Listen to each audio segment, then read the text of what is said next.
coming in. We are told that on Tuesday evening there was a fierce fighting between Rais and Deepak, after which Rais brought about 20 to 30 people with him and also thrashed Deepak brutally. So that is the latest coming in. The man that was attacked for pro Nupur Sharma post, and thankfully his life has been saved by the police there. We have some reaction bites as well. Well, before all those reactions of the eyewitnesses, let's listen into the DM Rajkumar on the whole incident.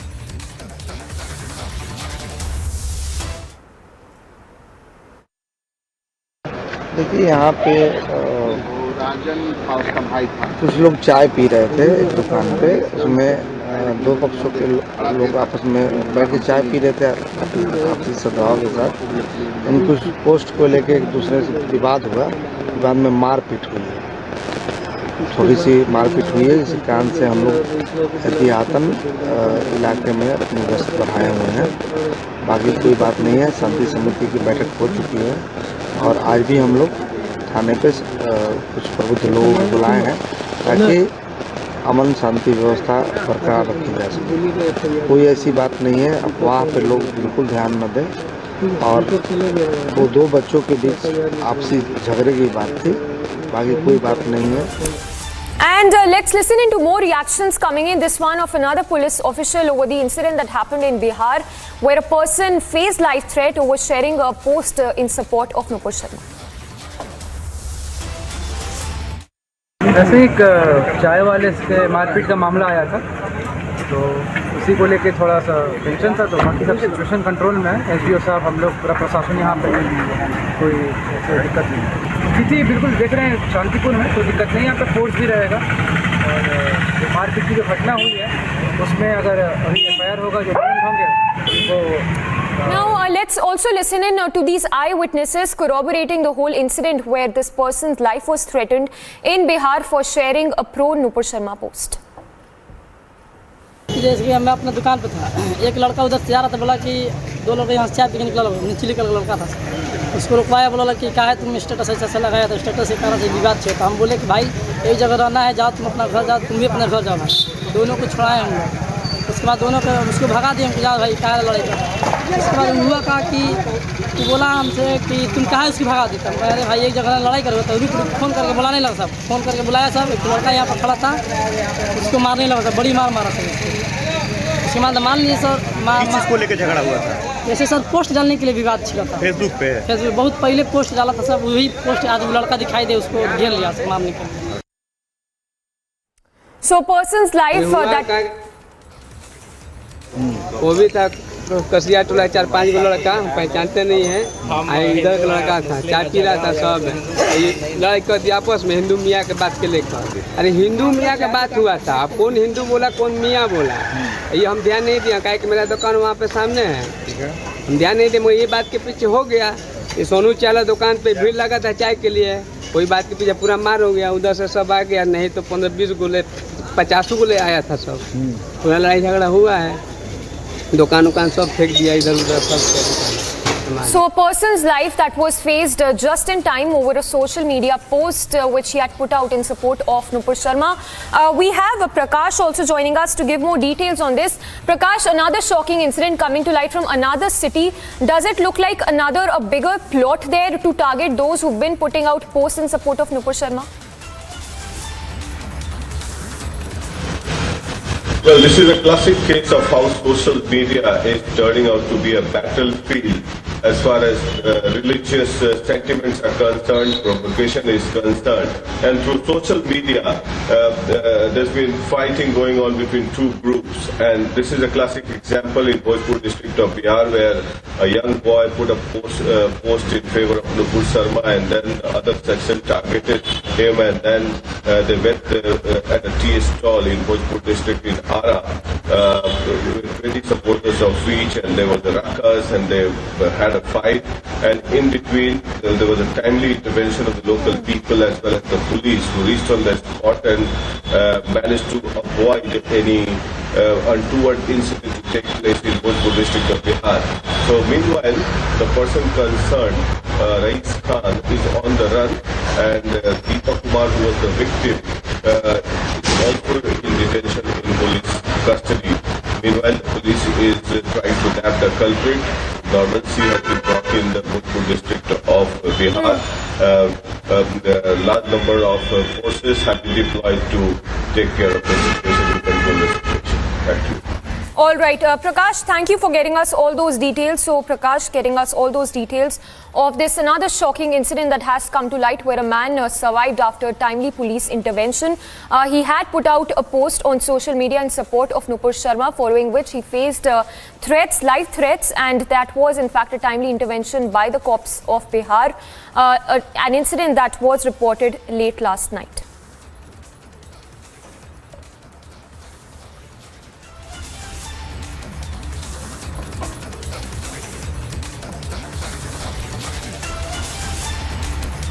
And the situation in Maharashtra continues to remain grim when we talk about the flood, when we talk about the monsoon mayhem that has in fact wrought havoc in several places across the state. The visuals that we are getting to you live right now are from Mumbai, where waterlogging has been reported in several parts. In fact, a person also lost his life because of a pothole. We'll go across to our reporters as well to get us more information, but a shocking incident that has come to light where a person has lost his life because of a pothole. Alicia gets us this report. Let's listen in.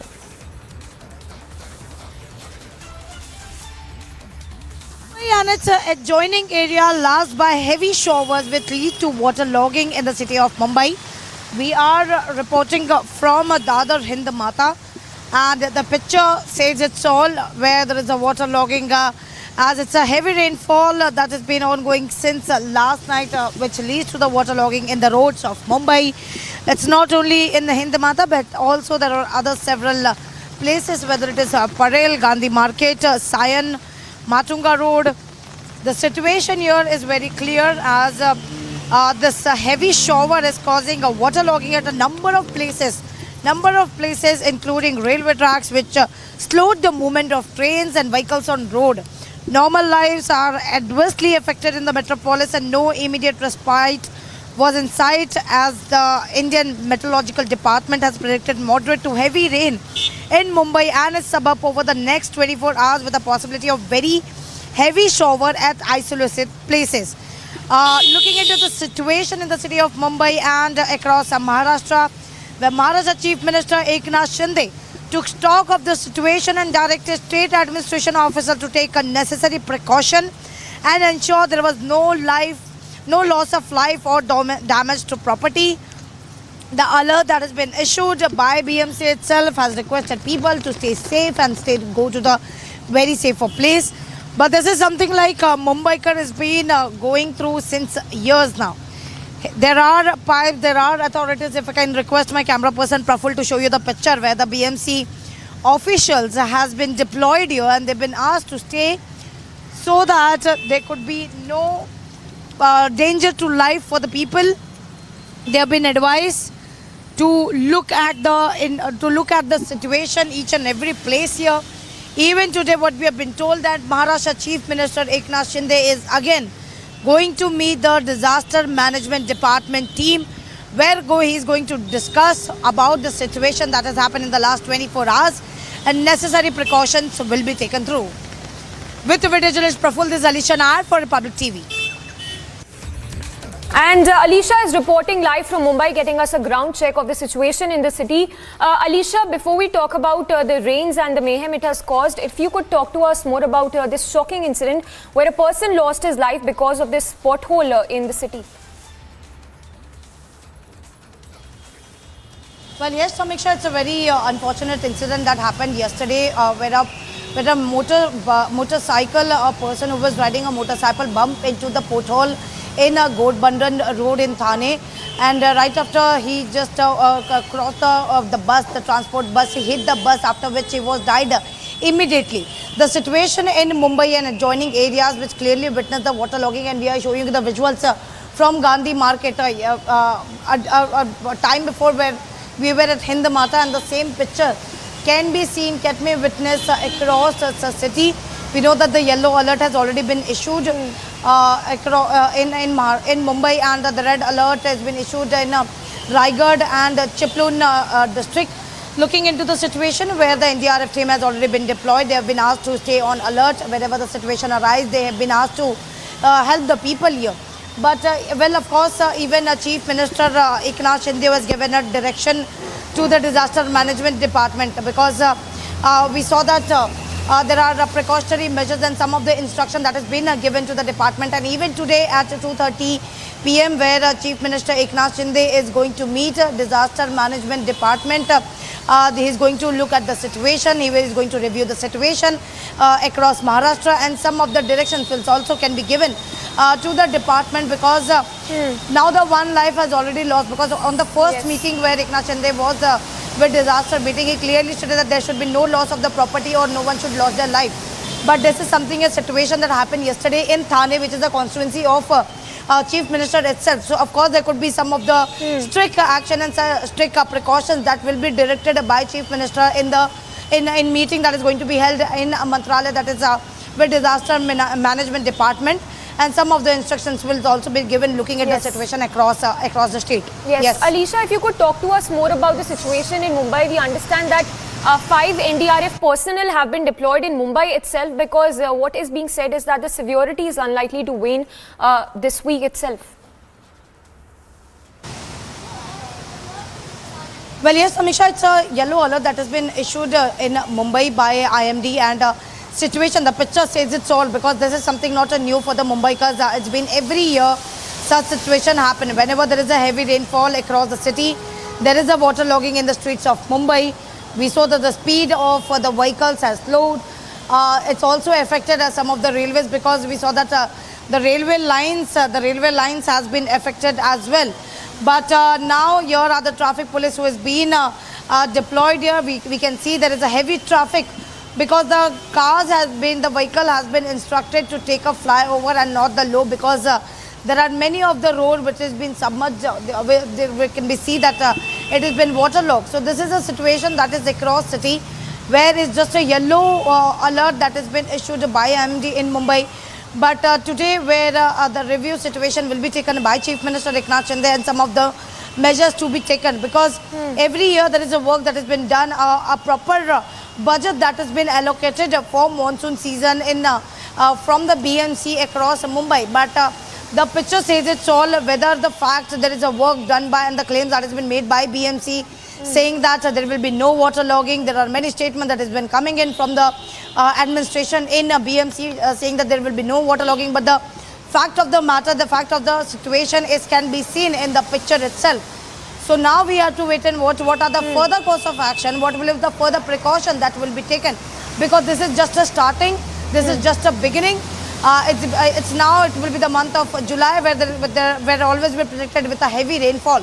So that can really adversely affected the normal life, which has already been adversely affected, can be worse. And so the meeting could be held, and of course today at the meeting where Chief Minister is going to give some instructions to the disaster management as well.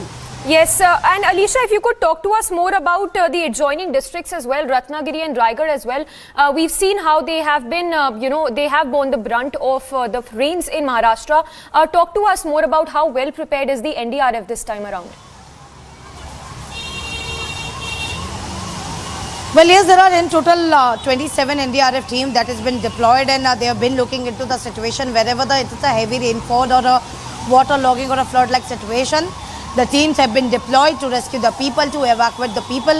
And well, of course, where there is a high tide also that has been issued and informed by IMD, and that is the reason where 5 NDRF team has been deployed.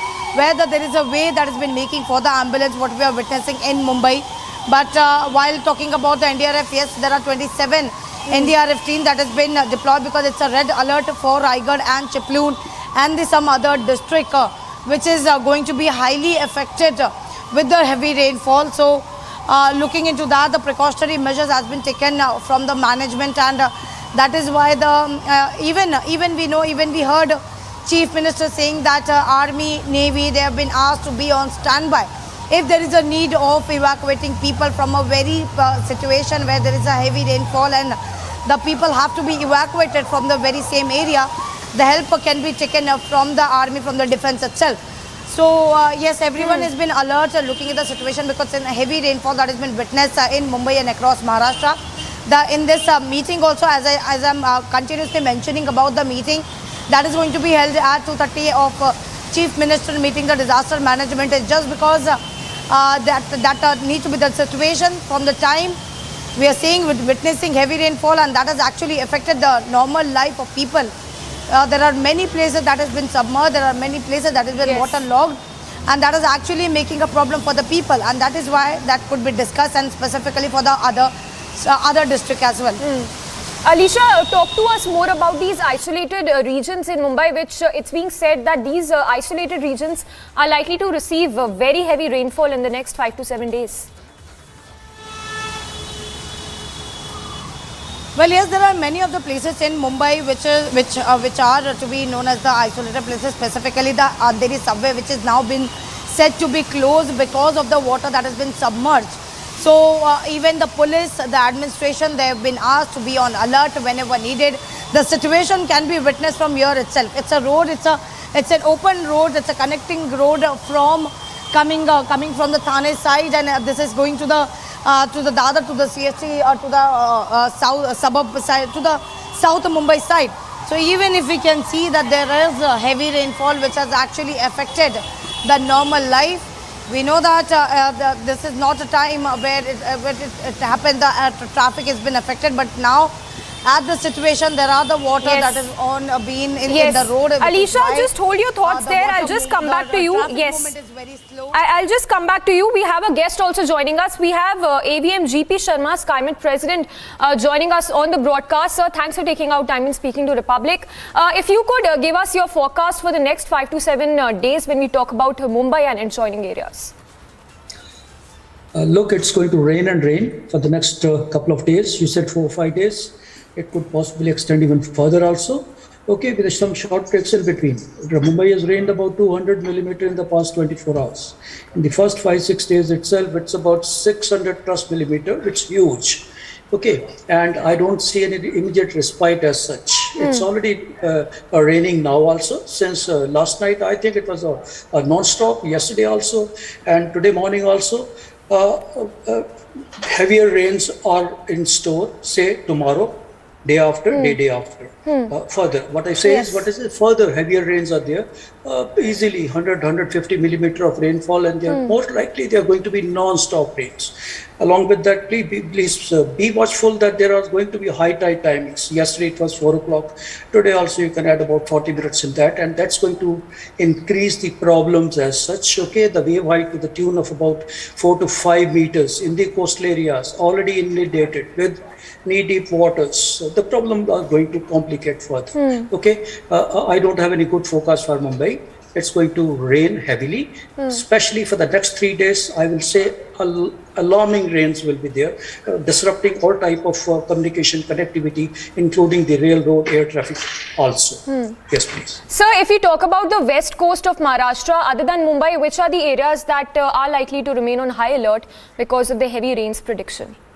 Actually, the complete Konkan region, I will say even coastal Karnataka also, down up to Karwar, Mangalore, they have been raining heavily, but then especially Konkan region, starting with Sindhudurg, Ratnagiri, coming up to Alibag, Mumbai and all. This is the area which will be the focus of this particular heavy spell. All these, they have already experienced excessive rain, incessant rains in the last about 24 hours also, and even prior to that. And it's going to continue. Actually, it's going to increase, as I said earlier, tomorrow onward. All these pockets which I mentioned, they are to be watchful of some extremely heavy rainfall taking place, and this will extend right even north of Mumbai, also right up to coastal parts of Gujarat, which we have Surat, Vapi and all. So this belt is very, very vulnerable in the next about 3 days, and a little respite thereafter, but come back again. The rains will come back with fury. Even next week also, I will say, Mumbai will have to watch. All right. Yeah. And sir, if we talk specifically about Raigad and Ratnagiri, we've seen in the past how these two places have been at the receiving end of extremely heavy rainfall. Is your prediction, is more rainfall expected compared to last year in these two regions? Absolutely. You see, July is the rainiest month of the monsoon.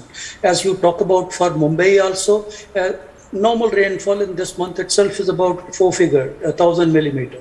2020, it has an all-time record of 1,500 millimeter of rainfall.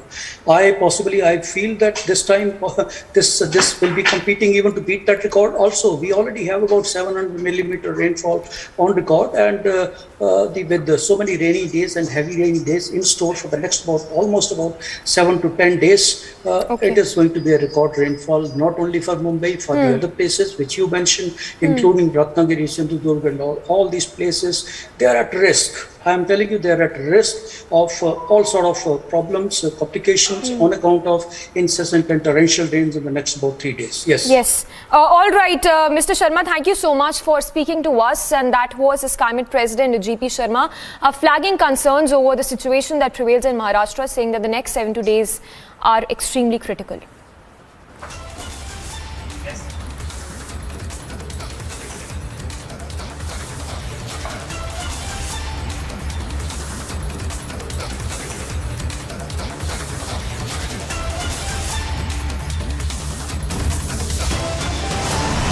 Heavy rainfall across the city. Yellow alert has been issued in Mumbai. 27 Ndrf team that has been deployed across Maharashtra. Minute-to-minute update only on Republic TV. We'll be back after a short break. Stay tuned.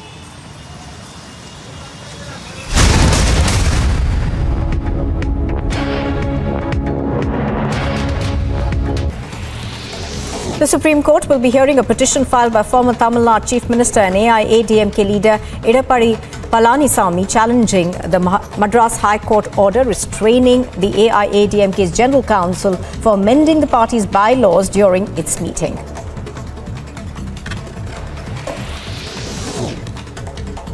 Chhattisgarh police have arrested 3 Maoists who were involved in the Jawalpada IED blast. P. Sharma, the additional SP Naxal operations, has said that the arrests are of members of the Kachapal militia and were involved in the Jawalpada blast that happened on the 29th of March. They've also recovered an IED and 12 detonators.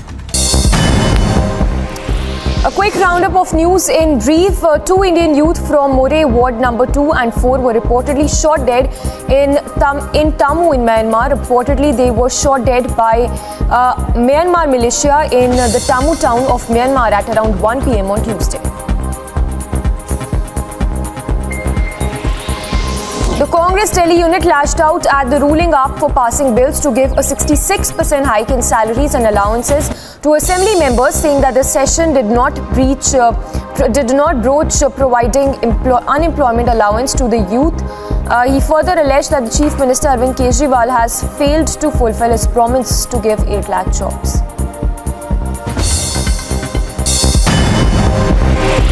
And in other international news, Ukraine's Air Force claims that its Air Command East has shot down 6 Russian sea-based cruise missiles. While according to the Ukrainian Air Force, Russia has launched Caliber missiles towards the city of Dnipro and other areas there.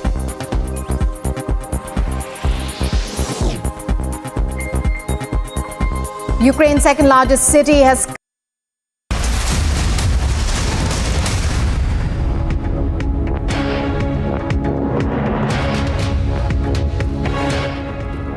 Welcome back. Getting in more inside details of the probe into Amravati hate killing, we have now learned that 4 to 5 have been detained in a late night raid over warning calls that were made to Umesh Kole, who was in fact murdered on 21st of June. So 4 to 5 people that have been detained overnight in Amravati over the hate killing which happened with respect to Umesh Kole, who was in fact stabbed to death on 21st of June. Remember, shocking details have emerged over the threat calls that Umesh Kole had received. 30 to 40 calls, remember, were made to Umesh Kole. These are the threat calls that we are talking about. To Umesh Kole. In fact, Shakil, the threat caller tape has also been accessed, in which Shakil had made, the accused Shakil had made 30 to 40 threat calls to Umesh Kole. And that was in fact a mass threat that was received by Umesh in Amravati just days before the murder was carried out. We'll go across to Priyanka as well, who's getting us all those details. But fresh detentions that have been made over the Amravati threat calls that were made to Umesh Kole, who was hacked to death on 21st of June. Remember, shocking details have emerged of the Amravati threat caller. We have Priyanka with us. Priyanka, what more can you tell us about these 4 to 5 fresh detentions that have been made in Amravati?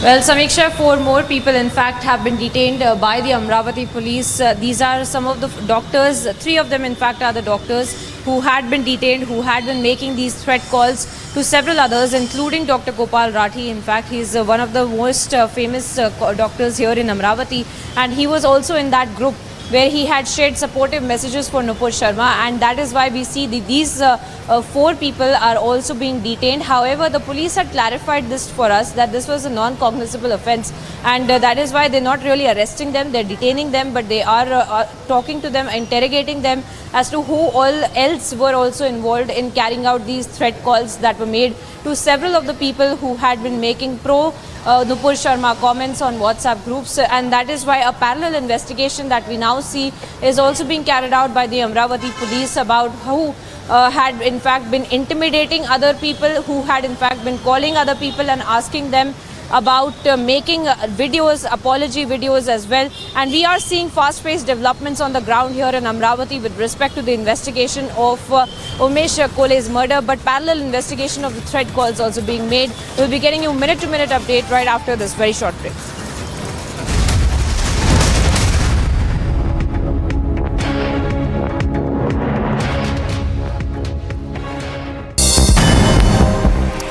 A quick roundup of news in Ndrf. 2 Indian youth from More Ward number 2 and 4 were reportedly shot dead in Tammu in Myanmar. Reportedly, they were shot dead by Myanmar militia in the Tammu town of Myanmar at around 1 p.m. on Tuesday.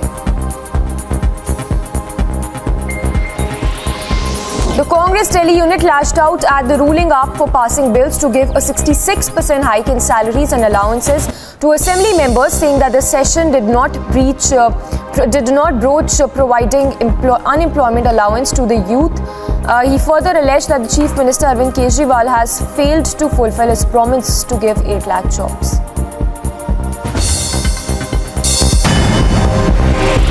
And in other international news, Ukraine's Air Force claims that its Air Command East has shot down 6 Russian sea-based cruise missiles. While according to the Ukrainian Air Force, Russia has launched Caliber missiles towards the city of Dnipro and other areas there.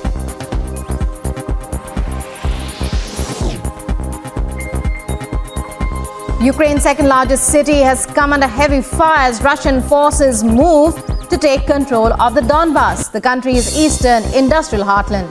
Shells have reportedly been hitting Kharkiv and its outskirts every day.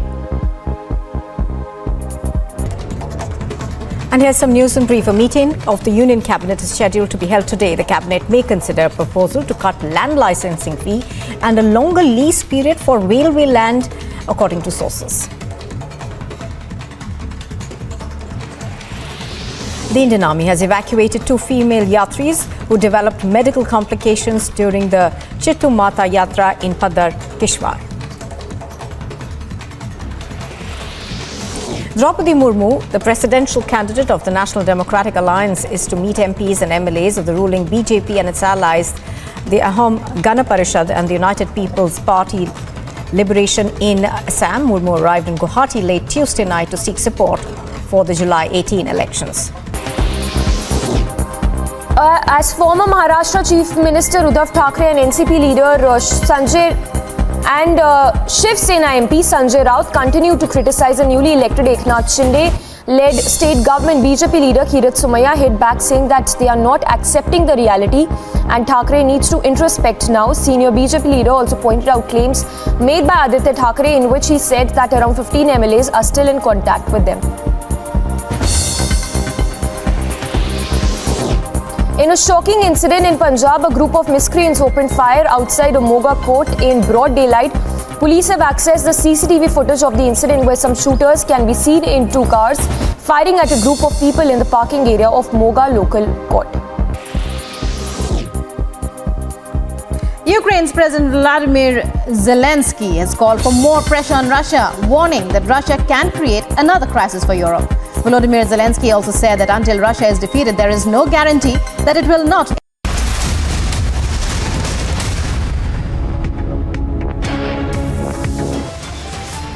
More detentions are made in the Amravati hate-killing case over alleged threat calls to Umesh Kole.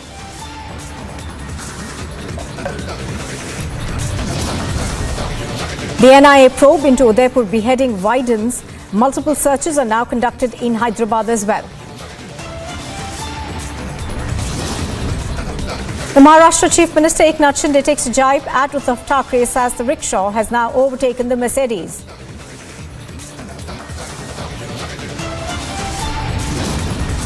The Supreme Court is to hear the plea on the AIADMK's leadership row today. It is EPS versus OPS in the top court. The IMD issues an orange alert in Maharashtra as heavy rains continue to lash the state. Amid speculation of Amrinder Singh being the NDA's vice presidential pick, the Congress seeks a joint opposition consensus on the candidate now.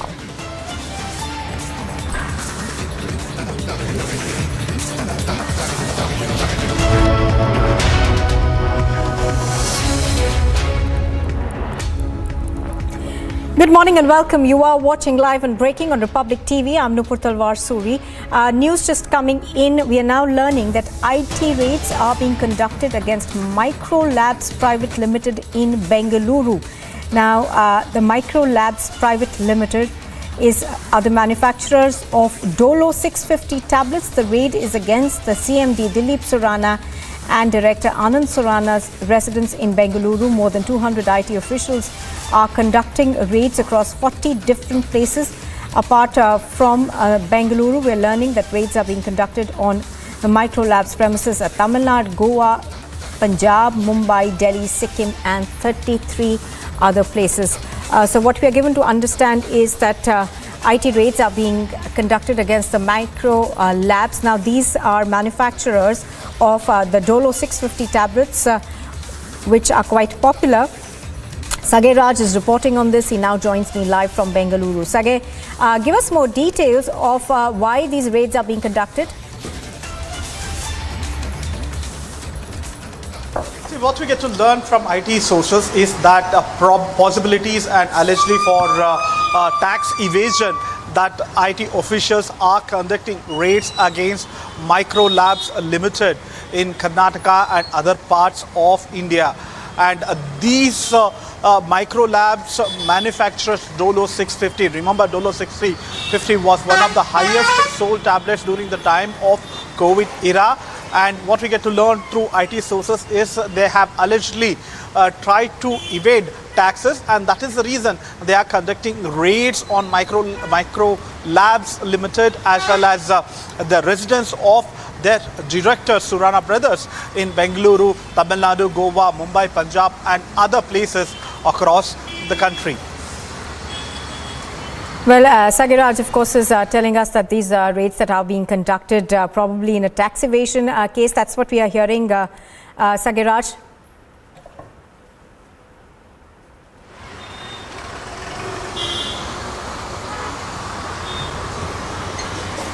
Sage, I was asking you, is tax evasion looking like the likely case in which these raids are being conducted? Is that what you're hearing from your sources?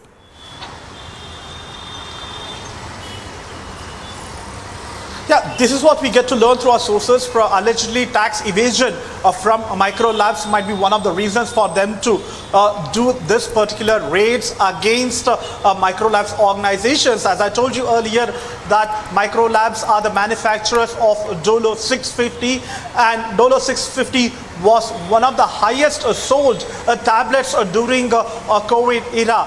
And what we get to learn is in their findings by IT department, they have found out that there are possibilities of tax evasion by this particular organization, and that is the reason they have conducted raids against Micro Labs across the country, and they have also raided the residence of their director here in Bengaluru, Surana's brothers in Bengaluru, and they started as early as 7:45 a.m. There were close to 45 IT officials alone in Bengaluru who are conducting raids, and other places close to 200 IT officials are conducting raids in Goa, Mumbai, Tamil Nadu, Punjab and Sikkim. All right, so those details that are coming in of the raids that are being conducted by the IT department against Micro Labs. Sagiraj bringing us all those details. Thank you for joining us.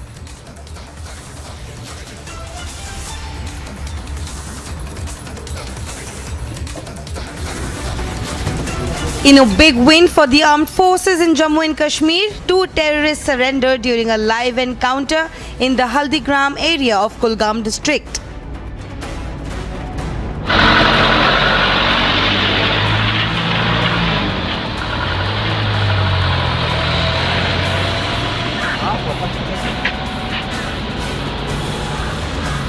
Reportedly, the 2 terrorists were local and a huge cache of arms and ammunition have been recovered from their possession. This comes merely days after a Lashkar terrorist was nabbed in the Budgam district of Jammu and Kashmir. While further details are awaited, the forces are leaving no stone unturned to ensure our safety and give the terrorists a fitting reply. Bureau Report, Republic TV.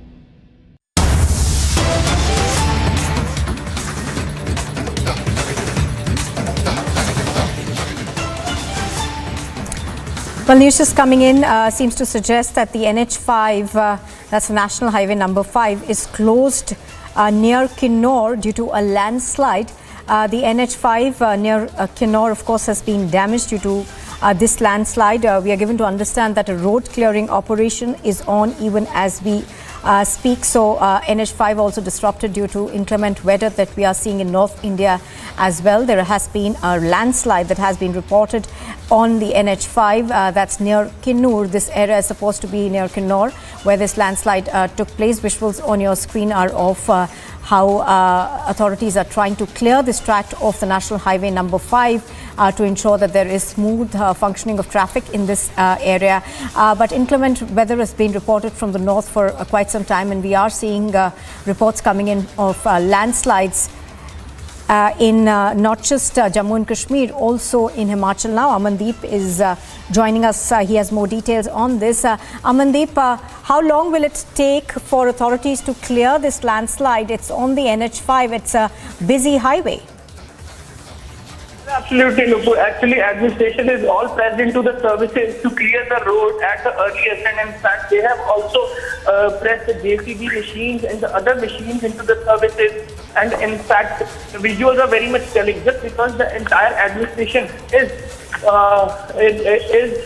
the operation of the administration is underway, and even the forces are also assisting the local administration as well. Just because this is the concern of the national highway, which is connected to Kinnaur to Shimla, and in fact they cannot afford to close this highway for a long and even due to massive landslide, this highway remained closed since 5 a.m. and in fact the visuals are very much telling that how the landslide and the boulders are on the road. They are trying to clear it, and in fact the traffic has been halted for some time, and once the road was clear, the traffic will be through again. And even the administration has also sounded the alert in the nearby areas and asked the locals if any landslide or flash floods happening, kindly report to the administration at the earliest, so that rescue and relief operations should be landed at the earliest, so that the people should get there all kind of facilities. Just because orange alert has been issued by the weather department in entire Himachal Pradesh, somewhere the cloud burst, somewhere the landslides, and somewhere the heavy rain is being reported in the entire state. Just because Himachal Pradesh is always remain on the sensitive side due to weather forecast, and this is the season where the entire state has put on alert. Met department is on their toes, NDRF, SDRF, all the teams are on their toes, but now they are trying their level best to clear the NH5 highway from Kinnaur to make it very clear, so that the traffic can through at the earliest. Absolutely. Yes, Amandeep bringing us that report on the NH5 now being blocked. We are learning that it will be cleared soon. Thank you for joining us. And here's some news in brief now. The Indian Met Department has issued an orange alert for Mumbai for the next 3 to 4 days. Several parts of Mumbai have witnessed heavy rainfall, resulting in a flood-like situation in the city. A landslide was reported in Mumbai's Ghatkopar area due to heavy rainfall in the city. House was damaged due to the landslides. However, no casualties were reported. Well, due to incessant rain in the city, public transport and the daily life of Mumbaikars has come to a standstill. Incidents of waterlogging have been witnessed at various railway stations of the Western, Central and Harbour lines. Amid heavy rains, Maharashtra's Chief Minister has directed officials to keep Ndrf squads on standby and take stock of the situation regularly. Eknath Shinde held a discussion with the Chief Secretary and other district secretaries to stay alert and be able to control the situation. Maharashtra is bracing itself for more rains as the IMD has predicted more rainfall in various districts. Districts like Raigad, Ratnagiri, Thana, Palghar and Kolhapur have been put on high alert. 12 NDRF teams have been deployed in various districts of Maharashtra to tackle the wrath of heavy rains in the state. The teams are equipped with boats, rescue equipment and includes engineering, paramedics as well as technical experts so that there is no further damage. And a cloudburst has been triggered by heavy rains, blocked the Srinagar-Leh highway after flash floods occurred in Jammu and Kashmir's Ganderbal district. Rescue operations are underway to clear the highway. No casualties have been reported as the Amarnath Yatra is still on in the state. The Indian Met Department has issued a red alert in Madhya Pradesh as the whole area faces the rage of the monsoons. Rains in Madhya Pradesh will occur due to low pressure over the adjoining areas of Gujarat and Rajasthan. Vigorous southwest monsoons will continue in the northern part of the country as well. The Weather Department has predicted heavy rainfall and issued a yellow alert for Delhi. Various parts of Delhi have been receiving moderate to severe rainfall for the past several days now. The fury of the monsoons continues in Karnataka as well. The coastal towns of Udupi and parts of Dakshin Kannada districts are witnessing heavy rainfall.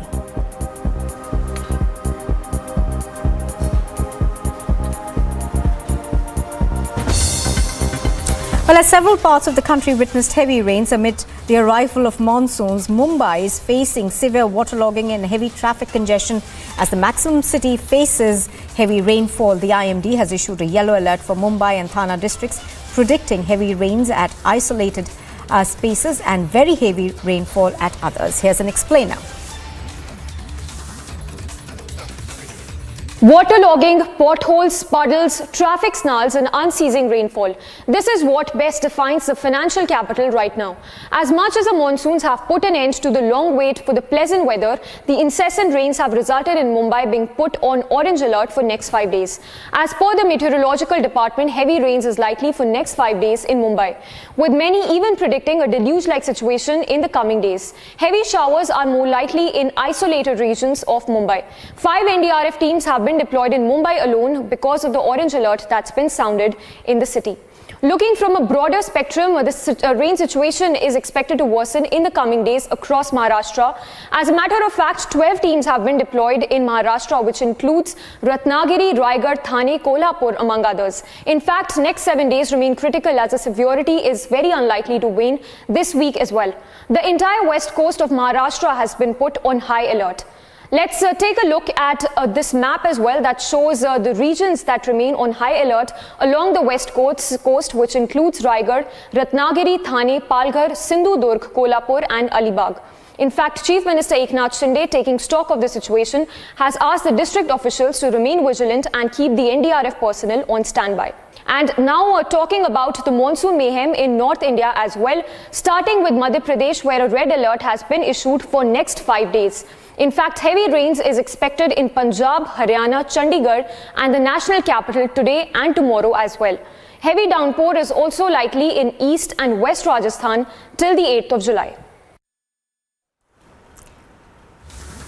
Well, an utterly shocking and horrifying incident has come to light from Patna, where a 5-year-old child was brutally beaten up while studying at a tuition class. Now, the boy was beaten with a stick until the stick actually broke into two. He was then kicked and punched by his teacher.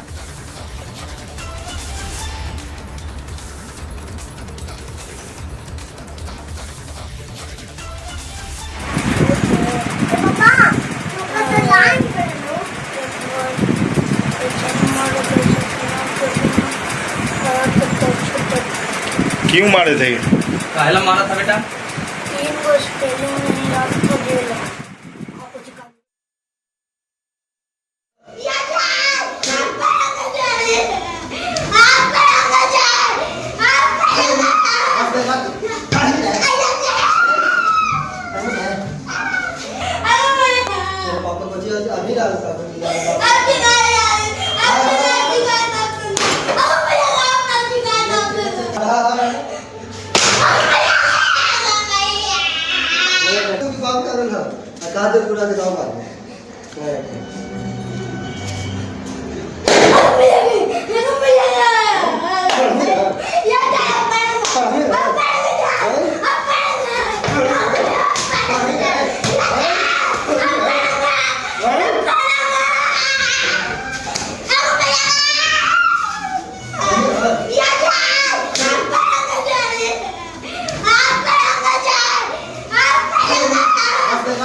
क्यों मारे थे?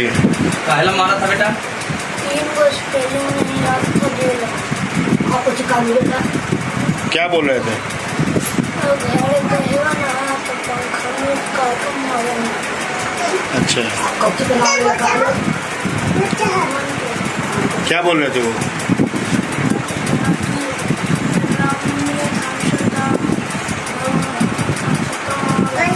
देखो अभी ये चेहरा पे दुपट्टा होने वाला है। क्या चीज से मारे थे?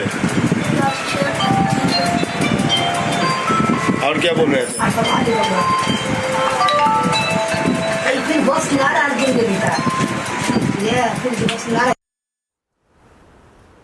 Well, these pictures, of course, are of how brutally this little child has been beaten up by a tuition teacher.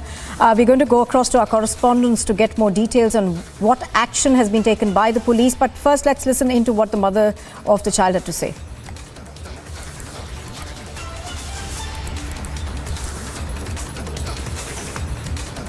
तमका लिखी जब नेट करेगी जी तमका लिखी इतना मार मारा है बच्चा का हृदय सब कार्य हो रहा है बच्चा हर कहो कि घर पर मत तू देखे गुरुजी माना कैलन है तमका लिखी तो ना कैसे देख ले माँ ही तब नहावा ही तेल लगावी कार्य हो जो देखबे कर ले।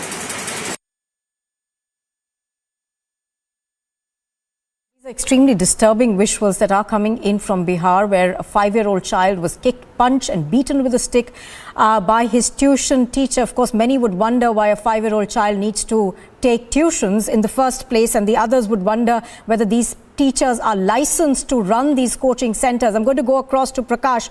Prakash, to begin with, this is absolute brutality that's been caught on tape. What action have the police taken? Well, the person concerned, the teacher in Maoris, it's on the outskirts of Patna, 60 kilometers away from Patna town, has been arrested, we get to know, on the complaint lodged by the parents of the boy.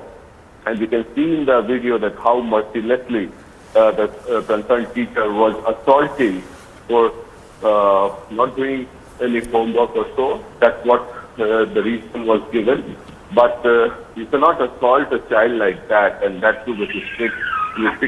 The stick also broke. But after the parents reached the coaching institute, the teacher, they started arguing with the concerned teacher, and thereafter they threatened the teacher to lodge a complaint. And as and when the complaint was lodged, the teacher went on the run. And thereafter we get to know that the concerned teacher has been arrested. Now, Prakash, is this the first incident of this kind with this teacher involved? Because the fury with which he's beating this child is unexplainable. well, this is not the first incident, but there are many videos which has emerged like this in the past as well. But there should be a message sent to all the teachers that you cannot be brutal, you cannot assault a 5 or 6 year old child, even a 10-year-old child like that. The way the video portrays that it is merciless actually, that you are assaulting a child like that. Okay, Prakash, I'm going to come back to you in just a bit, but Mr. Priyank Kanangu, the chairperson of the NCPCR, is on the phone line with me. Mr. Kanangu, these are disturbing visuals that are coming in from Bihar. Now, this teacher, of course, has been booked, but the question that many would ask is how can institutions like these, tuition classes that flourish across the country, be allowed to run without licensing? And that many would think is the heart of the matter. देखिए, हमको इस मामले में शिकायत प्राप्त हुई थी, हमने नोटिस इशू किया, हमने डिस्ट्रिक्ट पुलिस को लिखा है वहाँ के सेक्शन 75 और 11 सेक्शन जो IPC के हैं उनमें मुकदमा दर्ज करें और दोषी टीचर को गिरफ्तार करें, उनको इस बारे में एक्शन टेकन रिपोर्ट दें. But Mr. Kanangu, don't you think that in the larger issue of tuition centers like this one that run for 5-year-old children in various parts of the country, more regulation needs to be in place? Because this is one of the videos that has come to fore, but there will be many others which won't. 5 साल के बच्चे को किसी tuition centre में भेजना और पढ़ाना बुलाना गलत है. इस तरीके की चीजें बंद होनी चाहिए और जहाँ तक इस मामले का संबंध है हमने इसमें कार्रवाई की भी लिख दी है. Right.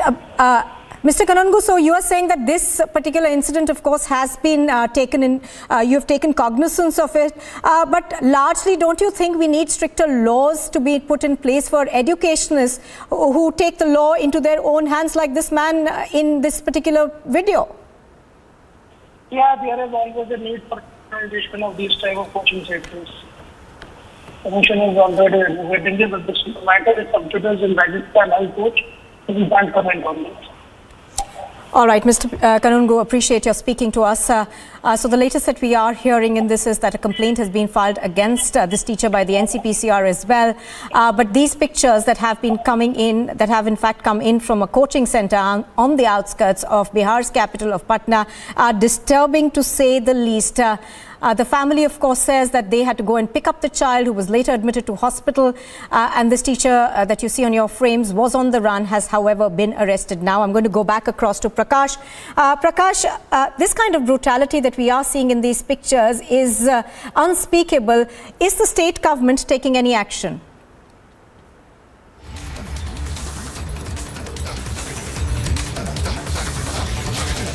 All right, I don't think we've got Prakash on the phone line, but these pictures are coming to you. These are disturbing visuals of how a 5-year-old child who was at a tuition center was beaten up by his teacher mercilessly. In fact, so merciless was the teacher that the stick that he was using actually broke into two, and thereafter he continued to kick and punch this little boy.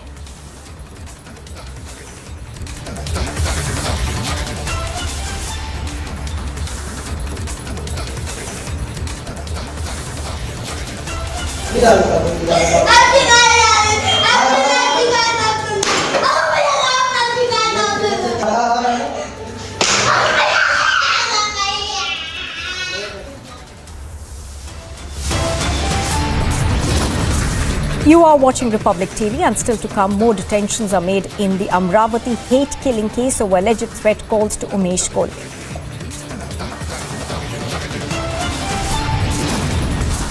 And Maharashtra's Chief Minister Eknath Shinde takes a jab at Uddhav Thackeray as the rickshaw has now overtaken the Mercedes.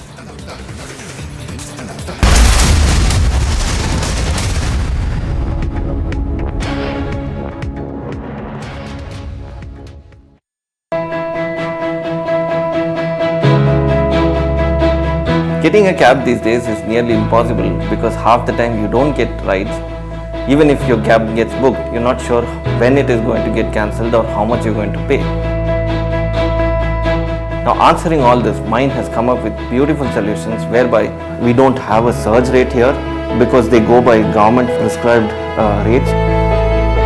Not just that, Mind has a beautiful feature where you incentivize the driver, ensuring that he will come and pick you up on time. So thanks Mind.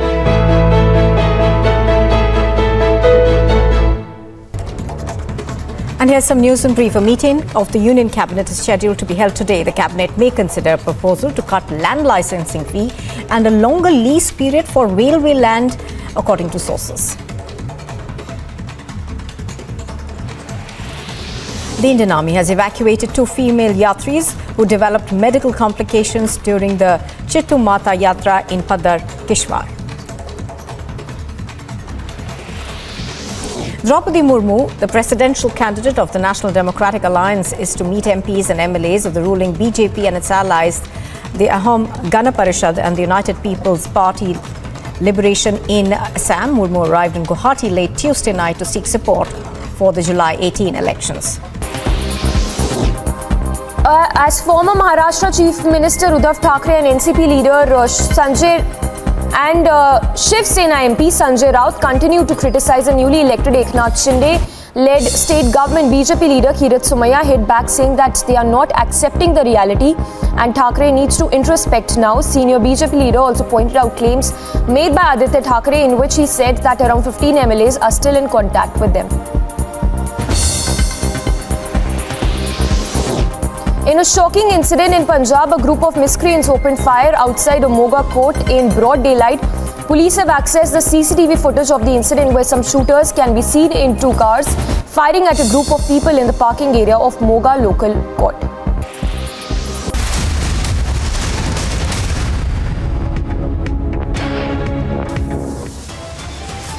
The headlines at 11:30. More detentions made in Amravati hate killing case over alleged threat calls to Umesh Kolhe.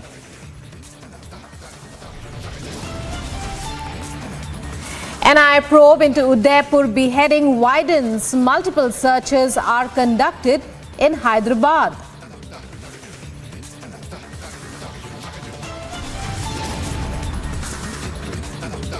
Maharashtra Chief Minister Shinde takes a jibe at Uddhav, says the rickshaw has now overtaken the Mercedes.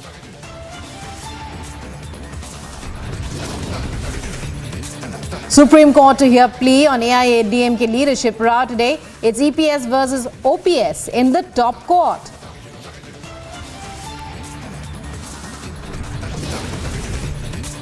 IMD issues orange alert in Maharashtra as heavy rains continue to lash the state.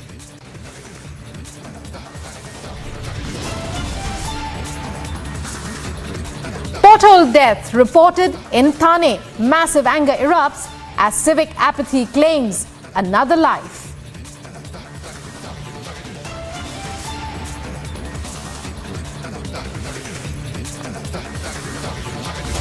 You're watching Live and Breaking on Republic TV. I'm Rukma, and in our top story at this hour, the BJP's Ram Kadam has now hit out at Kali film director, saying that playing with the faith of crores of people by doing what she had done, that too only to get TRPs and trivial publicity.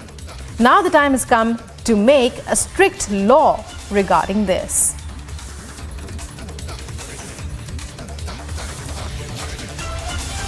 Joining us now on this story is our correspondent Harsha.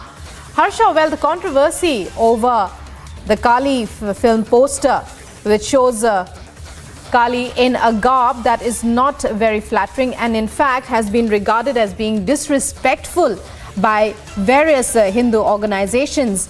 That controversy still continues mainly because the director who has released the film in Canada has refused to back down. Harsha, what is the latest in this regard as far as India is concerned, reactions are concerned? First, after this Kali poster has come out, there we have seen many political leaders who have been commenting on the posters, and many have been demanding that this poster should be got down. And one more thing, recently BJP leader Ram Kadam clearly stated that this is objectionable, the poster is objectionable, and it has been done intentionally for the publicity even. Not only the Shiv Sena MPs, Priyanka Chaturvedi also has said such thing.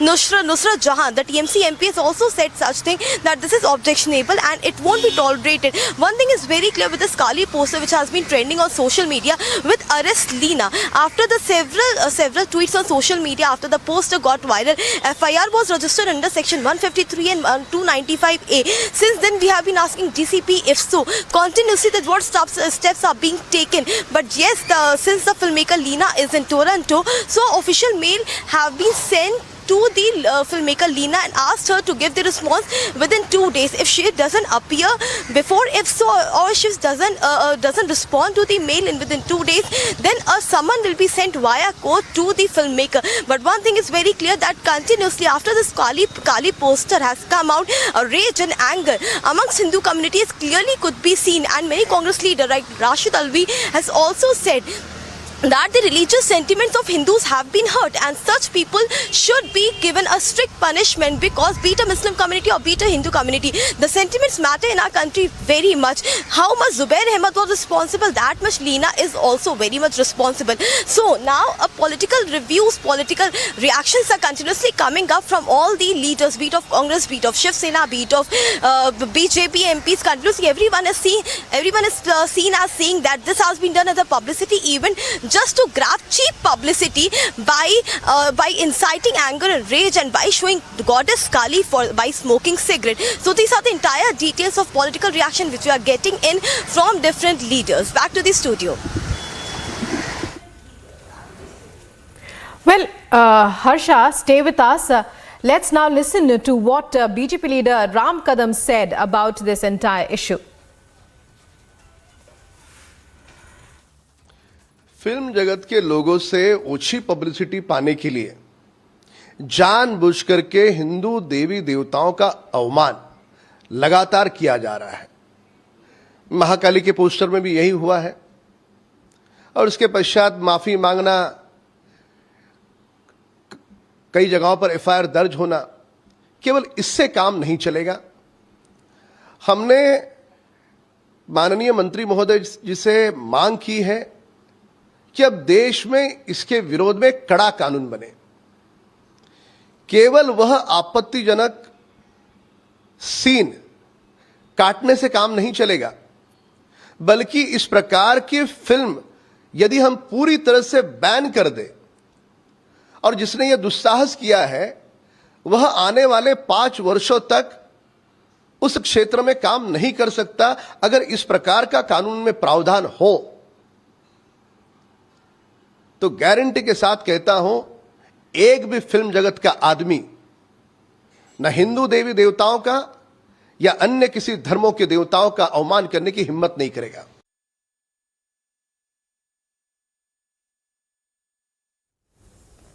And going back once again to our correspondent Harsha. Harsha, we were listening to that reaction from Mr. Ram Kadam of the BJP. And well, there are so many reactions coming in at this time, most of them condemning and requesting that there should be some form of apology. In fact, the Aga Khan Museum, where it was released in Canada, that too has issued an apology for offending Hindu sentiments. As far as reactions are concerned now, the demand is for the film to be banned. What are you hearing about this? The poster when it was put in Aga Khan Museum in Toronto, Canada, a huge Hindu population which resides in Canada clearly objected it, and then the General Consulate of India in Toronto clearly wrote to the Canada government to take down the poster, and now the people in Canada of Hindu community are protesting in huge numbers. They are not letting movie to be played in Aga Khan Museum. Till now the movie is not released in India, but many allowed to be released. Clearly stated, the film will be banned in India. Not only this, if we talk about opposition leaders as well, Priyanka Chaturvedi, I'll read out her statement. She clearly stated that freedom of... Out her statement. She clearly stated that freedom of expression should never become a tool to offend. Not only this, she also said that freedom of expression cannot be reserved for Hindu gods and goddesses, while for the rest, one must tiptoe around religious sensibilities. She is also saying that the Ma Kali poster, which has Ma Kali poster where Kali is seen smoking cigarette, is very offending. But one should respect the religious sentiments of all the religions, and it is not good to see that goddesses are being portrayed in that way. Narottam Mishra has commented Ram Kadam and clearly states that how this poster had created a charade of hurting sentiments of public, and therefore initially the hashtags are going on social media trending, arrest director Leena Manikmalai, and now continuously these things are happening and reactions are coming in. Right, Back to this studio. Well, the general notion of the general notion is that it was a stunt that was pulled for cheap publicity. Let's listen into what a BJP leader, Mukhtar Abbas Naqvi, had to say regarding the entire issue. देखिए, फिल्मों की धार से terrorism और radicalism पर वार होना चाहिए, ना कि उसके प्रोटेक्शन और प्रमोशन का काम होना चाहिए. जो भी फिल्में हैं, फिल्मों की धार आतंकवाद पर, कट्टरवाद पर मार करे, न कि आतंकवाद और कट्टरवाद का उद्धार करे. हम सबको इस बात को ध्यान में रखना चाहिए. इसलिए इस तरह की चीज़ों से समाज में बिखराव, टकराव, किसी भी तरह का जो है वो कन्फ्यूज़न, मुझे लगता है समाज के लिए भी ठीक नहीं है, देश के लिए भी ठीक नहीं है, और जो लोग ये कर रहे हैं उनको भी इस बात को समझना चाहिए. And while most seem to be condemning the film's director for this kind of stunt that she has pulled, hurting sentiments of an entire religious community, let's listen in to what the RJD had to say about it.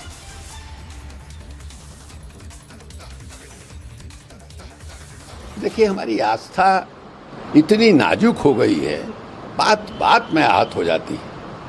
जिन्होंने film बनाया है, नीलू जी, वो उन्होंने एक से एक film बनाई.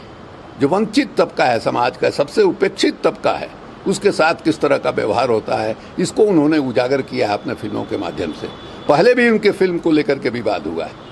हमारे देश में जहाँ वात्सायन जैसे ऋषि हुए, जिन्होंने काम शास्त्र के बारे में मैंने जो बयान किया है, दुनिया में के किसी भी साहित्य में काम शास्त्र के बारे में इस तरह से कभी लिखा नहीं गया है, और उनको ऋषि का दर्जा मिला है.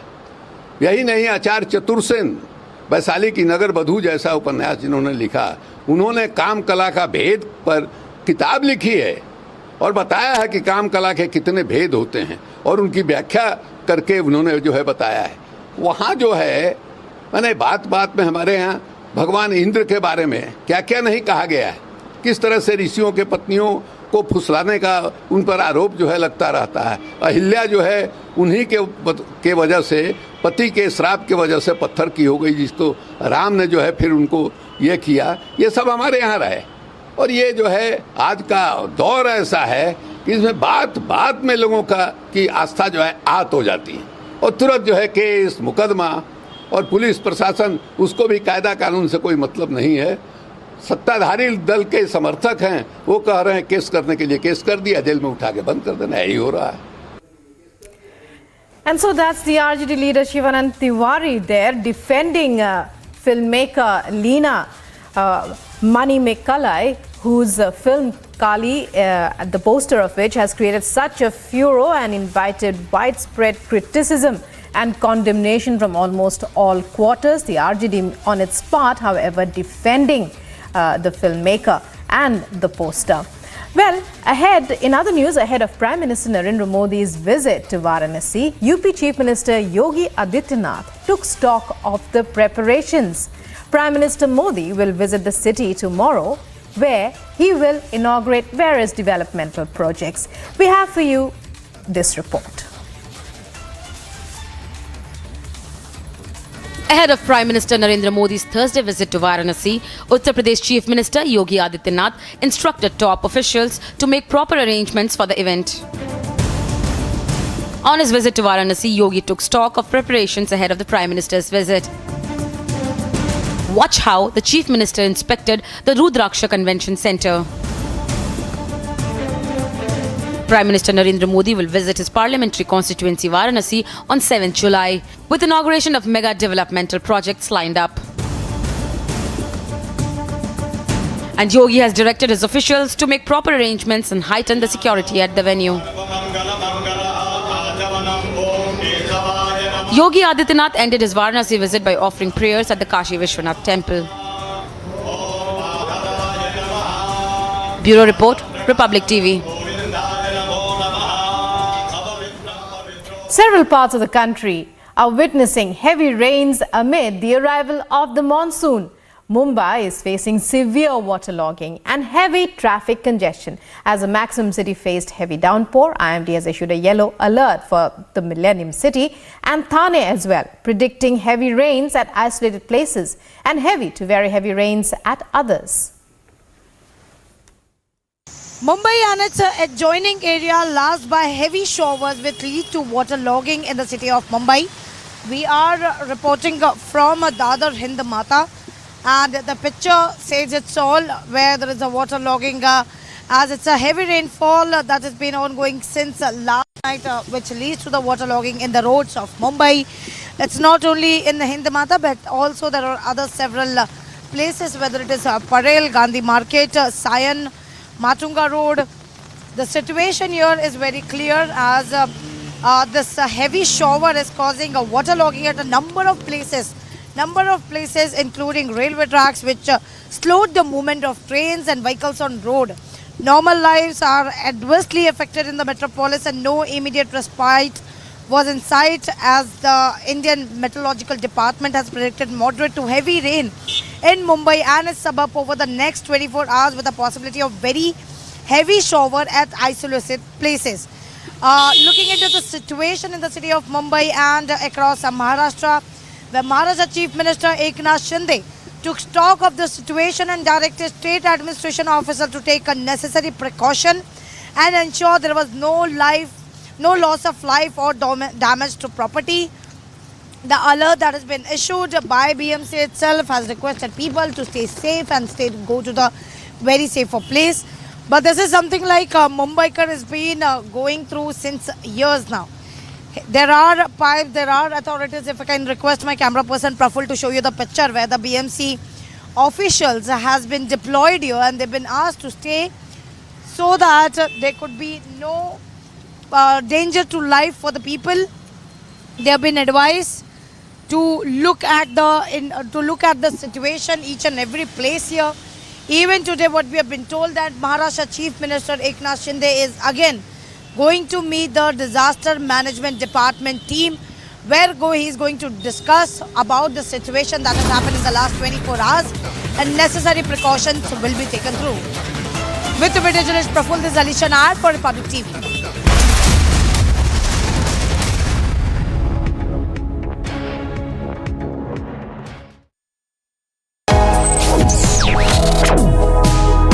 Reading allows us to become familiar with ourselves. We don't read, we won't know what is knowledge. I just find it very interesting to know people's lives, how they went through certain situations, how they dealt with things. So wherever you want to go in life, if you read books along those lines, then that would really help you in growing.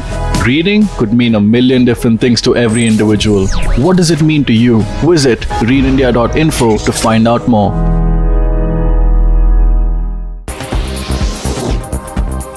As former Maharashtra Chief Minister Uddhav Thackeray and NCP leader Sanjay and Shiv Sena MP Sanjay Raut continue to criticize the newly elected Eknath Shinde-led state government, BJP leader Kirit Somaiya hit back saying that they are not accepting the reality and Thackeray needs to introspect now. Senior BJP leader also pointed out claims made by Aditya Thackeray in which he said that around 15 MLAs are still in contact with them. In a shocking incident in Punjab, a group of miscreants opened fire outside a Moga court in broad daylight. Police have accessed the CCTV footage of the incident where some shooters can be seen in two cars firing at a group of people in the parking area of Moga local court. Ukraine's President Vladimir Zelensky has called for more pressure on Russia, warning that Russia can create another crisis for Europe. Volodymyr Zelensky also said that until Russia is defeated, there is no guarantee that it will not wage war against any other country.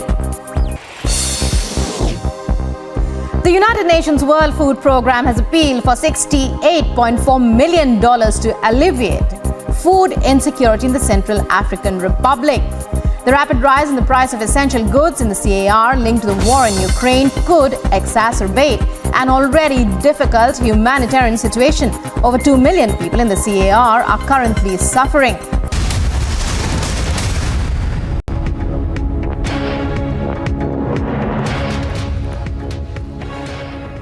You're watching Live and Breaking on Republic TV, and we now get you inside details of the probe into the Amravati hate killing. We have now learned that 4 to 5 people have been detained since last night as far as the probe is concerned. And also, we have accessed Umesh Kolhe's post-mortem report. We do not as yet have many details, but that is a copy of the post-mortem report of Umesh Kolhe, the chemist who tragically lost his life in this entire conspiracy. In fact, who was killed as part of this conspiracy. Earlier in the day, we had heard about how the police have issued a statement appealing to all to report directly to the police if they receive any threats over tweets or comments made in support of Nupur Sharma. Meanwhile, we have accessed Kolhe's post-mortem report that you can see on your screens there. We're trying to get in more details about what exactly his report says.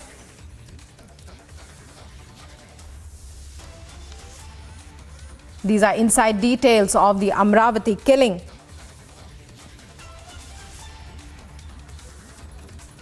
And to tell us more is our correspondent Priyanka, who is at the scene of the action. Priyanka, we are seeing those visuals of the copy of the post-mortem report of Umesh Kolhe. Tell us more.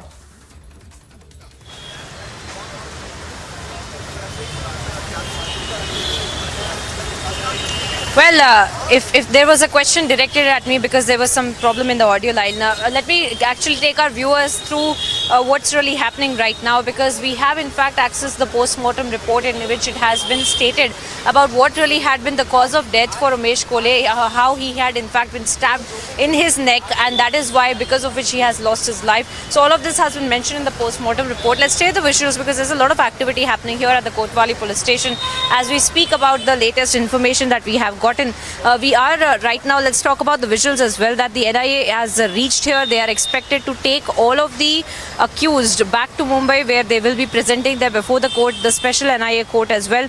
And the post-mortem report, in fact, that we have also accessed, it talks about how there was a deep stabbing wound to his neck and how he had in fact lost his life because of the accused as well that had surrounded him and stabbed him in the neck as well. So the details of the medical report are actually out right now in the post-mortem, and we are now learning that of course the investigation is also parallelly going forward when it comes to more and more accused that are being taken into custody. And just this morning we had seen that there were at least 4 people that had been detained. They had been taken into custody of the NIA and the local police, where they had been questioned about the kind of threat calls that were being made to several other doctors as well. So that is another parallel investigation that is being carried out by the local police. But as of now, what we are also learning is that the NIA is going to be taking all of the accused back to Mumbai, where they will be presenting them before the court. But let's also talk about the investigation that has gone on so far. More and more accused are coming to light. We are seeing that the social media is being scrutinized. There are WhatsApp groups that are being scrutinized, and the accused who had been part of these WhatsApp groups, admins of these WhatsApp groups, they are being called in for questioning. They are being interrogated and also being asked about the kind of insightful messages that were being sent on these social media posts, on these WhatsApp groups as well. And shockingly, we had also seen how that Dr. Yusuf in fact, had some contact with Umesh Kole, and he was the one who sent out that post of Umesh Kole to other groups, because of which he then started getting threats and alerted the mastermind as well, that is Irfan Sheikh, who also had some communication with Dr. Yusuf. Now, these are the investigation details that we have picked up, but of course the post-mortem report is another part of the investigation that has come to light with respect to how exactly did Umesh Kole lose his life, the medical records of Umesh Kole as well, and apart from that, the other parallel investigation that we are tracking for you on the ground here in Amravati, and the latest being that the NIA is getting all ready to take the accused back to Mumbai.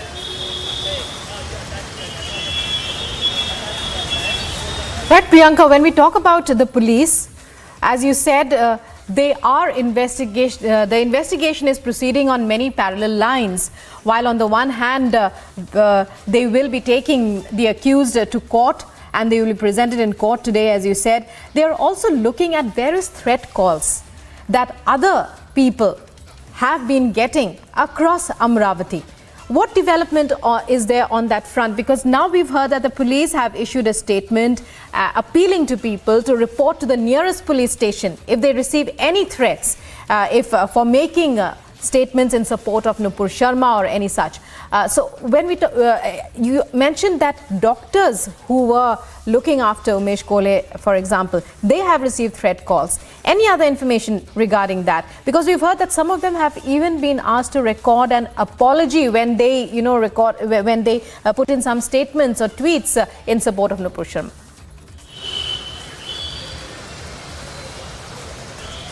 Well, that's exactly how it went down, Rukma, because we had seen how earlier as well there had been recordings that had come to light, tape recordings that had come to light between of the phone conversations where there were two doctors at present where they were giving threats to the other for making an apology video as well. And we had seen how those people had also been taken into custody by the local police, and they had been asked questions about how really these WhatsApp groups had been functioning. And we ourselves have also gotten several of these audio recordings to light for our viewers, where it is very categorically seen that there are certain doctors who are issuing threats to a certain Dr. Gopal Rathi, who had sent several posts on WhatsApp groups in support of Nupur Sharma, and post which he had gotten at least 15 to 20 threat calls as well, post which he was forced to make a video of himself apologizing for the kind of post that he had made in the WhatsApp group. So all of those people are also being taken into custody. They are also being asked questions, because the now local police has gotten active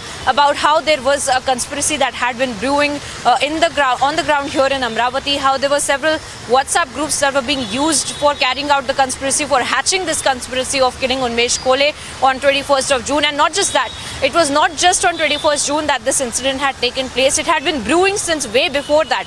Since at least 7th of June is when there had been several conversations that have come to light on WhatsApp, on audio recordings and otherwise as well, where it shows, it has been made abundantly clear that since 7th of June there had been several people sitting and trying to find out who they can actually look at as a victim, so that they can target him, so that they can find him at a vulnerable place like they did with Unmesh Kole, because at least 2 to 3 people had been following Unmesh Kole, and they had been trying to learn the daily routines to find out when he would be alone and vulnerable. So these are the kind of conspiracies that are now coming to light with the local police, and that is why we're seeing a parallel investigation, and that is also underway, looking at how these local doctors, these local mobile shop owners had been issuing threats. They had been calling the other members of these WhatsApp groups, and they had been threatening them. They had been saying that they need to make a video of apology, and that is when we are seeing that such kinds of pieces of evidences are also coming to light with the authorities.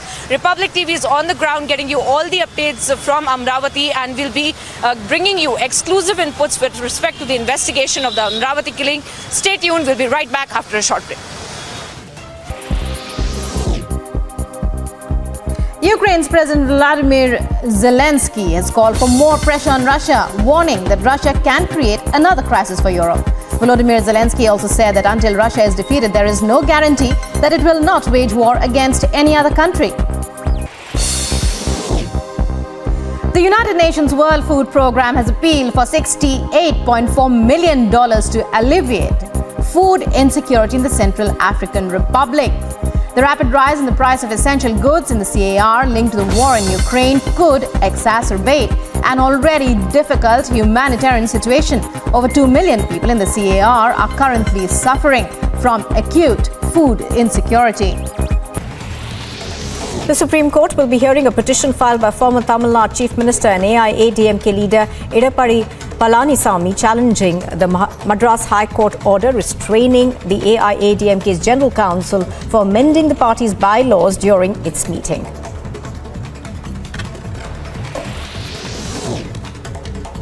Chhattisgarh police have arrested 3 Maoists who were involved in the Jawalpada IED blast. P. Sharma, the additional SP Naxal operations, has said that the arrests are of members of the Kachapal militia and were involved in the Jawalpada blast that happened on the 29th of March. They've also recovered an IED and 12 detonators.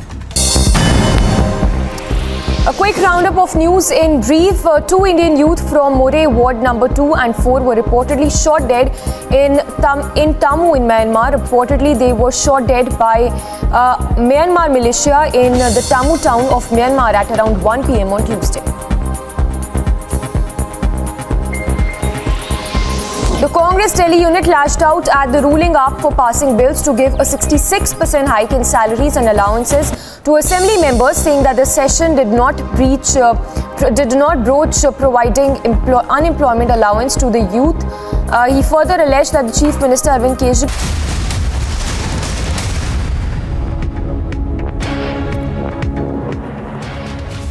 You're watching Live and Breaking. More top stories of the hour. Another attack by the Muslim community took place with the intention of killing a boy named Deepak for social media posts supporting Nupur Sharma. However, the police reached the spot, saving Deepak from the mob. Deepak had posted on Facebook 7 days ago in support of Nupur Sharma, after which a boy named Rais had made indecent remarks about his post. On Tuesday evening, a scuffle between the two occurred and Rais brought about 20 to 30 people to beat Deepak fiercely.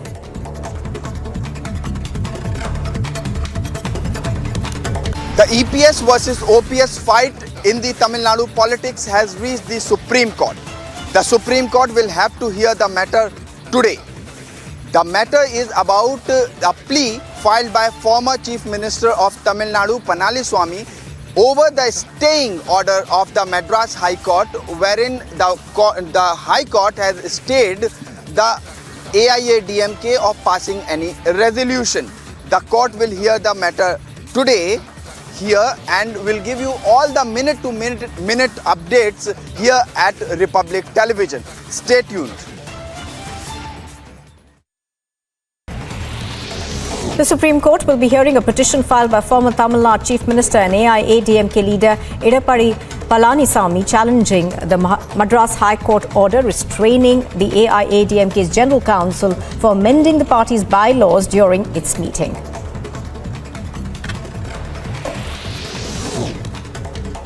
Chhattisgarh police have arrested 3 Maoists who were involved in the Jawalpada IED blast.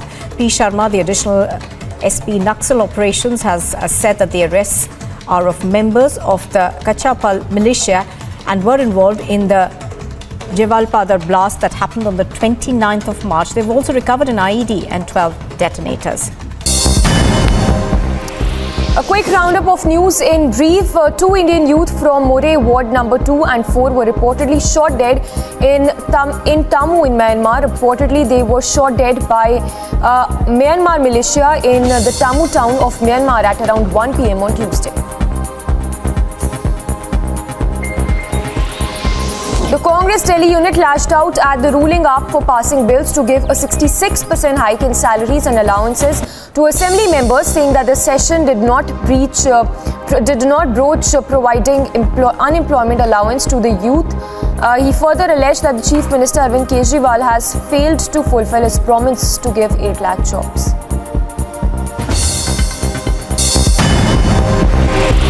And in other international news, Ukraine's Air Force claims that its Air Command East has shot down 6 Russian sea-based cruise missiles. While according to the Ukrainian Air Force, Russia has launched Caliber missiles towards the city of Dnipro and other areas there.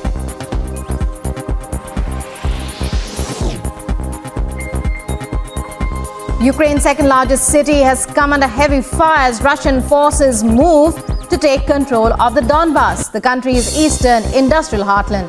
Shells have reportedly been hitting Kharkiv and its out.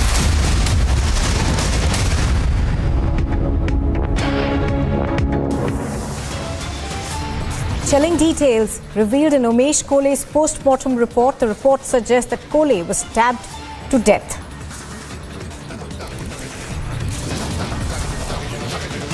More detentions are made in the Amravati hate-killing case over alleged threat calls to Umesh Kole.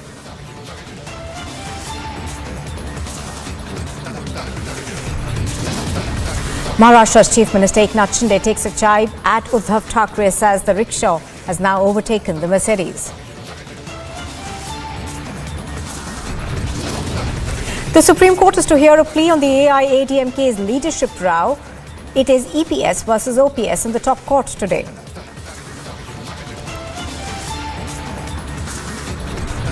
The IMD issues an orange alert in Maharashtra as heavy rains continue to lash the state. And a pothole death is reported in Thane. Anger erupts as civic apathy claims yet another life.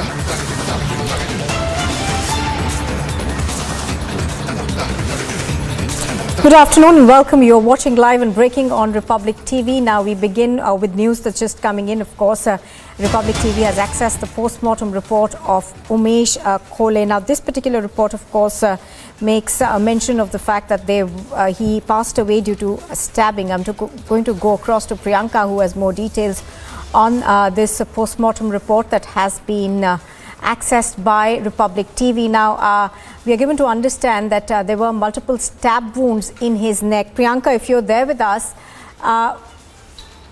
take us through what the post-mortem essentially says. Okay, I don't think we've got her yet, but what we know so far is that this particular post-mortem report seems to suggest that he was stabbed in the neck, and that perhaps was what led to his death. Now, the post-mortem report also says that his jugular was slashed and these injuries were caused due to a knife. That's what we are given to understand now. This post-mortem report also, of course, talks of the injury that was caused by the sharp object to his neck. Now, it also goes on to talk about multiple stab wounds which were there on the side of the neck.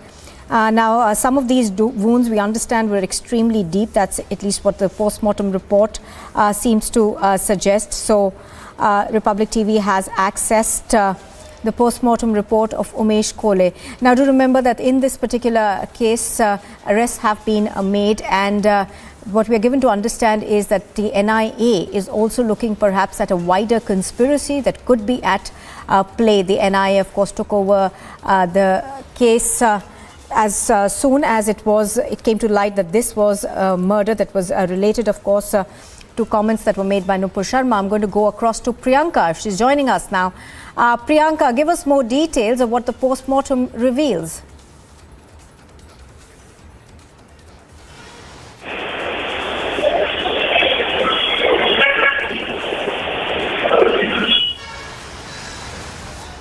All right, I think we are running into some trouble over there. Priyanka, of course, is bringing us the details as far as Amravati case is concerned.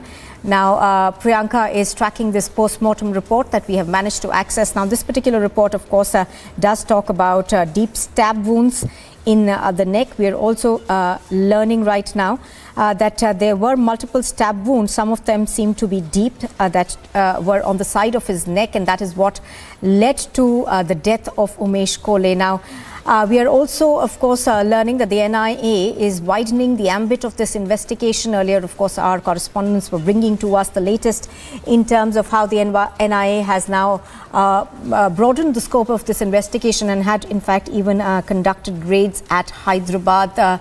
The accused, of course, are in police custody. They are being interrogated. But apart from that, there are certain WhatsApp groups who have also come under the scanner, with the NIA now investigating how far and wide this network was. Now, this murder, of course, allegedly at the beginning was written off as an attempt at robbing him. Thereafter, the police, after investigation, did agree that this appeared to be a killing that was related to the comments that were made by Nupur Sharma. I think we finally got Priyanka now. Priyanka, take us through what you're learning in terms of the post-mortem report.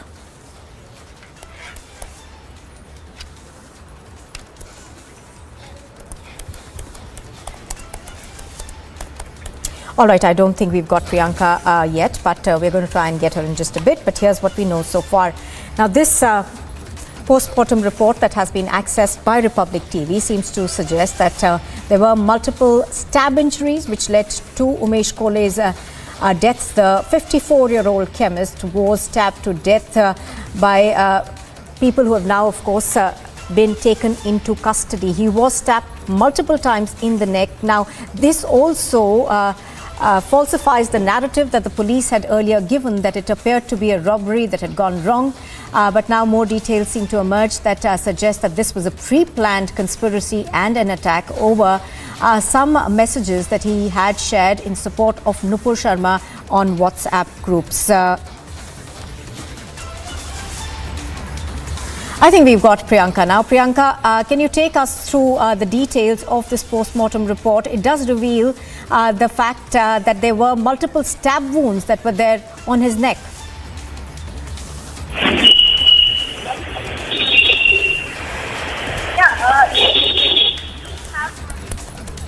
Yes, we do have the post-mortem report. In fact, there are details of what really had gone on with respect to how the wounds he had sustained, the kind of wounds that he had sustained, the stab wounds on his neck as well.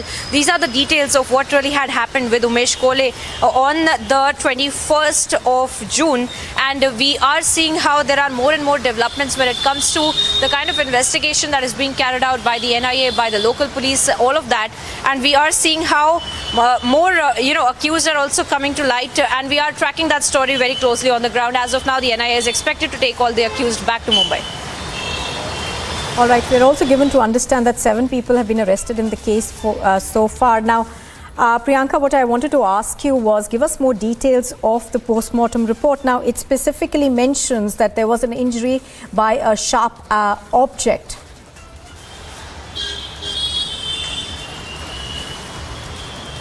Well, that was basically clear from day one because we are seeing that that we had seen those CCTV footages as well that had come to light, where all of these accused had been surrounding Umesh Kole and they had stabbed him in the neck. So, well, of course, that is mentioned in the post-mortem report as well.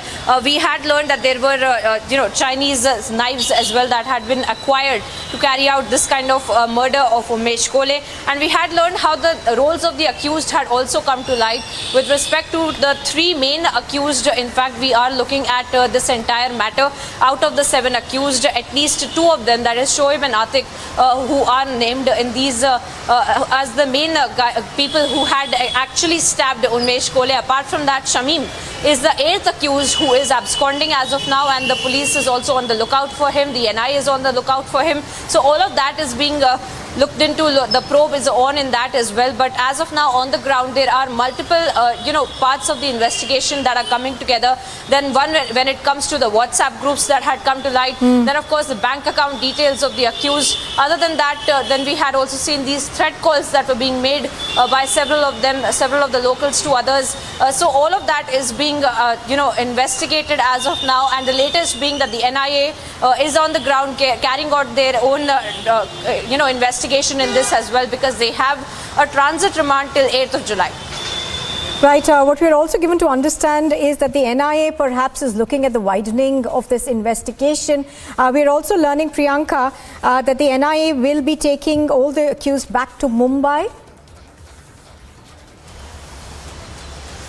Well, that is what we are learning, and as I had said earlier as well, that the NIA is taking all of the accused back to Mumbai, and we had shown you the visuals as well of the accused accused being taken by one of the NIA teams, and there are multiple NIA teams in fact here in Amravati. There are at least 3 of them that are carrying out their own parallel investigation as to how really the role of all of these accused had been played out in the murder of Unmesh Kole, how they had conspired to murder Unmesh Kole, how there was a that was done on the daily routine of Unmesh Kole to find out when he would be alone and vulnerable, and that is when exactly this kind of an attack had taken place. But that being said, the investigation will also look into the trajectory of the fact that whether or not this was done just because of an impulsive need for avenging one's religion, or whether it was a pre-planned conspiracy, or whether it was done to actually send out a larger message like the case that we saw with Udaipur as well.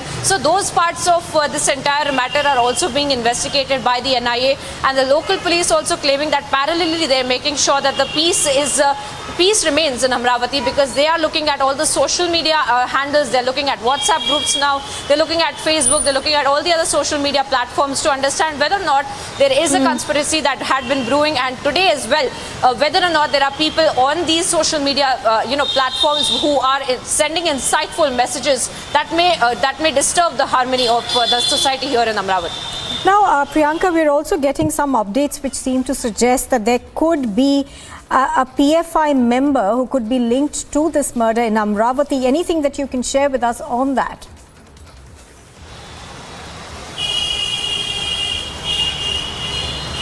Well, that's the latest that we're picking up, Rukma, and it's breaking as we speak that there were several raids that had been conducted by the NIA teams here in Amravati at one particular member of the PFI. In fact, his name was Sohail Nadvi, and we are learning that he might be now the 9th accused in this entire matter.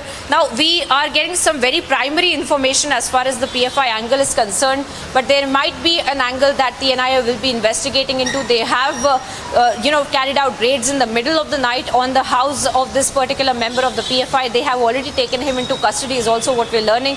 So his transit remand might also be sought for. So these are the technicalities that we're tracking as of now, and these are the inside details of what really the investigation turn is taking with respect to the NIA teams here in Amravati, and how they are also looking at a larger conspiracy at play of what these organizations had been, that these accused had links with, because one is of course Rehbar helpline, that is of the key accused Irfan Sheikh. So those bank accounts are also being scrutinized to understand what really had went on with respect to the financial angle of it, how really was the financial aid sent out to these accused as well. So in that angle, they are also looking at other organizations as well that might have a role to have played in this entire conspiracy, and that is why we are learning that another alleged PFI role, in fact, that might also come to light in this entire investigation. All right, Priyanka, of course, is bringing us the latest from Amravati. Priyanka, what I wanted to ask you is that the NIA, of course, is looking at various angles. Now, you yourself mentioned that they are also looking at the PFI angle in this. But the other thing, what we understand that the NIA is looking at is the money trail.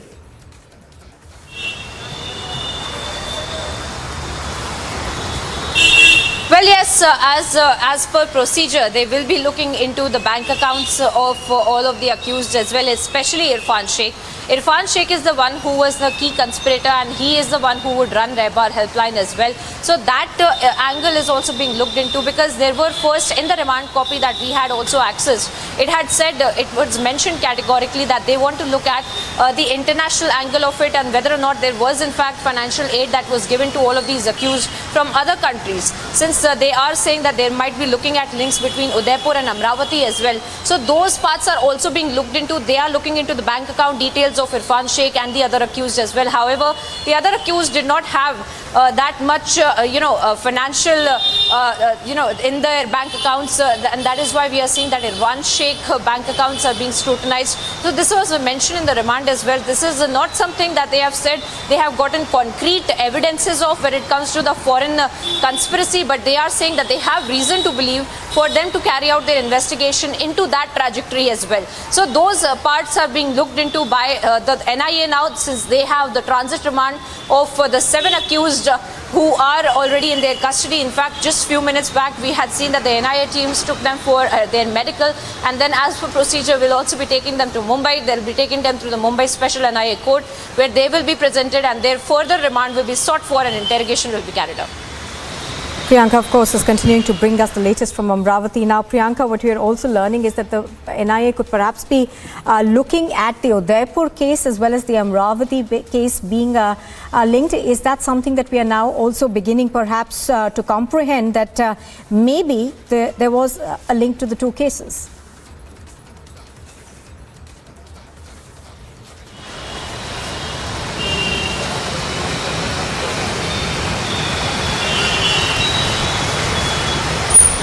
All right, I think Priyanka is still getting details of the latest that we are now learning. Priyanka, can you give us more details of the link that has now been drawn?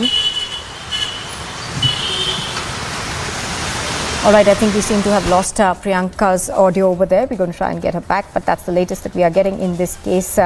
That the NIA, of course, is widening the ambit of its investigation. The post-mortem report is also out, and it does appear from the post-mortem that he was stabbed multiple times.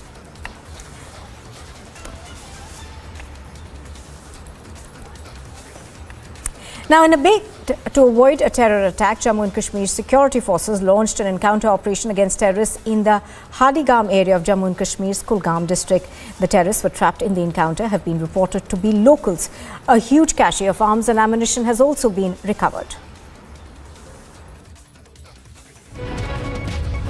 In a big win for the armed forces in Jammu and Kashmir, 2 terrorists surrendered during a live encounter in the Haldigram area of Kulgam district.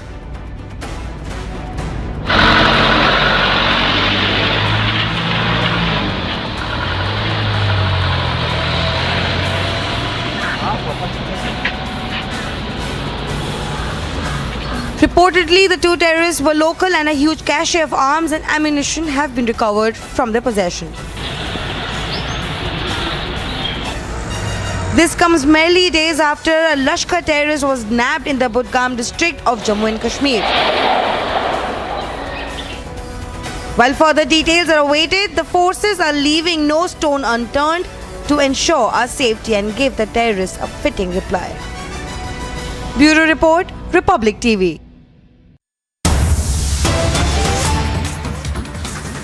Well, news just coming in. We are now learning that the NIA team has conducted raids at the Tawheed Madrasa located in Santosh Nagar and has taken a 36-year-old Muslim scholar, Muhammad Manobar Hussain Asharfi, into custody yesterday. He's a resident of Bihar and was staying in the Santosh Nagar area for the past 8 to 10 years. He was taken into custody in connection with the Kanhaiya Lal murder case of Udaipur. Sources say that on the day when Kanhaiya Lal was hacked to death, the main accused, Riaz Akhsari, had a telephonic conversation with Muhammad Asharfi before the murder. The NIA had also closely noticed that the two were in constant touch. Let's go across to Aneri, who has more details on this. Yes, Aneri, tell us more, please.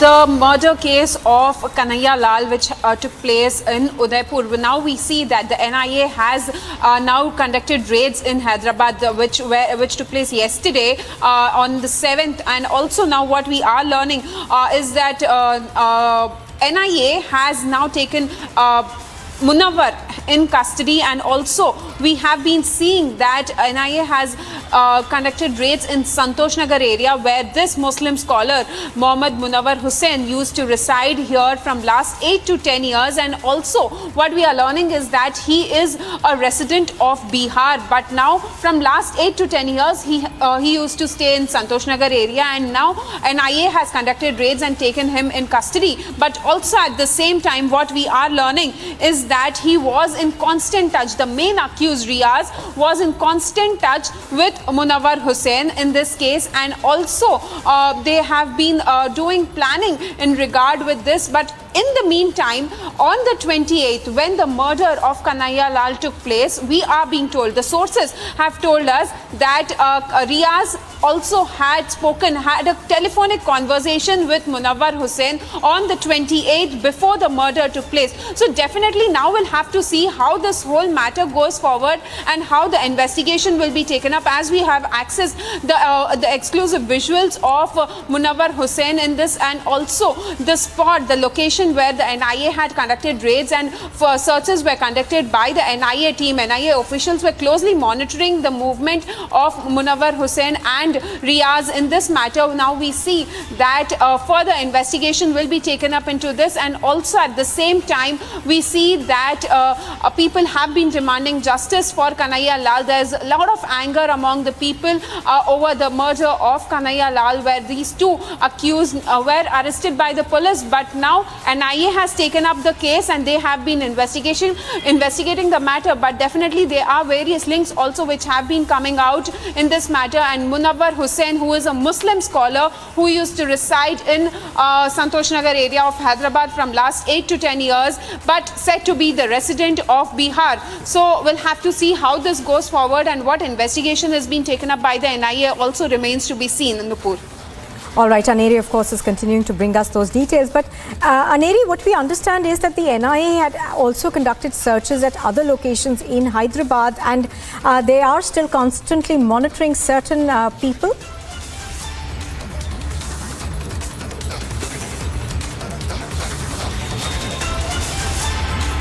Well, Nupur, in that regard, we are yet to get any sort of confirmation. But yes, yesterday we had seen that NIA officials were in Hyderabad. They were conducting raids and at this particular location where Mohammad Munawar Hussain used to reside in Santosh Nagar area. And later we also see that he was taken in custody in connection with the Udaipur's Kanhaiya Lal's killing. And now we also have been learning, and it has been noticed that this Muslim scholar who Munawar Hussain used to run a madrasa in the Santosh Nagar area, and now the police officials, NIA officials have taken him in custody. But also what we are being said is that Riaz, who is the main accused in this case, was in constant touch with Munawar Hussain, and also on the day of the incident which had taken place in Udaipur, where Kanhaiya Lal was murdered, before the murder had taken place, that time also Munawar Hussain and Riaz had a telephonic conversation. So now definitely we'll have to look into it, what exactly investigation will be taken up, and all the links will also be looked into by the NIA officials, as they have been closely monitoring the movement of Munawar Hussain and also the Riaz who was arrested by the police officials earlier. Now, Aneri, is the NIA looking at the conspiracy, or are they looking at a wider conspiracy perhaps that could be at play in the beheading of Kanhaiya Lal? Because we are given to understand that they were also looking at several WhatsApp groups that were formed in the aftermath of Nupur Sharma making those derogatory comments.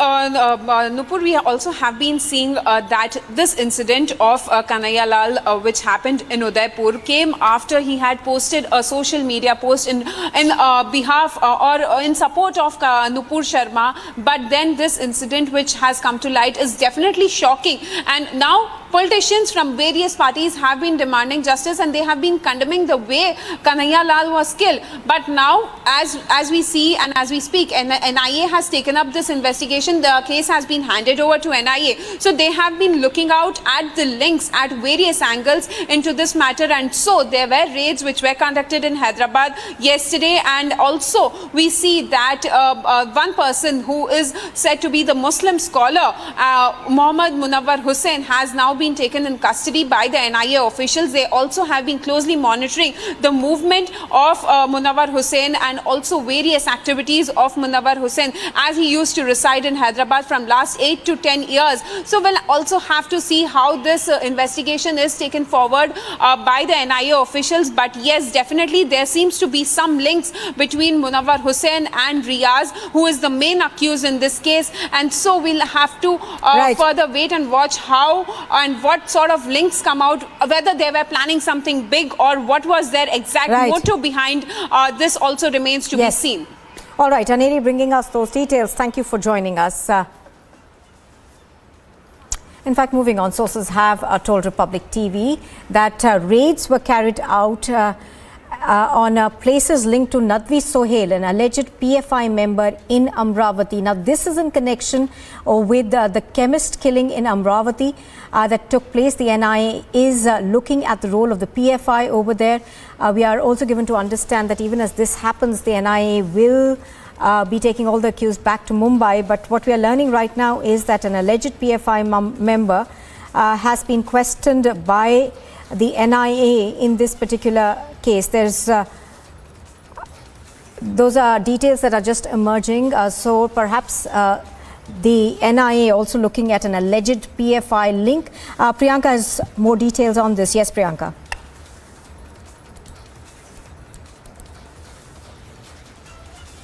That we are picking up with respect to an alleged PFI link that might also be established by the authorities, because we are looking at Sohail Nadvi, in fact, who is right now being questioned by the NIA. He is being asked about his role in this entire matter, and there were several raids that had been carried out by the NIA officials in the late last night at the house of this alleged PFI member as well. And of course, the investigation will go in that direction as well with respect to whether there were other organizations as well that had been involved in carrying out this conspiracy, in finding out exactly who else had been linked to the people there and how they were actually carrying out this planning and plotting to kill Unmesh Kole. Now, we have also established that this was not just about Unmesh Kole, it was about sending out a message. And this has been made clear by the recordings that we have gotten exclusively of 7th of June, when several of the people had been calling others who had made posts in support of Nupur Sharma. So those connections are also being looked into, and in that matter, just hold your thoughts for a minute. These are pictures that we have accessed of the accused in this case. Back to you, Priyanka, just to tell our viewers, these are pictures that we have accessed of the accused. Yes, Priyanka, you were taking us through the sequence of events as they've unfolded.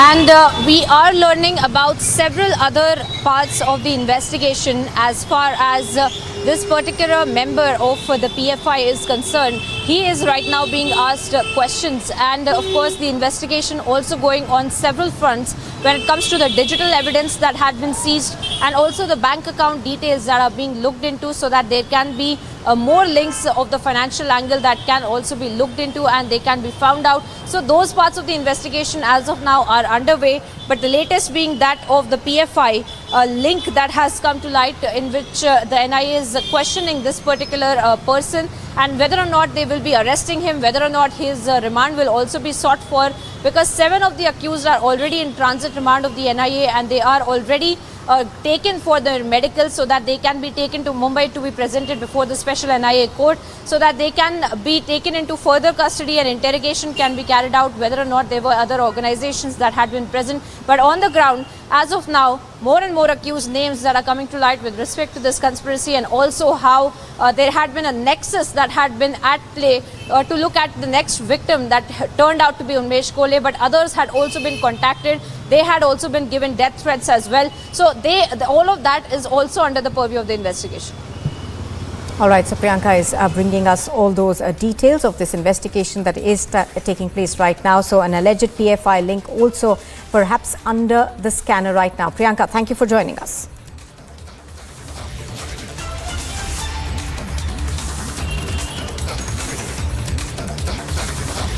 All right, pictures on your screen are of the person of interest that the NIA is now quizzing. There is perhaps an alleged PFI link that the NIA could be looking into in the Amravati murder case.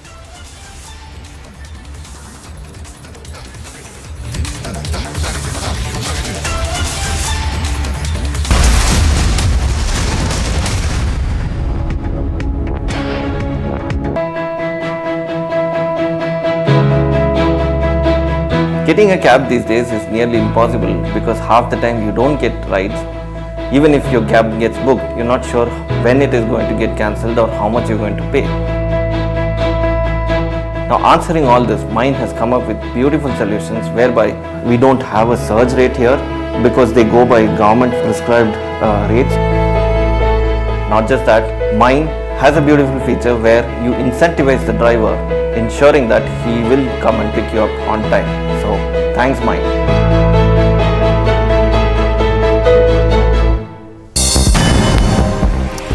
A quick roundup of news in Ndrf. Two Indian youth from More Ward number 2 and 4 were reportedly shot dead in Tamu in Myanmar. Reportedly, they were shot dead by Myanmar militia in the Tamu town of Myanmar at around 1 p.m. on Tuesday.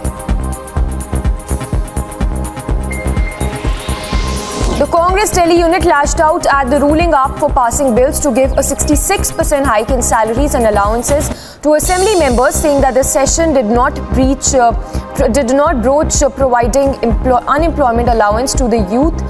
He further alleged that the Chief Minister Arvind Kejriwal has failed to fulfill his promise to give 8 lakh jobs.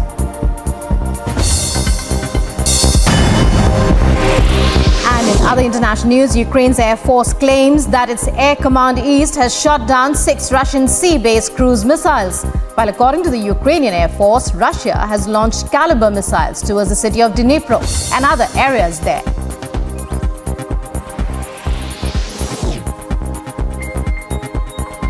Ukraine's second largest city has come under heavy fire as Russian forces move to take control.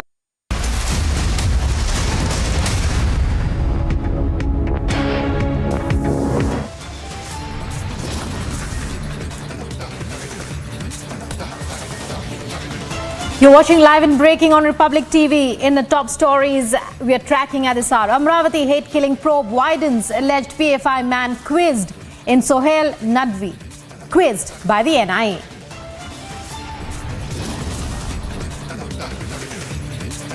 Chilling details revealed in Umesh Kolhe's post-mortem report, suggesting Kolhe was stabbed to death.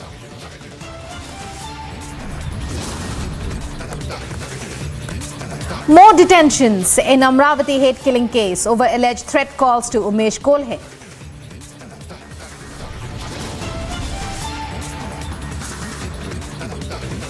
Maha Chief Minister Shinde takes a jibe at Uddhav, says the rickshaw has now overtaken the Mercedes.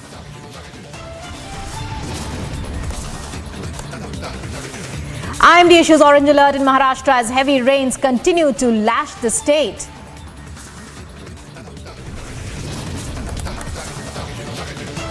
Pothole death reported in Thane. Massive anger erupts as civic apathy claims another life.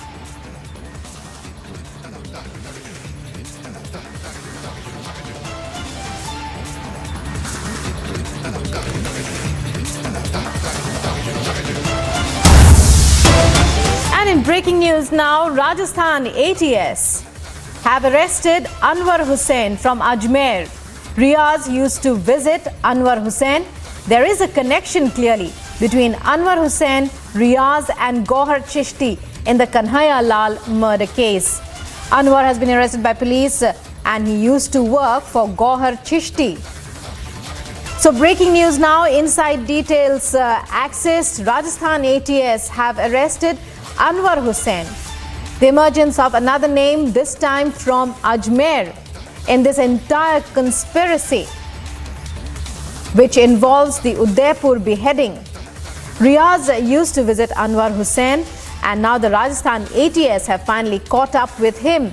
So Anwar Hussain and Riaz were acquaintances. What kind of acquaintances we shall come to know as we go across to our correspondent Harsha. Harsha, when we talk about Anwar Hussain, is this a new name? We've not heard it before, but Rajasthan ATS now cracking down in Ajmer once again.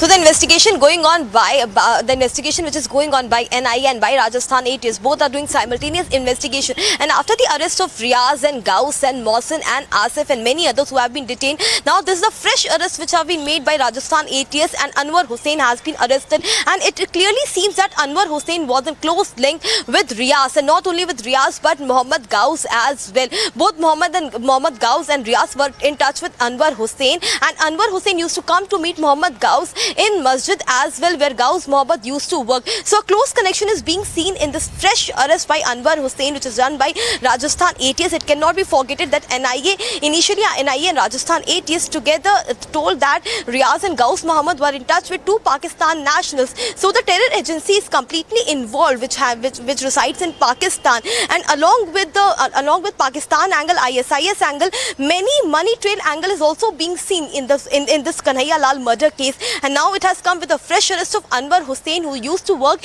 in Masjid for Gauss Mohammad. Some money trail link is also being seen, because Gauss Mohammad used to run a shop in Khirji Pir area, where he had a shop, and here where he used to collect money, a small amount of cash amounts through chit fund as well. So all these money trail, and whether Anwar also was in touch with the Masjid guy Shoaib and Gauss, what was the link of Anwar Hussain? Was weapon also given to Anwar Hussain? Was Anwar anywhere involved with Nizam, who was the neighbor of Kanhaiya Lal? All these details are being tracked by Rajasthan ATS now, because I would like to tell you that Rajasthan ATS and NIA are both the agencies doing investigation on their own hand in this entire Kanhaiya Lal murder case, and the fresh arrests are daily being done. Many have been detained also, but this arrest after Gauss, Riaz, Mohsin and Asif, Anwar Hussain could be a big lead for Rajasthan ATS to know more about the money trail and more about the connections and network of Gauss Ahmed,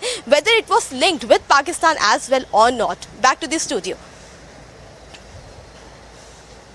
Right, Harsha, many thanks for joining us there. And so, as we were telling you, and Harsha was giving us those details, Rajasthan ATS have arrested Anwar Hussain. The emergence of a new name now, even as the ATS as well as the NI carrying out investigations into the Udaipur as well as the Amravati killings, both beheadings related to radical groups and radicalized groups, close connection with Pakistan, the Pakistan angle very active in both cases as well.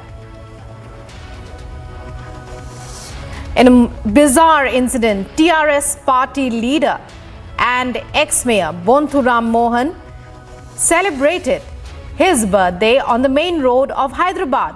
The incident caused massive havoc and created traffic jams, causing immense public distress. Take a look. This is not an election rally, neither a victory march, but a brazen misuse of power. Bonthuram Mohan, a Telugu Rashtra Samiti leader and a former mayor of Hyderabad, was seen celebrating his birthday in the middle of the road. Watch how, with no sense of public civility or empathy, the leader blocked the traffic, causing massive jam just to celebrate his birthday. The viral video has triggered massive anger among the public, but the question remains: will Chief Minister KCR step in and take action against the leader?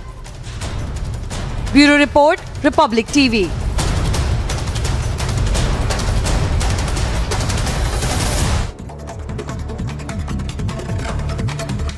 And more top stories. After witnessing incessant rains on Tuesday night, the Met Department has issued an orange alert for Mumbai and its suburbs for the next 24 hours. The possibility of very heavy showers and waterlogging, especially at isolated places, is expected. A total of 12 National Disaster Response Force teams have been deployed for maximum safety of all.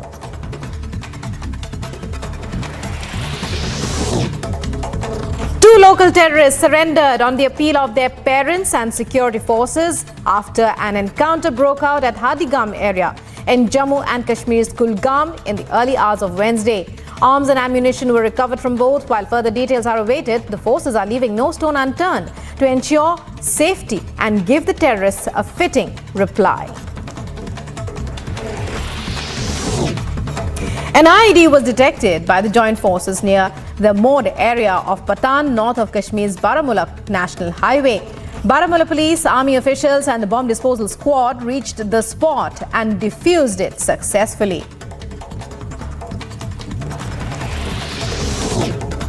According to the ASP, Vikas Sangwan, confirmation of arrest of Salman Chishti, who emerged on social media platforms calling for the beheading of the former BJP spokesperson Nupur Sharma. In the video, the cleric purportedly says he would give his house to anyone who brings Sharma's head to him, threatening that he would have shot her dead for insulting Prophet Muhammad.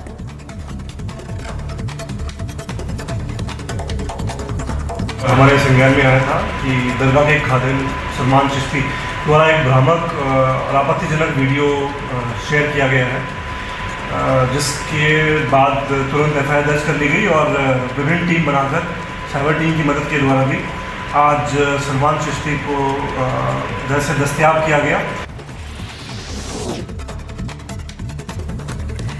And External Affairs Minister Dr. S. Jaishankar has asserted that India has taken the right course on the Ukraine conflict. While addressing an event, the minister pointed out that India has to protect the interests of her people, as the historical and strategic interests are at stake in the wake of fuel and food shortages arising out of the Russia-Ukraine war.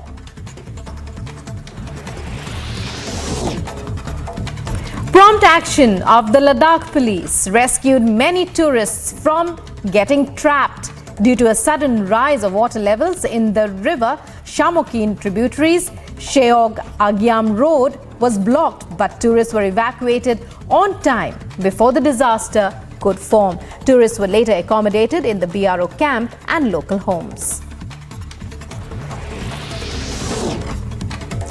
And prices of LPG cylinders rise again by 50 rupees. Domestic LPG cylinder will now cost 1,053 rupees in Delhi. The 5 kg domestic cylinder prices have also increased by 18 rupees per cylinder, whereas 19 kg commercial cylinder prices have dropped down by 8 rupees 50 paise. Gangster Lawrence Bishnoi has been sent to police remand till the 11th of July in connection with the Rana Kandowalia murder case. Gangster Lawrence Bishnoi will be produced in the Amritsar court by Punjab police today and previously he was also brought to the state special operations cell in Amritsar amid tight security. Lawrence is also the mastermind in the Sidhu Moosewala murder case.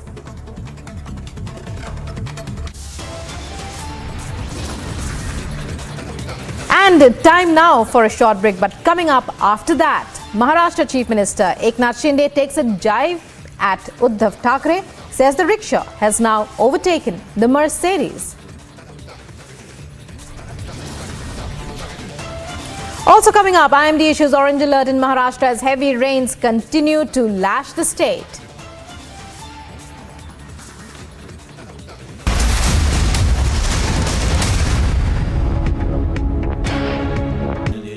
Amity has been ranked India's #1 not-for-profit private university for 9 years, with top 10 ranked institutions in management, engineering, biotech, law, masscom, telecom, hospitality, fashion and more.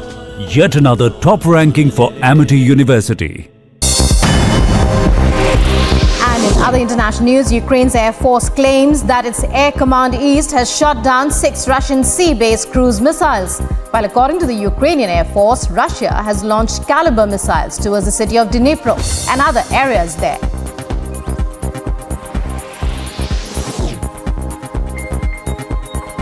Ukraine's second largest city has come under heavy fire as Russian forces move to take control of the Donbas, the country's eastern industrial heartland. Shells have reportedly been hitting Kharkiv and its outskirts every day. And here's some news in brief. A meeting of the Union Cabinet is scheduled to be held today. The Cabinet may consider a proposal to cut land licensing fee and a longer lease period for railway land, according to sources. The Indian Army has evacuated 2 female yatris who developed medical complications during the Chittu Mata Yatra in Padar, Kishwar. Draupadi Murmu, the presidential candidate of the National Democratic Alliance, is to meet MPs and MLAs of the ruling BJP and its allies, the Ahom Gana Parishad and the United People's Party Liberation in Assam. Murmu arrived in Guwahati late Tuesday night to seek support for the July 18 elections. As former Maharashtra Chief Minister Uddhav Thackeray and NCP leader Sanjay and Shiv Sena MP Sanjay Raut continue to criticize the newly elected Eknath Shinde-led state government, BJP leader Kirit Somaiya hit back saying that they are not accepting the reality and Thackeray needs to introspect now. Senior BJP leader also pointed out claims made by Aditya Thackeray in which he said that around 15 MLAs are still in contact with them. In a shocking incident in Punjab, a group of miscreants opened fire outside a Moga court in broad daylight. Police have accessed the CCTV footage of the incident where some shooters can be seen in 2 cars firing at a group of people in the parking area of Moga local court. Ukraine's President Vladimir Zelensky has called for more pressure on Russia, warning that Russia can create another crisis for Europe. Volodymyr Zelensky also said that until Russia is defeated, there is no guarantee that it will not wage war against any other country. The United Nations World Food Programme has appealed for $68.4 million to alleviate food insecurity in the Central African Republic. The rapid rise in the price of essential goods in the CAR linked to the war in Ukraine could exacerbate an already difficult humanitarian situation. Over 2 million people in the CAR are currently suffering from acute food insecurity. The Supreme Court will be hearing a petition filed by former Tamil Nadu Chief Minister and AIADMK leader Edappadi Palanisamy challenging the Madras High Court order restraining the AIADMK's General Counsel for amending the party's bylaws during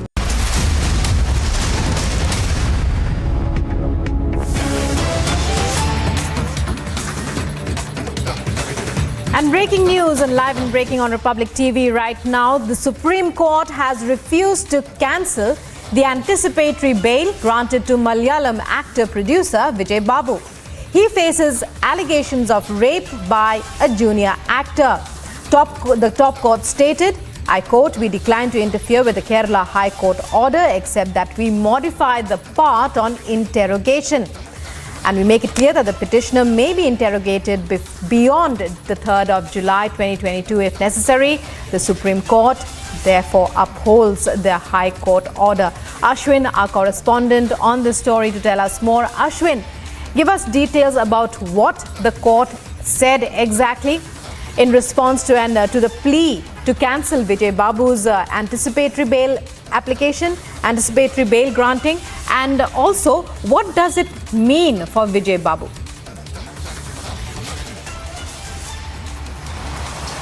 Absolutely. Now, this vacation bench of the Supreme Court, headed by Justices Indira Banerjee and J.K. Maheshwari, has come up with a ruling that upholds the earlier orders given by the High Court, which allows the anticipatory bail of actor-cum-producer Vijay Babu, against whom a junior actress had filed a rape allegation.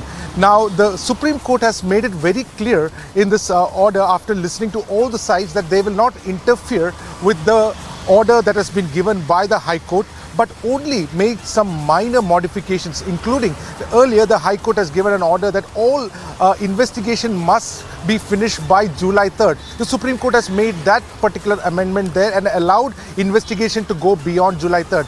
Apart from that, it also mandated that the accused, who's Vijay Babu in this case, cannot put any social media post with regard to this incident. That has also been another restriction that has been put forward, and also sustains the restriction that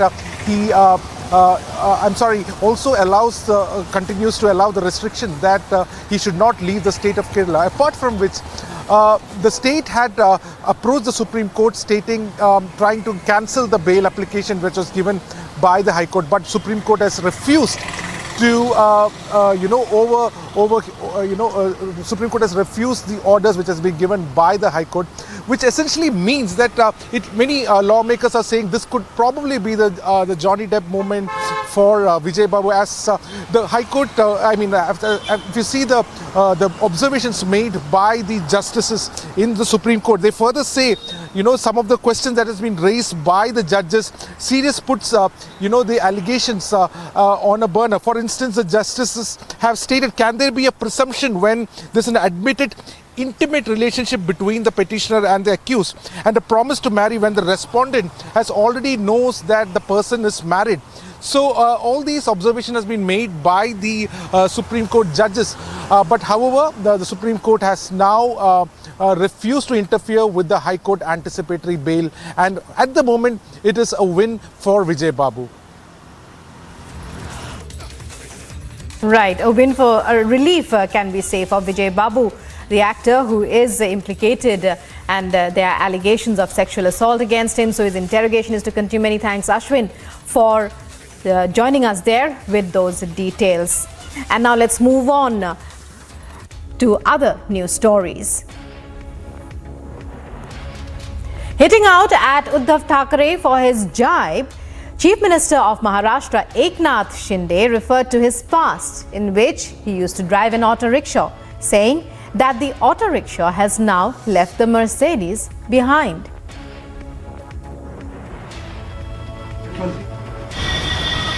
जो बात कर रहे थे, उन्होंने एक बात वहाँ पे कही कि पहले हमारी सरकार को तीन पहिए की सरकार कहा जाता था, आज तीन पहिए वाले ड्राइवर को सरकार चलाने दे दिया है, कैसे चलेगा? कहीं ना कहीं इशारा आपकी तरफ था, आपके शुरुआती। मैंने कहा है उस पर, वो रिक्शा मर्सिडीज को पीछे छोड़ दिया, रिक्शा ने मर्सिडीज को पीछे छोड़ दिया, क्योंकि ये सरकार जो है ये सर्वसामान्य लोगों के लिए सरकार है, ये समाज के हर घटक को न्याय दिलाने वाली सरकार है।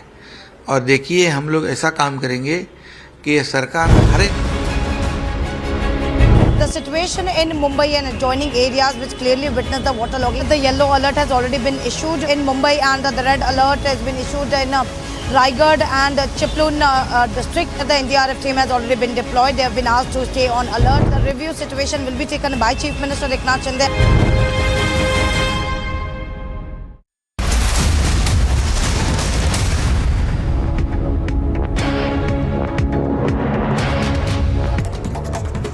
And here's some news in brief. A meeting of the Union Cabinet is scheduled to be held today. The Cabinet may consider a proposal to cut land licensing fee and a longer lease period for railway land, according to sources. The Indian Army has evacuated 2 female yatris who developed medical complications during the Chittu Mata Yatra in Padar, Kishwar.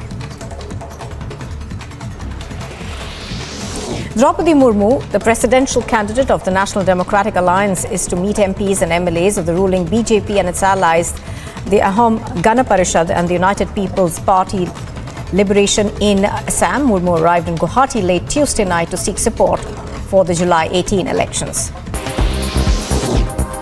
As former Maharashtra Chief Minister Uddhav Thackeray and NCP leader Sanjay and Shiv Sena MP Sanjay Raut continue to criticize the newly elected Eknath Shinde-led state government, BJP leader Kirat Somaiya hit back saying that they are not accepting the reality and Thackeray needs to introspect now. Senior BJP leader also pointed out claims made by Aditya Thackeray in which he said that around 15 MLAs are still in contact with them.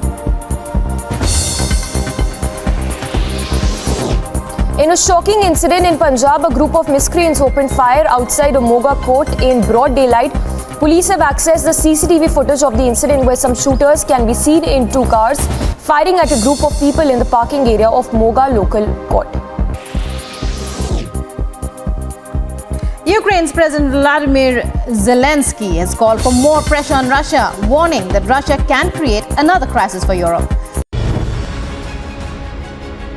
The situation in Mumbai and adjoining areas which clearly witnessed the waterlogging. The yellow alert has already been issued in Mumbai and the red alert has been issued in Raigad and Chiplun district. The Ndrf team has already been deployed. They have been asked to stay on alert. The review situation will be taken by Chief Minister Eknath Shinde.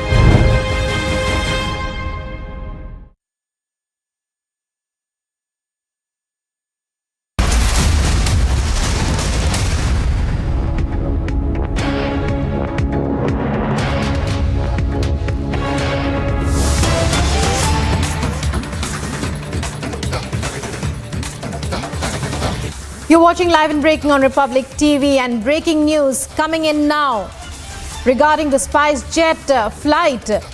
In a latest incident, another incident reported regarding a SpiceJet flight. The last we had heard, one of its flights had to do an emergency landing in Karachi. Is the 8th SpiceJet incident in 2 weeks now. Another mishap reported on board a SpiceJet flight. Once again, breaking news coming in.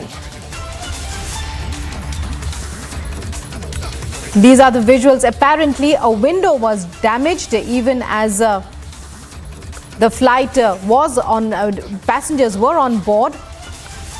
Reports suggest that there have been a series of such incidents reported in many SpiceJet flights. In fact, this is the 8th such incident that is being seen. And breaking news at this point, another SpiceJet incident reported. A window breaks on board a flight. We are trying to get in more details of the incident, but as of now, what we can hear, what we know is that this is the 3rd such incident in 2 days on a SpiceJet aircraft, the 8th such incident in 2 weeks now. The DGCA taking serious note of this series of incidents in the airline's aircrafts. This is the 8th such incident in 2 weeks now. Only yesterday, the SpiceJet's Delhi-Dubai flight was diverted to Karachi due to fuel indicator malfunctioning.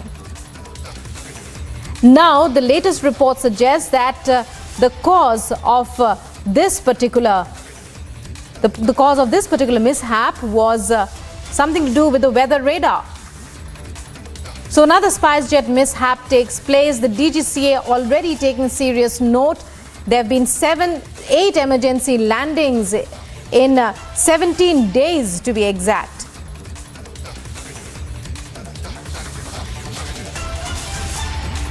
What is happening in SpiceJet? Just 23 hours ago, we had received reports of the Delhi-Dubai flight of SpiceJet that was diverted to Karachi due to the malfunctioning of the fuel indicator on the aircraft. Now we are hearing that there were problems caused by an unserviceable weather radar in another SpiceJet flight. And the Directorate General of Civil Aviation already has begun investigating all the incidents. And Abhishek will be joining us for a deeper look into this and what's happening with SpiceJet. Abhishek, clearly SpiceJet in serious trouble. We'll be going to Abhishek, but right now, to get more details about this incident, about the various series of incidents in such quick succession, is Harsha with us. Harsha, another SpiceJet emergency flight, emergency landing, can we say? Another incident reported. Just yesterday, we had been telling you about how a SpiceJet flight had to do an emergency landing in Karachi. Now today, reports of malfunctioning of the weather radar.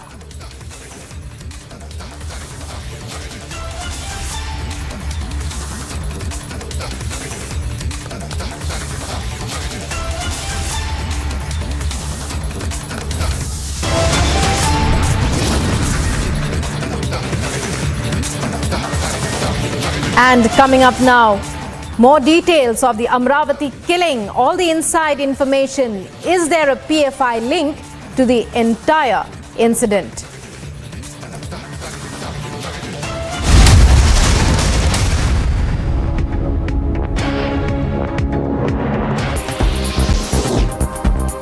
As former Maharashtra Chief Minister Uddhav Thackeray and NCP leader Sanjay and Shiv Sena MP Sanjay Raut continue to criticize the newly elected Eknath Shinde-led state government, BJP leader Kirit Somaiya hit back saying that they are not accepting the reality and Thackeray needs to introspect now. Senior BJP leader also pointed out claims made by Aditya Thackeray in which he said that around 15 MLAs are still in contact with them. In a shocking incident in Punjab, a group of miscreants opened fire outside a Moga court in broad daylight. Police have accessed the CCTV footage of the incident where some shooters can be seen in two cars firing at a group of people in the parking area of Moga local court. Ukraine's President Vladimir Zelensky has called for more pressure on Russia, warning that Russia can create another crisis for Europe. Volodymyr Zelensky also said that until Russia is defeated, there is no guarantee that it will not wage war against any other country. The United Nations World Food Programme has appealed for $68.4 million to alleviate food insecurity in the Central African Republic. The rapid rise in the price of essential goods in the CAR linked to the war in Ukraine could exacerbate an already difficult humanitarian situation. Over 2 million people in the CAR are currently suffering from acute food insecurity. The Supreme Court will be hearing a petition filed by former Tamil Nadu Chief Minister and AIADMK leader Edappadi Palanisamy challenging the Madras High Court order restraining the AIADMK's General Council for amending the party's bylaws during its meeting.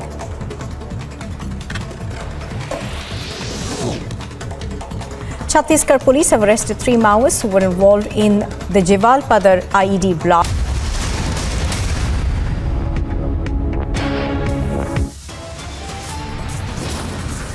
Top headlines this afternoon. Amravati hate killing probe widens. Alleged PFI man quizzed in Suhail Nadi quizzed by the NI.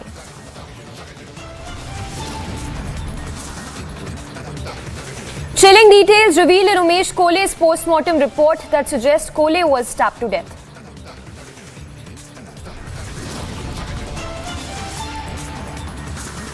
More detentions made in Amravati hate killing case over alleged threat calls to Umesh Kole.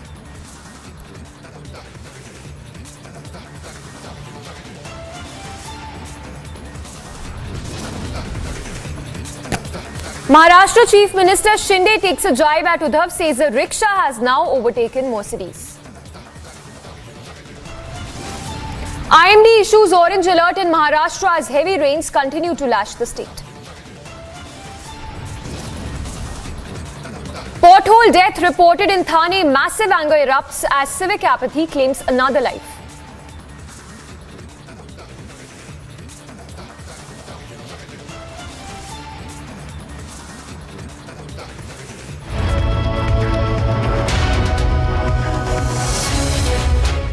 Good afternoon, viewers. Thanks for tuning in. A lot lined up for you in this edition of our broadcast, starting with breaking news coming in.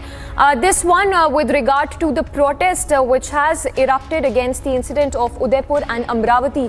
The visuals also that we are playing out on our screens right now of the protests that have erupted in Rajasthan, in Pali, over the Hindu killings that have been happening. Remember, back-to-back incidents that have happened. One in Amravati, which happened on 21st of June, and the second in Udaipur. We'll get more details of this protest which are taking place, but the visuals that we are playing out are of this protest, which are over the incidents which have happened in Udaipur and Amravati.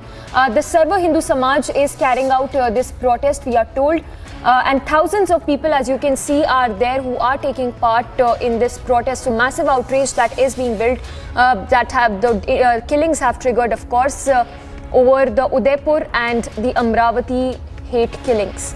We'll go across to our reporters as well to get us more information.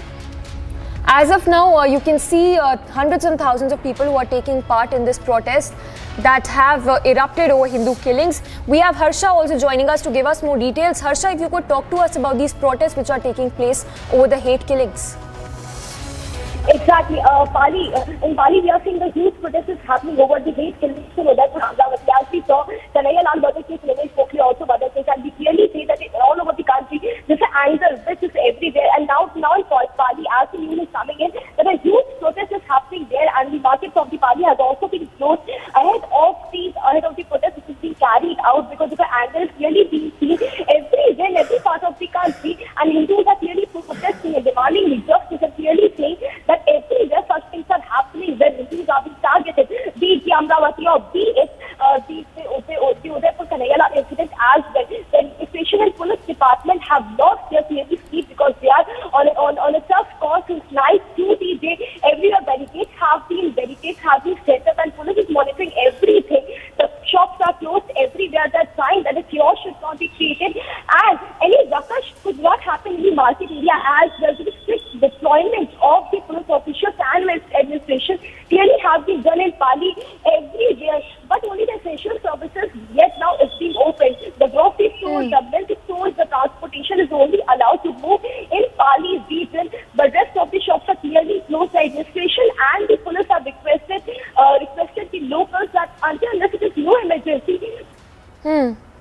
All right, Harsha, they're getting us details of this protest which is taking place in Rajasthan. Of course, the Rajasthan police facing flack by the people there, a massive protest that is being carried out in Pali over the killing of Hindus. This particular protest which is taking place in Pali over the Hindu killings, specifically the Udaipur incident, the beheading case which was reported just a few days back, where the man was beheaded, the Hindu tailor was beheaded. So Rajasthan police there are facing massive backlash by the people, and the protest also that is happening at this point. Our Harsha continues to be with us. Harsha, well, we will go across to Harsha again, but the visuals there are self-explanatory of the kind of anger that is being built. Of course, anger among the masses there, the people of Rajasthan, over the killings that have happened, particularly the Udaipur killing which happened in July.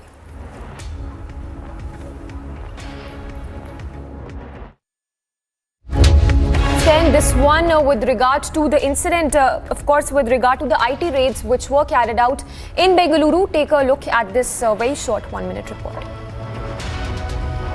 Income Tax Department conducting IT raids against the manufacturers of Dolo 650. Microlabs Private Limited are the largest manufacturers of Dolo 650 in the country.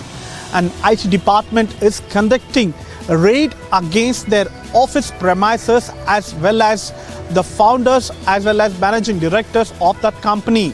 Apart from Bengaluru, they are also conducting 40 other places including Punjab, Sikkim, Goa, Tamil Nadu, Mumbai and Delhi. And what we also get to learn is more than 200 IT officials are conducting these raids in all these places simultaneously. What we also get to learn through our sources from the IT department is that Dolo 650 was one of the most sold tablets during the time of COVID era. And there are possibilities of this micro labs allegedly involving in tax evasion, which has led for Income Tax Department to conduct these raids. With video journalist Bhagat Sagairaj reporting for Republic TV, Bengaluru. And a roundup of news in brief. A boy identified as Deepak was attacked in Ara, Bihar over social media post that he had put out in support of Nupur Sharma. Deepak had posted on Facebook in support of Nupur Sharma 7 days back, and in fact he made and the accused had replied to this particular post that was put out by Deepak. Later the accused called 20 to 30 people to thrash Deepak. However, the police reached the spot on time and saved Deepak from the mob. A cloud burst that was reported in Chog area of Manikaran Valley of Kullu, causing heavy damage to many homes and camping sites across the area along the Choj Nala, which is connected to the Parvati River. As per the information received, it was raining in Kullu since last night. The incident happened in the Chog drain in the morning. The houses adjoining the drain were also damaged.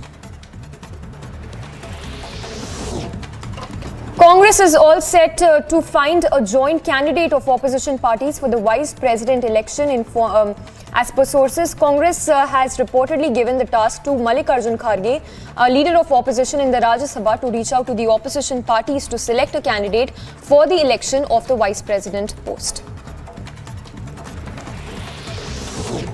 NIA's FIR in Udaipur case mentions that assailants circulated the video of murder of tailor Kanhaiya Lal on social media. The NIA in a statement said that the video was surfaced with assertion promoting enmity on religious grounds and creating panic and terror amongst the masses of the country.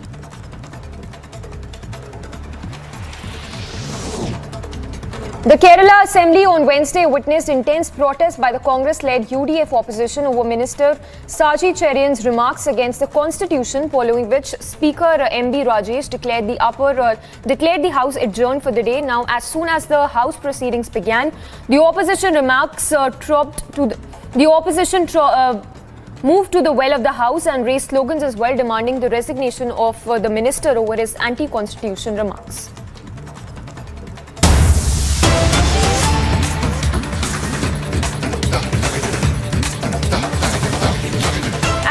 More breaking news coming in. The protest that is currently being staged by the BJP, the protests which are currently taking place in Kolkata, we are told. Remember some remarks that were also made by TMC's Mahua Moitra, which has of course triggered massive reaction there from the BJP. You can see the protests which is currently being staged by the BJP workers there. This protest which is currently taking place in Kolkata as we speak. We'll go across to our Kolkata reporters as well to get us more information. But as you can see, massive backlash that Mahua Moitra is facing over the remarks that she had made. And you can see the BJP workers there upping the ante against Mahua Moitra there, raising banners and flags against Mahua Moitra and staging a stir there against Mahua Moitra. This is the Smoking Kali Rao which has erupted, of course. We have Niranjan with us, our executive editor. Niranjan, if you could give us more details of the protest being staged by the BJP in Kolkata. Well, in the last few hours and since yesterday, the BJP has been asking for action against this Trinamool parliamentarian called Mahua Moitra for her comments against Goddess Kali, especially on the Kali poster. Now, there were some reported comments of Mahua Moitra that the BJP claims, that she has insulted them and that even the TMC had reportedly distanced itself from these comments made by Mahua Moitra, saying that it does not, they do not endorse the comments made by her. Meanwhile, Bollywood is also tweeting. There's a tweet that has been put out by Swara Bhaskar. Bollywood wading into the controversy. Let's put out that tweet as well. Swara Bhaskar says, Mahua Moitra is awesome. More power to her voice.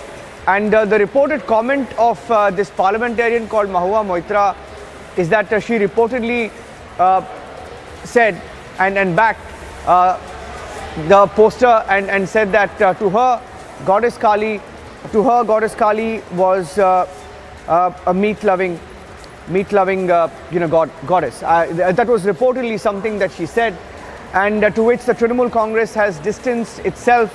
And the tweet now coming in of Bollywood, Swara Bhaskar, and I think these are some of the same people who also went after Nupur Sharma, saying that she shouldn't have made those comments and she should not have. Those comments were condemned and action was taken. But for them to use such double standards and also back comments that have hurt the sentiments of many others is something that raises questions and is completely hypocritical. Now, the breaking news update now is that Bollywood has jumped to her defense. People like Swara Bhaskar is saying that Mahua Moitra was right and that she's awesome, more power to her. So essentially they're backing her comments. And this also comes on the back of the action that has been taken. I think Twitter has also pulled down the poster or the trailer which is the starting point of this controversy of Kali, the documentary of Meena Manimekalai. Now, as we know it, the Trinamool Congress, as of this afternoon, distancing itself from the comments. The BJP is protesting. There are different protests being reported from different parts of Bengal, and they're asking and they're daring the Trinamool Congress to take action against Mahua Moitra. There's no action, and these protests continue in West Bengal as we speak, in different parts of Kolkata as well. We are hearing that there are some complaints that have been filed as well. Not sure whether any of these complaints have been converted into an FIR, but the story is certainly developing. And as far as the poster controversy is concerned, Twitter has been forced to take some action. Twitter has been forced to take down that controversial documentary trailer that was the starting point of the Kali controversy. They've been forced to take it down, and a lot of complaints have been made.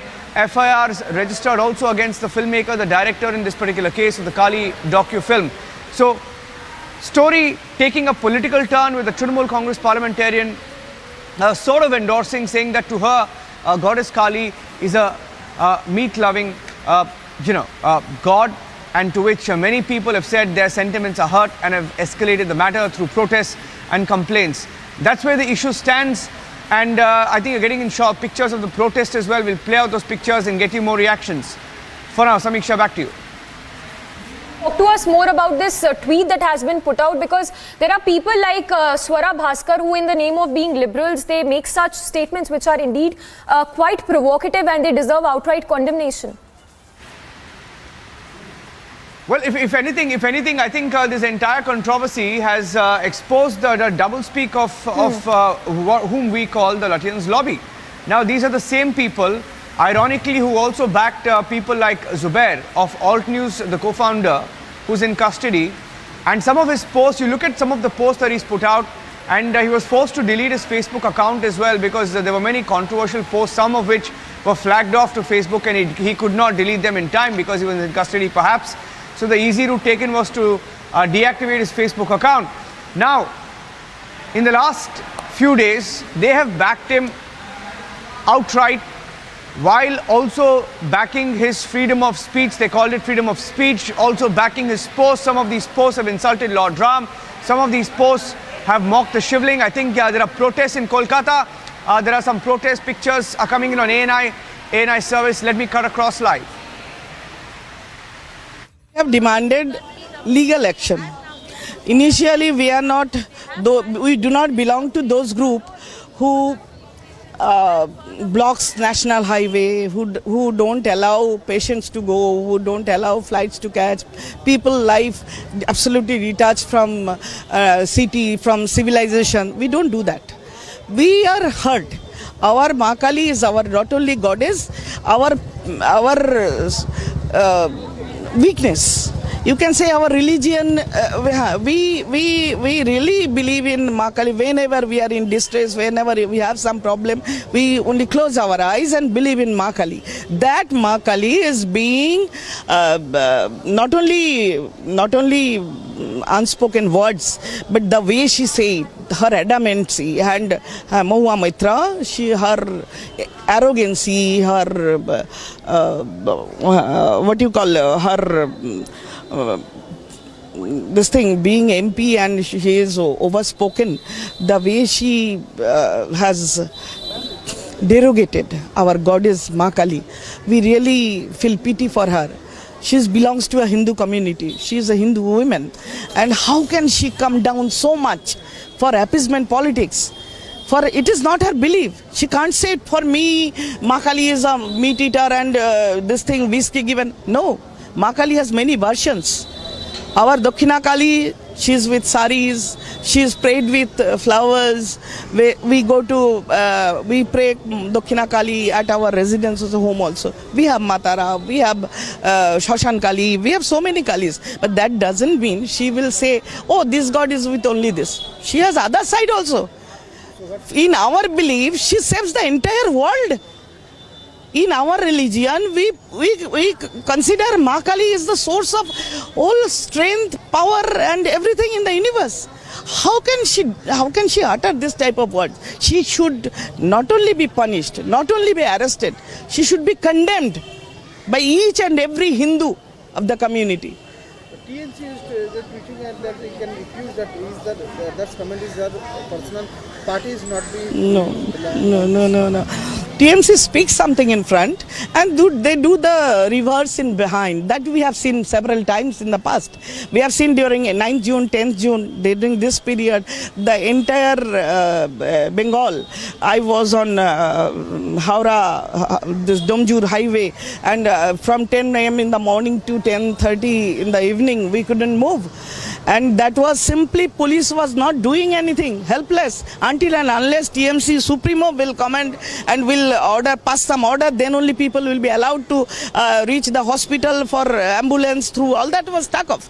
And we have seen in Beldanga, we have seen in Betua Dowri, we have seen in Malda, Murshidabad, everywhere. Wherever the community, the specific community is a little bit more in population, there only we have seen the entire road was blocked. And they were so adamant. They had all these things, sword and everything in their hand.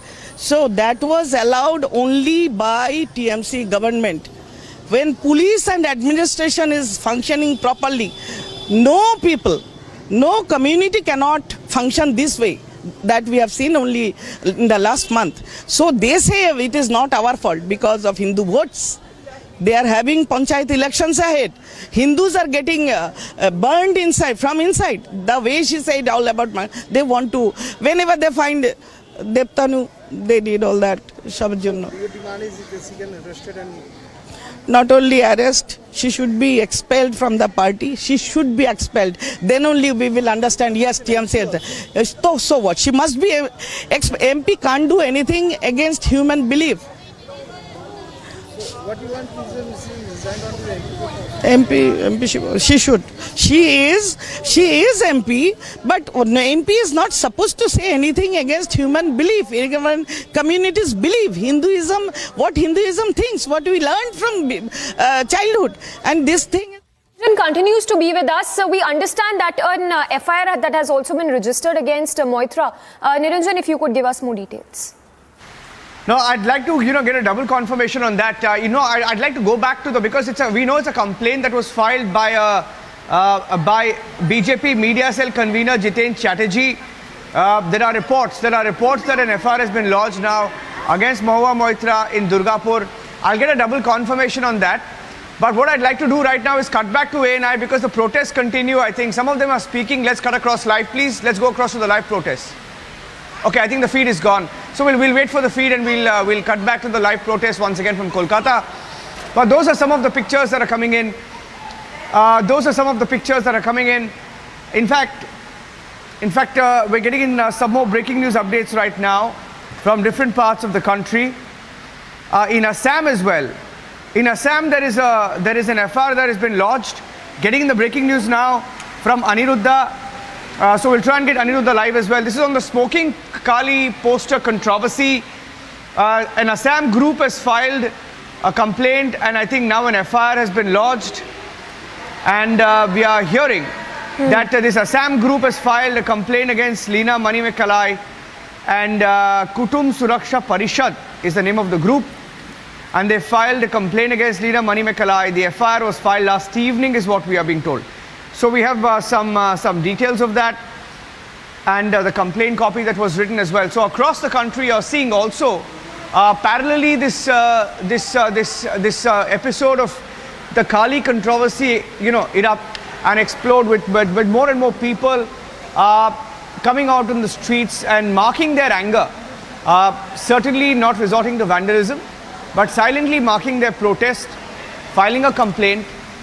And as we speak, we're getting an update from Assam now that a group has filed a complaint, and that complaint has been converted into an FIR.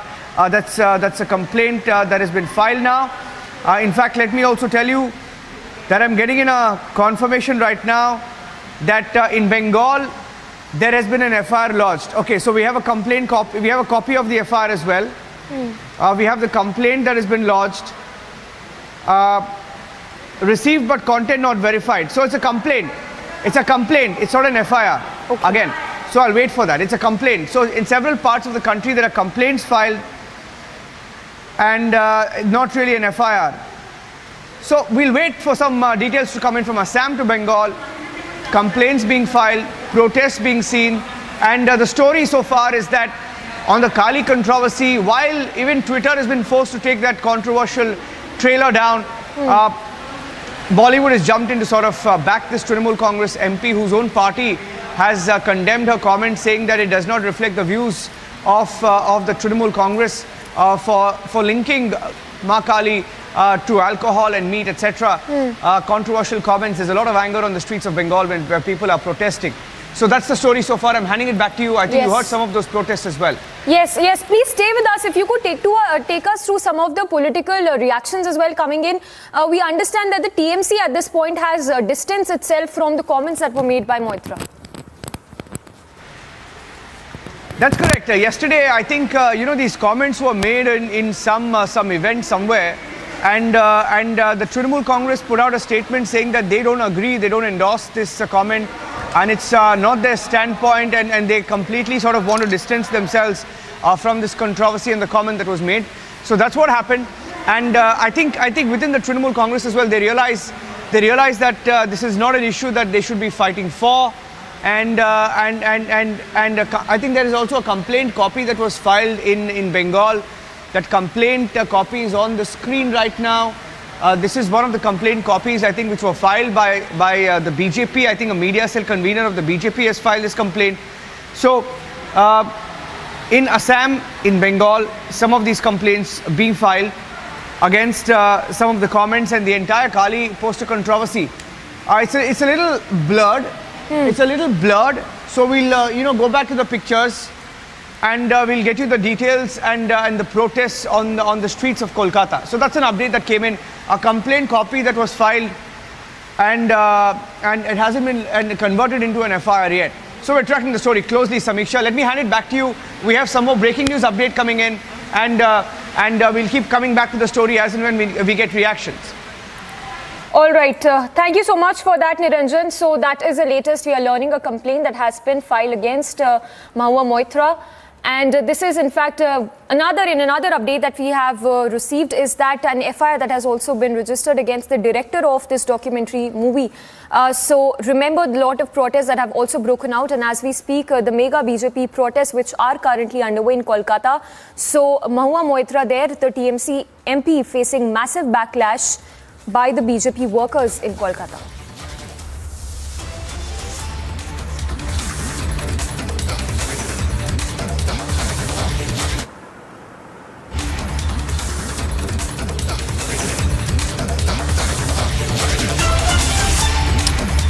So that is the latest coming in, the complaint that has been filed against Mahua Moitra. Remember, another FIR has also been lodged against the director of this particular movie, and all of this is with respect to the Kali poster row, which has only escalated.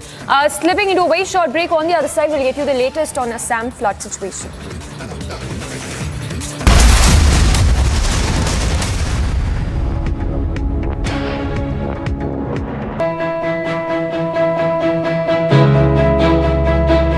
Getting a cab these days is nearly impossible because half the time you don't get rides. Even if your cab gets booked, you're not sure when it is going to get cancelled or how much you're going to pay. Now, answering all this, Mind has come up with beautiful solutions whereby we don't have a surge rate here because they go by government prescribed rates. Not just that, Mind has a beautiful feature where you incentivize the driver, ensuring that he will come and pick you up on time. So, thanks Mind.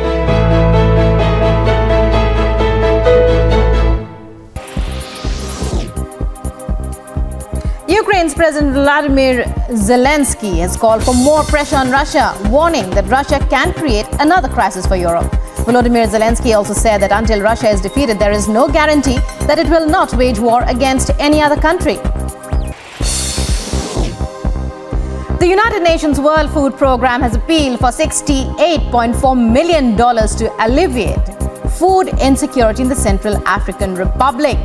The rapid rise in the price of essential goods in the CAR linked to the war in Ukraine could exacerbate an already difficult humanitarian situation. Over 2 million people in the CAR are currently suffering from acute food insecurity.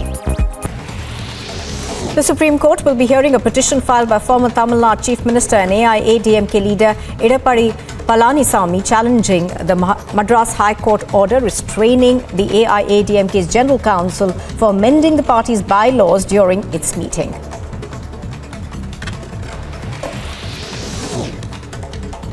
Chhattisgarh police have arrested 3 Maoists who were involved in the Jawalpada IED blast.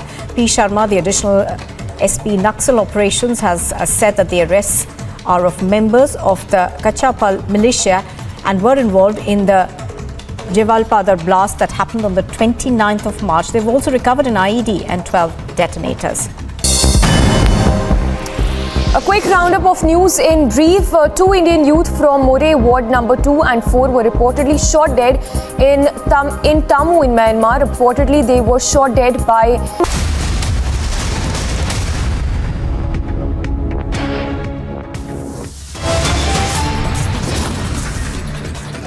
The headlines at 1:30 in the afternoon. Amravati hate killing probe widens. Alleged PFI man Sohail Nadvi quizzed by the NIA.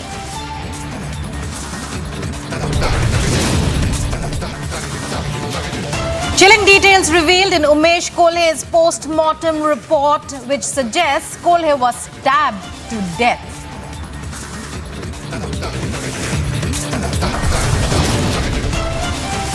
More detentions made in Amravati hate-killing case over alleged threat calls to Umesh Kolhe.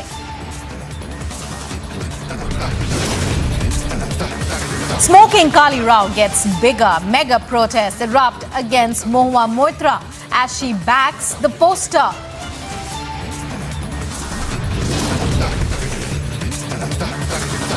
Trouble mounts for Mahua Moitra. Multiple complaints filed over controversial comments on Kali.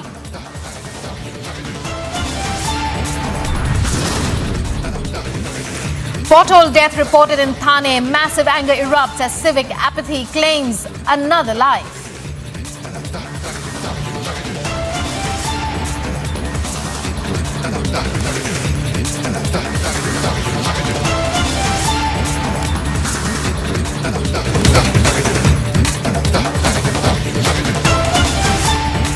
Breaking news coming in now. In the Amravati killing, sources have informed that raids were carried out at Nadvi Sohail, an alleged PFI member in Amravati. He is connected to the killing in Amravati. PFI member NI will take all of the accused back to Mumbai. That's another important detail at this hour. Another accused that the NI will be taking into their custody soon. So, here are the latest updates in the Amravati killing. Our correspondent Priyanka, who's been covering the story ever since it first broke. Priyanka, more details emerging. What are the important points to be taken note of as far as the case as it stands now is concerned?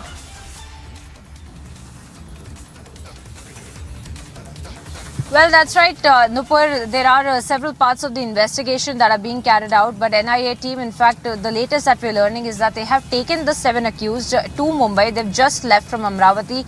And in fact, we have also been tracking what really the investigation has been all about. But so far, the pieces of evidences that the NIA has also taken over from the local police are about the WhatsApp groups, the bank statements and other financial pieces of evidences as well, because they are tracking as to how this entire nexus had been operating here on the ground, including the key accused Irfan Sheikh of the Rebar helpline, who had in fact been recruiting these 6 accused who had been on the ground carrying out the actual murder of Unmesh Kolhe. They were the ones in fact who were carrying out a recce on Unmesh Kolhe, looking at his daily activities to understand when he would be alone so that he can be attacked. Apart from that, the NIA is also looking at other accused who might be involved in this entire matter.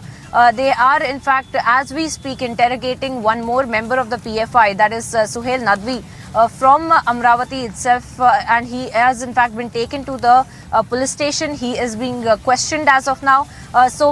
Following the entire procedure, NIA, if they have reason to believe that this particular PFI member also has something to do with the entire killing of Unmesh Kole, he will also be taken into custody and he will be presented before the court for a remand, for which then they will be taking him again to Mumbai as well. So all of that procedure. And Priyanka, we're going back to the post-mortem report right now. Stay with us. We're going back to the post-mortem report right now that you had given us, that we had accessed here in Republic, which tells about the vicious attack on Unmesh Kole. Here's more details regarding that.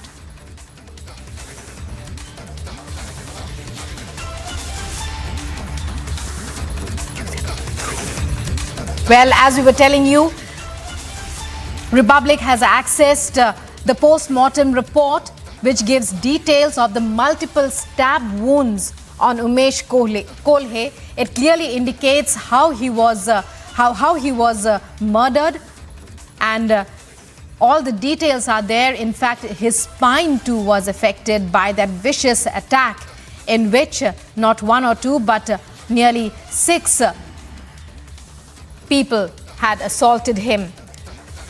And now the wider conspiracy emerges, even as the chilling details of his killing are out in that post-mortem report that Republic TV has accessed. Let's listen in from Priyanka to more details about this case.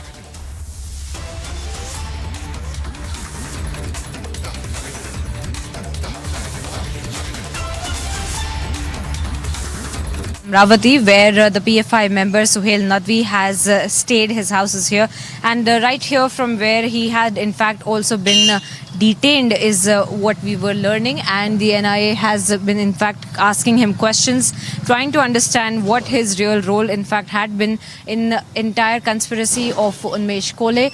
But this is the ground where in fact we are seeing that Unmesh Kole, the conspiracy of murdering Unmesh Kole in fact had also taken place, and now we're seeing from across Amravati more and more accused are coming to life, and one is the new PFI angle that has also come to life, because Suhail Nadvi, you can see the other shop name also, Suhail Nadvi, that in fact had been the member of the PFI and also had been involved, is what the authorities have reason to believe, in the entire murder of Unmesh Kole. As of now, he is in fact being taken into custody of the NIA. Raids were conducted at his house late last night, and of course today more and more names have come to light of who really had been involved in this entire conspiracy of brutally murdering Unmesh Kole. With video journalist Vipin Mori, I'm Priyanka Sharma for Republic. Well, Priyanka there giving us details, standing outside the premises connected to another accused, another alleged participant in this entire conspiracy in the Amravati killing, which claimed the life of a chemist, Unmesh Kole, and many were the assailants who attacked him on that evening, and they stabbed him. The Republic has accessed the post-mortem report, which gives details of the vicious stabbing in which his spine was affected, various nerves were sliced, and it was a cruel butchering of a helpless man. And sources have informed that raids were carried out at premises connected to Nadvi Sohail, a PFI member in the Amravati killing case. More details emerging as our correspondent Priyanka is on at the scene.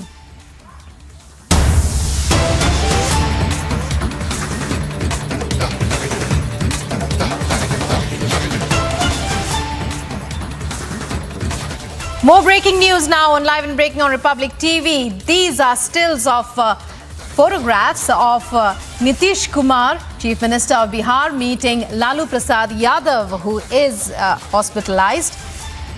Nitish Kumar there meeting Lalu Prasad Yadav earlier in the day. We had been giving you details about how Lalu Yadav was hospitalized. He has been ailing for some time now, and his son had in fact made it public and appealed to people for their prayers, however, not to disturb other patients and not to visit the hospital. These are stills of Chief Minister Nitish Kumar meeting Lalu Prasad Yadav in hospital where he is hospitalized. So breaking news now, and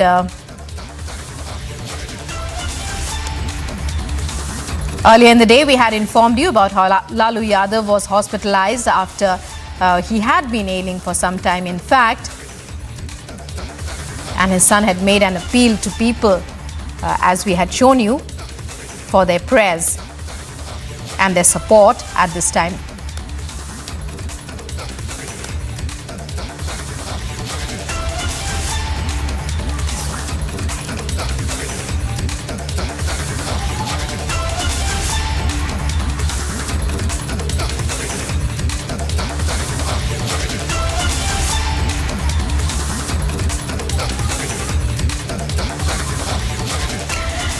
And in other news, an improvised explosive device was found near Srinagar Baramulla National Highway. Reportedly, the IED was planted by the terrorists. In a joint operation between forces, the IED was successfully defused. Here's more.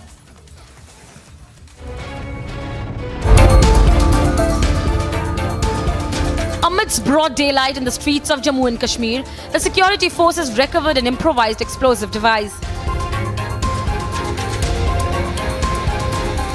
The device was reportedly planted by terrorists. But the forces were quick to thwart the bid. And in a joint operation with the Baramulla police, the bomb disposal squad and Indian Army forces rushed to the spot and promptly defused the IED, resulting in no chaos and casualties. The timely action has marked yet another big win for our forces as they give yet another fitting reply to those waiting to cause harm to the nation.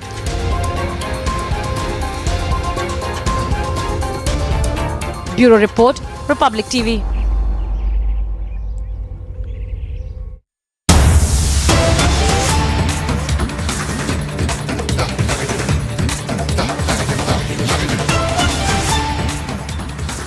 And now for latest updates on the Kali poster controversy. Mohua Moitra tweets on the smoking Kali Rao, says, Jai Ma Kali, the goddess Bengalis worship, is fearless and non-appeasing.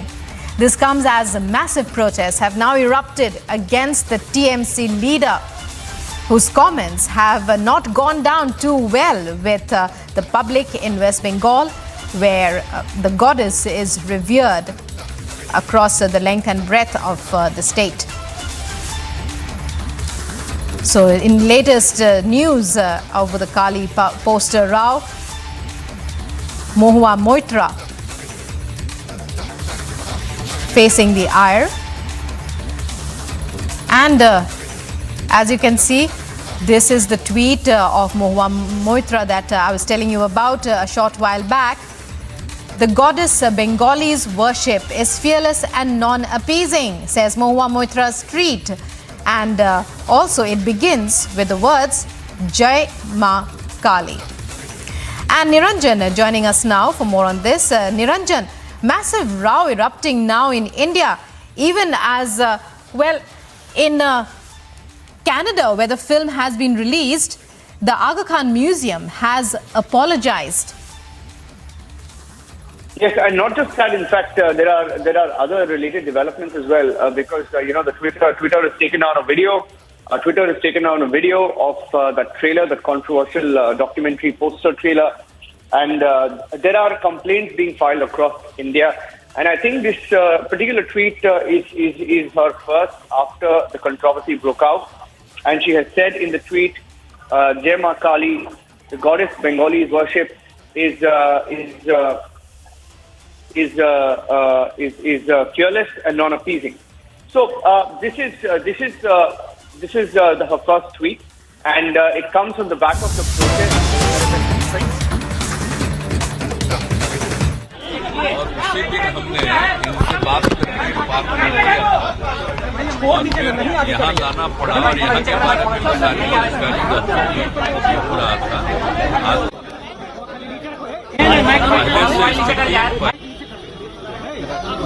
लेकिन ये बहुत अच्छा चीज है कि एक बार दिल्ली में जा करके सब दिल्ली जाएंगे और सब तरह का टेस्ट कराएंगे और उनको से ही प्रार्थना के हमारे तो बहुत पुराने समाज के सरकारी खर्चे पर होगी सर, सरकारी खर्चा भी करेगी ना। वो तो करेगी ही, वो तो उनका अधिकार है, उनका तो अधिकार है, वो सब कुछ सरकार करेगी, कोई दिक्कत नहीं है। तो किया हुआ पहले से बना हुआ नियम ही है, उसमें कोई दिक्कत नहीं है, वो सब तो होगा ही, लेकिन जल्दी से जल्दी स्वस्थ हो यही हम लोगों की कामना है और मुझको पूरा भरोसा है।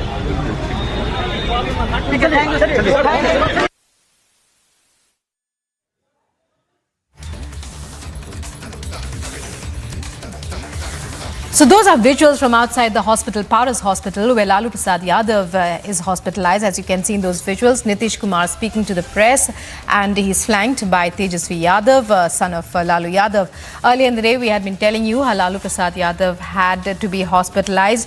Nitish Kumar among many other leaders who are visiting the ailing RJD Supremo. Prakash, to take us through this latest event.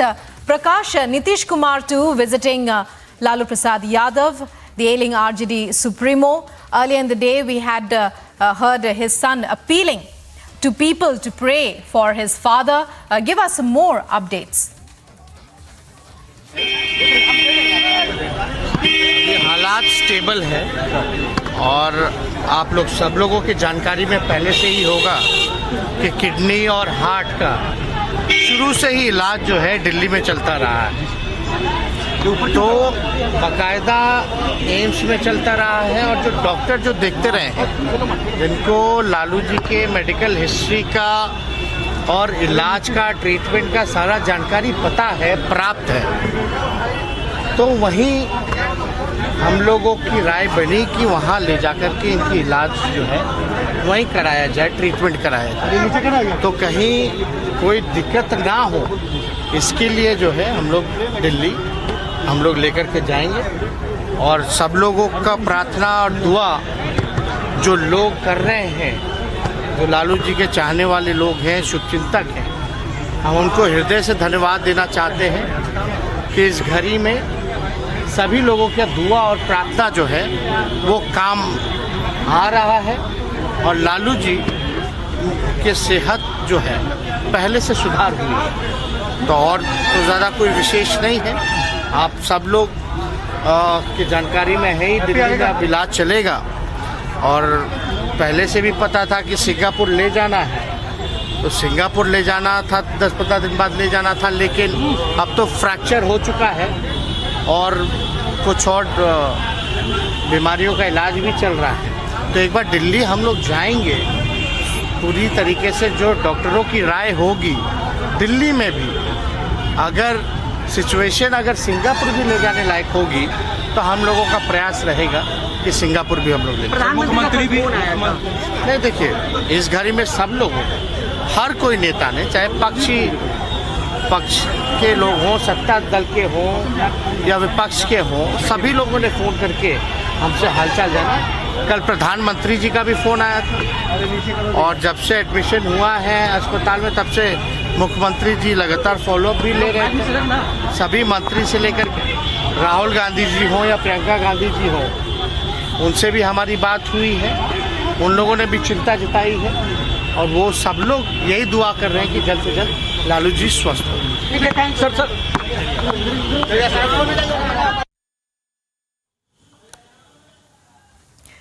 So leaders across the board visiting the RJD Supremo Lalu Prasad Yadav, who is hospitalized, his son there appealing for everyone's prayers and saying how much, speaking of how much cooperation they are receiving and how much support from all political leaders.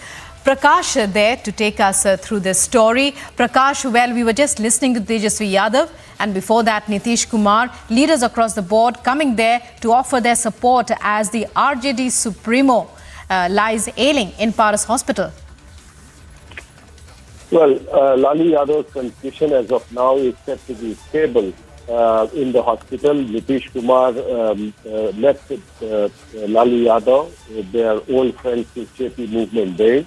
And as a matter of solidarity with the family, the Chief Minister Nitish Kumar reaching out to Lalu Yadav, meeting him in the hospital, taking care of the arrangement. And he's also said that if at all it is required that the government should make arrangement, the government will make arrangement, because Lalu Yadav has been a former Chief Minister of Bihar. And as Tejasvi Yadav pointed out, that since he fell in the residence and there was a fracture in his right shoulder, so there were plans to take Lalu Yadav to Singapore 15 days back itself, and arrangements were being made for kidney-related ailments to be rectified there.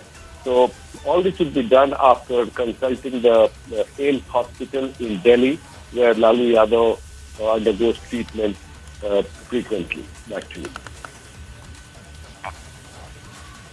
Right. Well, we're getting those visuals. Prakash, many thanks for joining us there. We're getting those visuals of Nitish Kumar meeting Lalu Prasad Yadav. And in fact, earlier in the day, Prime Minister Modi had also spoken to Tejasvi Yadav regarding the RJD Supremo's health. And Tejasvi himself, speaking to the media a short while back, had said about how all leaders have offered the support, leaders across the board, considering, well, Lalu Prasad Yadav's stature over the years. And as of now, well, Tejasvi is saying, speaking about a fracture that Lalu has suffered from, because of which he had to be hospitalized immediately. But he has been ailing from kidney failure. Moving on to other news stories, Laura Trott, a British lawmaker belonging to Prime Minister Boris Johnson's Conservative Party, has stepped down from her role as Parliamentary Private Secretary to the Department of Transport, as resignations in protest of Boris Johnson continue. Earlier, we had seen how two other top ministers in his government had resigned, and they had said that they were doubtful about his leadership. And now another British lawmaker has said that she will not be continuing in her position.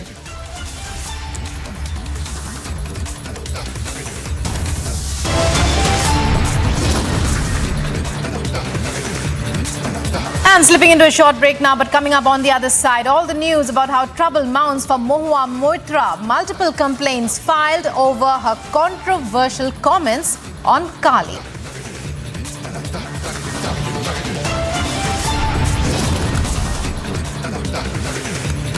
Also, pothole death reported in Thane. Massive anger erupts as civic apathy claims another life.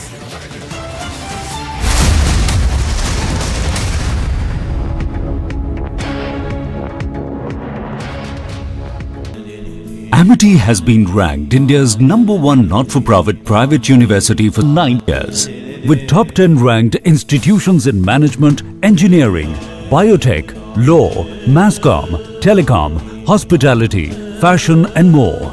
Yet another top ranking for Amity University. The Supreme Court will be hearing a petition filed by former Tamil Nadu Chief Minister and AIADMK leader Edappadi Palanisamy challenging the Madras High Court order restraining the AIADMK's General Council for amending the party's bylaws during its meeting.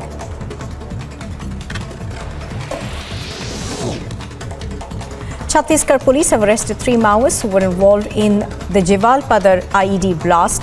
P. Sharma, the additional SP Naxal operations, has said that the arrests are of members of the Kachapal militia and were involved in the Jawalpada blast that happened on the 29th of March. They've also recovered an IED and 12 detonators. A quick roundup of news in Ndrf. 2 Indian youth from More Ward number 2 and 4 were reportedly shot dead in Tamu in Myanmar. Reportedly, they were shot dead by Myanmar militia in the Tamu town of Myanmar at around 1 p.m. on Tuesday. The Congress Congress Delhi unit lashed out at the ruling up for passing bills to give a 66% hike in salaries and allowances to assembly members, saying that the session did not broach providing unemployment allowance to the youth. He further alleged that the Chief Minister Arvind Kejriwal has failed to fulfill his promise to give 8 lakh jobs.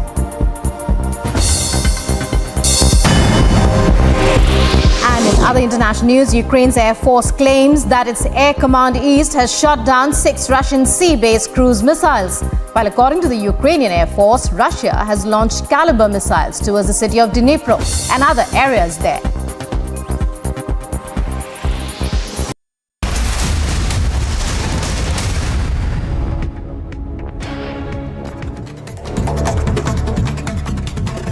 And in Live and Breaking, let's take a look at some top stories we're tracking at this hour. In another attack related to a social media post supporting Nupur Sharma, a boy named Deepak is attacked in Ara in Bihar. Deepak had posted on Facebook in support of Nupur Sharma nearly 7 days ago. Rais had made indecent comments on the post. Meanwhile, a cloudburst in the Choj area of Manikaran Valley of Kulu has caused heavy damage to many homes and camping sites across the area, along with Choj Nala, which is connected to the river Parvati. As per the information received, it was raining in Kulu since last night. The incident happened in the Choj drain. In the morning, the houses adjoining the drain were severely damaged. And moving on to other top stories. Congress is all ready to find a joint candidate of opposition parties for the vice presidential polls. Sources have informed. Congress has reportedly given the task to Mallikarjun Kharge, leader of the opposition in the Rajya Sabha, to reach out to opposition parties to select a candidate for the election for the vice president's post. NIA's FIR in Udaipur case mentions that assailants circulated the video of murder of Tailor Kanhayalal on social media. NIA in the statement said the video was surfaced with assertion promoting enmity on religious grounds and creating panic and terror amongst the masses across the country. Kerala Assembly on Wednesday witnessed intense protests by the Congress-led UDF opposition over Minister Saji Cherian's remarks against the constitution, following which Speaker M.B. Rajesh declared the House adjourned for the day. As soon as the House proceedings began, opposition members trooped into the well, raising slogans demanding the resignation of Cherian over his anti-constitution remarks.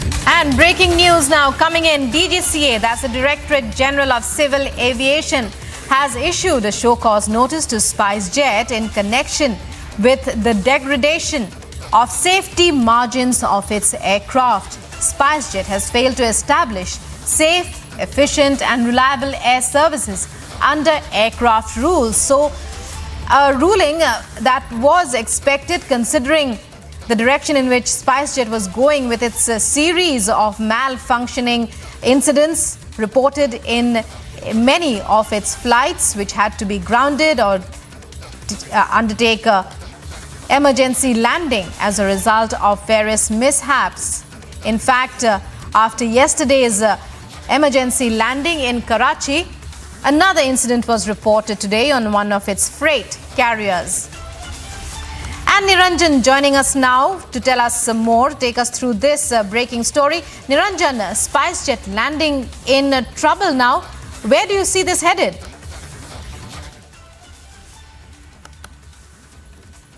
Yeah, this is a big development. In fact, you've had the back-to-back incidents that were reported, and there is also there is this notice also that we have. I'm just going to show you the notice, and it's a big development because the DGCA, the Directorate General of Civil Aviation, the apex body that sort of keeps a check on airlines and everything civil aviation related, has issued a show cause notice to SpiceJet. I'm opening up that show cause notice here. This is a big development. In fact, DGCA has asked SpiceJet, and I have it with me here. You can see it here. That's the show cause notice dated the 5th of July 2022.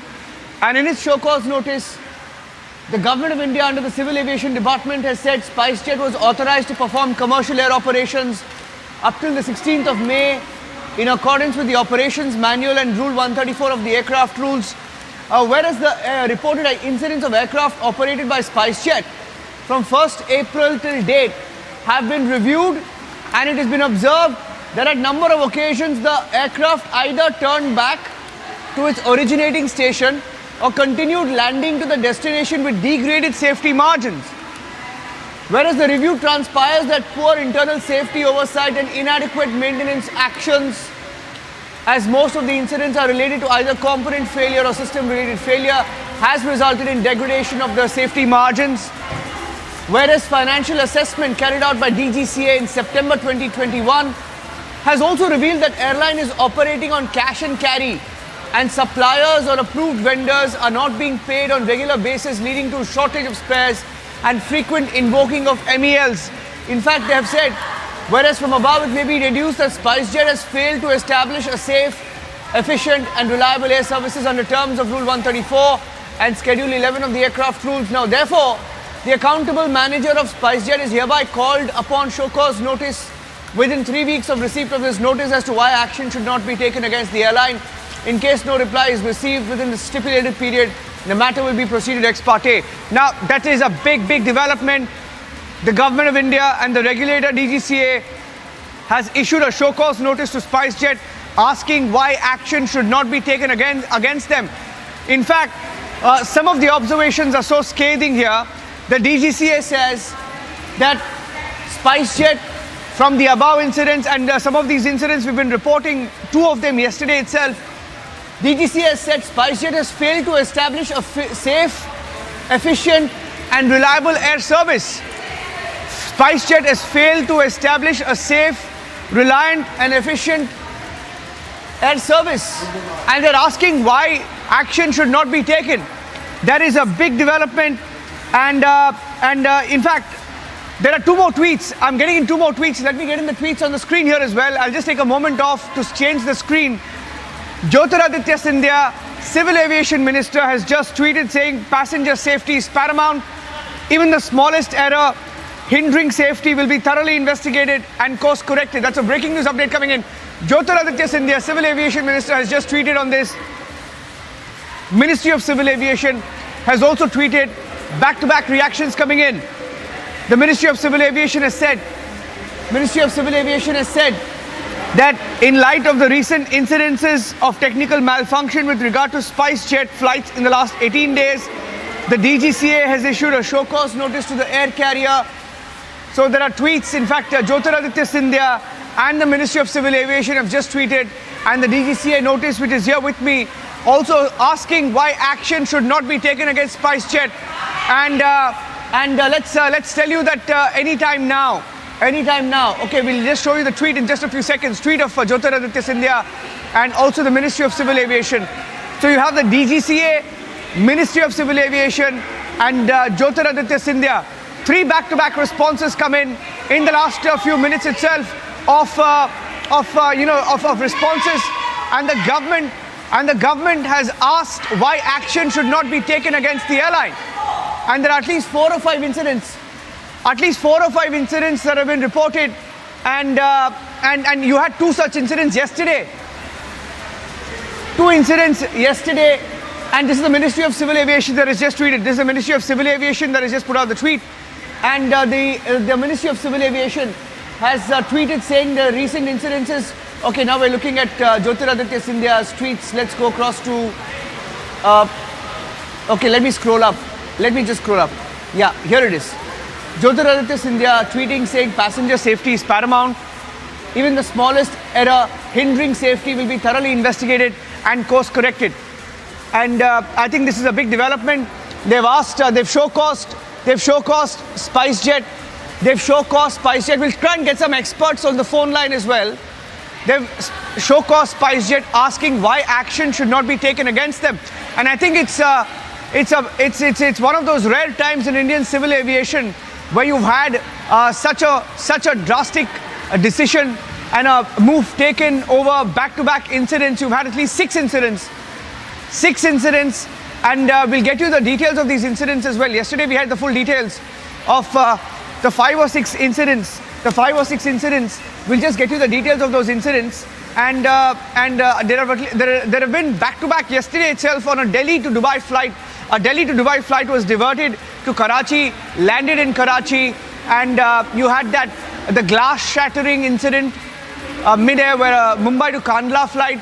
The flight landed in Kandla with a shattered pane, and these are just some of the incidents. And you've had on your screen right now. You know, there are different pictures we're putting out of the different incidents of SpiceJet that has forced the government of India and the Civil Aviation Ministry to take action. And even the Civil Aviation Minister, Jyotiraditya Scindia, has tweeted. Let me tell you a little bit about the incidents, the different incidents in the last 2 weeks itself. You've had yesterday the SpiceJet flight that was headed to Dubai, landing in Karachi. And then you had a SpiceJet emergency landing of an aircraft from Delhi to Jawalpur. On the 19th of June, there was an emergency landing in Patna after a mid-air fire. On the 19th of June, a SpiceJet Q400 made an emergency landing. In fact, we counted at last 8 incidents. 8 incidents in the last 2 weeks.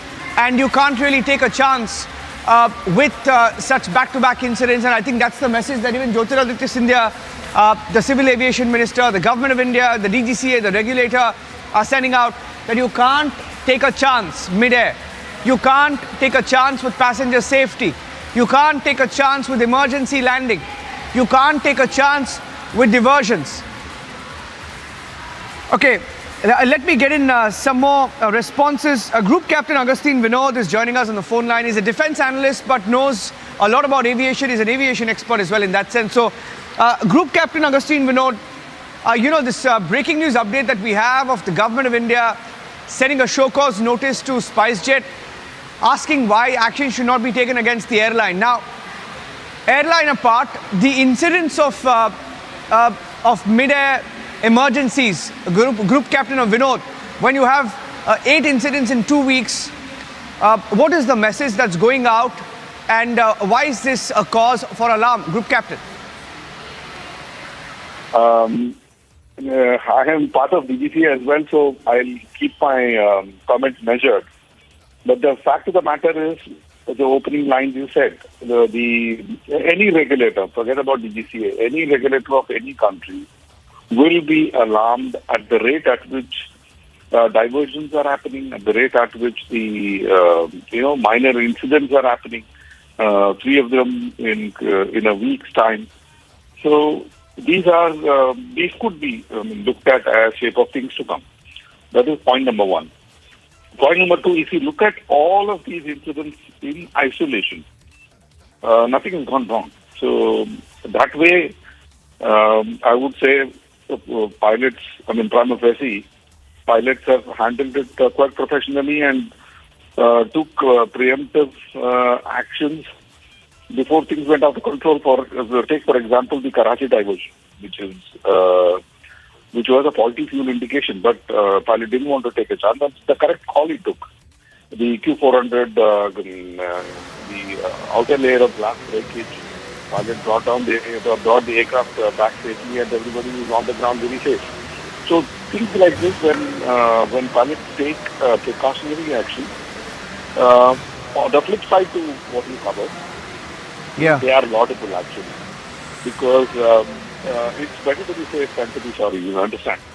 So yes. The world takes notice when pilots take a precautionary action.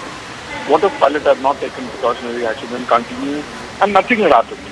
Neither you or I will be talking about it. So you have to look at the aviation, and that is what the regulator has done. The show cause notice is to giving a chance to SpiceJet to explain the actions, which is the correct thing to do. Over to you.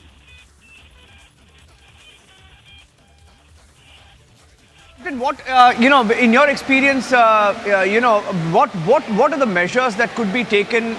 What are the options in front of, for example, the government? Group Captain Vinod. Yes, see, there are two things. First action is to tell the operator to explain themselves, which they are doing. The second will be based on the reply that, the course of action I'm saying, but based on the reply that you get from the operator, then the further course of action will be determined by the regulator. That is how the things progress. Suppose the answer from SpiceJet is adequately satisfying to the regulator, then things would be left at that. And it is also an indication or indication to the operator that regulator has taken notice. The next is going to be probably a body which will be constituted by the regulator, who will come and look into the standard operating procedures, how the emergency was handled, etc., etc. But prima facie, as a pilot, I can tell you this, that the way a pilot handles the situation is really laudable. And individually, the way pilots acted on every single emergency is absolutely professional. And that is the correct way to do it, if you ask me. Group Captain Agustin Vinod, thank you for joining us. Group Captain Agustin Vinod, an aviation expert there. Just one more question, if I can take with you. So you mentioned that you were also advising or had some official role with the DGCA. Did I hear you correctly there, Group Captain? Yes, I am a part of the Accident Investigation Board, and I'm also a nominated qualified flying instructor for the DGCA. Okay. So in that case, Group Captain, can I ask you if you've seen any such incident in the last few years? Because I can't recollect, Group Captain, any such incident where there have been, or at least the number of incidents that have been reported in that frequency in the recent past in Indian aviation. It's quite alarming in that sense, isn't it? Yeah, no. You have to look at it in isolation, you see. They are not, what is alarming is when a similar type of incident gets repeated. Like what happened with Max. See, the MCAS issue, you're very, very well aware, which grounded the complete Boeing 737 Max fleet. That is alarming. In this case, these are isolated, separate emergencies which could happen, which has happened earlier, which will happen in the future, and this is not the only operator's airline it is happening. But I would say it is just a chance that all of them happening together. So that is something that is what is regulators worried about. But in isolation, they are all separate incidents. I mean, one is fuel light misbehaving.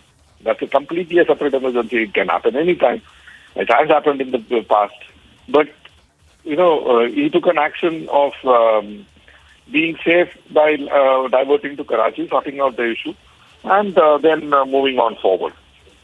Similarly, this Q400, it's a completely different aeroplane and a different emergency, handled so professionally by the pilots. So, if you look at it in isolation, they are separate emergencies, which can happen over a period of 1 year.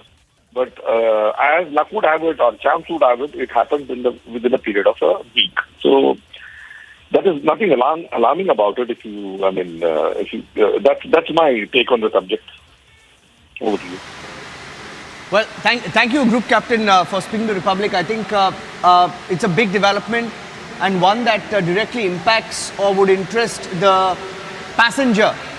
And many passengers, will be asking this question of what's going on.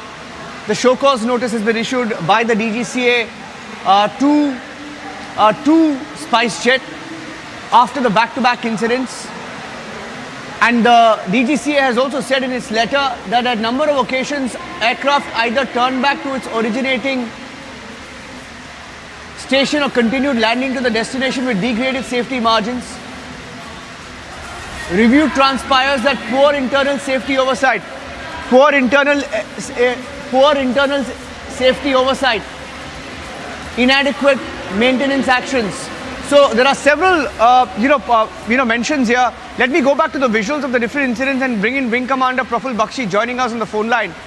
Wing Commander Bakshi, what are the risks involved in such incidents, sir? You've had several emergency landing. Yesterday you had, some fuel pump indicator malfunction and then a cracked windshield. Why does this happen? And when it happens at increasing intervals, what's the message that's going out? Wing Commander Bakshi, sir. The message going out is that somebody is looking at the economics of the whole game, business, profit and losses, and at the cost of the flight safety and the lives of the citizens of India. That is long and short of the whole thing. And if that be so, they don't have the rights to run an air organization like this, where they play with the lives of the people and in this manner. The whole thing has to be inquired by the DGCA. DGCA must call a thorough inquiry into first the procedures of maintenance, the SOPs, the norms, the flight safety norms. They have to ascertain, are the right people sitting on the right job?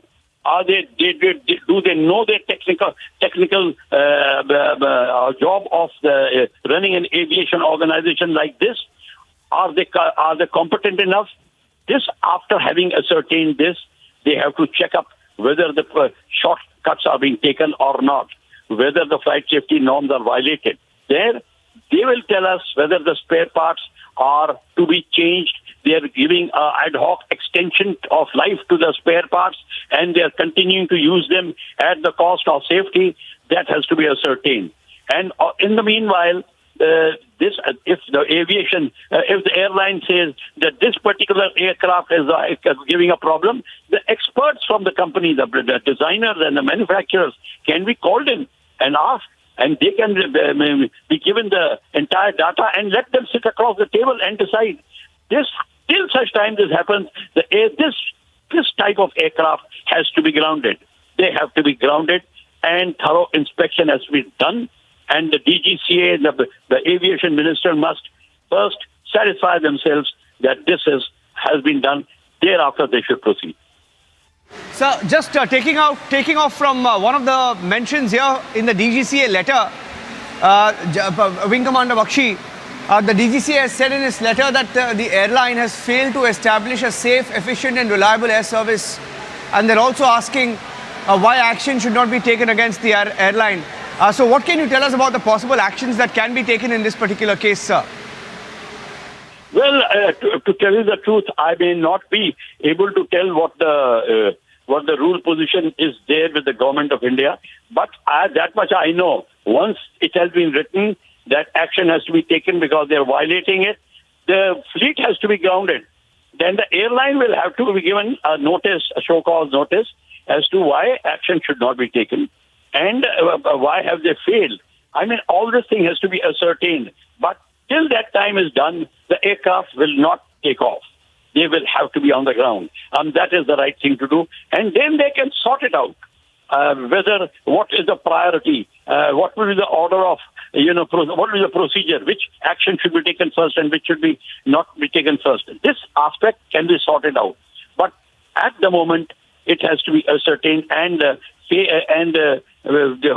people of India, the citizens of India, must be ascertained that their lives are not being sold like this, and they are not being put at risk in civil aviation as we see. Cracking of the shield, fuel pump failure, pressurization failure a number of times. I mean, there are a number of other things which are happening, and this is a precursor of the main accident which will end up somewhere down the line. So this is a forewarning being given, and enough warnings have been given. I don't think so any establishment can get so many warnings and still continue on the same line. Absolutely. Thank you, Wing Commander Praful Bakshi, there joining us on the phone line, aviation expert, and has been a pilot himself. So, talking about the safeties that are the designation, the safety and the threat involved when such incidents are reported, especially mid-air, and such incidents are reported at increasing intervals. In fact, let me also tell you, in the last few days itself, you've had several visuals that have come in, several visuals that show you the incidents that have been reported. And we'll keep coming back to the story with the full details. I'm handing it back to you for now, keeping a close watch on the story. Thank you for that. To the spice rate, it remains to be seen the action that's taken from here on. But on to another breaking update, more news coming in. This one with respect to the Ma Kali controversy, the poster controversy that has erupted. Now we're getting to know that an FIR has been registered against the TMC MP Mahua Moitra in Bhopal. So Shivraj government there taking stock of the situation and getting an FIR registered against Mahua Moitra. Remember, Mahua Moitra is facing massive backlash over a controversial remark that she had given about Goddess Kali, and even remaining defiant after giving that controversial remark. So now we have the Shivraj government getting an FIR registered against Mahua Moitra. We'll go across to our reporters as well to get us more information. So the FIR, we are told, that has been registered in Bhopal has been registered in this crime branch police station in Bhopal. And we are also getting to know that Mahua Moitra will be summoned very shortly by the police with regard to an FIR that has been registered against the TMC MP over the controversial remark that she had made on Goddess. So that is the latest coming in. We are told that the case has been registered against Mahua Moitra under section 295A of the IPC. The FIR has been registered against the TMC MP for hurting religious sentiments. So, of course, the protests that are taking place against Mahua Moitra in Kolkata, FIRs that are also being registered, and the latest being another FIR that has been registered against Mahua Moitra in Bhopal. So, of course, Mahua Moitra there facing the ire of the people, and now news coming in from MP where the Shivraj government has gotten an FIR registered against Mahua Moitra. So, we are told that the FIR has been registered under sections including 295A of the IPC for hurting religious sentiments, and we are also told that she will be summoned soon by the police there, by the Bhopal cops, with regard to this FIR that has been registered. So, of course, Mahua Moitra coming out with an explanation as well, remaining defiant, sticking by the remarks that she had made on Goddess, saying that her remarks have been misconstrued, and also going on to add that how she is that there is a political vendetta against her. There is politics being played out against her with regard to the statement she had made on Goddess Kali. So, but the latest that is coming in at this point is that the Bhopal police will also be issuing a summon to Moitra with regard to the FIR that has been registered against her. We'll go across to our reporters as well to get us more information. But as of now, the poster row, which is only exploding, you have the furor over her remarks, which is only escalating, protests which are taking place by the BJP workers there in Kolkata. Simultaneously, the FIRs that are being registered against Mahua Moitra. We have our executive editor for politics, Aishwarya Kapoor, also joining us. Aishwarya, if you could give us more details, how do you read into these remarks that are made by Moitra, because she remains defiant despite making such controversial remarks? Well, absolutely, but at this point of time, TMC itself, after not only condemning such very statements, TMC has completely distanced itself by the statement of own leader. But Mahua Moitra not understanding the gravity of the matter, or for that matter, understanding and still continuing. So it is up to the TMC leadership to see that whether they would want to take any further strict action against their own leader. Because at the end of the day, the kind of statement which has been made, Mahua Moitra is not only is not a leader which has made this kind of statement first. There have been earlier as well that when she has made several controversial statements. So in that regard, it is not something which the TMC is not aware of. Earlier also we've seen at least on 3 occasions we are being told when TMC has distanced itself from the statement of Mahua Moitra. So at this point of time, yes, this is embarrassing, but it remains very important to see that what exactly will be the action taken by the TMC on Mahua Moitra now. Yes. Aishwarya, also if you could tell us more about the reactions you're picking up from across the political spectrum, because like you're pointing out, TMC of course has distanced itself, but more reactions that you're picking up from the Congress and the BJP? Well, we've seen BJP protesting against it, not only in Bengal, but in 3 different states, demanding action. BJP very, very clearly saying that we want action against it. BJP saying that just by distancing itself, it is not going to suffice. Because we need to understand that the statement made by Mahua Moitra was in which regard? It was in regard to Kalima being depicted by a film director in Canada smoking a cigarette, and that is something which cannot be accepted. In India, all religions are equally respected, and that is what even certain leaders from the TMC are saying. And these kind of depiction and these kind of comments on anyone's deity, on anyone's faith, cannot be allowed and should not be allowed. And Mahua Moitra, not only just a leader but a member of parliament, should have not made the statement which she did. And hence you have the Congress and the BJP taking them on and demanding TMC leadership and the West Bengal Chief Minister to take strictest possible action on their own leader. Yes, and Aishwarya, what is appalling is that Moitra, instead of apologizing, she's crying foul there and saying that how she's being targeted, even taking to social media, saying that all her statements are being misconstrued. So trying to brazen it out.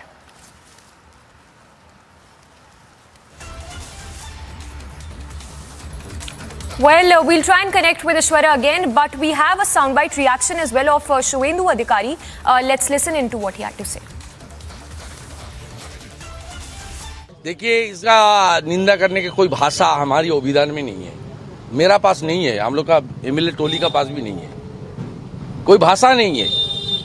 इतना घटिया शब्द हमारी हिंदू और जो सनातन sentiment है उसके ऊपर सीधा सीधा असर हुआ है।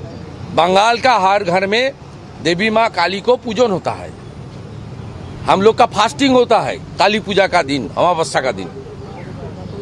इसका खिलाफ कानूनी तरीके से कार्रवाई होना चाहिए, नहीं होगा तो शांतिपूर्ण तरीके से ध्वज लेकर महाकाली जी का तस्वीर और प्रतिमा लेकर मूर्ति लेकर एजिटेशन भी होगा शांतिपूर्ण तरीके से। वो लोग जैसे करता है रोड ब्लॉकेट, रेल को आग जानी, पत्थरबाजी, ये सब लोग हिंदू लोग नहीं करता। और एफआईआर भी हुआ है नुपुर शर्मा में इशू में। इतना प्रोएक्टिव है ममता जी का पुलिस, इसमें भी प्रोएक्टिव होना चाहिए। हम लोग वेट कर रहा है ये क्या करेगा। उसका बाद पुलिस इन एक्शन को लेकर कोर्ट के जाने के लिए दरवाजा तो खोला ही है, लेकिन 2-4 दिन 5 दिन तो देखना ही पड़ेगा पुलिस क्या कर रहा है, ठीक है। और करने के लिए जो दबाव बनाना चाहिए, आवाज उठाना चाहिए, वो आवाज सब हिंदू ऑर्गेनाइजेशन से लेकर फार हिंदू पार्टी का जो एफिलिएशन को छोड़ के पार्टी का ऊपर उठ के सब हिंदू लोग सनातनी कल्चर को मानते हुए देवी माँ काली का जो भक्त है, डिवोटी है, सब लोग आवाज उठाएंगे कि कार्रवाई होना चाहिए, कार्रवाई होना चाहिए। और बंगाल की धरती पर इतना देव देवी के ऊपर आक्रमण, अपशब्द, गाली बार बार हो रहा है और शासक दल इसको पैट्रोनाइज कर रहा है, ये खत्म होना चाहिए। The position of the party, which has already been stated yesterday, and I repeat, the party does not endorse such a statement, rather condemns it. In the same tune, we condemn the way Goddess Kali has been depicted with smoking a cigarette. That is also condemnable. এবারে আরেকটা জিনিস হচ্ছে গ্যাসের দাম, gas price high হয়ে গেছে। বাইরে চলে যা Sujoy,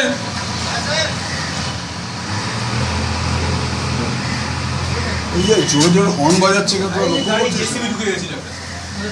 ভাগাগুলোকে।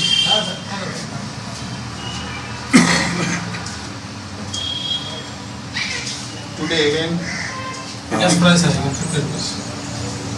it is the routine agenda of the NDA government led by BJP to increase the prices of petrol products almost every month.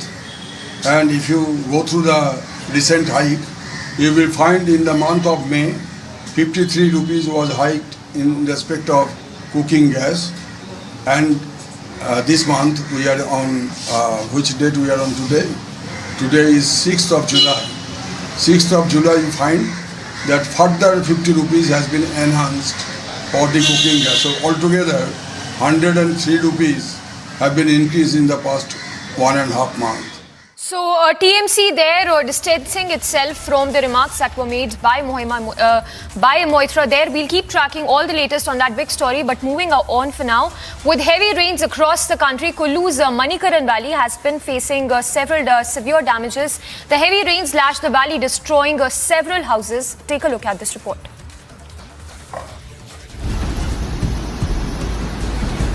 Amid heavy rainfall across Himachal Pradesh, Choj area of Manikaran Valley in Kullu district faced a cloudburst.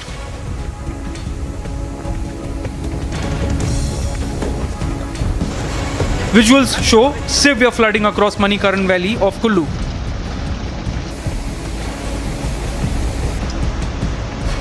Due to the incessant rainfall, the region has been experiencing heavy damages. Homes, bridge and camping sites have been destroyed. The Choj area is connected to Parvati River. The adjoining houses continues to suffer due to the cloudburst.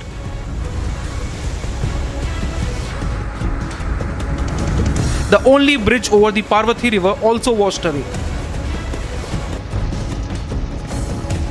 Amid severe flooding, administration has ramped up vigil and disaster management teams have also been deployed. Slipping into a very short break. On the other side, more news breaks lined up. Amravati hate-killing probe widens alleged PFI man Suhail Nadvi quest by the NIA.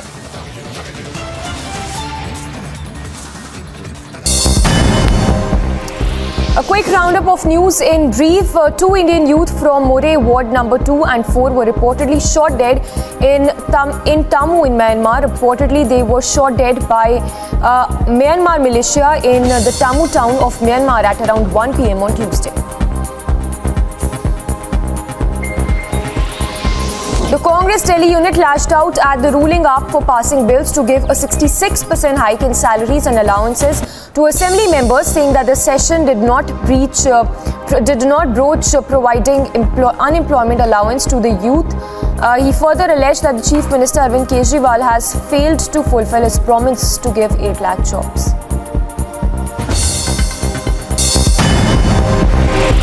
And in other international news, Ukraine's Air Force claims that its Air Command East has shot down 6 Russian sea-based cruise missiles. While according to the Ukrainian Air Force, Russia has launched Caliber missiles towards the city of Dnipro and other areas there.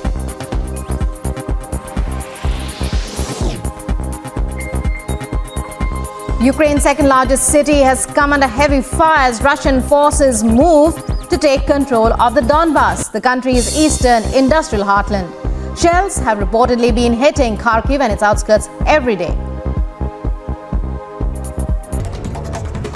And here's some news in brief. A meeting of the Union Cabinet is scheduled to be held today. The Cabinet may consider a proposal to cut land licensing fee and a longer lease period for railway land, according to sources.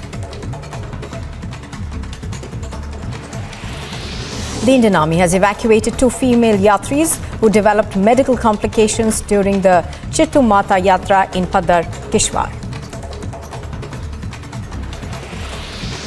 Draupadi Murmu, the presidential candidate of the National Democratic Alliance, is to meet MPs and MLAs of the ruling BJP and its allies, the Ahom Gana Parishad and the United People's Party Liberation in Assam. Murmu arrived in Guwahati late Tuesday night to seek support for the July 18 elections. As former Maharashtra Chief Minister Uddhav Thackeray and NCP leader Sanjay and Shiv Sena MP Sanjay Raut continue to criticize the newly elected Eknath Shinde-led state government, BJP leader Kirat Somaiya hit back, saying that they are not accepting the reality and Thackeray needs to introspect now. Senior BJP leader also pointed out claims made by Aditya Thackeray in which he said that around 15 MLAs are still in contact with them. In a shocking incident in Punjab, a group of miscreants opened fire outside a Moga court in broad daylight. Police have accessed the CCTV footage of the incident where some shooters can be seen in 2 cars firing at a group of people in the parking area of Moga local court. Ukraine's President Vladimir Zelensky has called for more pressure on Russia, warning that Russia can create another crisis for Europe. Volodymyr Zelensky also said that until Russia is defeated, there is no guarantee that it will not wage war against any other country. The United Nations World Food Programme has appealed for $68.4 million to alleviate food insecurity in the Central African Republic. The rapid rise in the price of essential goods in the CAR linked to the war in Ukraine could exacerbate an already difficult humanitarian situation. Over 2 million people.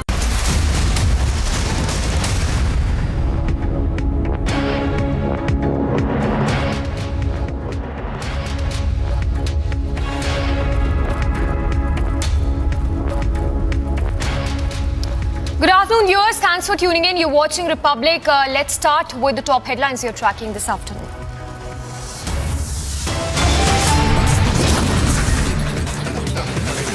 After back-to-back incidents, mega action on SpiceJet, DGCA issues show-cause notice to the airline. Amravati hate-killing pro-Biden's alleged PFI man Sohail Nadvi quest by the NIA. Chilling details revealed in Umesh Kole's post-mortem report. Report suggests Kole was stabbed to death. Smoking Kali Rao gets bigger. Mega protests erupt against Mahua Moitra as she backs the poster.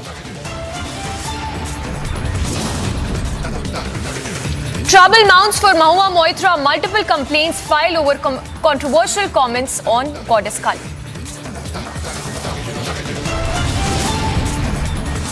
Pothole death reported in Thane. Massive anger erupts as civic apathy claims yet another life.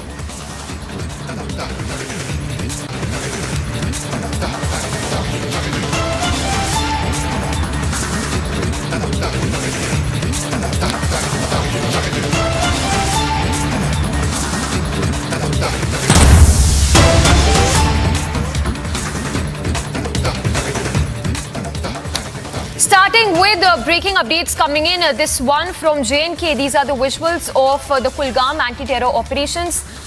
Remember, 2 terrorists surrendered earlier this morning. In fact, let's listen in to take a look at those closely to the visuals coming in. अपना हथियार डालो और बाहर आ दो से नीचे हथियार डाल दे फटाफट से कर दे जल्दी फेंक दे हथियार कुछ नहीं रखा है चारों तरफ फौज है पुलिस है कुछ नहीं होगा अपना हथियार डालो और बाहर आ दो से नीचे हथियार डाल दे फटाफट से कर दे जल्दी फेंक दे हथियार कुछ नहीं रखा है चारों तरफ फौज है पुलिस है कुछ नहीं होगा अपना हथियार डालो और बाहर आ दो से नीचे हथियार डाल दे फटाफट से कर दे जल्दी फेंक दे हथियार कुछ नहीं रखा है चारों तरफ फौज है पुलिस है कुछ नहीं होगा अपना हथियार डालो और बाहर आ दो से नीचे हथियार डाल दे फटाफट से कर दे जल्दी फेंक दे हथियार कुछ नहीं रखा है चारों तरफ फौज है पुलिस है कुछ नहीं होगा अपना हथियार डालो और बाहर आ दो से नीचे हथियार डाल दे फटाफट से कर दे जल्दी फेंक दे हथियार कुछ नहीं रखा है चारों तरफ फौज है पुलिस है कुछ नहीं होगा अपना हथियार डालो और बाहर आ दो से नीचे हथियार डाल दे फटाफट से कर दे जल्दी फेंक दे हथियार कुछ नहीं रखा है चारों तरफ फौज है पुलिस है कुछ नहीं होगा अपना हथियार डालो. So that's you can hear the surrender tape that's been accessed by Republic in which the terrorists are being asked to surrender, and that's been captured on tape. Remember 2 terrorists were in this anti-terror operation which happened in Kulgam. 2 terrorists surrendered before the police, and we'll go across to Gursimran as well. But first, let's once again take a look at this surrender tape that's been accessed.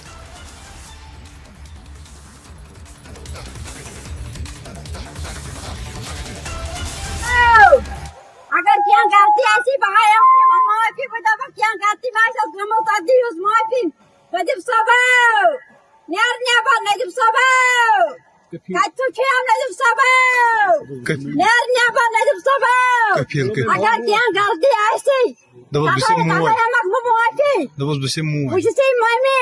माफी mummy नजब सबव कच्चू नेरनेबा नजब सबव भला लगे Paula gay bandit wala bahaya mak moi bi najib sabab Babse busse mami Pasi ji mami wala near ba najib sabab Discussion avana Moi discussion avana Papa ya tide papa hada wasa kiyeti wala ka surrender bahaya mak moi bi भाई मैं माफी अगर क्या गलती है तो सादी उस माफी डॉक्टर सीओ साहब तो एसएसपी साहब शिवना वलकर सरेंडर वो ऊपर से देख रहा है सीओ साहब तो एसएसपी साहब की दोनों कार सर्विस करोगे प्लीज इंशाल्लाह सर छत से सरेंडर कर लो। लाइट बंद कर ले भाई। कफील आपके भी माँ बाप यहाँ पे आए, बाहर आके सरेंडर कर लो। अभी एसएसपी साहब और सीओ साहब आपको मौका दे रहे हैं सरेंडर करने का। नदीम और कफील बाहर आके सरेंडर कर लो। नदीम अभी आपकी माँ आपसे बात कर रही थी, आपका बाप भी यहाँ पे मौजूद है, बाहर आके सरेंडर कर लो। एसएसपी साहब और सीओ साहब आपको मौका दे रहे हैं सरेंडर करने का। सामान वहां पे छोड़ो और बाहर आके सरेंडर कर लो। बोलो हमारे फ्लायर से किसी को नुकसान नहीं हुआ है, आपको कोई नुकसान नहीं हुआ। हम तो कब से देख रहे हैं। नदीम और कफील अभी आपकी साइड से भी कोई नुकसान नहीं हुआ है, बाहर आके सरेंडर कर लो, मौका है भाई।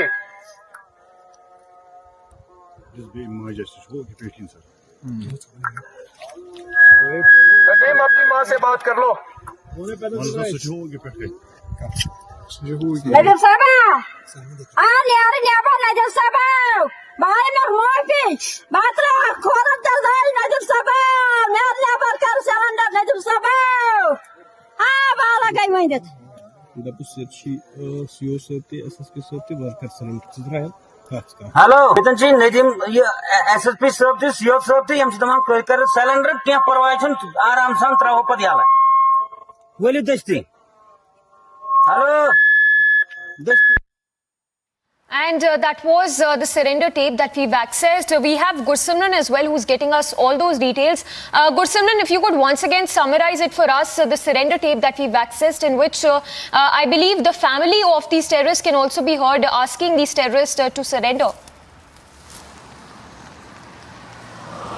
Yes, two terrorists, Nadeem and Kafil, they were trapped in an encounter in the Kulgam district of South Kashmir, and two being the locals, the security forces provided them with an opportunity to surrender. You can see that the Indian Army Jawans are asking them to surrender.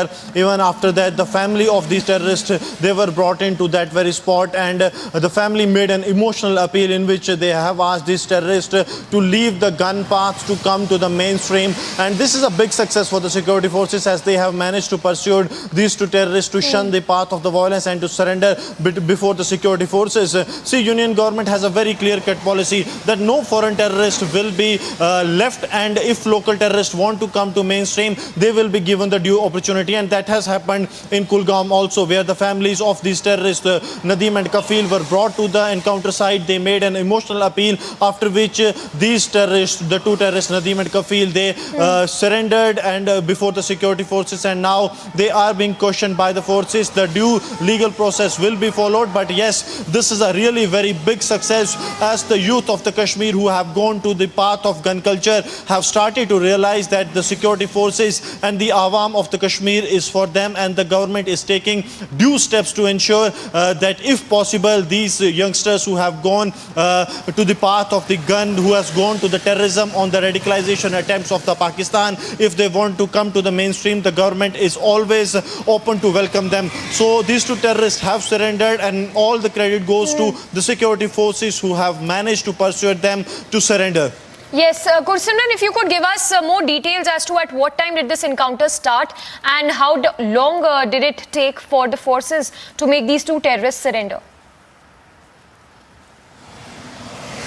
See, this encounter started late last night, after which the security forces first laid the cordon, and after it got ensured that the two terrorists who are inside are the local terrorists, their families were brought into the spot. The families made an emotional appeal. Even the officials from the Indian Army, you can see that they were also on the spot. They made the appeal to these terrorists to surrender before the security forces, and after these appeal today morning, these terrorists made the surrender before the security forces. These are the exclusive visuals that we have accessed. The Indian Army, Jawans and the family members of these terrorists, Nadeem and Kafil, making the emotional appeals to them to return to the mainstream, to return them by shunning the path of the gun that they have taken on the directions of the Pakistan and the Pakistani proxies. And this surrender of these two terrorists is also a slap on those who are trying to radicalize the youth of Jammu and Kashmir to take gun against the security forces, against the civilians in the Kashmir Valley. Yes, Gursimran, anything you are learning with respect to who are these terrorists linked? Beg your pardon, who are they to which terror outfit are they linked to, and about the incriminating materials that has been recovered from these terrorists?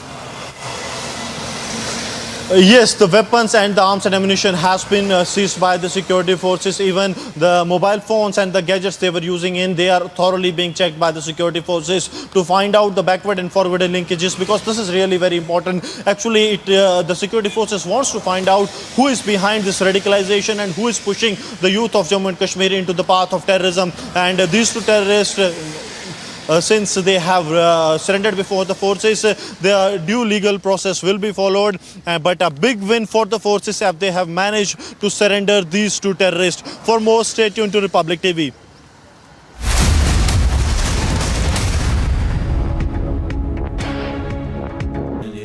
Amity has been ranked India's #1 not-for-profit private university for 9 years, with top 10 ranked institutions in management, engineering, biotech, law, masscom, telecom, hospitality, fashion and more. Yet another top ranking for Amity University. And here's some news in brief. A meeting of the Union Cabinet is scheduled to be held today. The Cabinet may consider a proposal to cut land licensing fee and a longer lease period for railway land, according to sources. The Indian Army has evacuated 2 female yatris who developed medical complications during the Chittu Mata Yatra in Dadar, Kishwar. Draupadi Murmu, the presidential candidate of the National Democratic Alliance, is to meet MPs and MLAs of the ruling BJP and its allies, the Ahom Gana Parishad and the United People's Party Liberation in Assam. Murmu arrived in Guwahati late Tuesday night to seek support for the July 18 elections. As former Maharashtra Chief Minister Uddhav Thackeray and NCP leader Sanjay and Shiv Sena MP Sanjay Raut continue to criticize the newly elected Eknath Shinde-led state government, BJP leader Kirit Somaiya hit back saying that they are not accepting the reality and Thackeray needs to introspect now. Senior BJP leader also pointed out claims made by Aditya Thackeray in which he said that around 15 MLAs are still in contact with them. In a shocking incident in Punjab, a group of miscreants opened fire outside a Moga court in broad daylight. Police have accessed the CCTV footage of the incident where some shooters can be seen in 2 cars firing at a group of people in the parking area of Moga local court. Ukraine's President Vladimir Zelensky has called for more pressure on Russia, warning that Russia can create another crisis for Europe. Volodymyr Zelensky also said that until Russia is defeated, there is no guarantee that it will not wage war against any other country. The United Nations World Food Programme has appealed for $68.4 million to alleviate food insecurity in the Central African Republic. The rapid rise.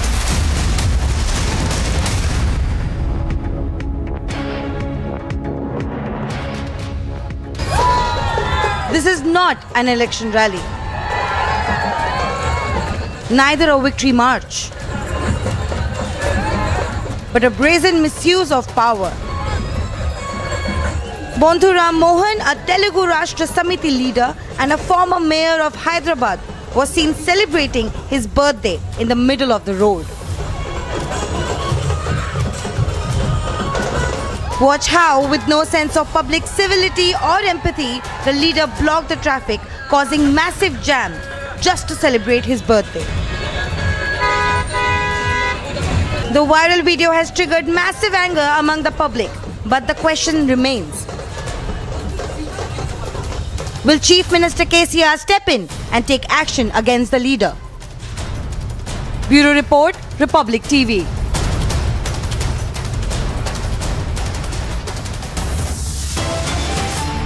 A very short break. On the other side, we'll get you the latest as trouble mounts for TMC MP Moitra. Multiple complaints filed over controversial comments on Goddess Kali.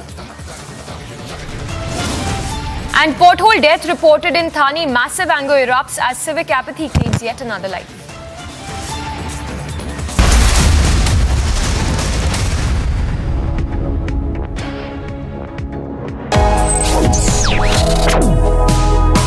Reading allows us to become familiar with ourselves. We don't read, we won't know what is knowledge. I just find it very interesting to know people's lives, how they went through certain situations, how they dealt with things. So wherever you want to go in life, if you read books along those lines, then that would really help you in growing. Reading could mean a million different things to every individual. What does it mean to you? Visit readindia.info to find out more.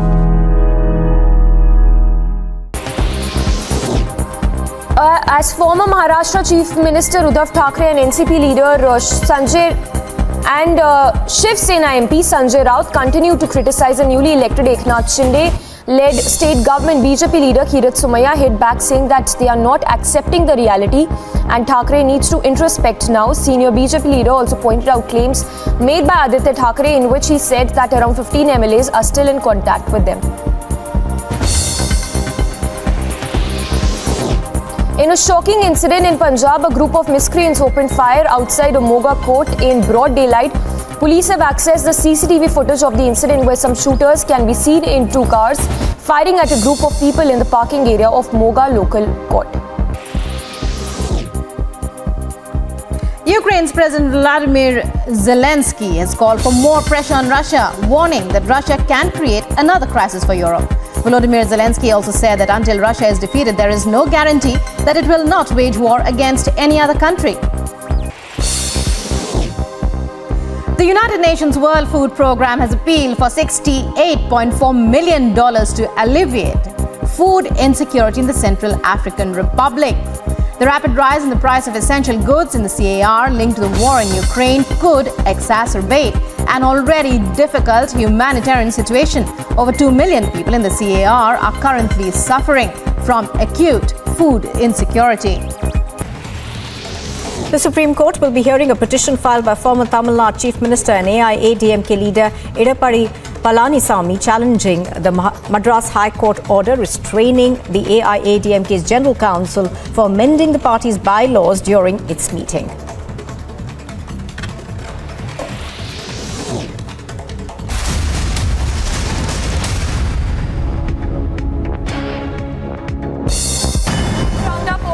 The rain situation in Maharashtra, the IMD has issued an orange alert in Mumbai for next 3 to 4 days. Several parts of Mumbai, remember, witnessed heavy rainfall resulting in flood-like situation in the city. Incident of landslide was reported in Mumbai's Ghatkopar area due to heavy rainfall in the city. A house was damaged due to the landslide. However, no casualty has been reported. Due to incessant rains in Mumbai, public transport and daily life of Mumbaikars has come to a standstill. Incident of waterlogging and pothole menace is also reported in several places, including railway stations of Western, Central and Harbour lines of the city. Amid heavy rains, Maharashtra Chief Minister Eknath Shinde has directed officials to keep NDRF squads on standby and also took stock of the situation. Shinde also held a discussion with Chief Secretary and other district secretaries to stay alert and control the situation. Maharashtra is bracing itself for more rains as IMD has predicted more rainfall in various places. Districts like Raigad, Ratnagiri, Thane, Palghar and Kolhapur have been put on high alert. 12 NDRF teams in total have been deployed in various districts of Maharashtra to tackle the wrath of heavy rains in the state. The teams are equipped with boats, rescue equipment, as well as this team also includes engineering, paramedic and technical experts so that there is no further damage as a result of incessant rainfall. A cloudburst triggered by heavy rains blocked the Srinagar-Leh highway after flash floods occurred in Jammu and Kashmir's Ganderbal district rescue operation is said to be underway to clear the highway. No casualty has been reported as the Amarnath Yatra is still on in the state. The IMD has issued a red alert in Madhya Pradesh as a whole as the state faces a range of monsoon rains. Rains in the state will continue due to the low pressure over the adjoining areas of Gujarat and Rajasthan. Vigorous southwest monsoon to continue in northern part of the country as well. The weather department has predicted heavy rainfall and issued yellow alert in the national capital. Various parts of Delhi have been receiving a moderate to severe rainfall for several days now.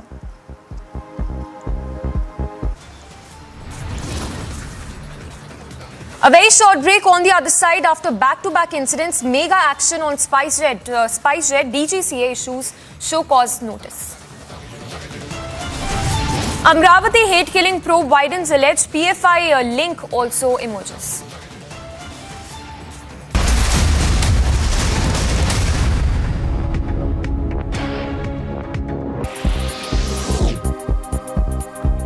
Ukraine's President Vladimir Zelensky has called for more pressure on Russia, warning that Russia can create another crisis for Europe. Volodymyr Zelensky also said that until Russia is defeated, there is no guarantee that it will not wage war against any other country. The United Nations World Food Programme has appealed for $68.4 million to alleviate food insecurity in the Central African Republic. The rapid rise in the price of essential goods in the CAR linked to the war in Ukraine could exacerbate an already difficult humanitarian situation. Over 2 million people in the CAR are currently suffering from acute food insecurity. The Supreme Court will be hearing a petition filed by former Tamil Nadu Chief Minister and AIADMK leader Edappadi Palanisamy challenging the Madras High Court order restraining the AIADMK's General Council for amending the party's bylaws during its meeting.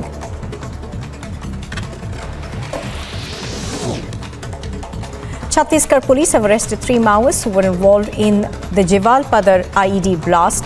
P. Sharma, the additional SP Naxal operations, has said that the arrests are of members of the Kachapal militia and were involved in the Jawalpada blast that happened on the 29th of March. They've also recovered an IED and 12 detonators. A quick roundup of news in Ndrf. 2 Indian youth from More Ward number 2 and 4 were reportedly shot dead in Tammu in Myanmar. Reportedly, they were shot dead by Myanmar militia in the Tammu town of Myanmar at around 1 p.m. on Tuesday. The Congress Delhi unit lashed out at the ruling up for passing bills to give a 66% hike in salaries and allowances to assembly members, saying that the session did not broach providing unemployment allowance to the youth. He further alleged that the Chief Minister Arvind Kejriwal has failed to fulfill his promise to give 8 lakh jobs.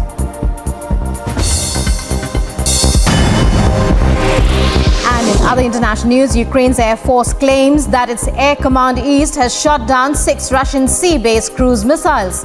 While according to the Ukrainian Air Force, Russia has launched caliber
Slipping into a very short break. On the other side, we'll get you the latest on Amravati hate killing probe. And smoking Kali Rao escalates. More on the other side.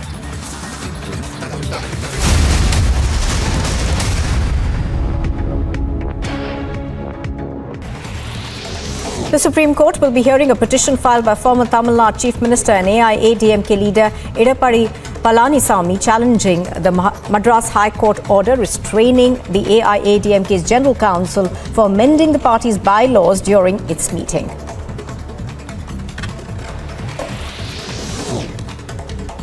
Chhattisgarh police have arrested 3 Maoists who were involved in the Jawalpada IED blast.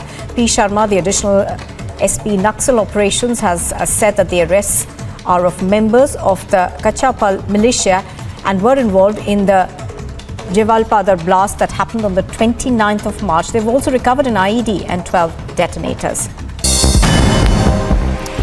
A quick roundup of news in brief. 2 Indian youth from More Ward number 2 and 4 were reportedly shot dead in Tamu in Myanmar. Reportedly, they were shot dead by Myanmar militia in the Tamu town of Myanmar at around 1 p.m. on Tuesday. The Congress Delhi unit lashed out at the ruling up for passing bills to give a 66% hike in salaries and allowances to assembly members, saying that the session did not broach providing unemployment allowance to the youth. He further alleged that the Chief Minister Arvind Kejriwal has failed to fulfill his promise to give 8 lakh jobs.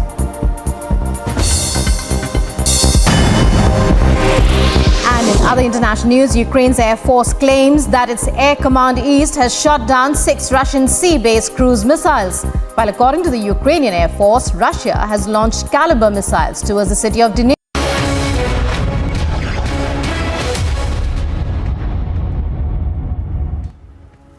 Good afternoon, viewers. Thanks for tuning in. Let's get started with the news in brief. A quick roundup of all that's making news. Another SpiceJet mishap was reported as a China-bound flight returned back to Kolkata. This is at least the 8th incident of technical malfunction happening on a SpiceJet aircraft in last 18 days. In fact, in another incident that was reported on 19th of June, a SpiceJet flight for Jawalpada had to return to the national capital due to cabin pressure issues. In light of the recent incidents of technical malfunction with SpiceJet flight in last 18 days, the DGCA has issued a show-cause notice to the air carrier SpiceJet. The DGCA in its notice has said that SpiceJet has failed to establish safe, efficient and reliable air services. Bihar Chief Minister Nitish Kumar visited Lalu Yadav in a hospital after his health deteriorated. It is said that Lalu Yadav will be flown to the national capital by air ambulance today evening. खबर थी और उसी दिन हमने इनसे बात करके और फिर यहाँ लाना पड़ा और यहाँ के बारे में सारी जानकारी ये हो रहा था। आज पहले से स्थिति बेहतर है, लेकिन ये बहुत अच्छा चीज है कि एक बार दिल्ली में जा करके दिल्ली जाएंगे और सब तरह का टेस्ट कराएंगे और उनसे ही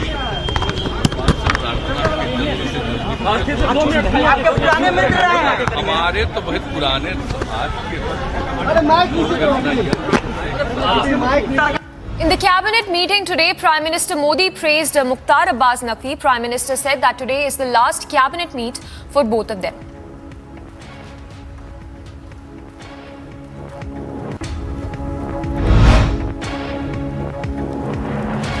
BJP leader Shubhendu Adhikari took a dig at the Kali movie poster and the director. He said that the sentiments of Hindus are being hurt and proper action should be taken against those who insult goddess Kali.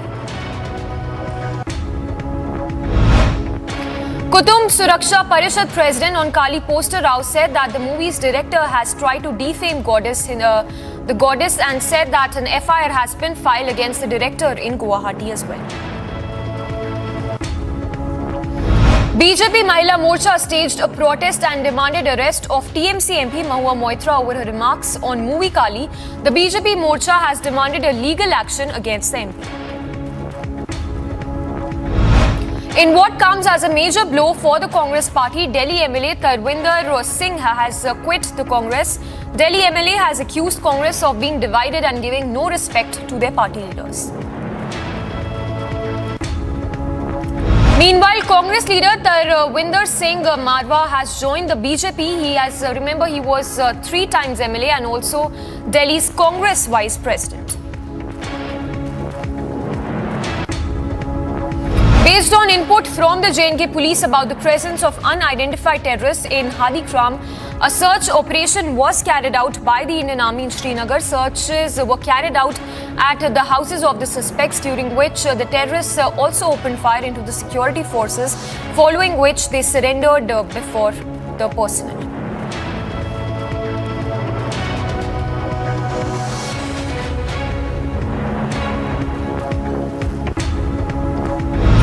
The NIA carried out raids at Nadvi Suhail, who is a PFI member in Amravati hate killing case. Earlier, all the 7 accused in the murder of the chemist were taken to the custody by the NIA. In another incident that has come to light over Nupur Sharma's controversial remark, a man from Bhojpur district escaped an attack after sharing a social media post in support of Nupur Sharma, following which the police is said to be investigating the matter. The Madhya Pradesh Chief Minister Shivraj Singh Chauhan condemned TMC MP Mahua Moitra's statement on Kali Poster Rao. The Madhya Pradesh Chief Minister said that Moitra has hurt Hindu religion sentiments and this will not be tolerated at any cost. An FIR, a complaint that has also been filed against the TMC MP. In a series of attacks against the TMC MP Mahua Moitra's statement, the BJP leader now, Rajshri Lahiri, has filed a complaint against her in Kolkata. Himachal Pradesh Chief Minister Jairam Thakur held meeting with district officers over recent incidents of landslide. He took stock of the situation in Assam.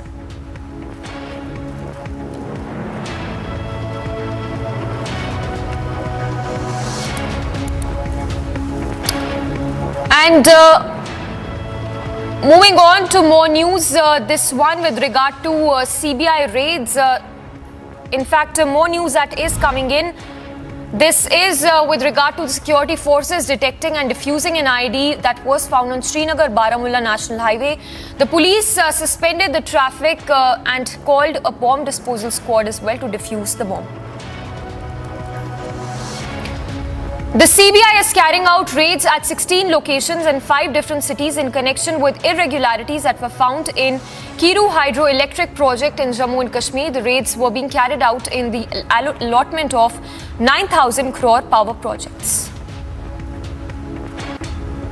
India reported more than 16,000 COVID cases in last 24 hours, taking the total number of cases to above 1 lakh. The active number of cases stand above 1 lakh mark. Meanwhile, the death toll has also risen in the last 24 hours.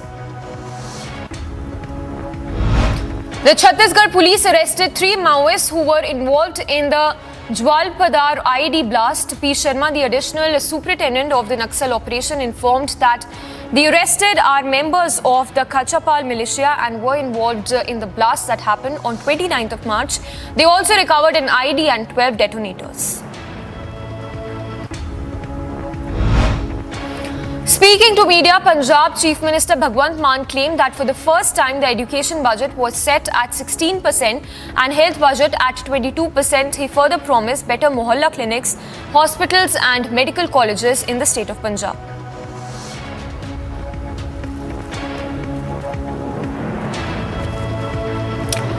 And in more news coming in, Chief Minister Yogi Adityanath visited the Hanuman Dham temple in Lucknow and laid the foundation stone of 108 feet tall statue of Hanumanji. Newly elected Azamgarh MP Dinesh Lal, in an exclusive conversation with Republic TV, credited Prime Minister Modi. Further, Dinesh Lal said that he will work for the development of Azamgarh. The Supreme Court upheld Kerala High Court order granting anticipatory bail to Malayalam actor Vijay Babu. The Supreme Court has refused to cancel anticipatory bail that was granted by the Kerala High Court. Remember, the Malayalam actor has been booked in a rape case filed against the actor. Muslim scholar Muhammad Ashrafi has been taken into custody after the NIA team conducted raids at Tawheed Madrasa in Hyderabad. He was taken into custody in connection with the Udaipur Kanhaiya Lal's beheading case.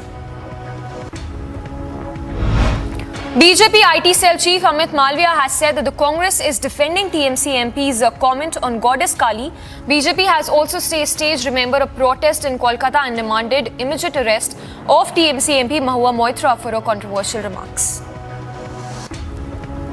Congress is set to find a joint candidate of opposition parties for vice president election. According to sources, a meeting will also be called very soon, but as of now, the party wants to reach to a consensus to make a list of probable candidates from the opposition side. Union Home Minister Amit Shah will chair a meeting of the Northern Zonal Council, which will be held on 9th of July in Jaipur. The meeting will be attended by chief ministers and top officials of central government.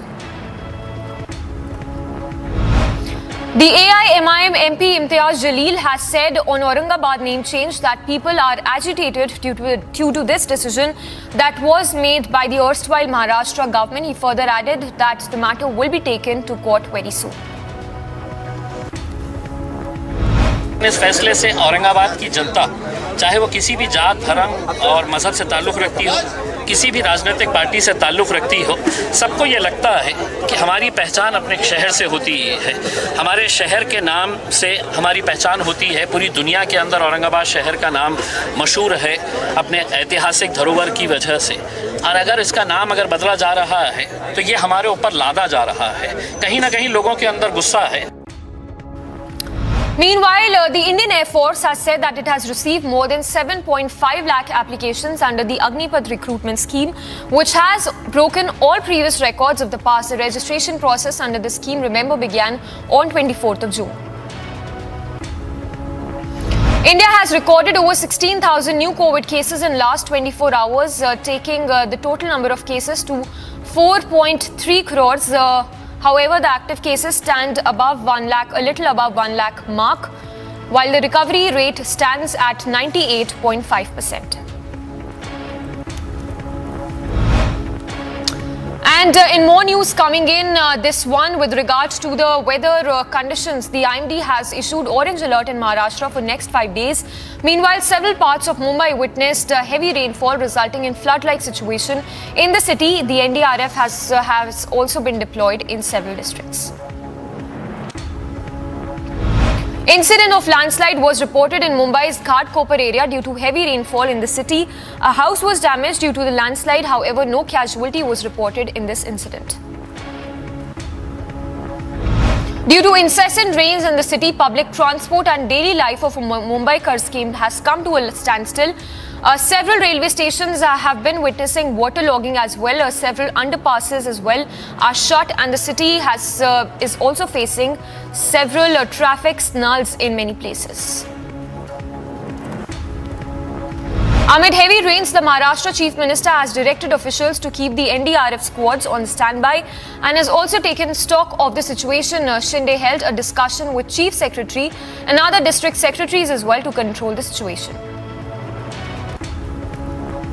Maharashtra is bracing itself for more intense situation as the IMD has predicted more rainfall in various parts of the state. Districts like Raigad, Ratnagiri, Thane, Palghar, Kolhapur as well have been put on high alert. 17 NDRF teams have been deployed in various districts of Maharashtra to tackle the flood-like situation in the state. Among those 17, 5 teams have been deployed in Mumbai itself, whereas teams have also been deployed in districts including Raigad and Ratnagiri. Heavy rainfall triggered by cloudburst has blocked the Srinagar-Leh highway. As a result of the cloudburst, flash floods also occurred in Jammu and Kashmir's Gambarbal district. Meanwhile, the rescue operation is still set to be underway while the highway is still being cleared. The IMD has issued a red alert in Madhya Pradesh as well as the state faces severe rainfall. Rains in Madhya Pradesh has been occurring due to the low pressure over the adjoining areas of Gujarat and Rajasthan. Vigorous southwest monsoons to continue in northern part of the country as well. The weather department predicted heavy rainfall and issued a yellow alert in the national capital as well. Various parts of the national capital has been receiving various parts have been receiving moderate to severe rainfall for past several days now.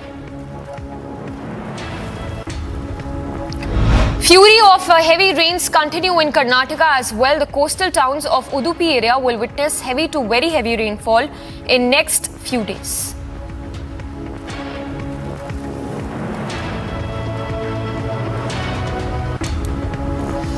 And news from across the globe, US State Secretary General Antony Blinken is prepared to attend the upcoming G20 summit. Blinken is likely to hold talks with Chinese counterpart on the sidelines of the summit, and reportedly he is not likely to meet Russian Foreign Minister Lavrov.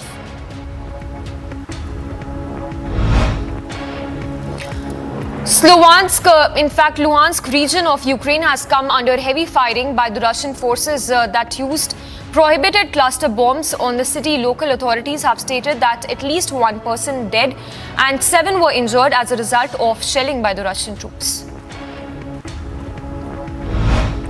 Meanwhile, Donetsk governor has urged citizens to evacuate the region amid the Russian attacks. He has also added that strikes on residential areas have intensified, which resulted in escape of more people from the region. The suspected shooter of Independence Day parade in Chicago will be charged with 7 counts of first-degree murder. If convicted of the heinous crime, the suspected shooter may also face lifetime imprisonment. Protesters were seen throwing objects at police officers during a rally outside a government building in northern Macedonia. Protests were also staged against a French proposal that was aimed at solving North Macedonia's dispute with Bulgaria. In some sports news, England beat India by 7 wickets as they completed a record run chase to win the rescheduled 5th test in England. In the same match, India has been fined for slow over rate. 2 points of ICC Test Championship has also been deducted. 3-time defending champion Djokovic recovered from 2 sets down to beat Jannik Sinner. Djokovic has advanced to the Wimbledon semi-finals now. Cameron Norrie said that he's confident of beating Djokovic in the Wimbledon semi-finals after reaching the last 4 at a Grand Slam for the first time. He fought back-to-back to beat unseeded David Goffin and recovered from 2 sets down on centre court. Third-seeded Ons Jabeur advanced to her first Grand Slam semi-final on centre court at Wimbledon. Jabeur dropped her first set of grass court tournament and dominated for the rest of the match as well. Austria is all set to face England at the Euro 2022 game opener at Old Trafford in Manchester. The Women's Euro Cup begins today in United Kingdom.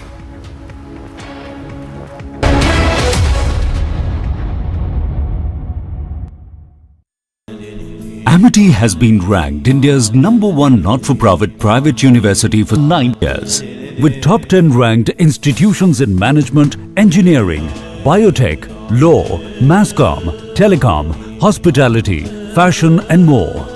Yet another top ranking for Amity University. A quick roundup of news in Ndrf. 2 Indian youth from More Ward number 2 and 4 were reportedly shot dead in Tamu in Myanmar. Reportedly, they were shot dead by Myanmar militia in the Tamu town of Myanmar at around 1 p.m. on Tuesday. The Congress Delhi unit lashed out at the ruling up for passing bills to give a 66% hike in salaries and allowances to assembly members, saying that the session did not broach providing unemployment allowance to the youth. He further alleged that the Chief Minister Arvind Kejriwal has failed to fulfill his promise to give 8 lakh jobs.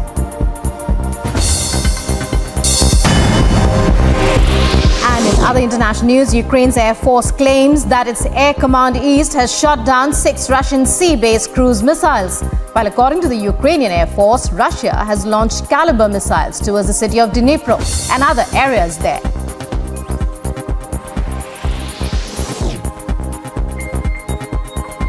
Ukraine's second largest city has come under heavy fire as Russian forces move to take control of the Donbass, the country's eastern industrial heartland. Shells have reportedly been hitting Kharkiv and its outskirts every day.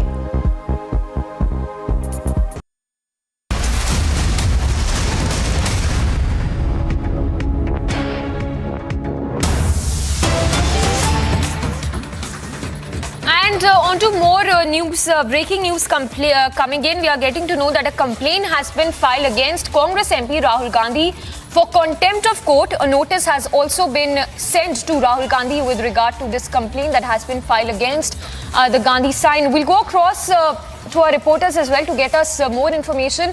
But trouble there for the Congress MP Rahul Gandhi there, as a complaint has been filed against Congress MP Rahul Gandhi, and a notice for which has also been sent to Rahul Gandhi in this regard.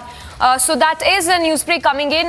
Little details as of now, but trouble only mounting for Rahul Gandhi there. Remember, he was just days ago, he was also summoned by the Enforcement Directorate, and now this is a complaint that has been filed. We are told that this is a complaint over a tweet against Judge.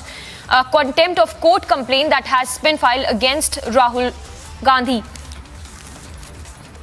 We have the complainant also joining us on the phone line. Sir, thanks for speaking to us. If you could give us more details of this complaint that has been filed against Rahul Gandhi over a tweet that was put out by him.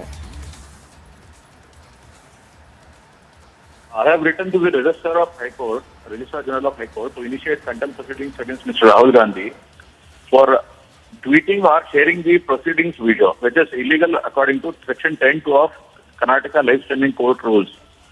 And he has misquoted the proceedings of the court, which is used to do it.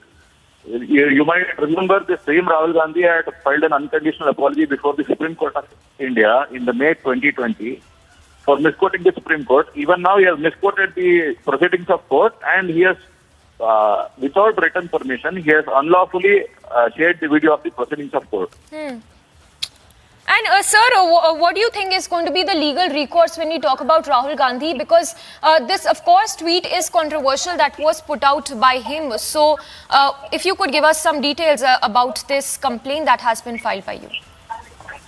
Rahul Gandhi is a law-abiding citizen. If he is a law-abiding citizen, he has to follow the rule of land. And I've also written to the Advocate General of Karnataka to grant me a permission to prosecute him for contempt of court. I wish I'll get a permission to bring Rahul Gandhi before the High Court of Karnataka. All right. Thank you for speaking to us. So that was a complainant, Girish Bharadwaj, speaking to Republic over this complaint that has been filed against Rahul Gandhi over a controversial tweet that was put out on Judge. We'll go across to our reporters as well to get us more information. As of now, contempt of court complaint that has been filed against Rahul Gandhi. We have Sagai also tracking all those details very closely. Sagai, if you could give us details of this complaint that has been filed against the Gandhi sign. So this is a complaint which has been filed by Girish Bharadwaj. He has written a letter to registrar to file a complaint against Rahul Gandhi and go against him for tweeting the video of Justice Sandesh, who had hit out at a BJP government. Remember, on the other day, Sandesh had called that there is increasing corruption in the state of Karnataka, and taking that Zoom video, Rahul Gandhi had tweeted this, and it was also been retweeted by senior leaders of Congress, including Randeep Surjewala and others, endorsing the statement of Rahul Gandhi. Now, Girish Bharadwaj has requested to go ahead and file a contempt of court because nobody are supposed to use these kind of footage on public forums, including social media. Well, Sagai, stay with us. If you could take us through this letter that we've accessed, which clearly mentions that this complainant has clearly mentioned about this particular video that was shared by Rahul Gandhi, where the justice is seen making remarks. Give us details of this complaint letter. See, this particular incident came to light when the former Bengaluru former collector was arrested by Anti-Corruption Bureau. At that point of time, the Justice Sandesh has reached out at ACB and Karnataka government, alleging that they were trying to transfer even the justice for questioning the corruption in the government. Following that, that particular statement went viral, and there were several articles, and even Republic has reported on that. And for the video, which was a Zoom video where Justice was criticizing the government, was shared by Rahul Gandhi on his social media, criticizing Karnataka government on corruption charges, where Justice is criticizing that. So endorsing that particular statement, that particular video had gone viral. Now, one Girish Chandra had come out and said that nobody should try to post those kind of court proceedings, whether it is mainstream media or social media. So he has requested registrars to take cognizance of this and file a contempt of court against Rahul Gandhi. All right, Sagai, thank you for getting us all those details. So, Sagai getting us details of this contempt case that has been filed against Rahul Gandhi for posting court proceedings.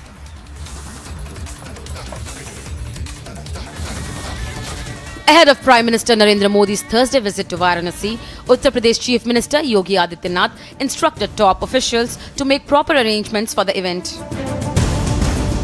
On his visit to Varanasi, Yogi took stock of preparations ahead of the Prime Minister's visit. Watch how the Chief Minister inspected the Rudraksha Convention Centre.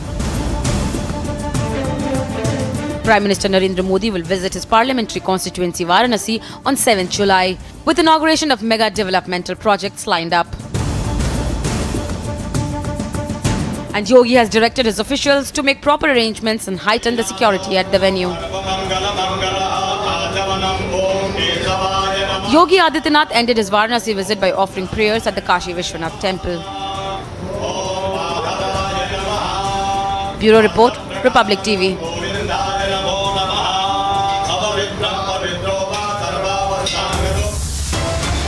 A very short break. On the other side, we'll get you the latest on Amravati hate killing, as a PFI link is now under scanner. Smoking Kali Rao gets bigger. Mega protests erupt against Mahua Moitra as she backs the poster.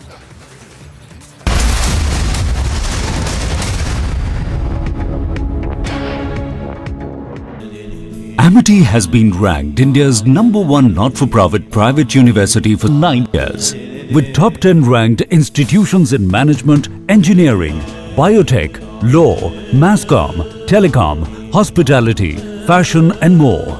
Yet another top ranking for Amity University. Try to relate it to diplomatic happenings and situations as they happen in contemporary times. So that's the analogy which the professor is talking about. Now, the central message which I give there is actually life is very complex.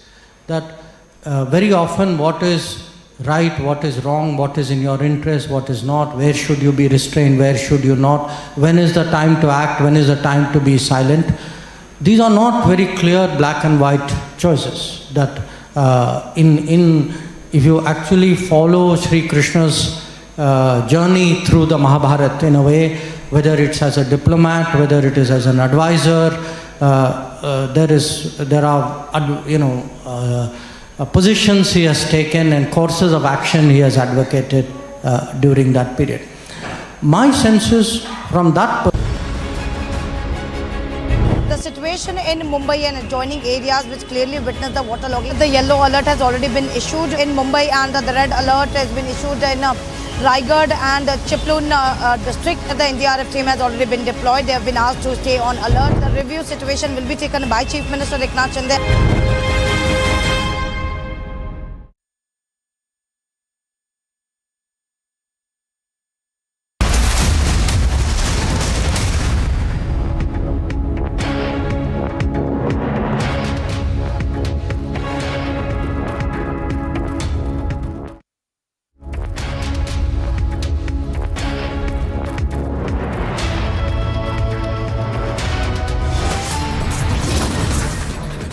This afternoon, Amravati hate-killing pro-Biden's alleged PFI man Sohail Nadvi quizzed by the NI.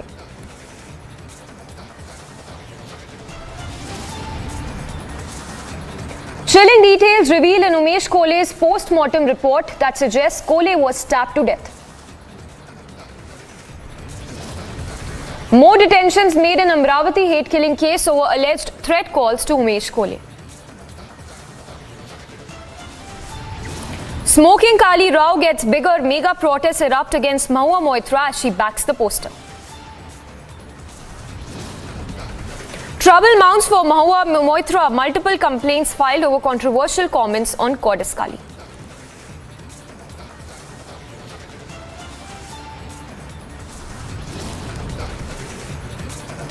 Pothole death reported in Thane, massive anger erupts as civic apathy claims another life.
Mahua Moitra, while she tweets Joy Kali Ma, protests have erupted in many parts of the country, including the latest being an FIR against the Trinamool leader for having compared Goddess Kali with someone who accepts meat and alcohol. She's actually talking about only one temple perhaps, but the generalization has angered the community of Hindus across the country, and we are seeing not only protests to a level where even the Trinamool Congress distanced itself from the comments made by its own leader. In fact, now even FIRs are getting filed. We have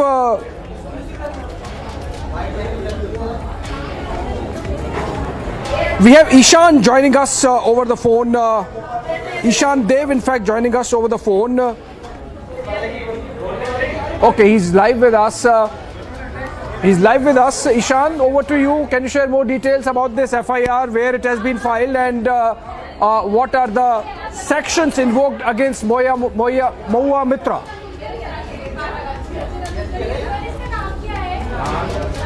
It's already 4 complaints have been lodged against the Krishna Nagar Trinamool MP Mahua Moitra, and इसे विवेचना में लिया गया है। इसमें विवेचना करने के बाद जो है अग्रिम कार्रवाई की जाएगी।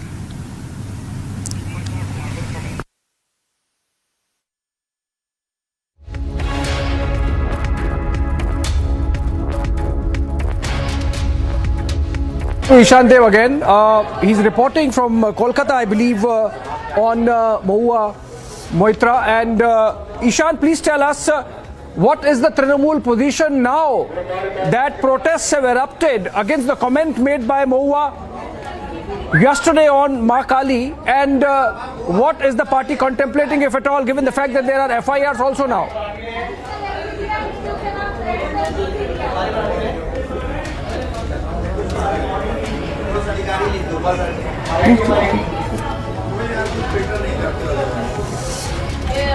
that they do not support this comment made by Mahua Moitra.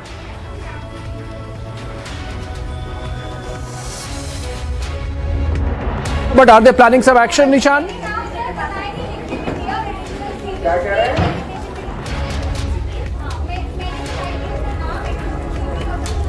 Okay, there seems to be some audio issue there with Ishan.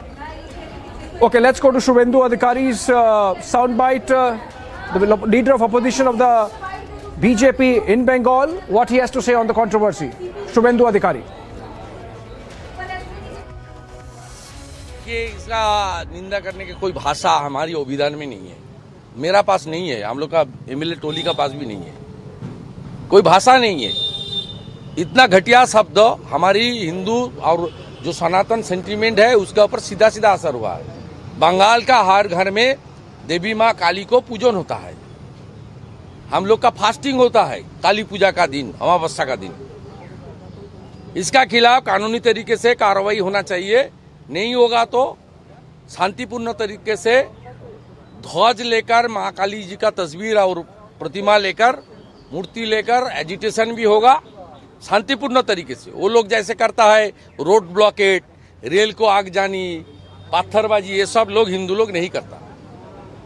और एफआईआर भी हुआ है नुपुर शर्मा में इशू में। इतना प्रोएक्टिव है ममता जी का पुलिस, इसमें भी प्रोएक्टिव होना चाहिए। हम लोग वेट कर रहा है ये क्या करेगा। उसका बाद पुलिस इन एक्शन को लेकर कोर्ट के जाने का लिए दरवाजा तो खोला ही है, लेकिन 2-4 दिन 5 दिन तो देखना ही पड़ेगा पुलिस क्या कर रहा है, ठीक है।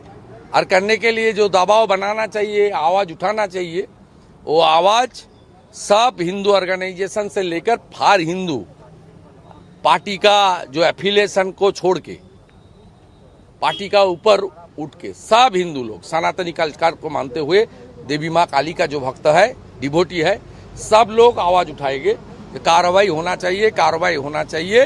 और बंगाल की धरती पर इतना देव देवी के ऊपर आक्रमण, अपशब्द, गाली बार बार हो रहा है और शासक दल इसको पैट्रोनाइज कर रहा है, ये खत्म होना। All right, that was Shubhendu Adhikari demanding action by the Trinamool Congress against their leader Mahua Maitra. Ishan Dev joins us live from Kolkata. Ishan, while the BJP would want action against Mahua, what is TMC's position given the fact that they have been summoning Nupur Sharma to be questioned by Bengal police? Well, TMC has already distanced itself clearly from Mahua Moitra's comment. TMC has given statement, TMC leadership has already given statement saying that they condemn this statement made by Mahua Moitra. As a few days ago, another TMC leader and MLA Nirmal Maji made a comment comparing Mamata Banerjee with Ma Sarda. And at that time also Trinamool very clearly condemned the comments made by Nirmal Maji, and this time also they have condemned Mahua Moitra's comment regarding Goddess Kali. And you know that as Shubhendu Adhikari was saying that there will be protest. Protests has started all over West Bengal, and already in 4 police stations complaints have been lodged against Mahua Moitra.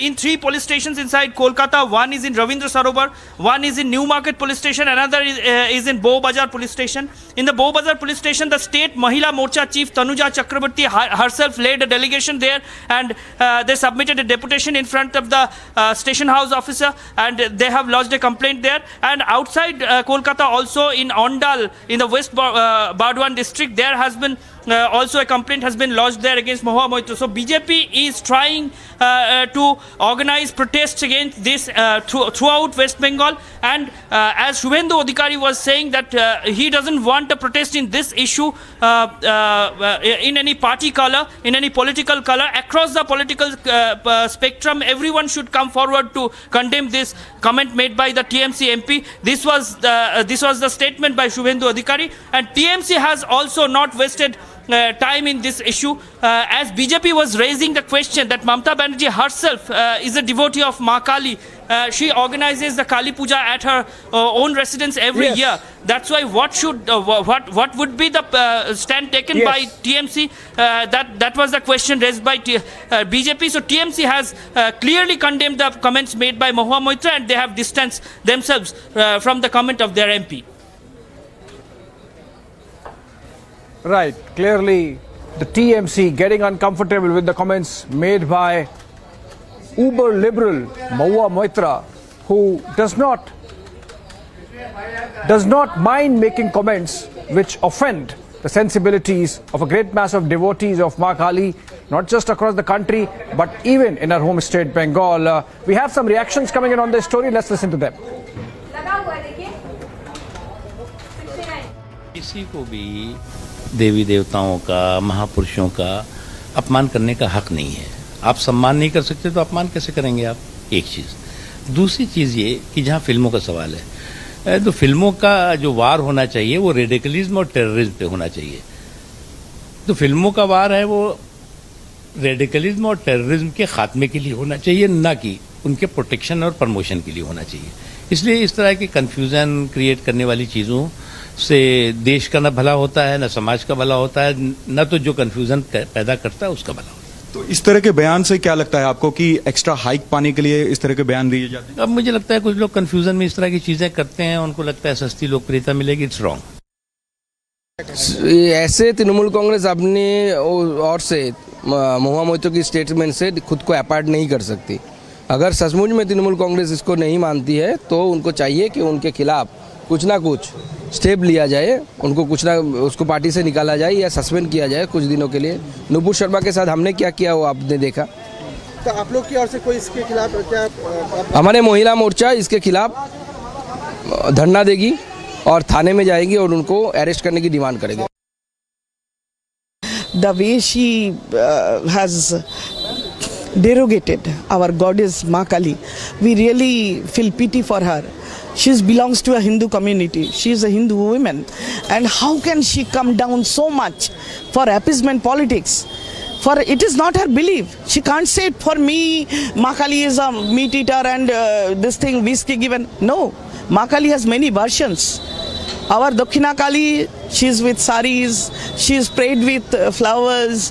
We go to, we pray Dakshina Kali at our residence home also. We have Matara, we have Shoshan Kali, we have so many Kalis. But that doesn't mean she will say, oh, this God is with only this. She has other side also. In our belief, she saves the entire world. In our religion, we consider Ma Kali is the source of all strength, power and everything in the universe. How can she utter this type of words? She should not only be punished, not only be arrested, she should be condemned by each and every Hindu of the community.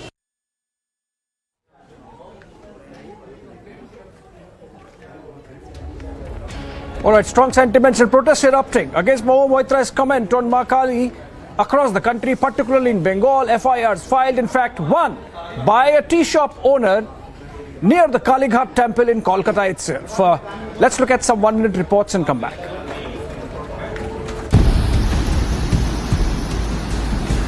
Amid heavy rainfall across Himachal Pradesh, Choj area of Manikaran Valley in Kullu district faced a cloudburst.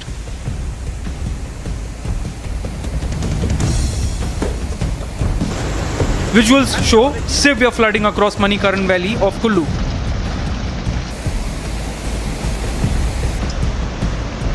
Due to the incessant rainfall, the region has been experiencing heavy damages. Homes, bridge and camping sites have been destroyed. The Choj area is connected to Parvati River. The adjoining houses continues to suffer due to the cloudburst.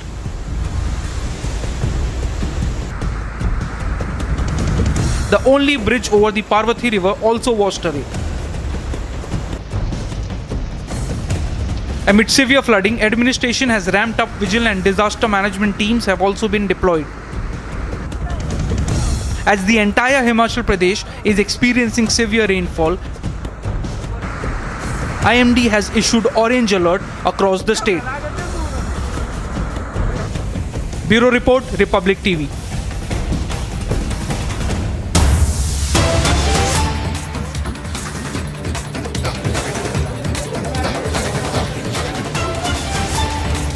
All right, another breaking news coming in, this time from down south. Income tax raids are underway at the premises of one Chandrasekhar, who's said to be a close aide of former ADMK Minister SP Velumani.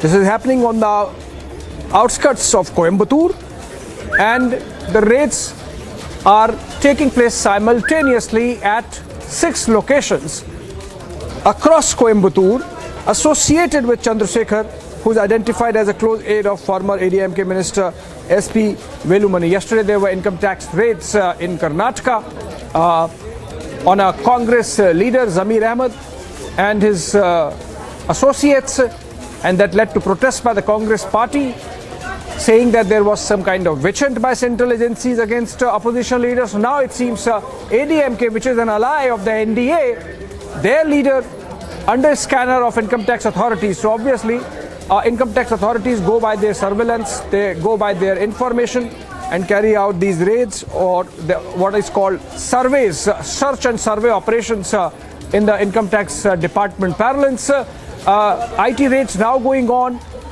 at an associate of at the locations associated with one Chandrasekhar, who is an aide, close aide of former ADMK minister SP Velumani. The raids are going on in Tamil Nadu, in Coimbatore, and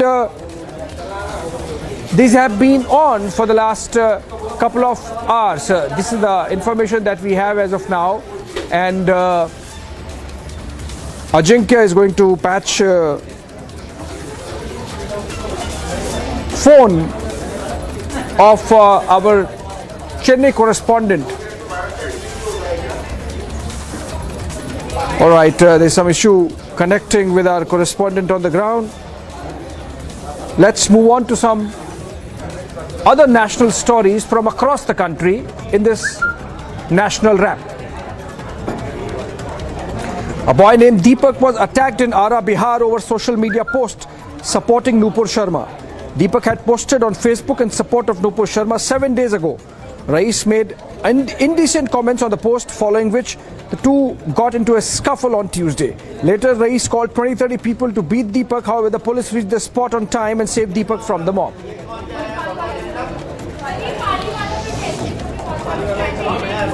A cloudburst in the Choj area of Manikaran Valley of Kullu, causing heavy damage to many homes and camping sites across the area, along with Choj Nala, which is connected to Parvati River. As per information received, it was raining in Kullu since last night.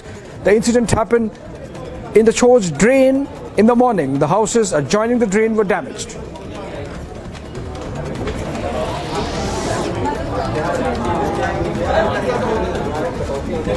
Congress is all ready to find a joint candidate of opposition parties for the vice president election, informed sources. Congress has reportedly given the task to Mallikarjun Kharge, leader of opposition in Rajya Sabha, to reach out to opposition parties to select a candidate for the election for the vice president's post-election, for which happened on August 6.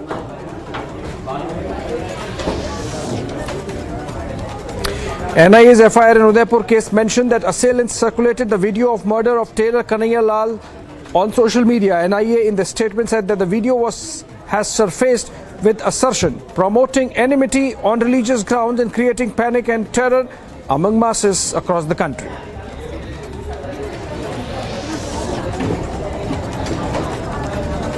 The Kerala Assembly on Wednesday witnessed intense protest by the Congress-led UDF opposition over Minister Saji Cherian's remarks against the Constitution, following which Speaker M.B. Rajesh declared the House adjourned for the day. As soon as the House proceedings began, the opposition members trooped into the well of the House, raising slogans.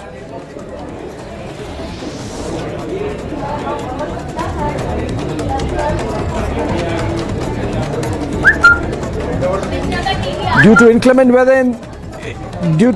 weather, the authorities had previously announced that they won't resume Amarnath Yatra for the pilgrims. However, as per sources, the Yatra has resumed from the base camp along with another batch of Yatris. Helicopter service has also been resumed.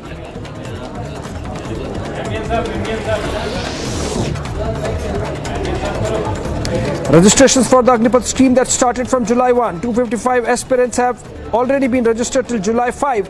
Of 255 youth, at least 70 are girls. Registered people hail from several border areas of Punch, informed Lieutenant Colonel Prasoon Singh. Durga Battalion, that's just specific to Punch in Jammu and Kashmir. 255 already registered.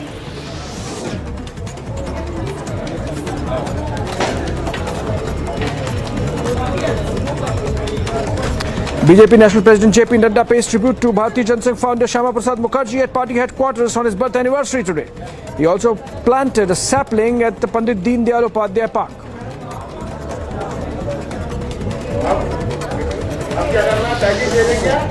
After the sudden cloudburst in the Chhoch area of Kullu, National Highway 5 nearby Kinnor has been closed due to landslide. Meanwhile, NH5 was also damaged due to heavy landslide. A road clearing operation is underway.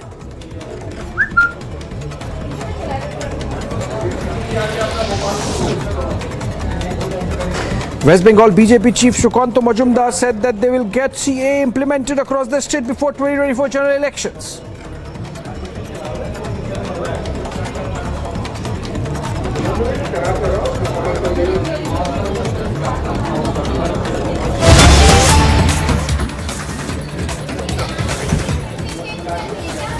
Or some development taking place in northeast. 2 Indian civilians have been killed by a Myanmar militia, and diplomatic channels have now been opened to bring back the mortal remains back to India. This had happened yesterday, and Republic spoke to Manipur Chief Minister, who blamed the internal conflict behind the killing. And the 2 Indians of Tamil origin who were staying near More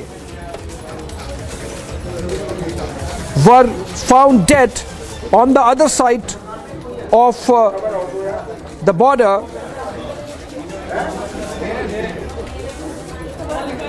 and this was, they were staying in More Ward 2 and 4, but they were found, they were found shot dead in Tamu area of Myanmar across the border. Let's listen into a phone conversation with the Chief Minister of Manipur, which our correspondent had just a while back. Phone with Chief Minister N. Biren Singh. There have 2 Tamil youths from More town were gunned down by suspected militants in Tamu yesterday. So, how do you see this entire incident, and what initiative is being taken? Because it has been known that the bodies have not been sent back to India yet. It is very sad. Just I came to know yesterday that 2 our Indian Tamil boys were gunned down there inside the Myanmar area. But after thorough investigation, I contacted the concerned SPs and OCs. They are operating in the More. Yes. They told me that that 2 guys left Tamu, More around 10 a.m. And because of this free movement regime, the people used to go inside around 14-15 kilometers inside to Myanmar and here also. Yes. So that kind of normal business is going on.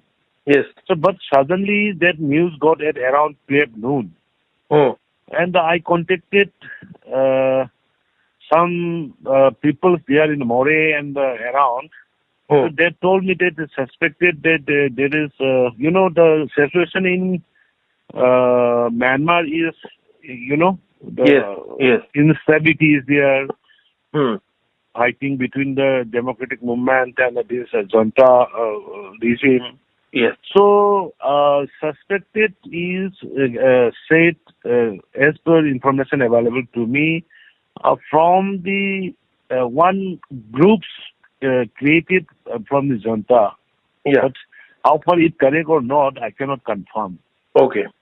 But just by our government is trying to get the dead bodies because the families are worried very much about, they want to see the dead body.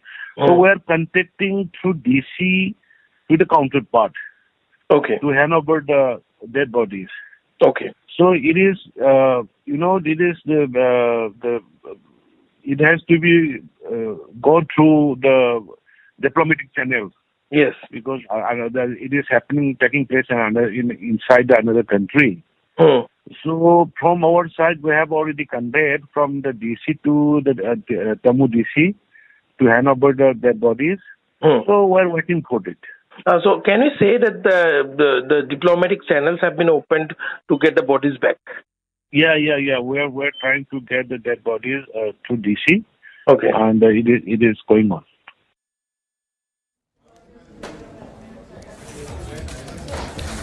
All right, our reporter Anirudh Bhakat joins us live. He earlier spoke to Chief Minister of Manipur, N. Biren Singh, the phono of whom you were listening just a while back. Anirudh, the Chief Minister clearly suggesting that the murder is committed by a militia backed by the military junta of Myanmar.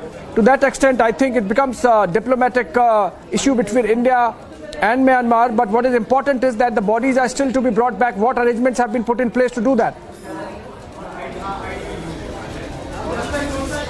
Yes, Abhishek, as you have said, yes, the Chief Minister has admitted that it was suspected to be a militia backed by the military junta, and the diplomatic channels have been on.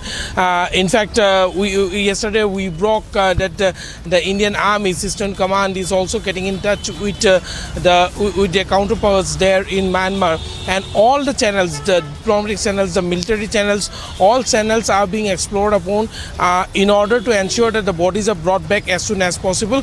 Meanwhile, today also a rally was taken out in More condemning the entire incident, and in that rally people have taken out the rally from the Tamil Sangam office to the police station in More, demanding immediate handing over of the bodies by Myanmar.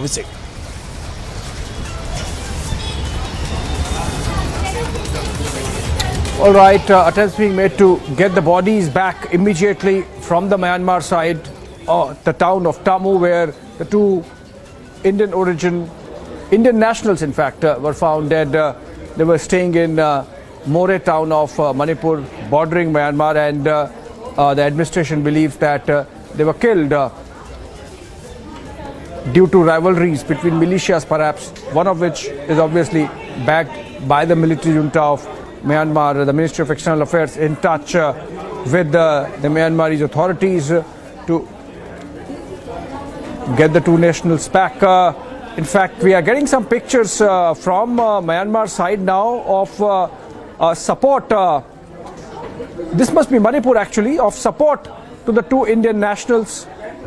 And these pictures show people have come out demanding action and paying homage to the two Indian nationals killed by the Myanmarese militia. And if I could give the names, the two individuals have been identified as P. Mohan, son of late Perumal, he's 28 years old, and the other is identified as M. Ayarnar, and he's son of Murugan. He's 35 years old, or he was 35 years old. Both were Tamils but living in More for the time being. And the militia has been identified as Piu Shawti. And sources said that they were shot dead by this militia near Tamu town of Myanmar. And it was reported around 1 p.m. of Tuesday, that is yesterday, July 5. And sources said the two Tamil youths were innocent civilians who went to Tamu to visit their friends. Remember, it's an open border. It's an open border between India and Myanmar, the More border, from where citizens of both sides can come across. And it's likely that the two went in to meet some friends, or possibly to buy some stuff, as it happens many times in that part of the country. Moving on. A short break, but on the other side, more detentions made in Amravati hate killing case over alleged threat calls to Umesh Kole.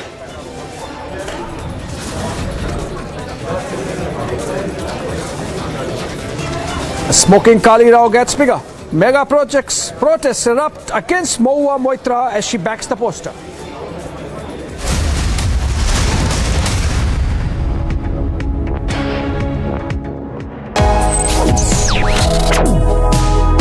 Reading allows us to become familiar with ourselves. We don't read, we won't know what is knowledge. I just find it very interesting to know people's lives, how they went through certain situations, how they dealt with things. So wherever you want to go in life, if you read books along those lines, then that would really help you in growing. Reading could mean a million different things to every individual. What does it mean to you? Visit readindia.info to find out more.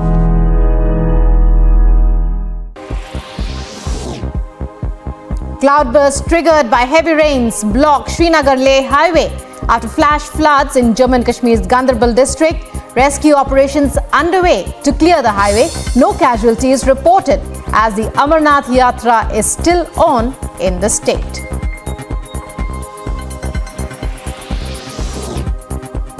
Met Department issues red alert in Madhya Pradesh as the entire state faces the rage of monsoon rains. In the state will occur due to a low pressure over adjoining areas of Gujarat and Rajasthan.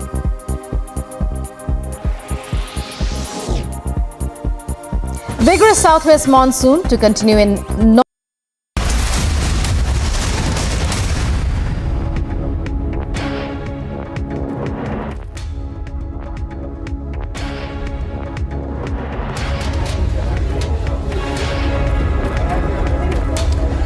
All right, welcome back. Mumbai is coordinating a flooding distress alert from MT Global King, 93 miles west of Porbandar, where 22 crew abandoned the ship.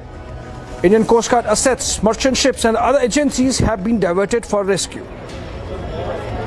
This is happening as we speak. The Indian Coast Guard has launched a rescue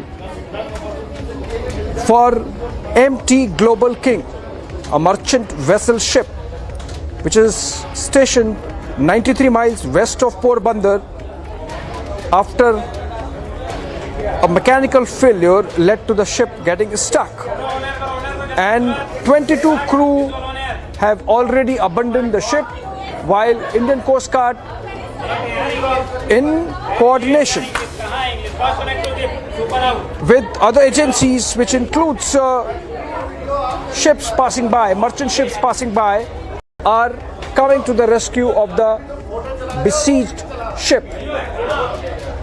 MT Global King, a merchant ship, has got stuck and Indian Coast Guard is carrying out a rescue operation. Moving on, short break, but on the other side, trouble mounts for Mahua Moitra, multiple complaints filed over controversial comments on Goddess Kali.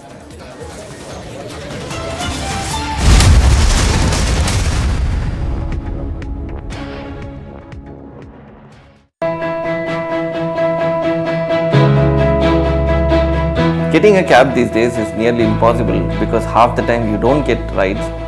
Even if your cab gets booked, you're not sure when it is going to get cancelled or how much you're going to pay. Now, answering all this, Mind has come up with beautiful solutions whereby we don't have a surge rate here because they go by government prescribed rates. Not just that, Mind has a beautiful feature where you incentivize the driver, ensuring that he will come and pick you up on time. So, thanks Mind.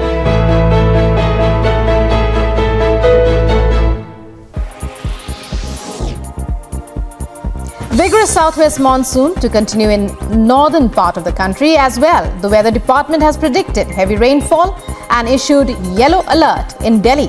Various parts of Delhi have been receiving moderate to severe rains since several days.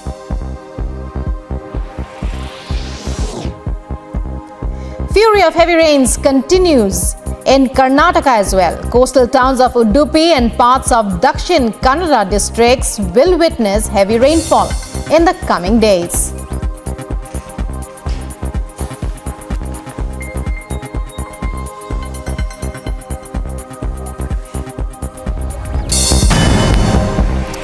A quick roundup of news in Ndrf. Two Indian youth from More Ward number 2 and 4 were reportedly shot dead in Tamu in Myanmar. Reportedly, they were shot dead by Myanmar militia in the Tamu town of Myanmar at around 1 p.m. on Tuesday.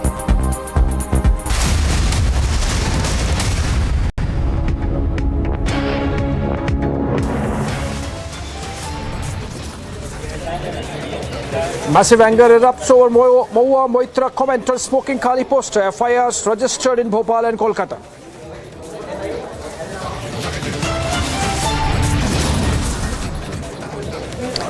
The Trinamool distances from Mahua Moitra comment likely to cause caution the MP over the Kali remark controversy.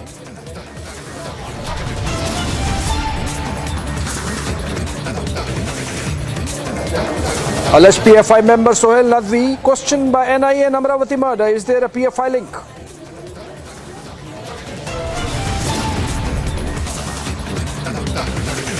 NIA raids Tawheed Madrasa in Hyderabad over the Udaipur beheading. Muslim scholar detained.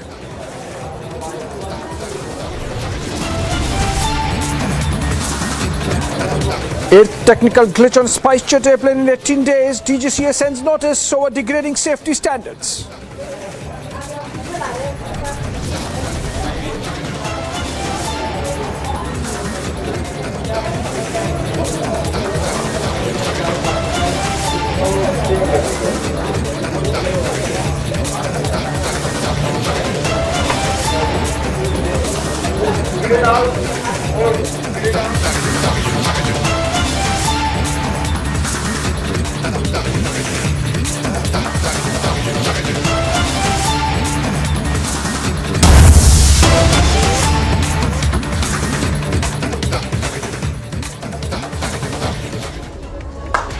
All right, breaking news development coming in this time from London, where two more ministers seems to have resigned from the Boris Johnson cabinet, adding to the difficulties of the British Prime Minister. Yesterday, we had two of his top ministers, Chancellor of the Exchequer Rishi Sunak and Health Minister Sajid Javid, resigning, and now two more ministers identified as John Glenn and Felicity Bouchard. Both have resigned with a letter written to the Prime Minister and a copy to the Chief Whip. And they say that in conservative values and want to ensure that we are implementing conservative policies without distractions. They say it is with great sadness that I tender my resignation as a parliamentary private secretary in the Department of Business, Energy and Industrial Strategy. That's the letter written by Felicity Bouchard. And then John Glenn, writing to the Prime Minister, saying that after much thought and with deep regret, I must inform you that I have made the difficult decision to resign from the government. It has been great privilege, but when we met earlier this year, you asked me to commit to carry on working to deliver vital reforms. And these reforms are now ready to be presented. What is important is that the leadership of Boris Johnson is facing headwinds with a veritable revolt panning out, with two ministers resigning yesterday, and that was Rishi Sunak, the Chancellor of the Exchequer, the Finance Minister effectively of the United Kingdom, and Sajid Javid, the Health Minister of the UK. Boris Johnson, of course, quickly replacing the two.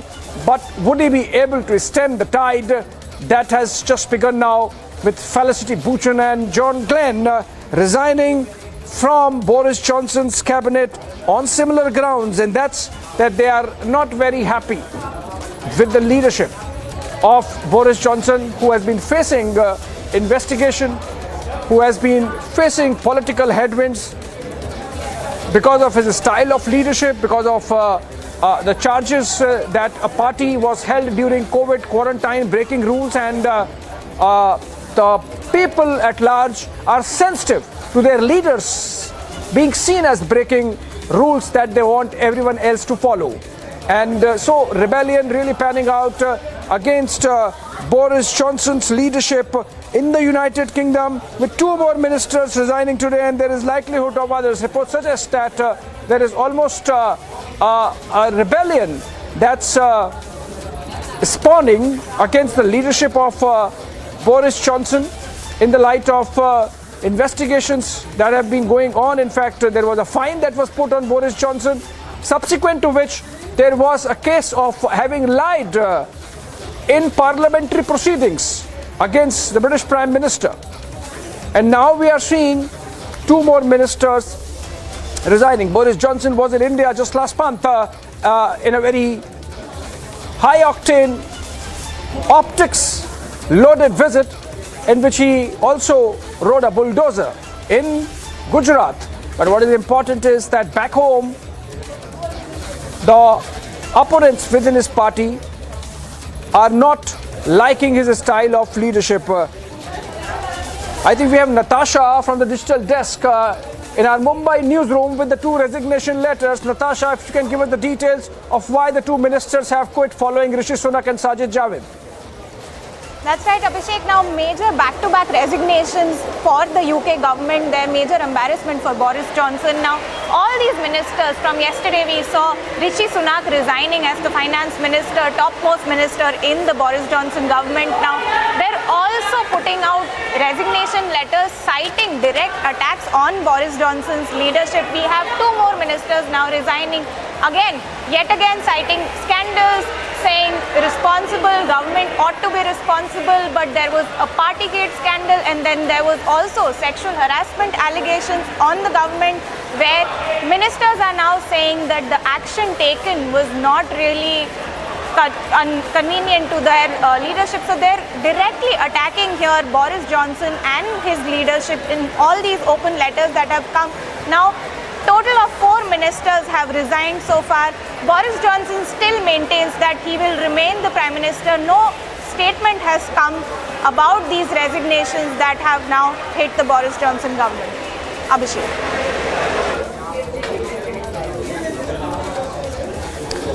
Natasha, also, are you getting reports, since you take care of the digital desk, that there might be more resignations and that could really put Boris government in jeopardy in London? Abhishek, now yesterday we saw these 2 top ministers resign, and now 2 more have followed. But sources also say that more resignations maybe are expected. Meanwhile, on the internet, a lot of talk, a lot of support for these resignations that have come from the Boris Johnson government, also questioning the leadership here. So far, we can expect more resignations also to come out in a similar fashion, where everyone's, putting out a letter attacking the Boris Johnson government directly. So major embarrassment here for Boris Johnson. We will also keep an eye out for any statement that comes from the UK government itself. All right, we're keeping an eye on any statement coming in from the British government, but what is important is that the headwinds that his government is facing are refusing to die down. In fact, reports suggest, and these are attributed to London press, that more than 10 resignations were submitted to the government since Tuesday, including letters from cabinet ministers Rishi Sunak and Sajid Javid, as well as 5 parliamentary private secretaries. This comes after Prime Minister Boris Johnson apologized for appointing Chris Pincher to a government role after a misconduct complaint against the MP. Johnson is scheduled to appear in front of the Lajon committee on Wednesday afternoon.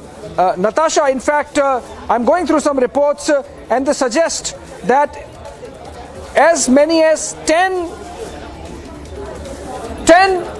people in the Boris government, including cabinet ministers, including parliamentary secretaries, have sent in their resignation letters. That's getting huge by the day.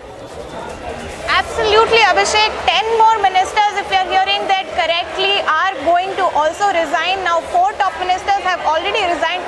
Now, these letters, Abhishek, are very interesting because they have the same language, but in different ways they are questioning the Boris government. Here, if I can read the latest resignation letter, it says the country deserves better, and the actions and policies of the Boris Johnson government did not somewhere fit right with these ministers. Now, Rishi Sunak also yesterday in his letter questioned Boris Johnson and said that although I was contesting your decisions internally, but externally Rishi Sunak was supporting Boris Johnson's decisions, but now it's out in the open. The rift, the decisions that were taken by Boris Johnson and were not sitting right with these ministers are now totally open, out in the open, with these resignation letters coming in. And if we hear that correctly, we heard that 10 more ministers are set to resign. So that is a major, huge developing story that we are tracking here right now.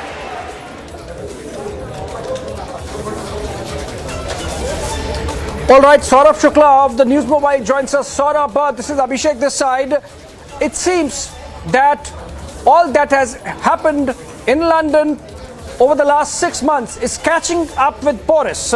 Clearly, a lot of headwinds against his leadership, and with reports suggesting that 10 from his government, including 6 top ministers, have resigned. How likely is Boris Johnson going to survive this crisis? don't think he will be able to survive this one, Abhishek. I can tell you the challenge with Boris Johnson has been his unconventional way, the way he has carried on this government in the UK. If you recall, there was controversy earlier when he had when UK was reeling under pressure of COVID. He had a party at his residence which earned him a lot of flack. Also, his recent moves had irked even the most staunch allies like Rishi Sunak, who also quit. So I don't think that Boris Johnson can survive this round. It's a crisis for him.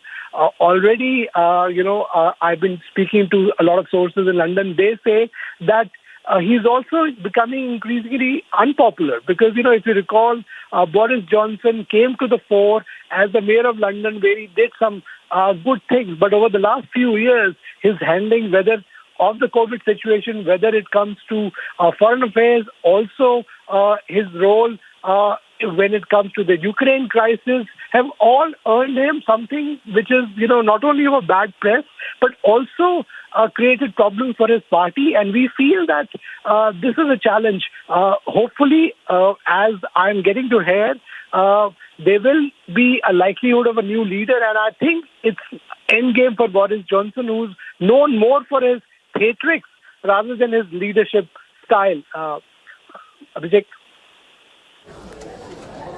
Also, Saurabh, John Glenn in his resignation letter has written that the country deserves better. Boris Johnson is a former journalist. Shouldn't he not have seen the story coming? 10 ministers and parliamentary secretaries resigning within 24 hours. The challenge is that sometimes when you try to be too unconventional, especially when you are the head of states, a lot of head of states, head of governments across the globe try to adopt unconventional ways in the era of social media. But you also have to take your party along. You also have to take your senior leadership along when you take key decisions. Boris Johnson's challenge was that he was known to make things on a whim.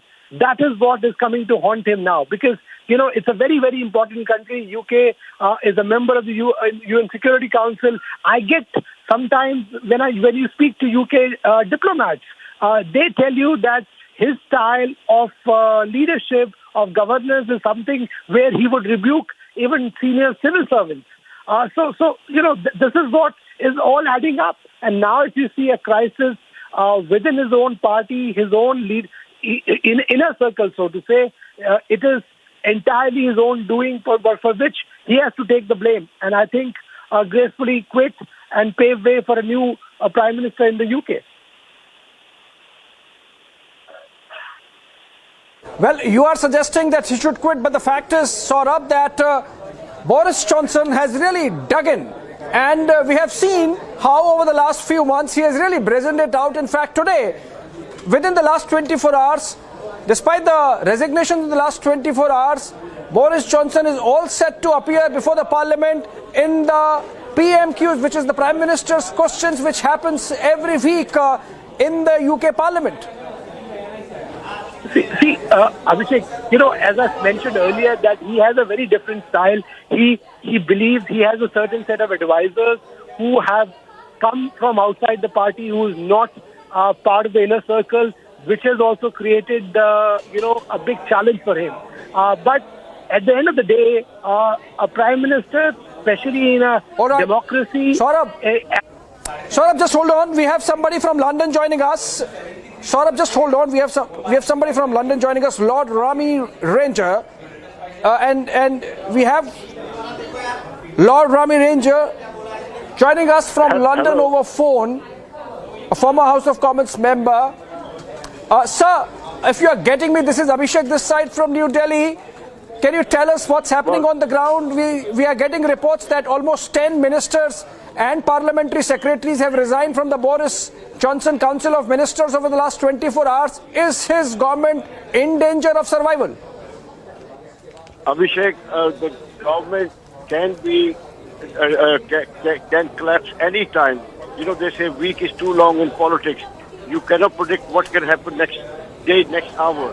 But I am more disappointed with two guys, one of Pakistani origin, Sajid Javed, and one of Indian origin, Rishi Sunak, resigning because they were given a great opportunity by this Prime Minister. I believe their loyalty is also very important. It was not for them to take the moral high ground. There are other people because they were made, the heroes. But, these decisions can backfire because Sajid Javed has resigned twice. I do not know if people will take that decision lightly. But at the same time, if you remember, a lotus flower, it grows in swamp, but there is no blemish on it. So these two guys, which I'm more concerned about, should have stayed in that area and should have been risen above the rest and demonstrated that you can work in an environment where there is so much sleaze going on. Because that is my take. And Boris Johnson, as you know, has a very difficult... You go on. Yeah, Abhishek, you're saying? Yeah, I was saying, sir, viewers in India would want to understand what happens next. If Boris Johnson resigns, does the Conservative government continue with some other leader, possibly Rishi Sunak, or there is going to be a change of government? We don't understand whether there would be midterm polls if it happens in London, in UK. What happens next? Boris Johnson will fight on because he's got a mandate for next 12 months. He just survived the no confidence vote only last month. So he's got till the June next year before anybody can throw a challenge.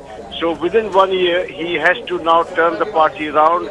He has to demonstrate that he has the ability to clean up the party and the economy can be revived. So these are the tests. Economy is the biggest test of any government.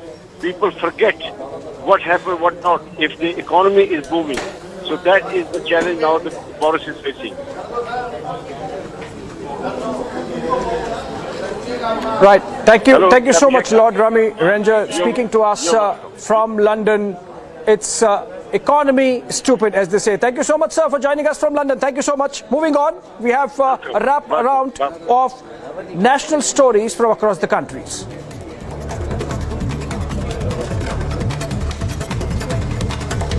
Another SpiceJet mishap reported as a China-bound flight returned back to Kolkata. This is at least the 8th incident of technical malfunction happening on a SpiceJet aircraft in the last 18 days. In an incident on June 19, a SpiceJet flight for Jawalpada had to return to Delhi due to cabin pressure issues.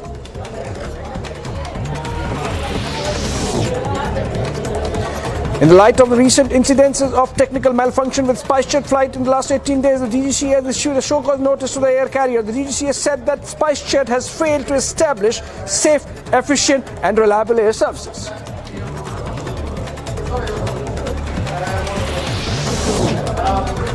Bihar Chief Minister Nitish Kumar visits Lalu Yadav in hospital after his health deteriorates. Lalu to be flown to Delhi in air ambulance today evening.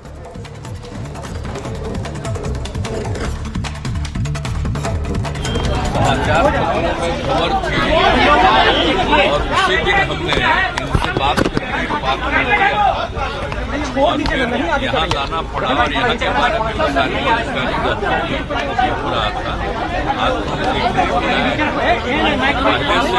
है पहले से स्थिति बेहतर है, लेकिन ये बहुत अच्छा चीज है।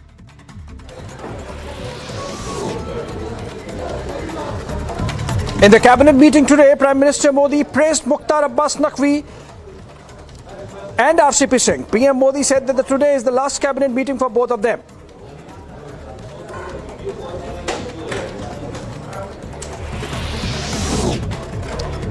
BJP leader Suvendu Adhikari takes a dig on Kali movie poster. He said that the sentiments of Hindus are being hurt and proper action should be taken against those who insult goddess Kali.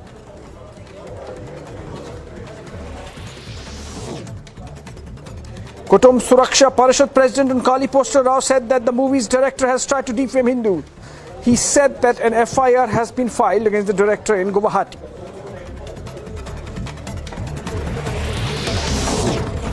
BJP Mahila Morcha staged a protest and demanded arrest of TMC MP Mahua Moitra over a remarks on movie Kali. The BJP Morcha demands a legal action against the MP.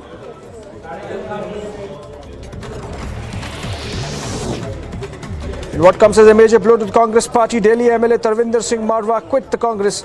Delhi MLA accused the Congress of being divided and giving no respect to their party leaders.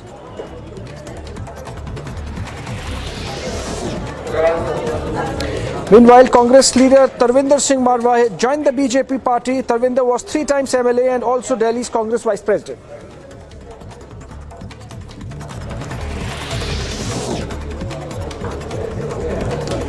Based on input from J&K police about the presence of unidentified terrorists in Hadigam, a search operation was launched by Indian Army in Srinagar. Search of the suspected houses commenced midnight, during which the terrorists opened fire onto the security forces from inside the house.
All right, short break, but on the other side, TMC distances from Mahua Moitra comment, likely to caution the MP over the Kali remark controversy.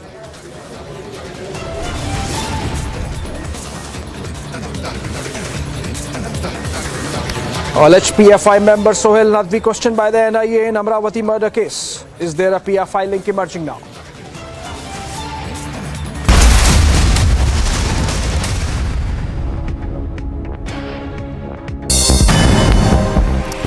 A quick roundup of news in Ndrf. 2 Indian youth from More Ward number 2 and 4 were reportedly shot dead in Tamu in Myanmar. Reportedly, they were shot dead by Myanmar militia in the Tamu town of Myanmar at around 1 p.m. on Tuesday.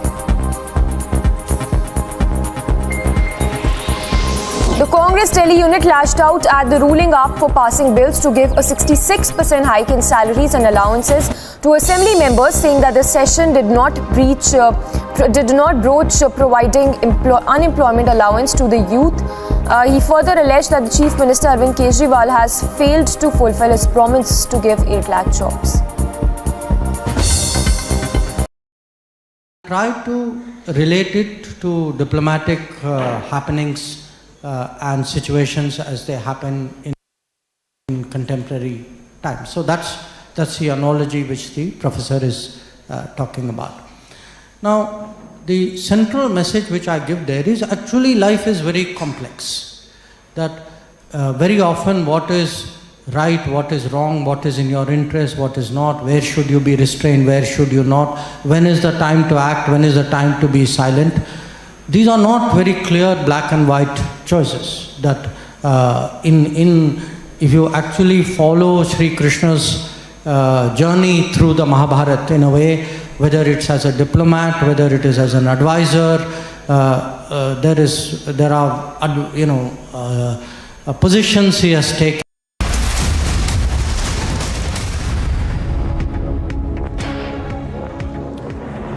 Welcome back. Income tax raids are going on at some manufacturing facilities that were involved in making Dolo 650, the tablet used for controlling temperature during the COVID times. In fact, 200 IT officials conducted those raids at about 40 different places. Residents of Chairman and Managing Director Dilip Surana and Director Anand Surana in Bengaluru were also searched. Income Tax Department conducting IT raids against the manufacturers of Dolo 650. Microlabs Private Limited are the largest manufacturers of Dolo 650 in the country. And IT department is conducting a raid against their office premises as well as the founders as well as managing directors of that company. Apart from Bengaluru, they are also conducting 40 other places including Punjab, Sikkim, Goa, Tamil Nadu, Mumbai and Delhi. And what we also get to learn is more than 200 IT officials are conducting these raids in all these places simultaneously. What we also get to learn through our sources from the IT department is that Dolo 650 was one of the most sold tablets during the time of COVID era. And there are possibilities of this micro labs allegedly involving in tax evasion, which has led for income tax department to conduct these raids.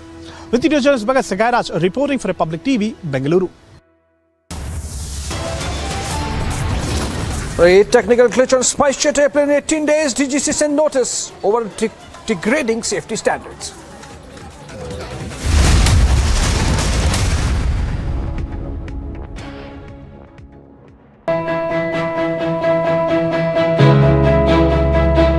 Getting a cab these days is nearly impossible because half the time you don't get rides. Even if your cab gets booked, you're not sure when it is going to get cancelled or how much you're going to pay. Now, answering all this, Mind has come up with beautiful solutions whereby we don't have a surge rate here because they go by government prescribed rates. Not just that, Mind has a beautiful feature where you incentivize the driver, ensuring that he will come and pick you up on time. So, thanks Mind.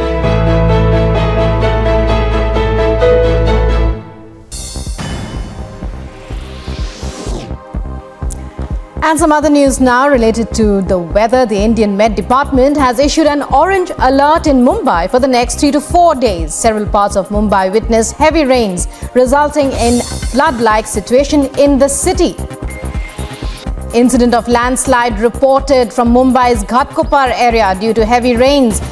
A house is damaged due to the landslide, but no casualties have been reported. Incessant rains in the city. Public transport and daily life of Mumbaikars come to a halt.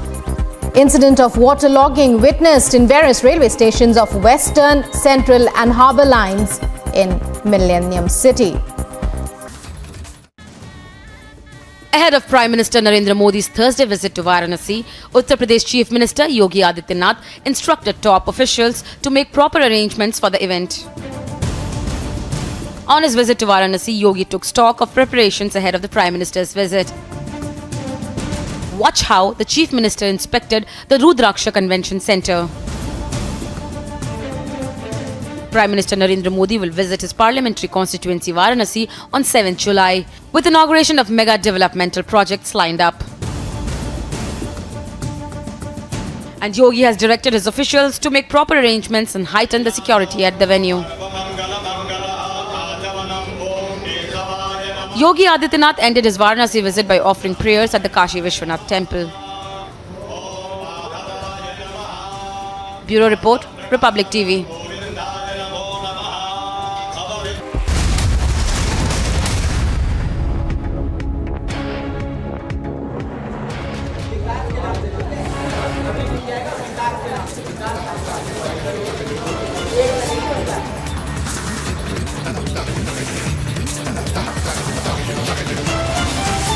Massive anger erupts over Mahua Moitra comment on smoking Kali poster. FIR registered in Bhopal and Kolkata.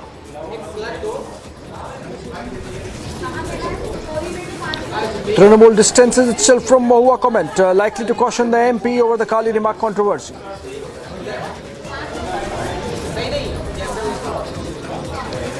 Alleged PFI member Sohail Nadvi questioned by the NIA in Amravati murder. Is there a PFI link emerging now?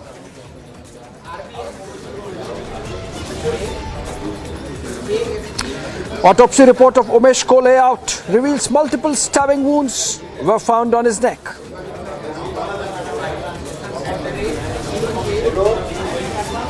NIA raids Tawheed Madrasa in Hyderabad over the Udaipur beheading. Muslim scholar detained.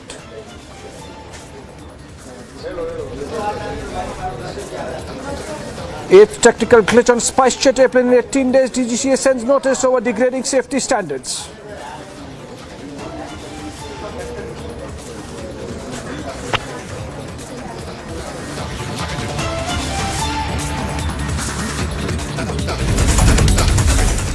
Good evening and welcome. This 4:30 p.m. After the headlines, a breaking news development coming in. It just refuses to die down. Technical malfunctions on flights flying in and out of Delhi. This time, a Vistara flight coming in from Bangkok. UK 122 Bangkok Delhi landed at the Delhi airport on Tuesday evening on a single engine. Post-runway vacation, engine 2 was shut down for single engine taxiing. The ATC was informed and the aircraft was towed to the parking bay.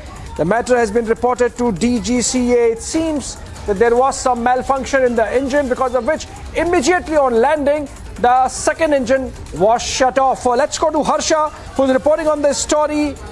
Harsha, what happened that made the pilots shut off the second engine immediately on landing? Was it serious? Was it possibly dangerous? Or was the situation under control? See, these days many malfunctioning which has come in these SpiceJet aircraft, and now we are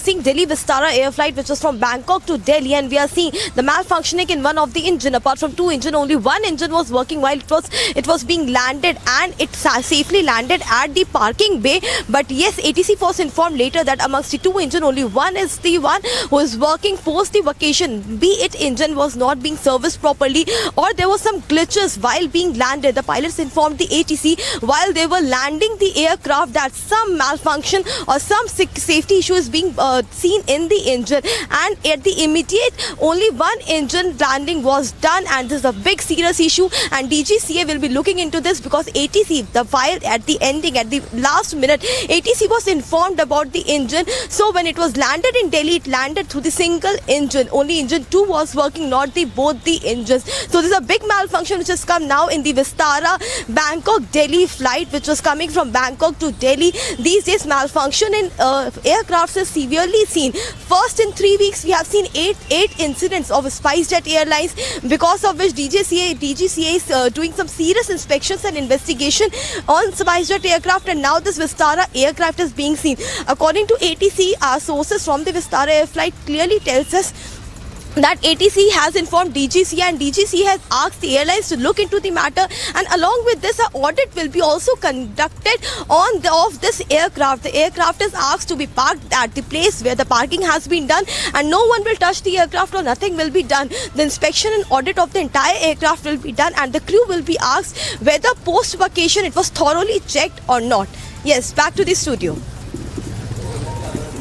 All right, thank you, Harsha. But in another similar incident, with the DGCA notice going to the SpiceJet, a statement has come in from the airline which says that we will be responding within a specified time period and are committed to ensuring a safe operation for our passengers and crew. We are an IATA IOSS certified airline. All our aircraft were audited a month ago by the regulator and found to be safe. That's the SpiceJet response following a notice given to them by the DGCA, the Directorate General of Civil Aviation, that is charged with taking care of overall safety of civil aviation across India. Harsha continues to be live with us. Harsha, there is a statement coming in from SpiceJet which says that they will respond to the DGCA notice in the time frame given, and that their aircrafts have been certified as late as last month by the regulator. So in a way, the SpiceJet, even before a detailed response, absolving itself of all responsibility, saying the aircraft safety has been certified by the regulators only last month. Exactly. Yesterday when we broke the news of the incident which was reported in SpiceJet, because we are seeing since 3 weeks more than 8 incidents have been reported by SpiceJet, and finally DGCA said that the norms for the safety which has to be followed by the airlines, SpiceJet has not followed it. Therefore the notice was issued, and today SpiceJet has responded to the notice and clearly said an audit was made by the DGCA as well. I would like to tell you that last month a DGCA carried out an audit of this entire SpiceJet Airlines, because many safety concern issues were reported on June 19th, on July 3rd, be it the bird hit safety issue, be it the oil leakage issue, be it the window pane crack issue, be it the pressure issue. There were several incidents which were reported of SpiceJet aircraft, because of which DGCA conducted an entire audit, and after that a safety regulation was told to be followed by the airlines. But again, after a month, such incidents are being reported. Therefore DGCA is conducting an inspections and investigation as well. So notice is being served to SpiceJet Airlines. SpiceJet has to respond, and today SpiceJet has responded that they will also conduct an internal audit amongst themselves, but they are following safety norms, and they have been given the certificate of the safety by the safety regulators as well, that they are the responsible aircraft. But since there are so many safety concern and malfunctioning issues which we are clearly seeing in SpiceJet Airlines, which are a matter of concern, because now it's been said that in SpiceJet Airlines it's not been 1 or 2 but more than 3 months continuously, some or the other day some grave incident is being seen where the passenger safety is a big matter of concern. So DGCA is conducting an investigation. Until the investigation will not be completed or conducted, those airlines which have flown, or those airlines in which the bird hit or window panes have been cracked, those airlines will not be operated till now. So they are waiting for the official message from the SpiceJet CMD as well about the malfunctioning and safety concern issue. Back to the studio. Right, thank you, Harsha. That's SpiceJet statement in response to the DGCA notice, which has sought explanation from the airline as to why its aircrafts are facing so many malfunctions. 8 in the last 3 weeks. This even as another Vistara flight had to shut off its engine on landing, second engine on landing, and make way for the hangars after informing the ATC there was some malfunction in the second engine, because of which the engine had to be shut off. That's about the airlines, and let's move on to the Kali controversy now. After the comments made by its leader Mahua Moitra, where she said that she saw goddess Kali as meat-eating, alcohol-accepting goddess, the Trinamool Congress, facing flack from a great mass of followers of Hinduism, has distanced itself from Mahua's comments and said that the MP would in fact be cautioned and that they are not in agreement with what Mahua Moitra has said, and they would warn her to be cautious in making those comments. Clearly, Trinamool facing the heat of protests by the Hindu community following the comments made by one of their MPs, and in fact 2 FIRs have also been registered, many others perhaps not yet reported. 2 that have been registered are from Bhopal in Madhya Pradesh, and one in fact by a tea shop owner near Kalighat temple in Kolkata itself. Mahua Moitra now getting cornered and getting condemnation from all sides. Let's listen into some reactions that have been coming in.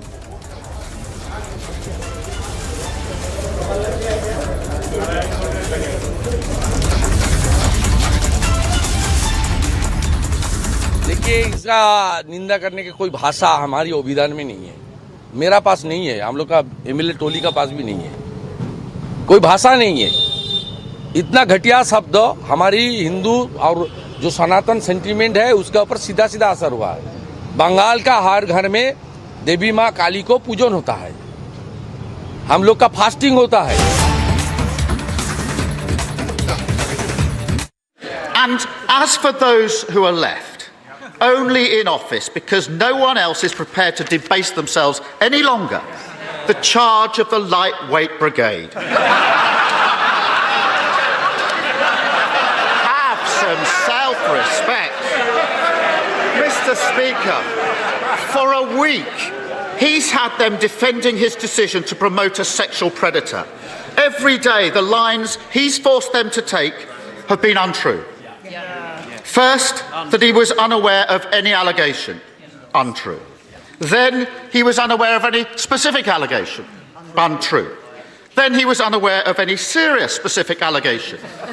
And now he wants them to go out and say that he simply forgot that his whip was a sexual predator.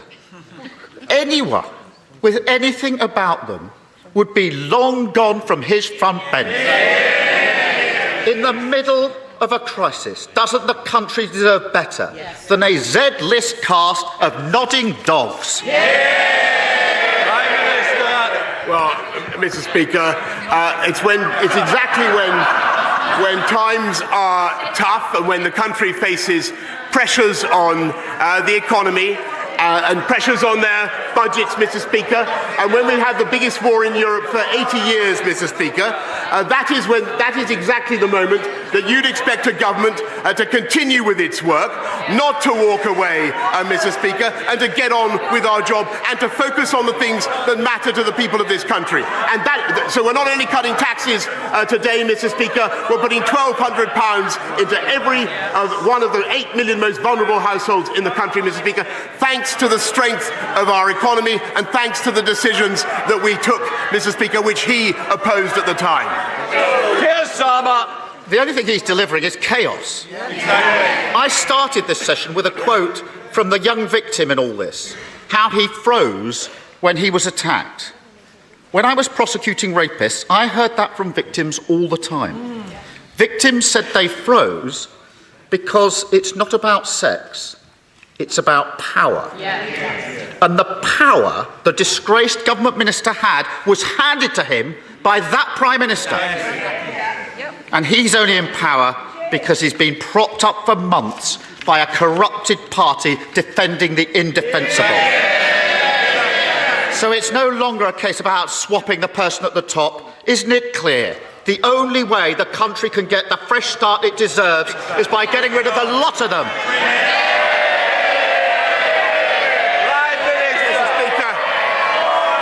Mr. Speaker, the difference between this.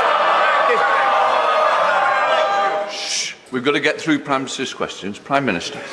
Mr. Speaker, the difference between this government and that opposition is we have a plan and they do not. And we're getting on. They want to focus on this type of issue, Mr. Speaker. We're going to get on with our jobs. We're going to control prices, Mr. Speaker, by not giving in to the union barons. They're paid by the union barons, and they're proud of it. We were the first European country to arm the Ukrainians, Mr. Speaker. I'm proud of that. And those guys, Mr. Speaker, the party opposite, not only do they want to put Mr. Corbyn into number 10, the member for Islington North, but 8 of them, including the shadow foreign secretary, the shadow deputy leader, and 6 others voted to get rid of our independent nuclear deterrent, Mr. Speaker. Today we are cutting taxes, we're helping 500,000 people into work, and thanks to the strength of our economy, we're helping people up and down the country, and we are going to continue to deliver on the mandate I was given.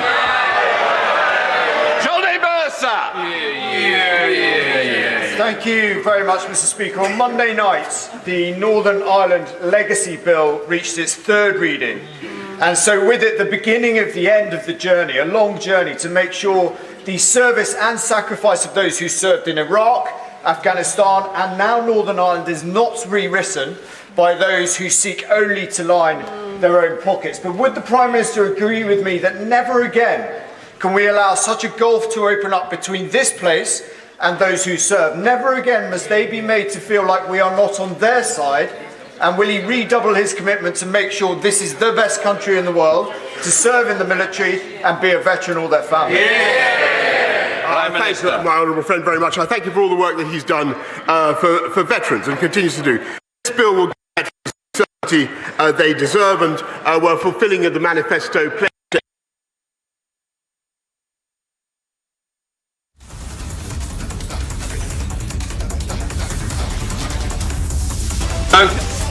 SMP Ian Blackford.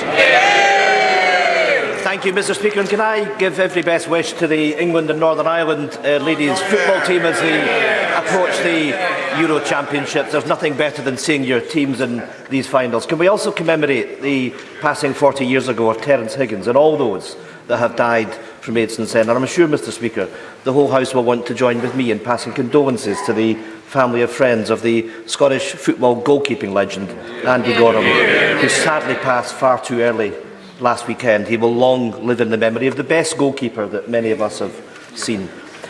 Mr. Speaker, it's easy to forget that only 10 days ago the Prime Minister was dreaming of a third term. Mr. Speaker, you know, it's often said that a week is a long time in politics, but it turns out that 10 days is truly a lifetime. Because, let's face it, it's a minor miracle that the Prime Minister has even made it through to Prime Minister's questions, and he really ought to see the faces behind him, because, Prime Minister, it really is over. The Prime Minister is desperately clinging on to his own fantasy, but the public can't afford to put up with this farce of a government a minute longer.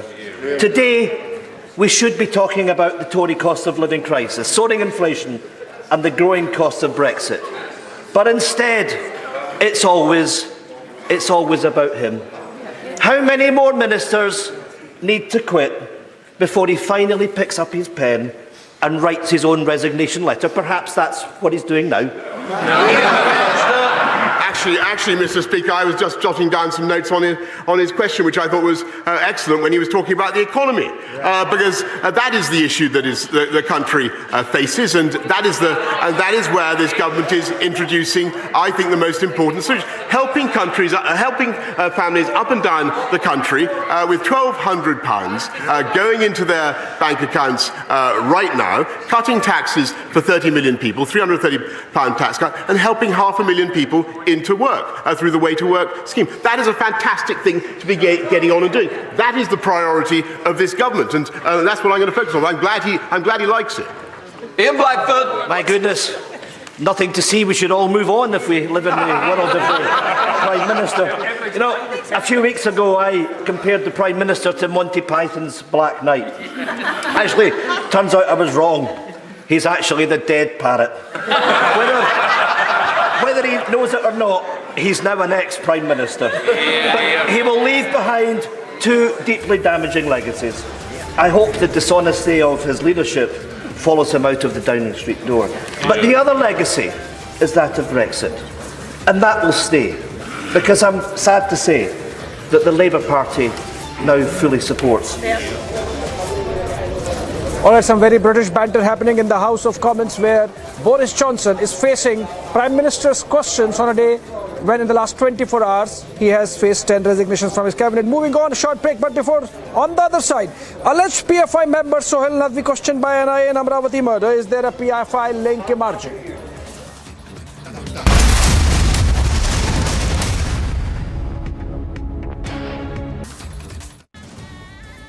Ahead of Prime Minister Narendra Modi's Thursday visit to Varanasi, Uttar Pradesh Chief Minister Yogi Adityanath instructed top officials to make proper arrangements for the event. On his visit to Varanasi, Yogi took stock of preparations ahead of the Prime Minister's visit. Watch how the Chief Minister inspected the Rudraksha Convention Centre. Prime Minister Narendra Modi will visit his parliamentary constituency Varanasi on 7th July, with inauguration of mega developmental projects lined up. And Yogi has directed his officials to make proper arrangements and heighten the security at the venue. Yogi Adityanath ended his Varanasi visit by offering prayers at the Kashi Vishwanath temple.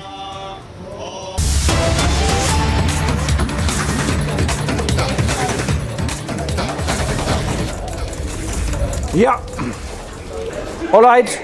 Reports coming in that Union Minister Mukhtar Abbas Naqvi has resigned, as also RCP Singh, because their terms were getting over. Their membership of Rajya Sabha was getting over tomorrow. Both were not renominated by their respective parties. In the case of Naqvi, the BJP; in the case of RCP Singh, the JDU.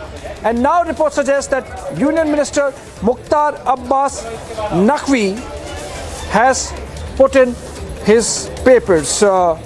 In fact, earlier in the day, when the cabinet happened, the Prime Minister thanked the two ministers for their contributions in government over the last 8 years. In fact, that Naqvi had been a minister, and of course since 2019 that RCP Singh has been a minister. Let's go to Niranjan on that breaking development. Niranjan, over to you. Apart from the fact that Prime Minister thanked the two ministers, are we hearing anything more about the resignations of Mukhtar Abbas Naqvi and RCP Singh, terms of whom were ending tomorrow so far as Rajya Sabha membership is concerned, because of which perhaps they had to leave the union cabinet? Well, that's correct. And I think we'll have to wait for, more details, because Abhishek and Aishwarya, both of you will know why he has resigned. And the Prime Minister also thanked Mukhtar Abbas Naqvi earlier in the cabinet meeting. And there is also a speculation on whether he could possibly get another role. Now, what that other role is something that we will have to, wait and watch. But I think, Abhishek, you will have more details on that, because there is also a big buzz on whether Mukhtar Abbas Naqvi could be one of the names for the Vice President's role. There has been speculation on whether Captain Amrinder Singh, after his merger, could be one of the candidates for the role of the Vice President of India. Whether he gets that role, we are now hearing that Mukhtar Abbas Naqvi could also be in the running, though we'll have to wait for more details. Abhishek.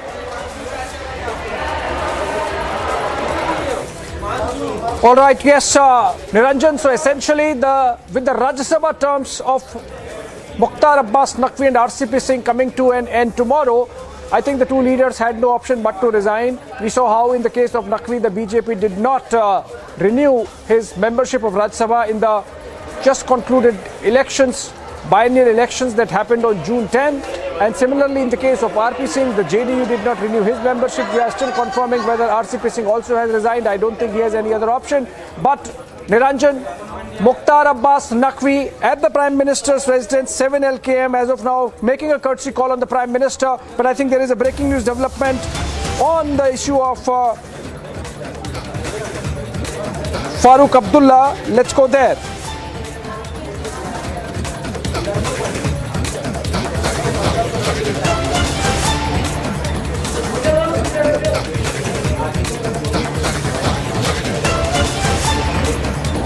Making a comment against the tricolour, insulting the Tiranga.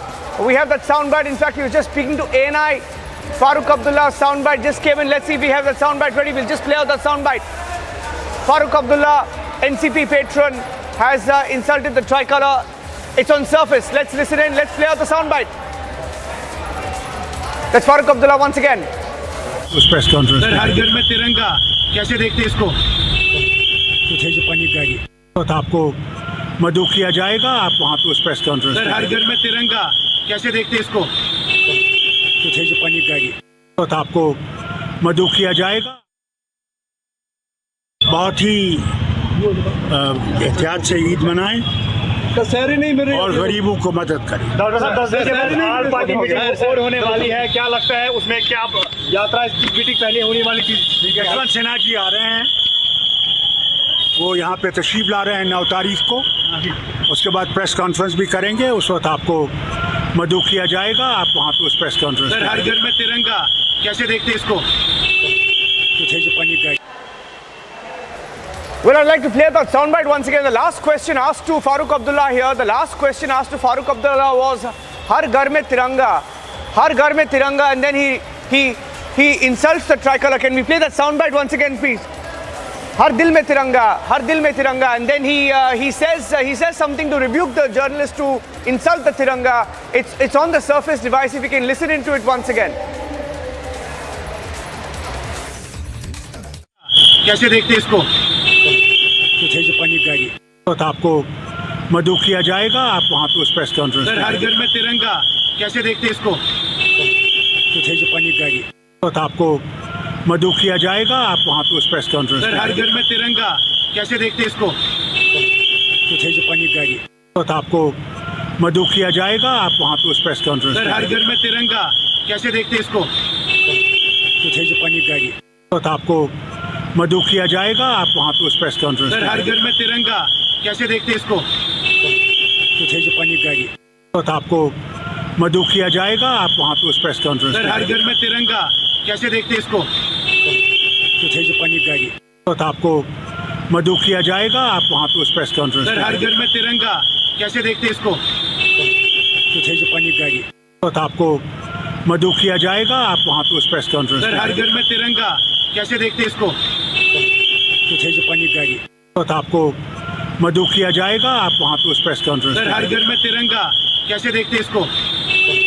तो थे जो पानी गाड़ी तो आपको मदऊ किया जाएगा, आप वहाँ पे उस प्रेस कॉन्फ्रेंस में। हर घर में तिरंगा कैसे देखते हैं इसको? तो थे जो पानी गाड़ी Taking okay, we'll take a short break right now. We'll take a short break. In fact, the question asked to him was, "Har ghar mein tiranga?"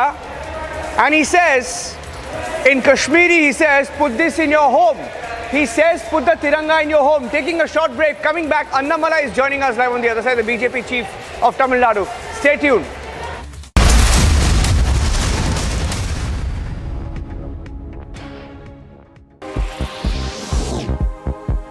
Cloudburst triggered by heavy rains block Srinagar-Leh highway after flash floods in Jammu and Kashmir's Ganderbal district. Rescue operations underway to clear the highway. No casualties reported as the Amarnath Yatra is still on in the state.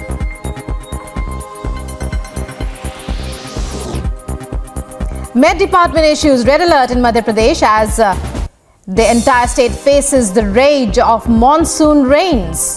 In the state will occur due to a low pressure over adjoining areas of Gujarat and Rajasthan.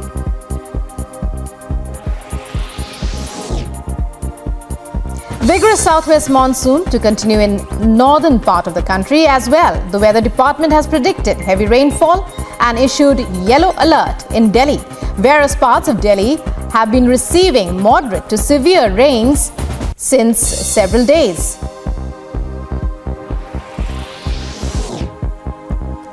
Fury of heavy rains continues in Karnataka as well. Coastal towns of Udupi and parts of Dakshin Kannada districts will witness heavy rainfall in the coming days.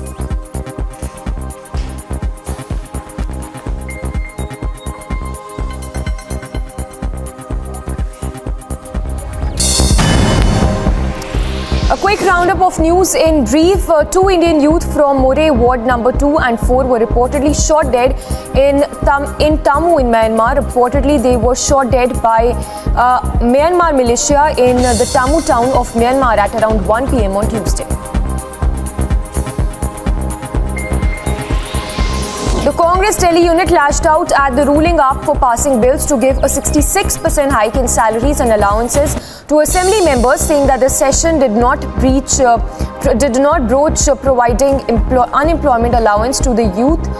He further alleged that the Chief Minister Arvind Kejriwal has failed to fulfill his promise to give 8 lakh jobs.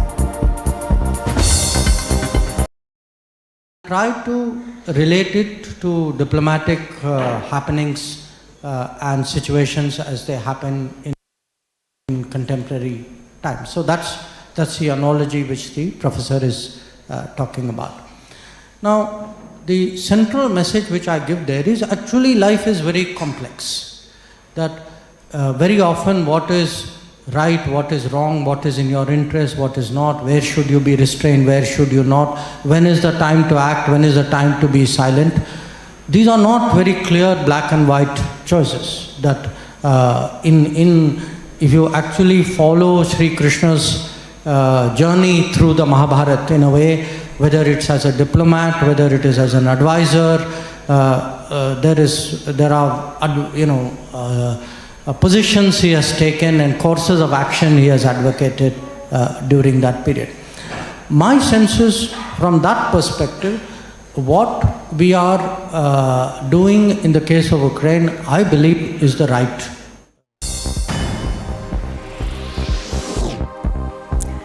And some other news now related to the weather. The Indian Met Department has issued an orange alert in Mumbai for the next 3 to 4 days. Several parts of Mumbai witnessed heavy rains, resulting in flood-like situation in the city.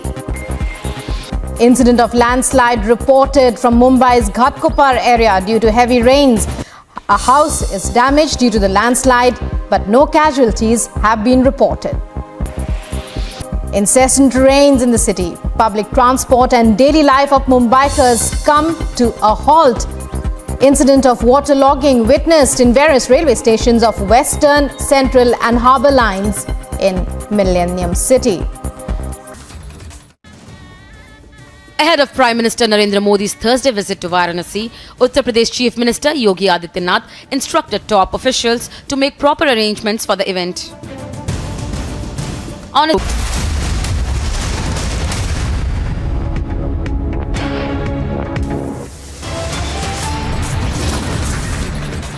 Massive anger over Mahua Moitra comment on smoking Kali poster. FIR registered in Bhopal. She's facing complaints across the country. Alleged PFI member questioned by NIA in Amravati murder.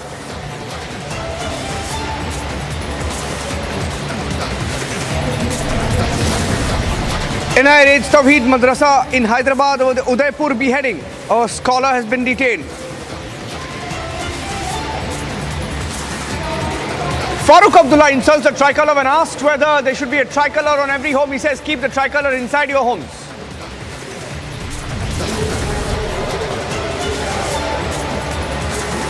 NIA raids the Tawheed Madrasa in Hyderabad over the Udaipur beheading. A Muslim scholar has been detained. The story is developing.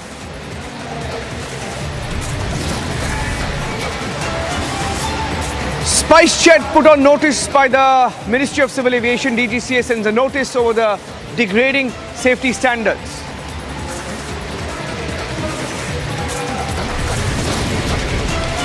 Over 10 ministers quit Boris government in 24 hours. Will he step down?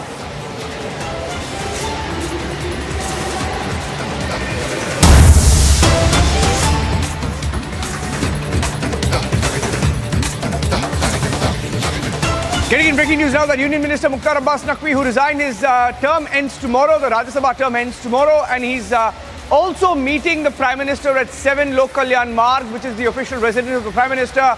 That's the breaking news update now coming in, that Mukhtar Abbas Naqvi has resigned as the Union Minister, has resigned as a Cabinet Minister, and is meeting the Prime Minister as we speak. The Prime Minister earlier today in the Cabinet meeting thanked Mukhtar Abbas Naqvi and also RCP Singh. Mukhtar Abbas Naqvi was at that meeting where the Prime Minister thanked him, and he's meeting the Prime Minister as we speak.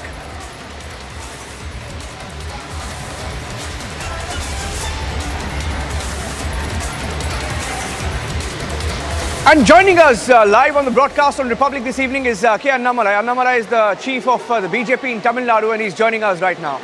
Annamalai, thank you for speaking to Republic TV. You're joining us on a day when, we've broken 3 stories. Let me start with what has just happened. You just heard Farooq Abdullah, when asked a question about tricolour, he says, keep the tricolour in your home. Why should anybody keep the tricolour in their home, Annamalai? Sir, I just joined your show. I was just watching what was happening. Yes. And I really don't want to get on it fully without understanding. But having said that, I personally believe the respect for the tricolour is not negotiable. And every citizen of India, be it people who have occupied the highest position of power, they got to give the respect the tricolour deserves. It's very unfortunate. Of late, we are seeing people using even the national anthem tricolour for political purposes. People believe praising a tricolour or praising a national anthem is praising Modi ji. That is very unfortunate, the kind of correlation people keep with themselves. It's only very sad to see, sir. Very unfortunate. Yes. And what do you have to say about this Kali poster controversy? First, let's talk about the poster, and then I'll come to the comments over the poster. It's very unfortunate. Of late we are seeing, especially in the last 6-7 months, a lot of filmmakers, they believe by creating controversy, they get free publicity. So this is making them to go to stupidity lens to create just for the sake of attraction, to create traction just for the sake of it. And what has happened with the Kali poster is very unfortunate, number one. And second, people going to any length to discredit a god, discredit a particular religion. And in this case, the director of this movie also, not once, I think 3-4 times also, she has been in different controversy. And I would also like to bring to your notice when the Uttar Pradesh police filed an FIR against the director, the Tamil Nadu police in counter, they have filed an FIR against a woman who supported Kali and who said the director is wrong. Today morning in Coimbatore, the Tamil Nadu police have booked a case against that lady, and BJP people have gone there to argue and to take her out. This is very unfortunate. The Kali poster has snowrolled into, in a way, between a UP versus Tamil Nadu police controversy. And it's very sad. Many filmmakers, they believe publicity, just for the sake of publicity, they can do anything and everything with the religion, especially Hindu religion. They don't take this a risk with any other god. Of course, the constitution gives the freedom to talk, freedom to preach and everything, but it also comes with a certain limitation and duty. But unfortunately, people don't see the other side of the coin. They keep seeing the one side of the coin, and the freedom has been taken to extraordinary length, thereby abusing the process of law itself. It's very only unfortunate, sir. Yeah, and then you have a parliamentarian, reportedly this parliamentarian who has the habit of making controversial comments, has once again made a controversial comment, foot in the mouth moment for her. I think her name is Mahua Moitra, the Trinamool Congress parliamentarian, is reported to have said that Goddess Kali, according to her, right, is meat eating and also accepts alcohol. And when you hear statements like that, right, and shocking that many people are backing that comment, even her own party is distancing, completely dumping her on this issue, but they think it's cool to insult gods. As I said, sir, now the political personality, especially the MP that you're talking about, she is going one level up. They don't go to the grassroots, they don't work for their people, and thereby they don't earn a reputation for the party nor for themselves. For them, this kind of issues is like something issue on a plate, and they would thrive on it, keep making all the stupidity, nonsensical comments, and snowball it to a major controversy, make it a talking point. That is what the said MP has done. And equating Ma Kali to everything which Ma Kali is not about, and trying to justify her stupidity. Only the people of this country are watching, especially the Bengal voters are watching. And the kind of foolishness that is happening from the Bengal politicians is definitely over the top. Not once. We can talk about the n number of issues where the said MP has deliberately kept entering into all the controversial issues, and especially the comments that she made is more controversial than the original poster itself. That is very unfortunate. And there are some number of MPs, it is only for the electorates, it is only for the voters to decide, to understand their true color, to understand who speaks for a particular god, who stands with a particular god. And I'm sure the voters are watching. It's a matter of time, because all of them will be thrown out. Thank you, Annamalai for speaking to Republic TV on this extremely controversial subject. Back-to-back responses coming in. There were protests on the streets of Kolkata earlier today, where people protested what Mahua Moitra had said. People asking for action against her. Her own party has distanced itself from that comment. Let's play out some of the responses coming in to that comment.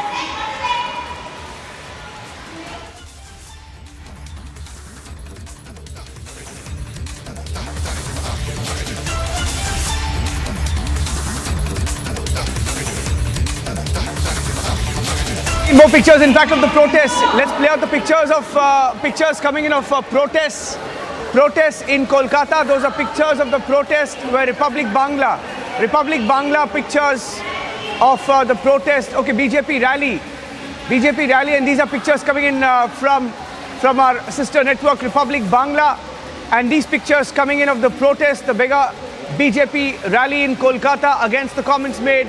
Shuvendu Adhikari of the BJP, they're leading that protest against the comments that have been made insulting Goddess Kali. And these are live pictures coming in. We'll go across and get you our correspondents from Republic Bangla as well joining us on the broadcast. And these are pictures, live pictures from Kolkata.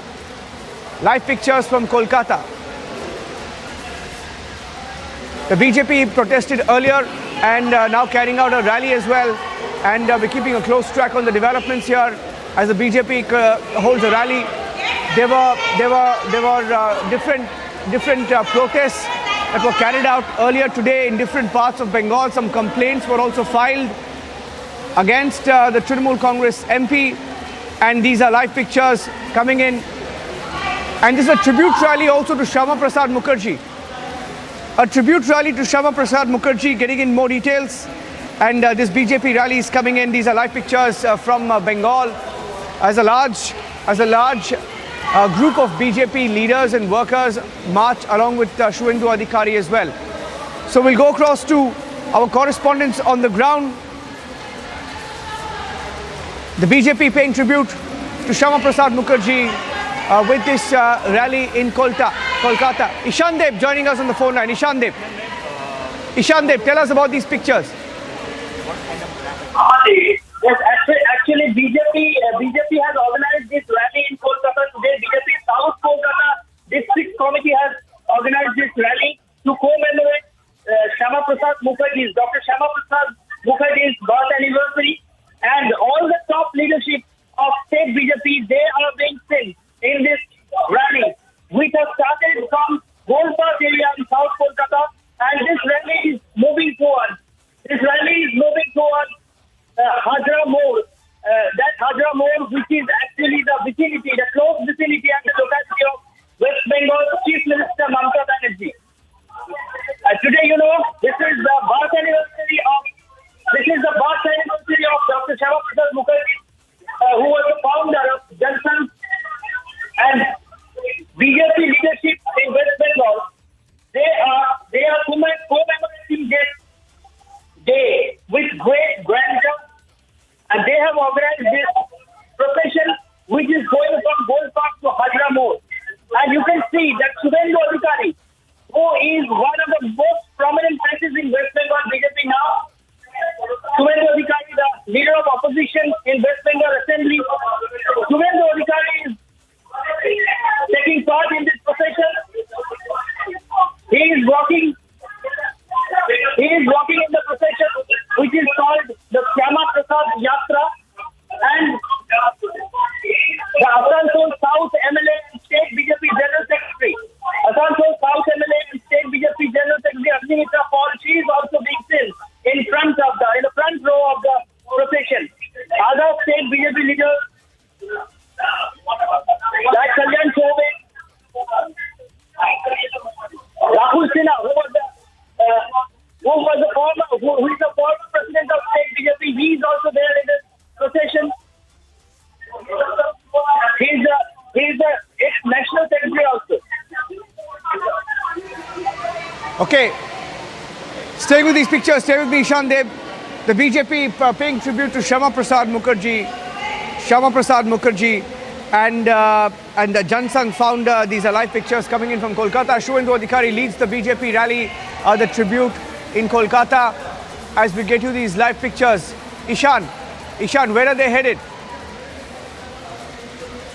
Actually, this procession to commemorate the birth anniversary of Shyama Prasad Mukherjee, this procession had started from Gold Park area. This is also in the South Calcutta region, which is the bastion of Mamata Banerjee herself. South Calcutta, that is the Lok Sabha constituency from where Mamata Banerjee several times were elected to the Lok Sabha, and that is the bastion, the main bastion of Trinamool Congress and of Mamata Banerjee's own bastion. So BJP is organizing very significantly this rally in that South Calcutta region.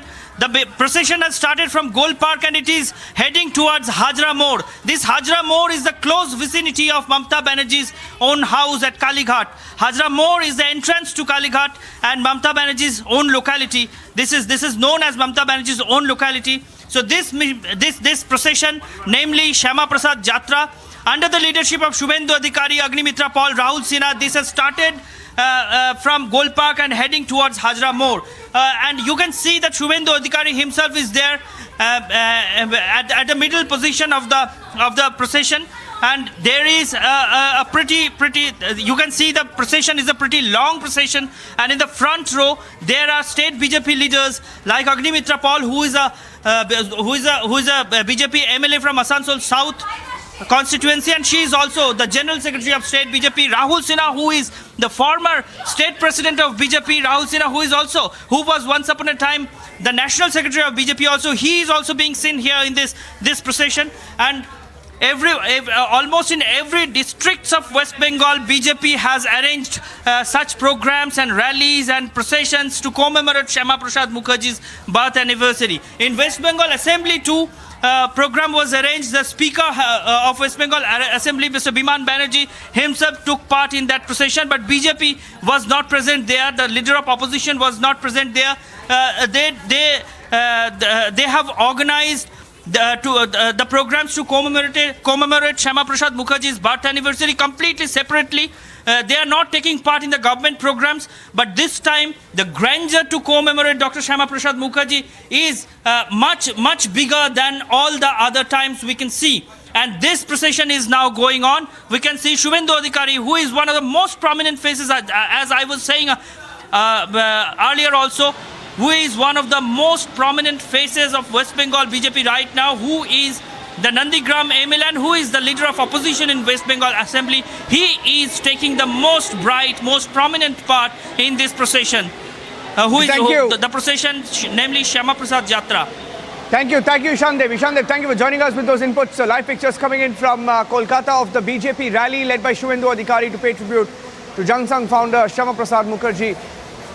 Getting you some more news now, and this one coming in from Bihar, this report that was filed earlier. A very disturbing video has been doing the rounds on social media, and we did some background check on it, did some investigation, and it appears that this video of a boy, a 5-year-old who was being thrashed by a teacher for not spelling 3 words, he couldn't spell 3 words, was thrashed by the teacher.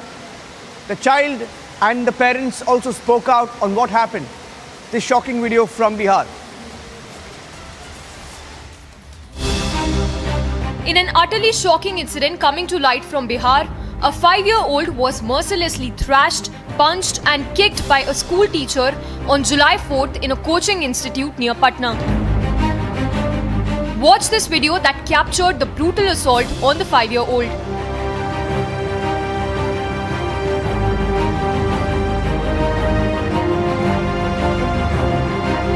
Even as the child pleaded to the teacher, he was beaten to no end until the stick broke into 2.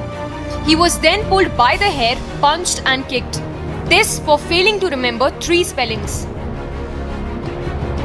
Take a look again at this most disturbing brutality caught on tape.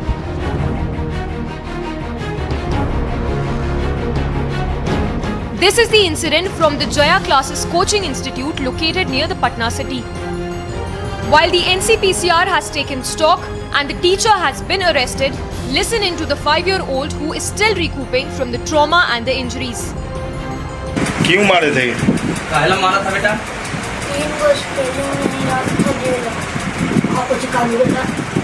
क्या बोल रहे थे?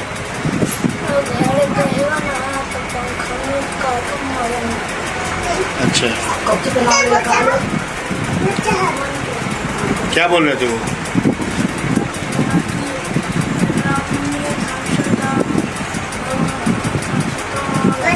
देखो अभी ये चेहरा ऊपर होने वाला है। क्या चीज़ से मारे थे? And here the mother of the 5-year-old recounting how her son was beaten black and blue. तमका लिखी जब नेट करेगी कि तमका लिखी इतना मार मारा है बच्चा का हृदय सब कार्य हो रहा है बच्चा हर कहो कि घर पर मत तू देते गुरुजी माना कैलन है तमका लिखी तो ना कैसे देखबे माँ ही तब नहावे ही तेल लगावी कार्य होल है जो देखबे करते। The incident that captures the open and thorough assault on 5-year-old has triggered massive anger across the country. Bureau Report, Republic TV.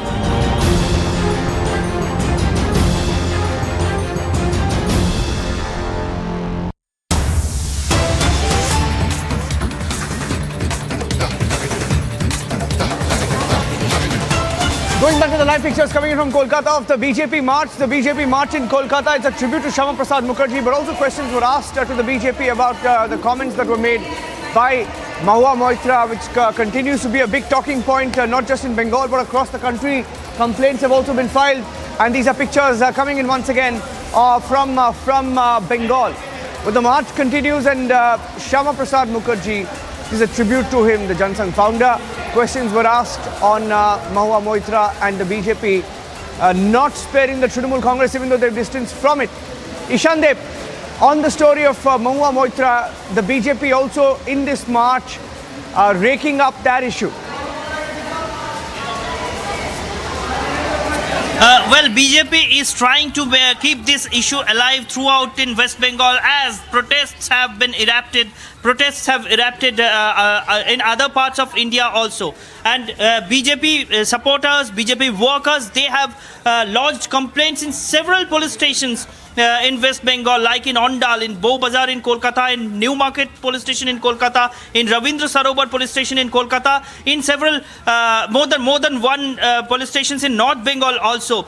So BJP is trying to spread this protest against Mahua Maitra's comment on Goddess Kali everywhere in West Bengal. And significantly today, there is the birth anniversary of Shyama Prasad Mukherjee. Dr. Shyama Prasad Mukherjee, you know, was a founder of Jansangh, which is the ancestor of BJP, we can say. And that's why every year the Bengal BJP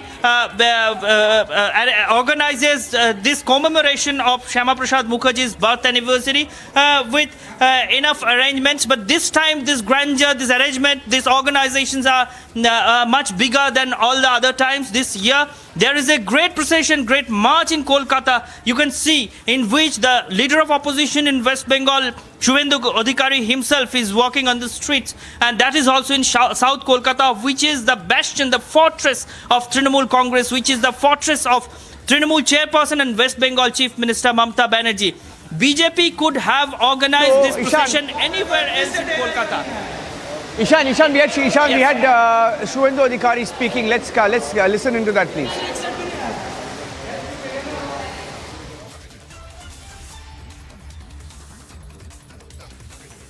On the street, we want serious action should be taken. And day after tomorrow, Saturday, the day of Kali, all Kali Mata temple, Sanatan people will gather and they will pray in favor of Kali Mata, Goddess Kali, and against this miscreant. Huge rally will be organized in Krishnanagar, protest local MP against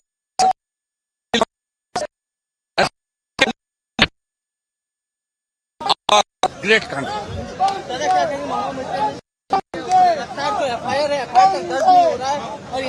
सब FIR हो रहा है, mail में हम लोग भेज रहा हूँ। कंप्लेन भी हो रहा है, पूरा देश में हो रहा है, मध्य प्रदेश में हुआ, बहुत स्टेट में हुआ, जानकारी मिल रहा है। नहीं लेगा तो हम लोग पुलिस इन एक्शन के लिए अगले हफ्ते कोर्ट में जाऊंगा।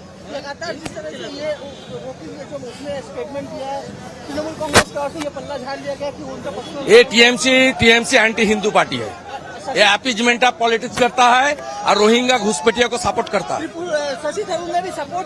शशि थरूर भी वोट बैंक के लिए कर रहा है, वो तिरुवनंतपुर से एमपी है, वहाँ भी जिसका तुष्टीकरण राजनीति चलता है, केरला में, बंगाल में, तेलंगाना में।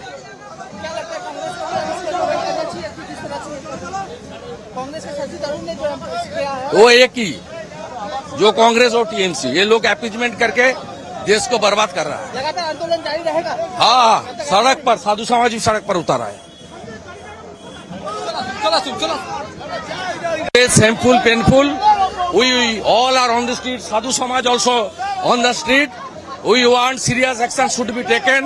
And day after tomorrow, Saturday, the day of Kali, all Kali Mata temple, Sanatan people will gather and they will pray in favor of Kali Mata, Goddess Kali, and against this miscreant. Huge rally will be organized in Krishnanagar, protest local MP against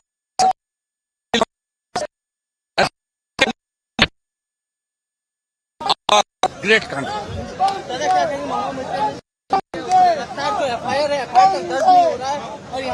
सब FIR हो रहा है, mail में हम लोग भेज रहा हूँ। कंप्लेन भी हो रहा है, पूरा देश में हो रहा है, मध्य प्रदेश में हुआ, बहुत स्टेट में हुआ, जानकारी मिल रहा है। नहीं लेगा तो हम लोग पुलिस इन एक्शन के लिए अगले हफ्ते कोर्ट में जाऊंगा।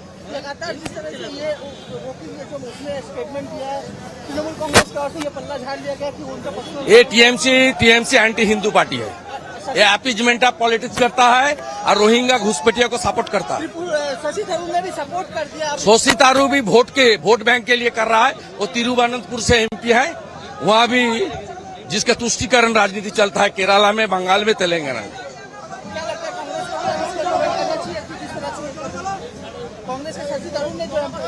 वो एक ही जो कांग्रेस और टीएमसी, ये लोग अपीजमेंट करके देश को बर्बाद कर रहा है। लगातार आंदोलन जारी रहेगा। हाँ, सड़क पर साधु समाज भी सड़क पर उतारा है।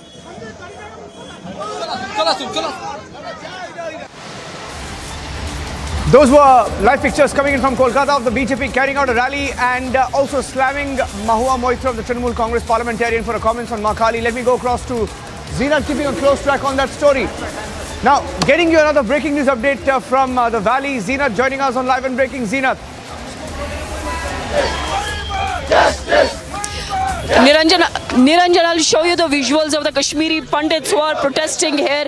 As per them, it is the 60th day of the Rahul Pandit who lost his life in Badgam while doing his duty. And now the Kashmiri Pandits once again are out demanding the relocation from Kashmir Valley. They are saying that they are not safe despite all assurance coming from the J&K administration. Kashmiri Pandits want relocation, some breather from the government so that they are able to save and secure life. We are seeing a lot of Kashmiri Pandit women as well as the on ground who are protesting, and I'm seeing that the loud slogans are also being raised by them so that their justice is delivered and their queries are being heard. This is a demand that is coming from the Kashmiri Pandits, that deliver relocation of the Kashmiri Pandits from the Kashmiri Valley and send them to some safer location.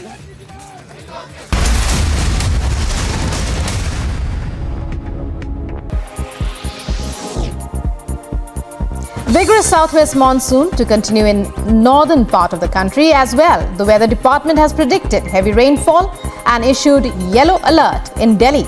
Various parts of Delhi have been receiving moderate to severe rains since several days.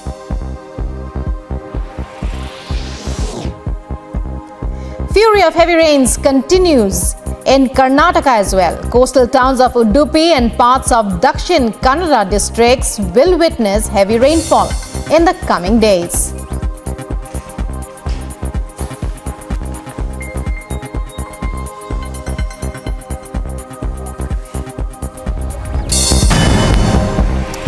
A quick roundup of news in Ndrf. Two Indian youth from More Ward number 2 and 4 were reportedly shot dead in Tammu in Myanmar. Reportedly, they were shot dead by Myanmar militia in the Tammu town of Myanmar at around 1 p.m. on Tuesday. The Congress Delhi unit lashed out at the ruling up for passing bills to give a 66% hike in salaries and allowances to assembly members, saying that the session did not broach providing unemployment allowance to the youth. He further alleged that the Chief Minister Arvind Kejriwal has failed to fulfill his promise to give 8 lakh jobs. Try to relate it to diplomatic happenings and situations as they happen in contemporary times. So that's the analogy which the professor is talking about. Now, the central message which I give there is actually life is very complex. That very often what is right, what is wrong, what is in your interest, what is not, where should you be restrained, where should you not, when is the time to act, when is the time to be silent. These are not very clear black and white choices. That if you actually follow Sri Krishna's journey through the Mahabharata in a way, whether it's as a diplomat, whether it is as an advisor, there are positions he has taken and courses of action he has advocated during that period. My sense is, from that perspective, what we are doing in the case of Ukraine, I believe, is the right.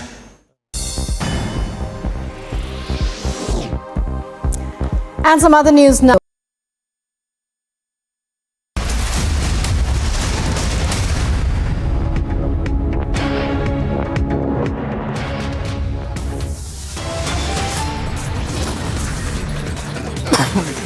Massive anger erupts over Mahua Moitra commenters smoking Kali poster. FIR registered in Bhopal and Kolkata.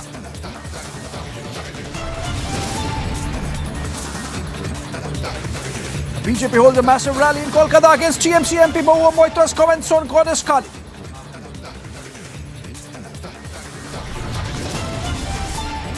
Alleged PFI member Sohail Naqvi questioned by NIA in Amravati murder. Is there a PFI link?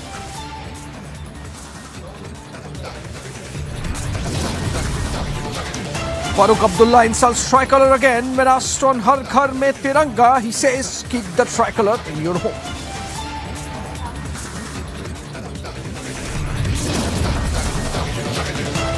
NIA raised Tawheed Madrasa in Hyderabad over the Udaipur beheading case. Muslim scholar detained.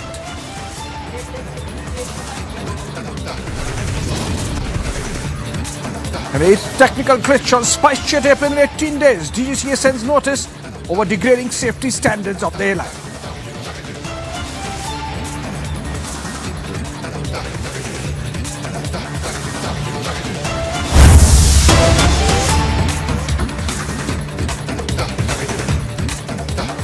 Alright, let's cut to pictures coming in from Kolkata this time. BJP carrying out a mega rally in Kolkata. As we speak, a bet against TMC MP Mahua Moitra and the comments she made against on Goddess Kali yesterday, saying that she saw the goddess as meat eating and alcohol accepting. This has been found to be preposterous by a great majority of Hindu followers of the deity, and protests have erupted across the country. BJP, of course, picking up on that sentiment.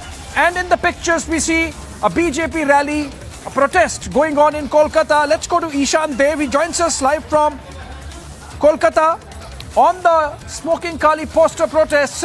Ishan, if you're there on the ground, please tell us what's happening, how many people, who all participating, and what is the objective of the BJP in carrying out this rally? Well, this is actually Shyama Prasad Yatra. BJP is West Bengal State BJP leadership is commemorating the birth anniversary of Dr. Shyama Prasad Mukherjee in a huge way this year. This kinds of visuals are not available every year in Kolkata during the birth anniversary of Dr. Shyama Prasad Mukherjee. You know, every year BJP commemorates this day, commemorates the birth anniversary of Shyama Prasad Mukherjee as he was. Right, Ishan. Pictures coming in of protests in Kolkata. But let's go to Madhya Pradesh Chief Minister Shivraj Singh Chauhan. He has hit back at the Trinamool Congress and its leader Mahua Moitra for the comments she made yesterday on Goddess Kali. In fact, there is a FIR already filed in Madhya Pradesh, in Bhopal, and the Chief Minister of Madhya Pradesh, Shivraj Singh Chauhan, speaking on the controversy. Listen in.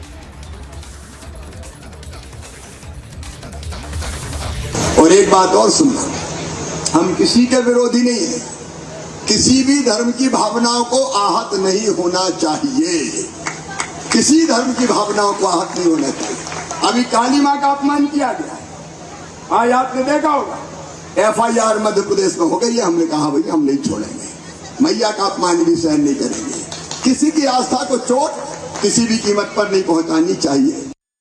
और एक बात और सुनना, हम किसी के विरोधी नहीं है, किसी भी धर्म की भावनाओं को आहत नहीं होना चाहिए, किसी धर्म की भावनाओं को आहत नहीं होना चाहिए। अभी काली माँ का अपमान किया गया है, आज आपने देखा होगा FIR मध्य प्रदेश में हो गई है। हमने कहा भाई हम नहीं छोड़ेंगे, मैया का अपमान भी सहन नहीं करेंगे, किसी की आस्था को चोट किसी भी कीमत पर नहीं पहुंचानी चाहिए।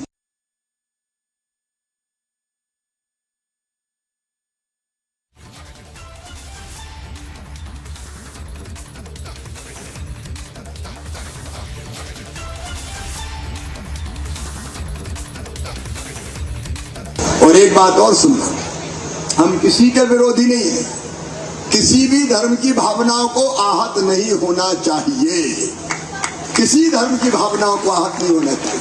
अभी काली माँ का अपमान किया गया है, आज आपने देखा होगा FIR मध्य प्रदेश में हो गई है। हमने कहा भाई हम नहीं छोड़ेंगे, मैया का अपमान भी सहन नहीं करेंगे, किसी की आस्था को चोट किसी भी कीमत पर नहीं पहुंचानी चाहिए। और एक बात और सुनना, हम किसी के विरोधी नहीं है, किसी भी धर्म की भावनाओं को आहत नहीं होना चाहिए, किसी धर्म की भावनाओं को आहत नहीं होना चाहिए। अभी काली माँ का अपमान किया गया है, आज आपने देखा होगा FIR मध्य प्रदेश में हो गई है। हमने कहा भाई हम नहीं छोड़ेंगे, मैया का अपमान भी सहन नहीं करेंगे, किसी की आस्था को चोट किसी भी कीमत पर नहीं पहुंचानी चाहिए।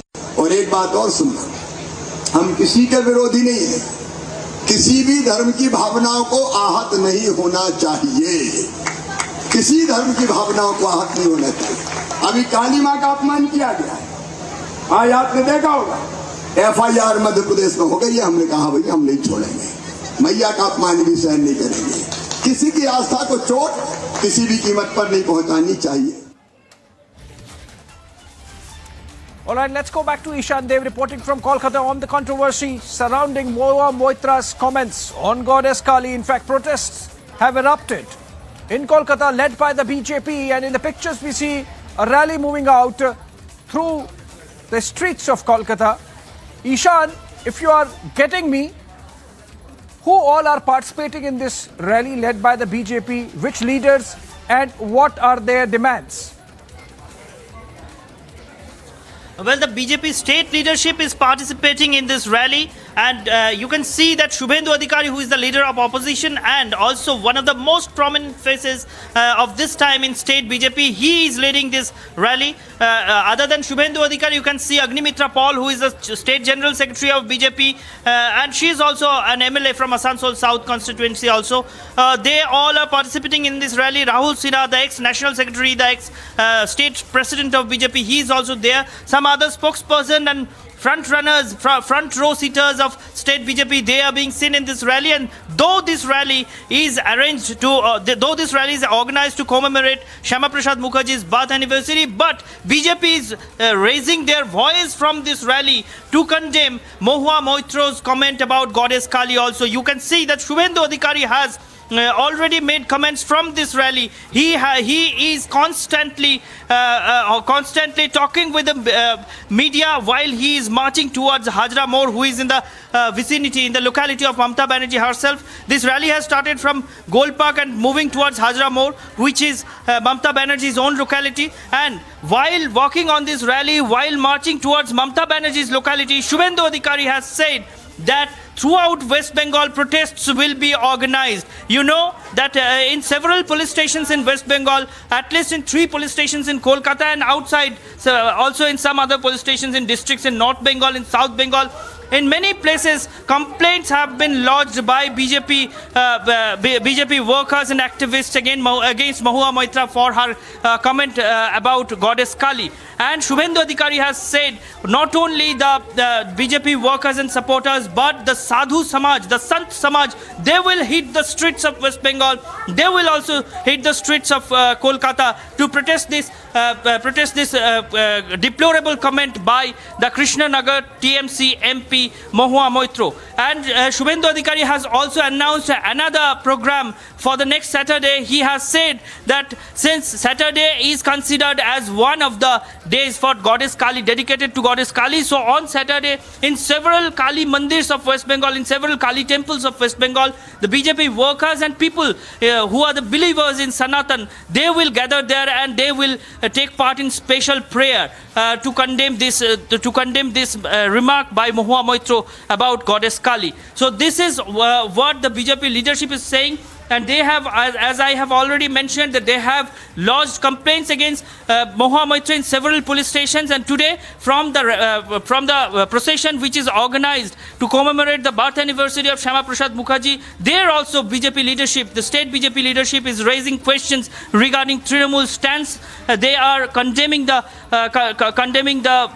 remark made by Mahua Moitra in a high-pitched voice, and they are also announcing another program that on the next Saturday in several Kali temples of West Bengal, special prayers will be arranged, will be organized to protest, to make a representative protest against Mahua Moitra's comment. Back to the studio. All right, massive protests happening in Bengal against Mahua Moitra's comments on Goddess Kali. In fact, BJP wants to scale it up, and over the next week, there would be protests, prayers held at Kali temples, particularly on Saturday. That's what Ishan Dev was reporting, our correspondent from Republic Bangla. Let's move on. A breaking news development now coming in. No, in fact, we have to go to a national wrap of news from across the country. Let's go to the national wrap.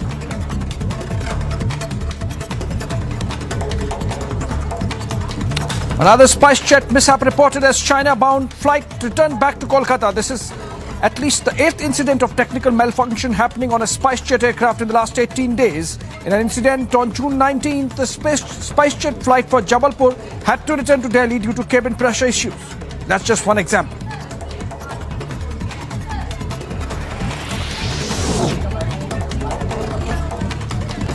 In the light of the recent incidents of technical malfunction with SpiceJet flights, the DGCA has issued a show-cause notice to the air carrier. The DGCA said that SpiceJet has failed to establish safe, efficient and reliable air services.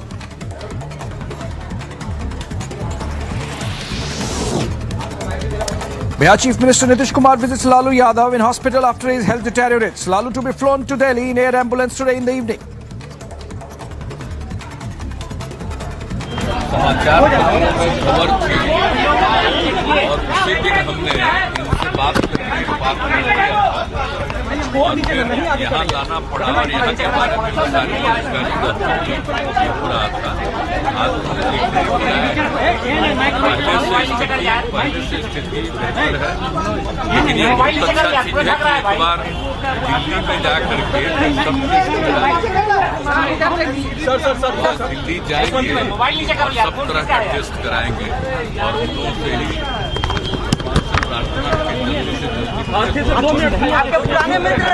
हमारे तो बहुत पुराने समाज के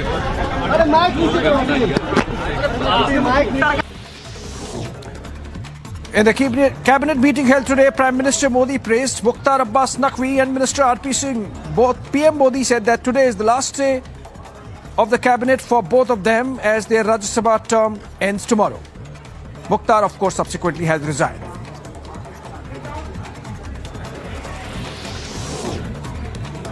BJP leader Sovendu Adhikari takes a dig on Kali Ma movie poster. He said that the sentiments of Hindus are being hurt and proper action should be taken against those who insult goddess Kali.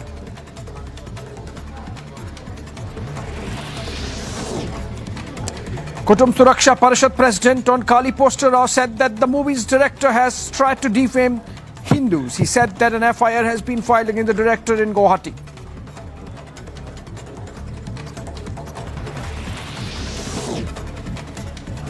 BJP Mahila Morcha staged a protest and demanded arrest of TMC MP Mahua Moitra over her remarks on movie Kali. The BJP Morcha demands a legal action against the Trinamool MP.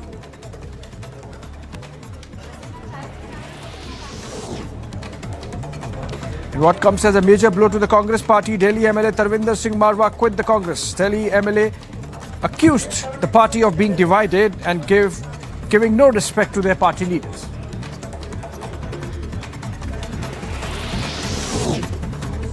Later, Tarvinder Singh Marwa joined the BJP in presence of party president JP Nadda. Tarvinder was 3 times MLA and also Delhi's Congress vice president.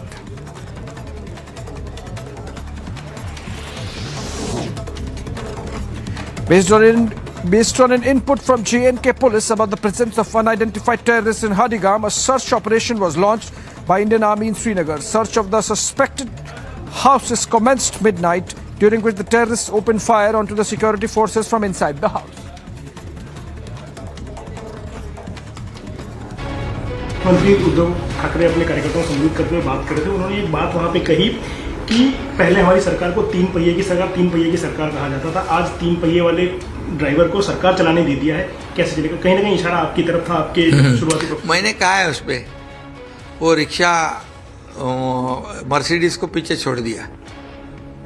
Rickshaw ने Mercedes को पीछे छोड़ दिया क्योंकि ये सरकार जो है ये सर्वसामान्य लोगों के लिए सरकार है। ये समाज के हर घटक को न्याय दिलाने वाली सरकार है।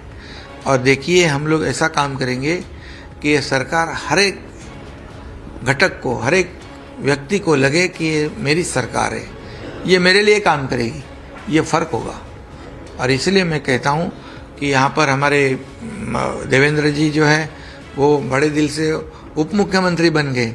उनको भी अनएक्सपेक्टेड था, लेकिन पार्टी का आदेश आता है तो पार्टी का आदेश मानते हो। और मेरे जैसे बाला साहेब और आनंद दिगे साहब के कार्यकर्ता को मुख्यमंत्री पद की कुर्सी पे बिठा दिया।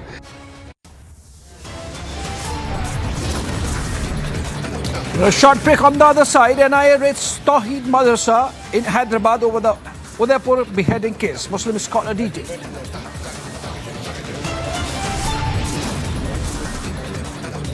Eighth technical glitch on SpiceJet airplane in 18 days. DGCA sends notice over degrading safety standards.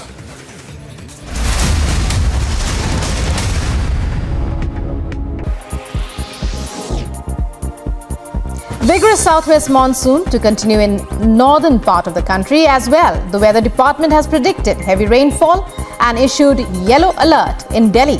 Various parts of Delhi have been receiving moderate to severe rains since several days.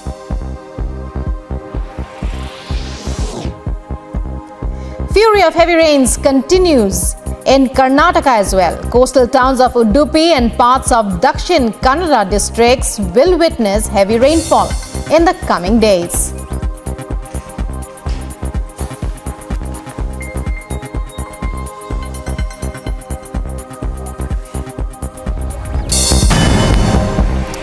A quick roundup of news in Ndrf. Two Indian youth from More Ward number 2 and 4 were reportedly shot dead in Tammu in Myanmar. Reportedly, they were shot dead by Myanmar militia in the Tammu town of Myanmar at around 1 p.m. on Tuesday. The Congress Delhi unit lashed out at the ruling up for passing bills to give a 66% hike in salaries and allowances to assembly members, saying that the session did not broach providing unemployment allowance to the youth. He further alleged that the Chief Minister Arvind Kejriwal has failed to fulfill his promise to give 8 lakh jobs. Try to relate it to diplomatic happenings and situations as they happen in contemporary times. So that's the analogy which the professor is talking about. Now, the central message which I give there is actually life is very complex.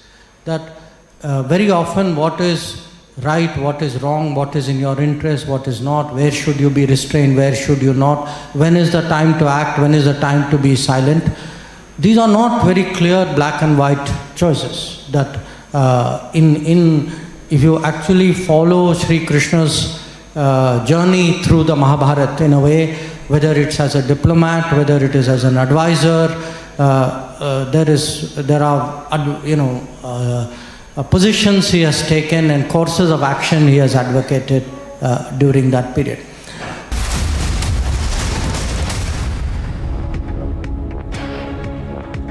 All right, it's an annual feature. With monsoons comes heavy rains, and with heavy rains comes waterlogging, throwing normal life out of gear in Mumbai. In fact, as pictures show, life in Mumbai has come to a standstill, with waterlogging and almost flood-like situation emerging in some parts, some suburbs of the metropolis. In fact, emergency services have been pressed into emergency services have been deployed, given the fact that the weatherman says that this might continue for a few days, and an orange alert has been sounded. In fact, IMD says that more rainfall would be there in Mumbai over the next few days, and people have to bear with some waterlogging in most parts of the city.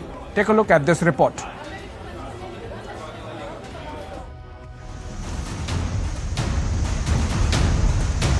The mayhem of rain, the rage of thunderstorm and disarray of public life. With Indian Meteorological Department issuing an orange alert, the financial capital is reeling under the wrath of rains. Waterlogging all around, traffic came to a halt at Mankhurd Railway Bridge, Dadar TT Junction, Mulund and Matunga Junction. Several areas of Mumbai were submerged after incessant downpour. Mumbai local trains are also delayed due to accumulation of rainwater on tracks. Submerged roads in city have led to traffic snarls. The picture says it's all, where there is a waterlogging as it's a heavy rainfall that has been ongoing since last night, which leads to the waterlogging in the roads of Mumbai. It's not only in the Hindmata, but also there are other several places, whether it is Parel, Gandhi Market, Sion, Matunga Road. The situation here is very clear, as this heavy shower is causing a waterlogging at a number of places including railway tracks, which slowed the movement of trains and vehicles on road. Amidst heavy rainfall, a man was mowed down by the bus after he bumped into a pothole in Thane. The police has filed a complaint and the investigation is underway. The Central Railway and Western Railway officials said that the local trains were operating normally, but some commuters claimed the suburban services were running a little late. Best buses were diverted in Sion, Hyderabad, Dadar and few other areas due to heavy waterlogging. Mumbaikars complained of slow traffic in the Western Express Highway. Meanwhile, Chief Minister Eknath Shinde took stock of the situation. The Maharashtra Chief Minister directed state administration officials to take necessary precautions and ensure there was no loss of life or damage to property. Meanwhile, NDRF teams have been deployed in various parts of Mumbai, and several districts of Maharashtra remain on high alert over any flood-like situation. With the MET predicting more rains for the city, Mumbaikars can now hope for a normal public life only at the end of this week. Bureau Report, Republic TV.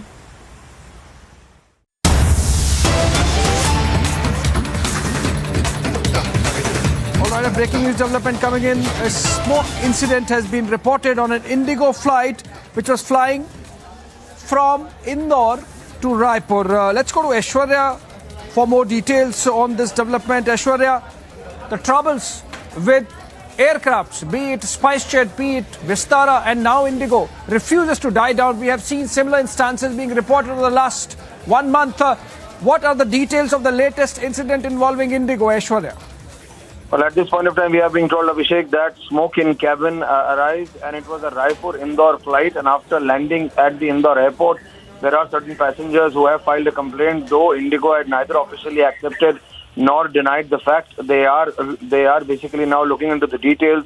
It was a flight from Raipur to Indore, from Chhattisgarh to Madhya Pradesh, from city of Raipur to city of Indore, and after landing in Indore, certain individuals who were traveling, certain travelers, passengers have filed complaint with the Airport Authority of India authorities at the Indore airport, and after that we are being told that the Indigo authorities are looking into it. We are also trying to get more details and also an official version from the Indigo at this point of time. Abhishek.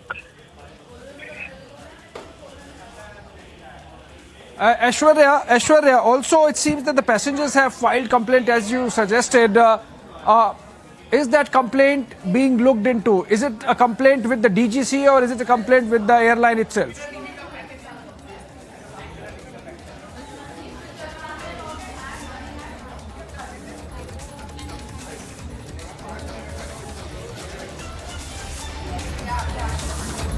All right, I think we dropped Aishwarya there, and reports suggest that Raipur-Indore flight of Indigo suffered from smoke in the cabin mid-air, following which complaints were lodged by the passengers with the airline. There is a complaint, it seems, with the DGC as well. If we can get the reporter back.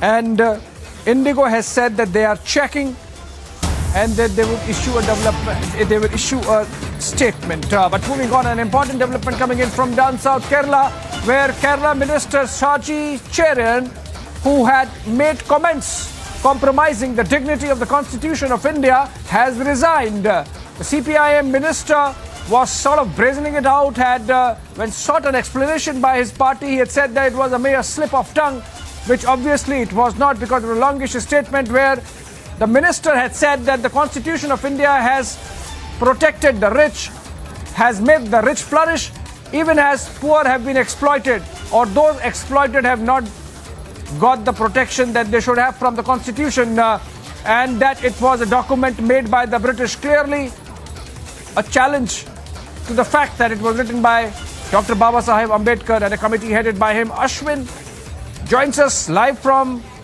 Trivandrum, Tiruvananthapuram. Ashwin, please tell us if the Kerala Minister Shaji Cherian has resigned, and has he resigned on the issue of the comments he made on the Constitution of India?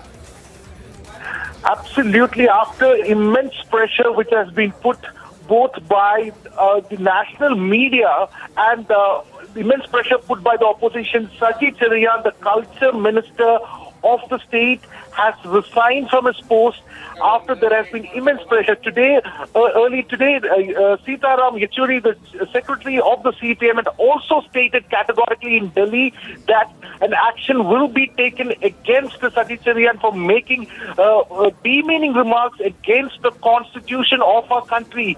He had stated that the constitution of the country is being used as an aid to plunder majority of the people in the country for the past 75 years. And then he went on to also say, demean the judiciary of the country and also say the judiciary works for the vested interest of few corporates. He had also made the statements during a party meeting, a public meeting that was held for the party members in Pathanamthitta, and it was expected, the expected lines that Sati Cherian would resign because the matter would have gone to the court, and the court would have even admonished the remarks to save himself from the criticism from the judiciary itself. Today, Sati Cherian has made his resignation. Early today in the morning, he had denied any possibility of resignation. But contrary to that, just 5 hours after his very statement that there is no need to resign, today, 5 minutes ago, Sati Cherian has given his resignation, and he'll step down from the post of a cabinet minister from the state, and he'll be the very first minister in the Pinarayi Vijayan government to resign in this regard.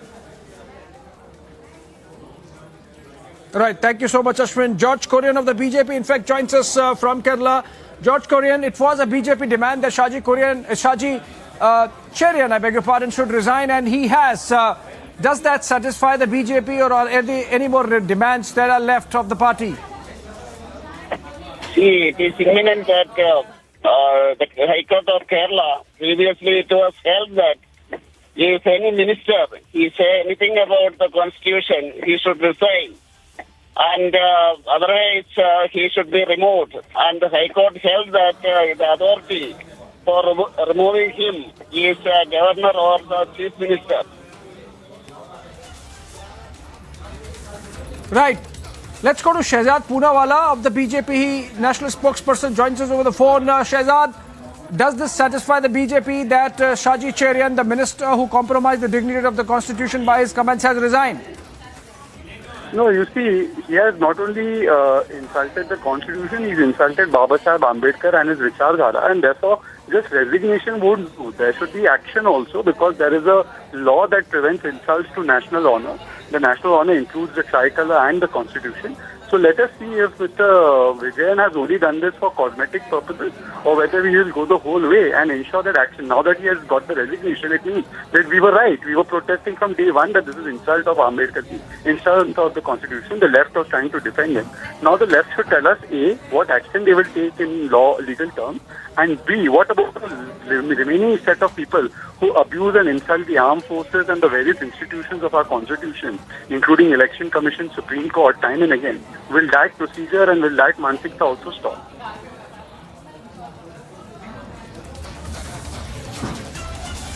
Right, all right. BJP obviously little satisfied, maybe little not, about the decision of Shaji Cherian to resign after he compromised the dignity of the Constitution of India. The matter, of course, taken up by the top leadership of the CPM as well, and an explanation sought, though initial reaction. ഇതിനായി നമ്മുടെ ഭരണഘടനാ മൂല്യങ്ങൾ ശാക്തീകരിക്കപ്പെടണമെന്ന കാര്യത്തിൽ സുചിന്തിതമായ അഭിപ്രായമാണ് CPM എന്ന പ്രസ്ഥാനത്തിന്റെ ഭാഗമായി പ്രവർത്തിക്കുന്ന എനിക്കുള്ളത്.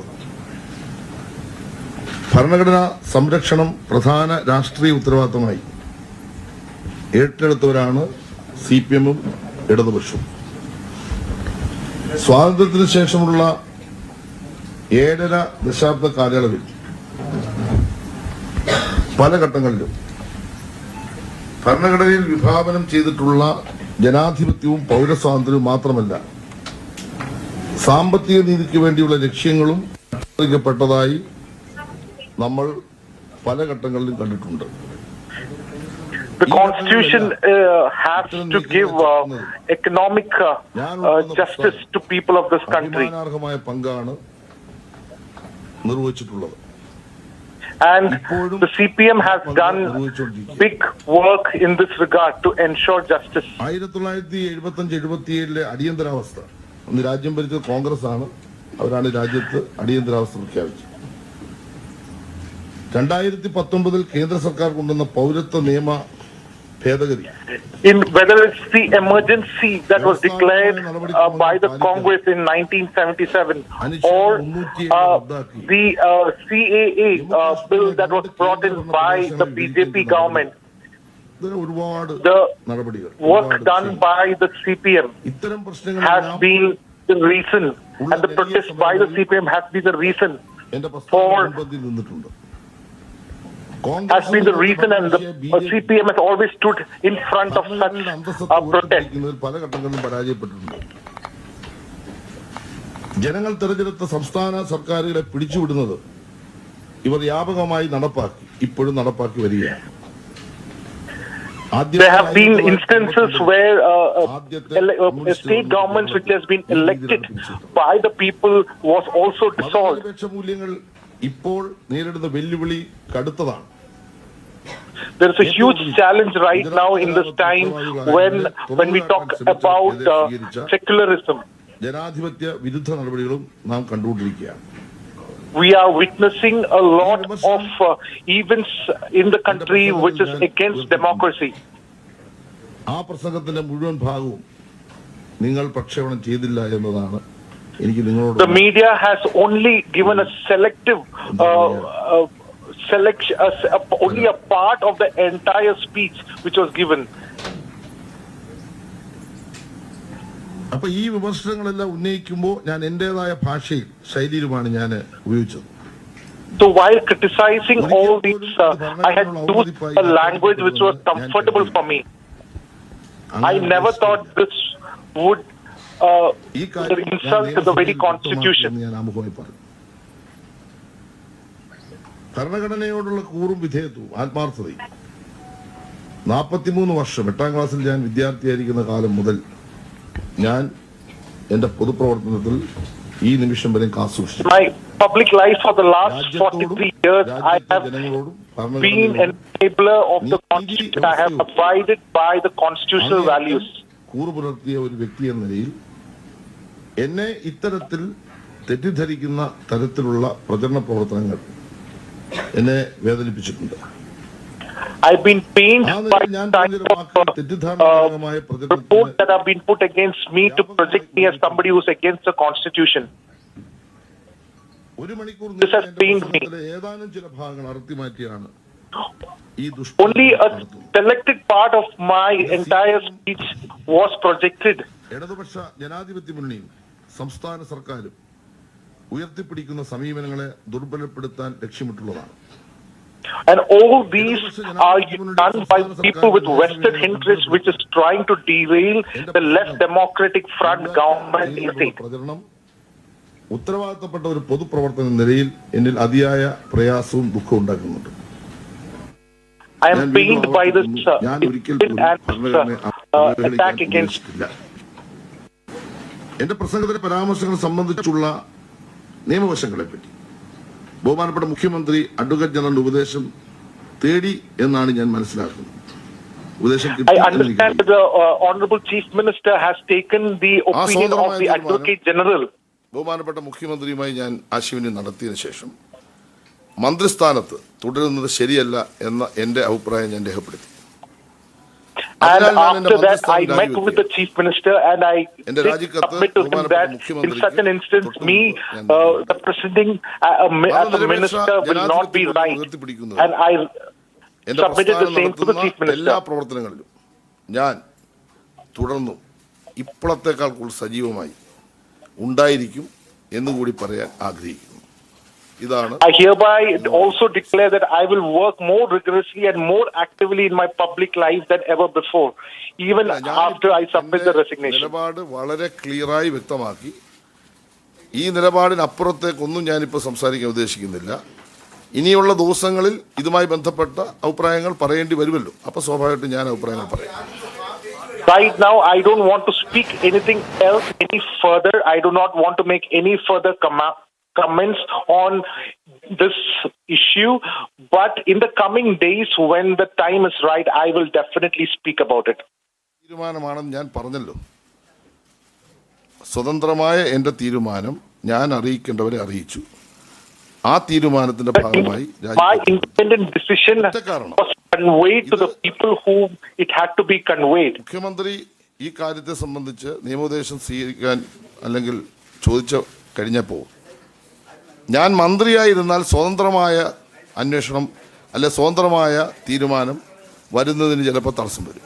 അതുകൊണ്ട് മന്ത്രി എന്ന നിലയിൽ ഞാൻ സ്ഥാനത്ത് തുടരുന്നത് ധാർമ്മികമായി ശരിയല്ല. അതുകൊണ്ട് ഞാൻ രാജിവെക്കും. In this issue won't happen, and that is the reason why I am stepping down as a minister, so that independent inquiry may be done in this matter and to decide whether I have done a mistake or not.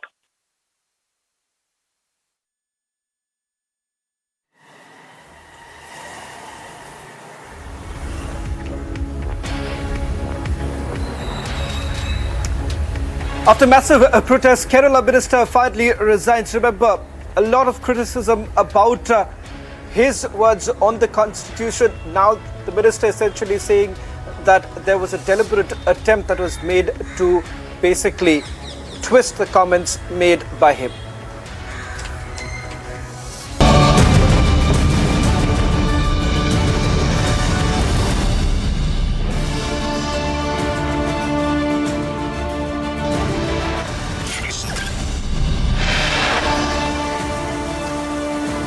WhatsApp radicalization, more details emerges as Republic investigation in Amravati continues. WhatsApp radicalization angle emerges.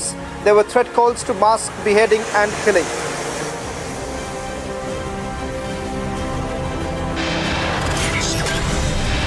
In an exclusive conversation, one of the threat callers, Shakil, admitted on tape that he called Umesh Kole, but he wasn't the one. There were more on the target.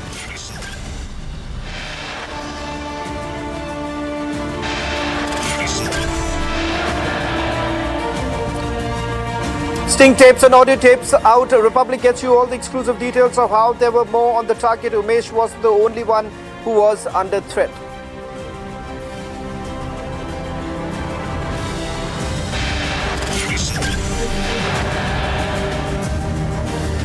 Full investigation from Amravati. Republic gets you all the angles from Amravati.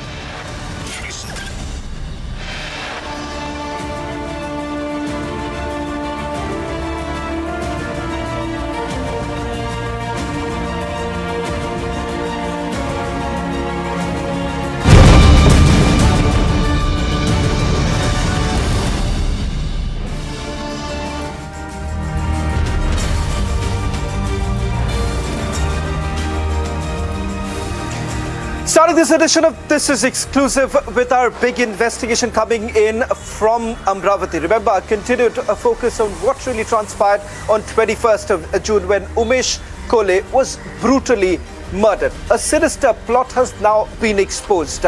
What we have learned from our investigation is that Umesh Kole actually received about 30 to 40 threat calls. And in fact, Umesh Kole wasn't the only one. So who exactly has now testified?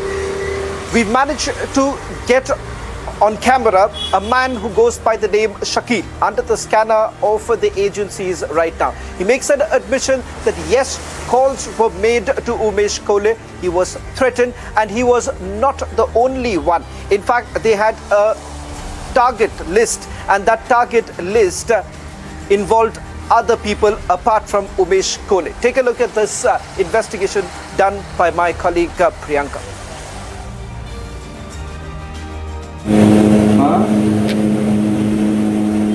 अच्छा आपको भी लग जाए हाँ हाँ और जय mobile मेरा ही है ना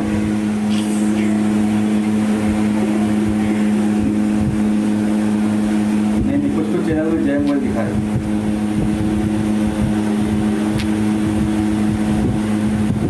कोर्ट वाले माहिती दिया है वो दो कांस्टेबल दुकान के पास खड़े सिक्योरिटी दिया हुआ है उन्होंने हाँ सिक्योरिटी खड़े हैं उन्होंने नंबर शेयर किए बोले प्रॉब्लम होगा तो 5 मिनट हम आ जाएंगे उनका है सपोर्ट पूरा ना कोई जानकारी पूरी देता हूँ विस्तार में जो घटा मेरे पास, लेकिन ये वो गाइड पर इसमें बाकी तो फिर और है ही क्या, यही है ना कि व्हाट्सएप ग्रुप में ये पापा वाले कोड में पापा की टेंशन सुन लो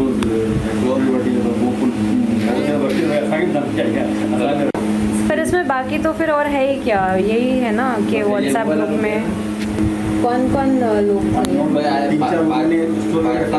पर ये क्या कहते हैं जो ग्रुप्स वगैरह जो चल रहे थे उसमें कहीं पे कुछ ऐसा वो नहीं हुआ है। मैंने ओनली स्टेटर रखा था, जो स्टेटर का मेरा स्क्रीनशॉट कॉपी हुआ था, फिर उन्होंने घुमा के मेरे शॉप का स्टोरी बना के मेरा नंबर डाल के अपने ग्रुप में वायरल किया। उनके ग्रुप में जो रेट आना होगा जो ओवर होता है वो मैंने सब लोगों ने 40-50 लिखा था।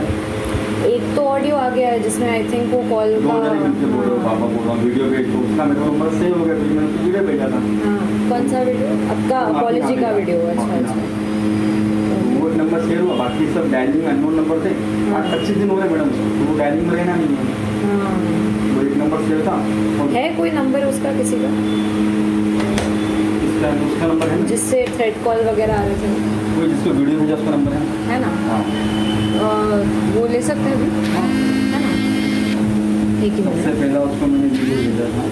पर ये है कौन और क्या एग्जैक्टली बोल रहे थे, मतलब आपको? रिकॉर्डिंग तो है मेरे पास। दो जने मिलकर बात कर रहे, धर्म के लिए गला भी काट देंगे। हाँ सुनाने की ऑडियो में ही ना ये? ऑडियो। पर ये उसी का नंबर है जिसको वीडियो भेजा था वो? हाँ पहला वीडियो उसकी भेजा था ना मेरा, 6 बजे वीडियो बनाया था, 6:15 बजे उसको भेजा था। ये ले रही हूँ। हाँ ये चलेगा, ये एक मिनट। अच्छा, पर ये सब लोग साथ में ही थे जो आपको ये सब मैसेजेस भेज रहे थे? इनका बहुत बड़ा चीन है, थोड़ी भी करते क्या बोल रहे? पता लगे थोड़ी भी करते। एक कॉल ऐसा भी आया था मेरे को, मैंने 10 जने बैठ रहे थे, अभी तू फोन लगा, तू फोन लगा, तू फोन लगा, इस तरीके से 10-15 मिनट फोन आ रहे थे। अच्छा, इनका बहुत बड़ा रैकेट है। अच्छा, और ये थोड़ी भी परेशान करके भी पैसे मांगे। एक जने का ऐसा ही मेरे को कॉल आया था कि उसने रंगा जो जफर नाम है, उसने उसका डीपी लगाया था और मेरा 2 दिन मोबाइल बंद था, उसने व्हाट्सअप छोड़ा था मेरे को मोबाइल, बता था आपको उसके टोन देखो भाई, मोबाइल चालू करे बाद व्हाट्सअप कर दे बेटा। अच्छा सुन लो, पर वो पैसे की थोड़ी दे थे। पैसे मांग रहे थे आपसे? भाभी के लिए बोले मोबाइल हो ना। अच्छा, तो ये तो मतलब वही हो गया, ब्लैकमेल जैसा हो गया। नहीं ना, तो ये धर्म के नाम पे तो नहीं चल रहा था ना फिर? तो फिर अगर पैसे क्यों मांग रहे थे? इसमें एक आधा आ जाता कॉलेज टाइप का आया था, जिसका नंबर आएगा मोबाइल मांग रहे थे ऐसा? उसका मेरा नंबर दे दे। मैंने बोला भाई उसका दूसरे दिन फोन आया। अच्छा, नहीं उसका चौथे दिन फोन आया था। अच्छा, मोबाइल बंद रखा तो मैसेज डाल रहा व्हाट्सअप कॉल कर बेटा।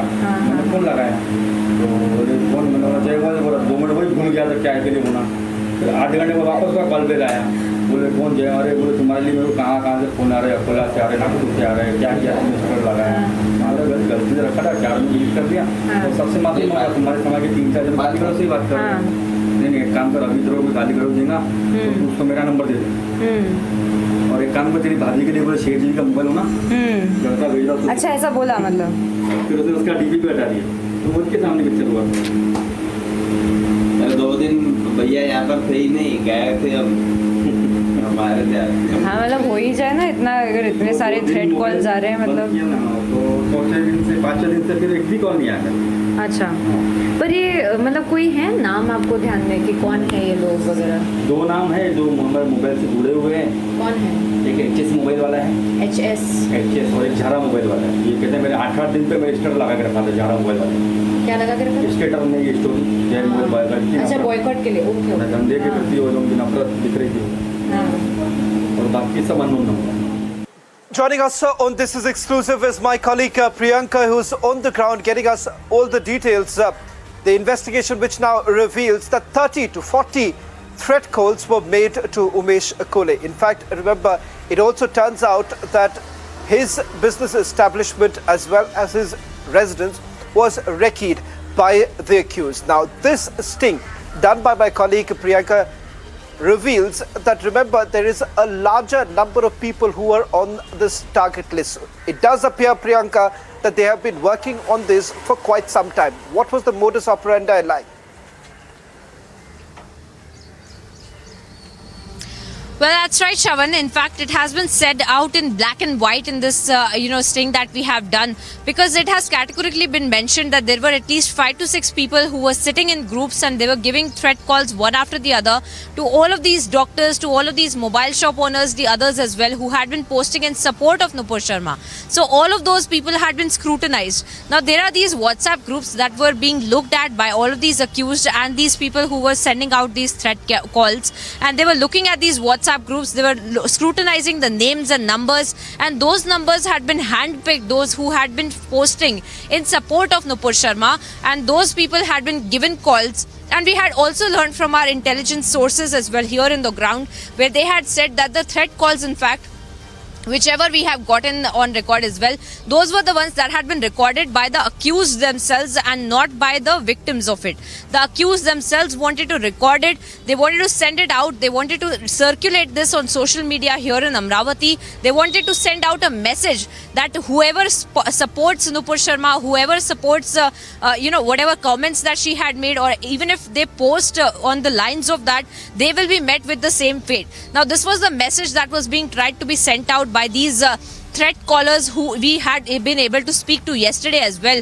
A person named Shakil, who had mentioned categorically that at least 5 to 6 of his friends, so-called friends, were sitting in front of him, and one after the other there were threat calls, intimidating calls that were being placed to all of these doctors, well-known doctors, respectable people who had been sending all of these posts on WhatsApp groups, and they were being contacted, they were being threatened with their lives as well. So also we need to take a step back, Shravan, and understand the larger conspiracy at play, because this was not just about Unmesh Kole, this was not just about 21st of June, but this is a conspiracy that had been brewing since 7th of June itself. Since 7th of June, there were several threat calls that had been made by people to these doctors, to these mobile shop owners, all of them who had posted, just reposted some posts on support of Nupur Sharma, and they within 4 to 5 minutes had deleted that post. But even then, they had been chased down, their numbers had been found out, and they had been given calls. They had in fact been followed as well.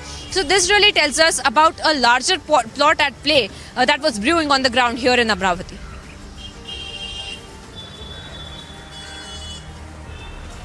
Well, in fact, Priyanka, I'm requesting you to stay on with us as we play out that conversation that you had with Shakil. As Priyanka was pointing out that it was not just Shakil. There were 4 to 5 other people along with Shakil who were making frequent calls to several doctors, reputed doctors in the city.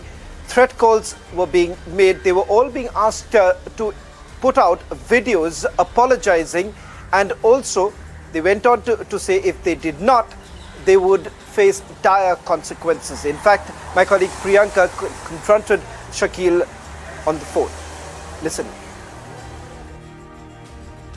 आप सबका number वगैरह भी घूम रहा था कि क्या कहते हैं जो वीडियो वगैरह बनवाए हैं ना, हाँ, ये प्रेशर वगैरह डाल के बनवाए गए थे, और ये खाली एक्चुअली पॉलिटिकल कंस्पिरेसी था. अनिल बोंडे का नाम आ रहा है इसमें. नहीं मैडम, कैसा हमको किसी ने बोला नहीं यार, उसके आइडिया नहीं है. कैसा हम दोस्त ऐसी 1-2 जने जैसा चौक के थे,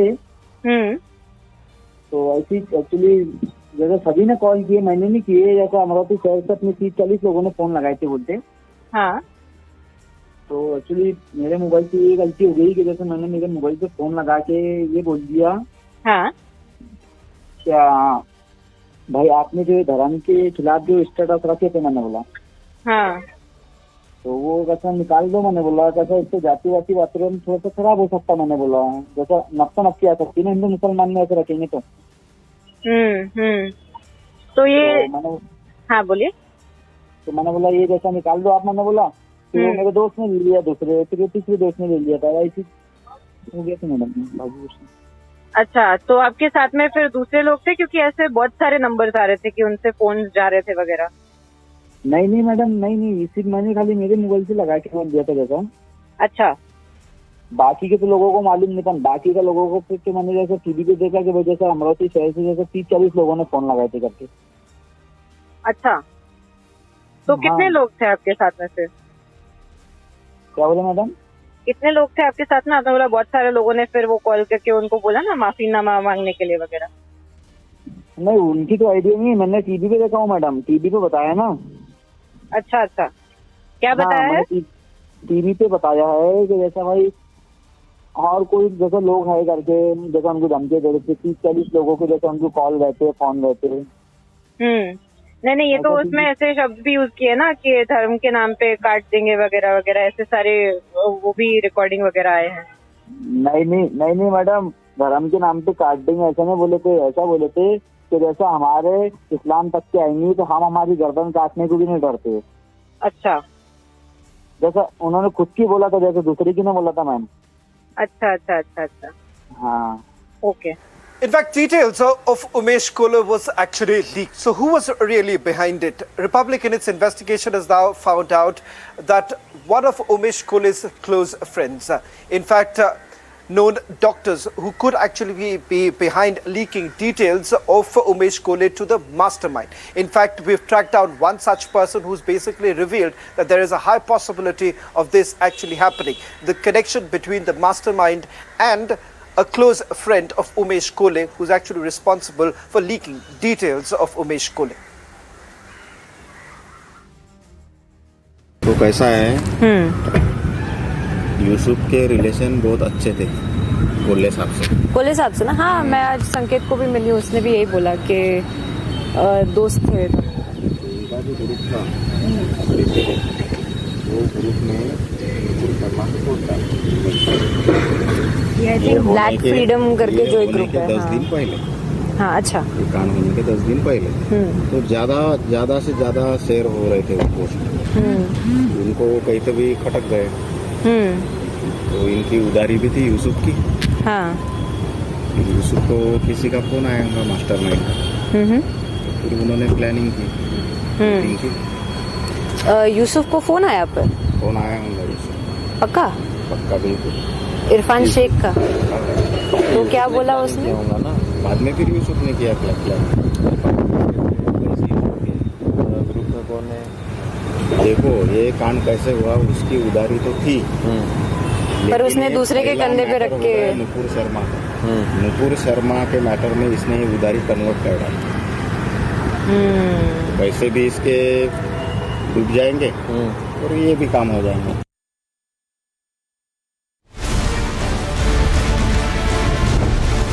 From poster to politics, the मां काली storm.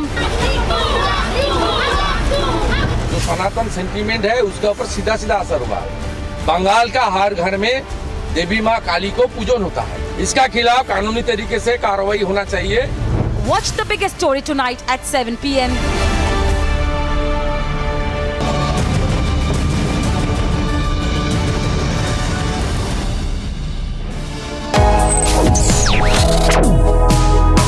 Reading allows us to become familiar with ourselves. We don't read, we won't know what is knowledge. I just find it very interesting to know people's lives, how they went through certain situations, how they dealt with things. So wherever you want to go in life, if you read books along those lines, then that would really help you in growing.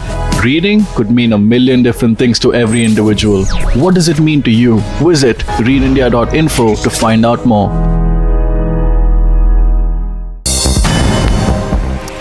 A quick roundup of news in Ndrf. Two Indian youth from More Ward number 2 and 4 were reportedly shot dead in Tammu in Myanmar. Reportedly, they were shot dead by Myanmar militia in the Tammu town of Myanmar at around 1 p.m. on Tuesday.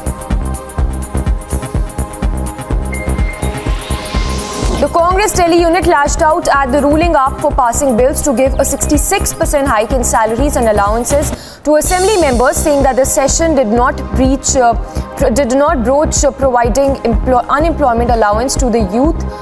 He further alleged that the Chief Minister Arvind Kejriwal has failed to fulfill his promise to give 8 lakh jobs. Try to relate it to diplomatic happenings and situations as they happen in contemporary times. So that's the analogy which the professor is talking about. Now, the central message which I give there is actually life is very complex. That very often what is right, what is wrong, what is in your interest, what is not, where should you be restrained, where should you not, when is the time to act, when is the time to be silent. These are not very clear black and white choices that if you actually follow Sri Krishna's journey through the Mahabharata in a way, whether it's as a diplomat, whether it is as an advisor, there are positions he has taken and courses of action he has advocated during that period. My sense is, from that perspective, what we are doing in the case of Ukraine, I believe, is the right.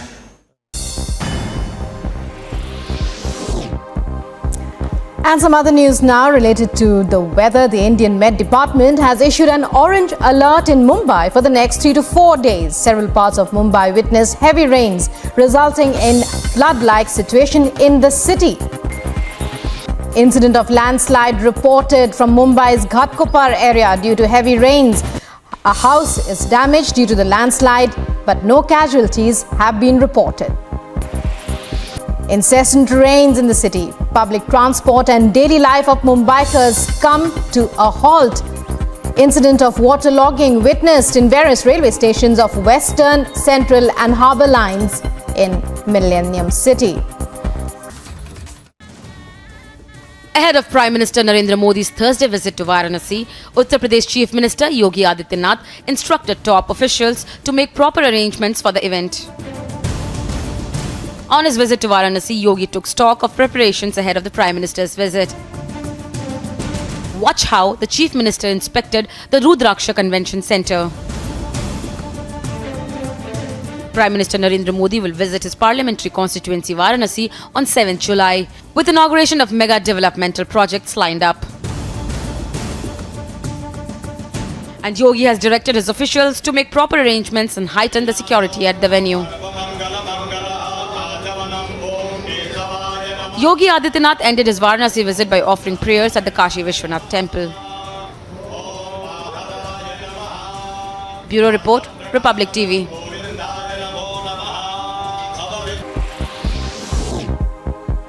Cloudburst triggered by heavy rains block Srinagar-Leh highway after flash floods in Jammu and Kashmir's Ganderbal district. Rescue operations underway to clear the highway. No casualties reported as the Amarnath Yatra is still on in the state.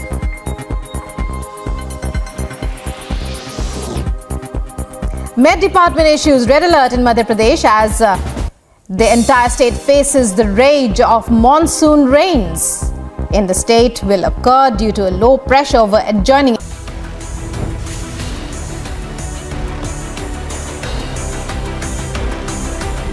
Sanatan sentiment है उसके ऊपर सीधा सीधा असर हुआ है। बंगाल का हर घर में देवी माँ काली को पूजन होता है। इसका खिलाफ कानूनी तरीके से कार्रवाई होना चाहिए।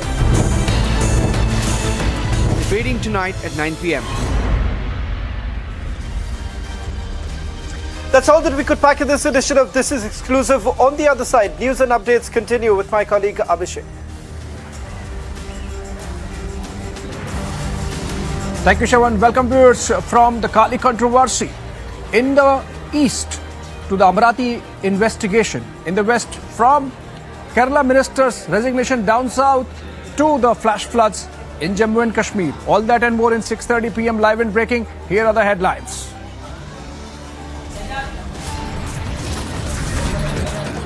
Massive anger erupts over Mahua Moitra comment on smoking Kali poster. FIR registered in Bhopal and Kolkata.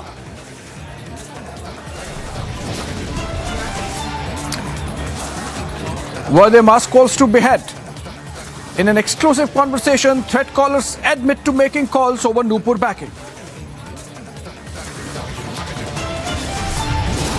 Alleged PFI member Sohail Nadvi questioned by the NIA in Amravati murder cases. There a PFI link emerging now.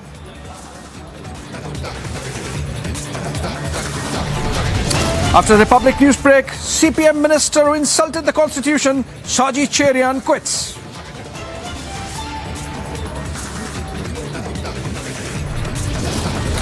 Farooq Abdullah insults tricolor again when asked on Har Ghar Mein Tiranga. He says keep the tricolor in your home.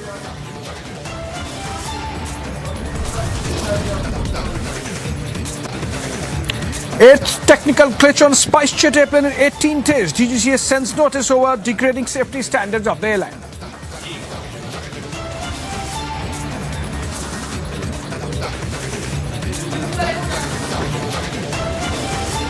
All right, with heavy rains being reported from many parts of the country due to monsoons, this time flash floods in Jammu and Kashmir. In fact, in the Kishtwar district, the Musu Nala has overflown. And Gursimran joins us live from Jammu. Over to you, Gursimran. Give us details of whether there has been any loss of life and property in this flash flood that has been reported from Kishtwar. See, Abhishek, due to heavy rains in the upper reaches of the Kishtwar, there has been a flash flood-like situation in the Musu Nala. And this has put several lives in danger because this Nala passes by the vicinity of the town that is there, and around 15 to 20 houses are there on the very banks of this Musu Nala. And due to heavy rains, we can see flash floods happening in this Nala, and the visuals we have accessed are from 30 to 40 minutes from now on. So this shows the gravity of these flash floods, that the water level in the Musu Nala is increasing. However, the district police has rushed the teams to the spot. There has been no loss of life or property so far, but as an adequate measure, the SDRF and teams in Jammu as well as in Kishtwar has also been put on standby. The similar situation is in Dachan and even in the parts of Poonch and Rajouri, and even in Jammu's Aknoor. There are several areas that have been washed away. Even many roads have been washed away due to increased water level of the Chenab River, and the barricades of many of the reservoirs, many of the dams are yet to be opened. That will add to this situation. That's why Jammu and Kashmir Police, SDRF and other teams have been put on standby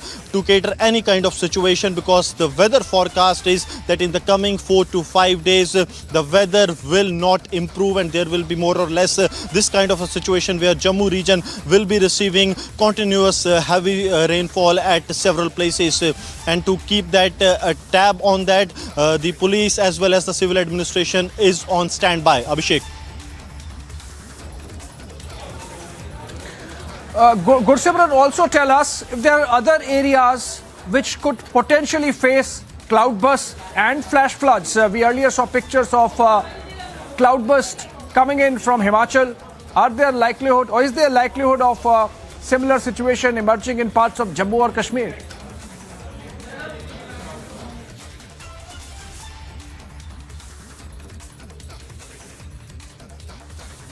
Burst in the Honzar village of Kishtwar last year, where numerous people, they were washed away and not even their bodies were found even after the almost 3-month-long operation that was carried out by Jammu and Kashmir Police along with the teams of NDRF and SDRF. Similar kind of threat also looms over Jammu and Kashmir this time also. However, the Jammu and Kashmir Police, civil administration as well as the crisis management groups, they are on the alert. But yes, that kind of situation cannot be ruled out, and that's why measures that can be taken are being taken out, like some of the areas even in the Jammu region which faces... Right, Gursimran, thank you so much. Right, Gursimran, thank you so much. In fact, we are getting a response from SpiceJet on the spate of incidents being reported about technical malfunction on the airline's flights flying in and out of Delhi and other cities across the country.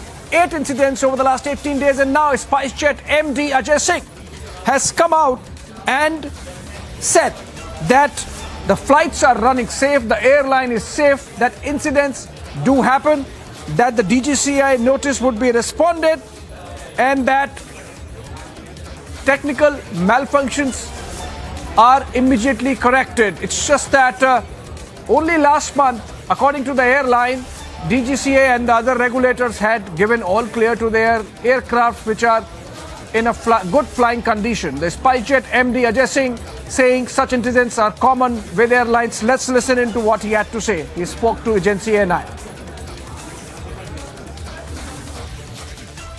कोई भी airline unsafe है। ये जब हजारों flight होती है तो छोटे छोटे हादसे होते रहेंगे।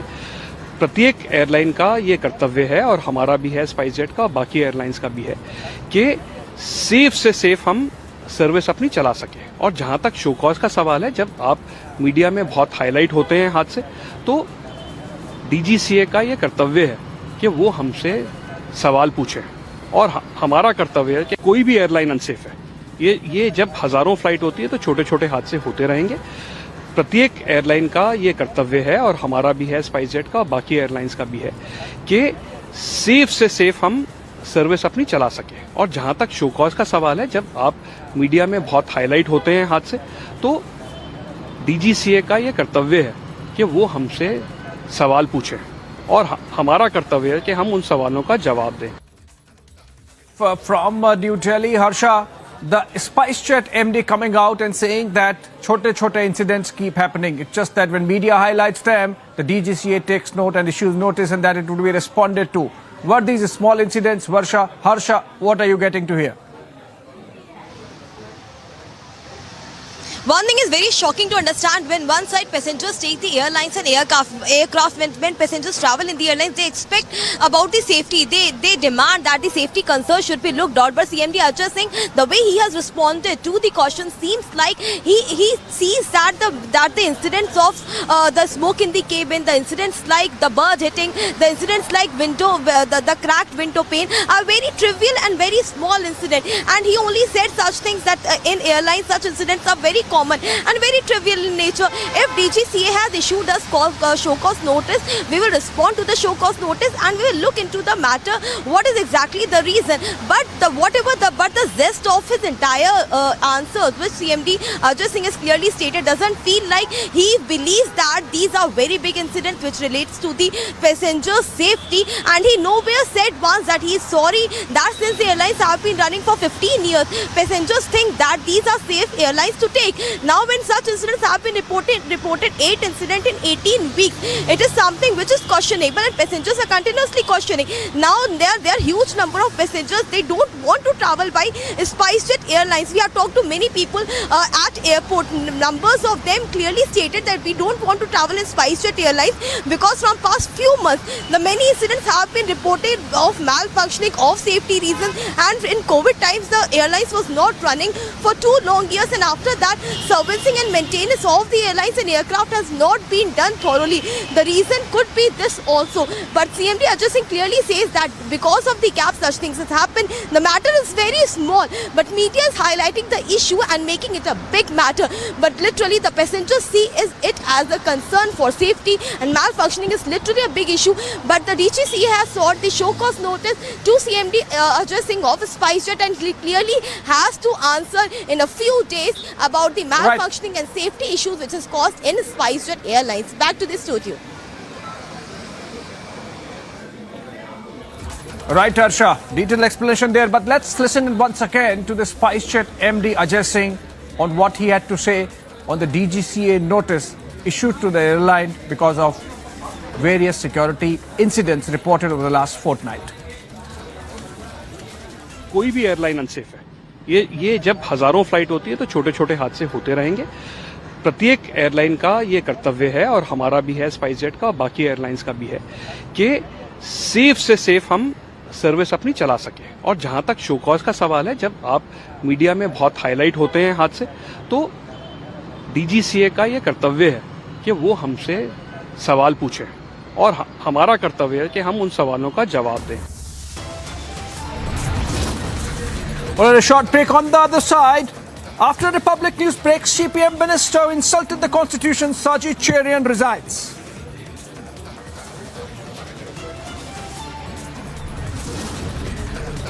Also, Farooq Abdullah insults tricolor again when asked on Har Ghar Mein Tiranga. He says, keep the tricolor in your home.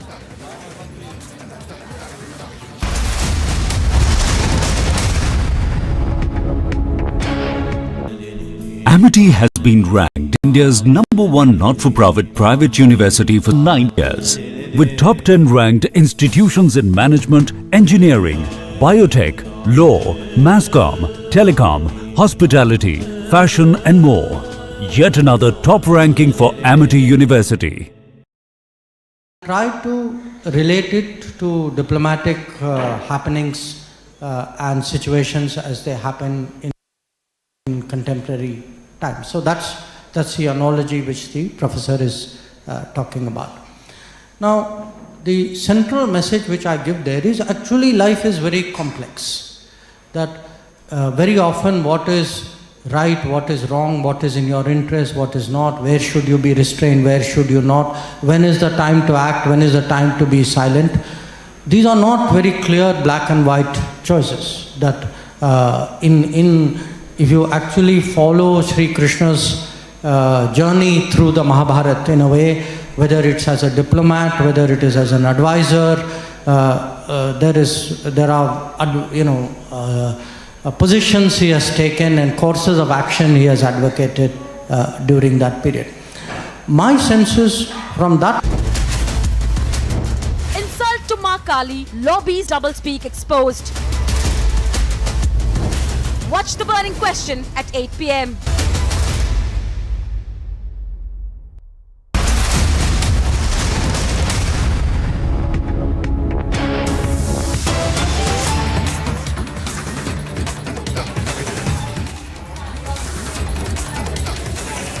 All right, in breaking news development, Republic has accessed the petition filed by Twitter against the government of India in the Karnataka High Court, and this is against government of India's instructions to Twitter to block certain Twitter handles, and the orders issued in February of 2021 and in June of 2021, in September of 2021, in May of 2022, in June of 2022, among others. Essentially, the synopsis is that Twitter, which says that it challenges certain blocking orders of the Government of India issued under Section 69A of the Information Technology Act. The petitioner is an intermediary, and why these blocking orders?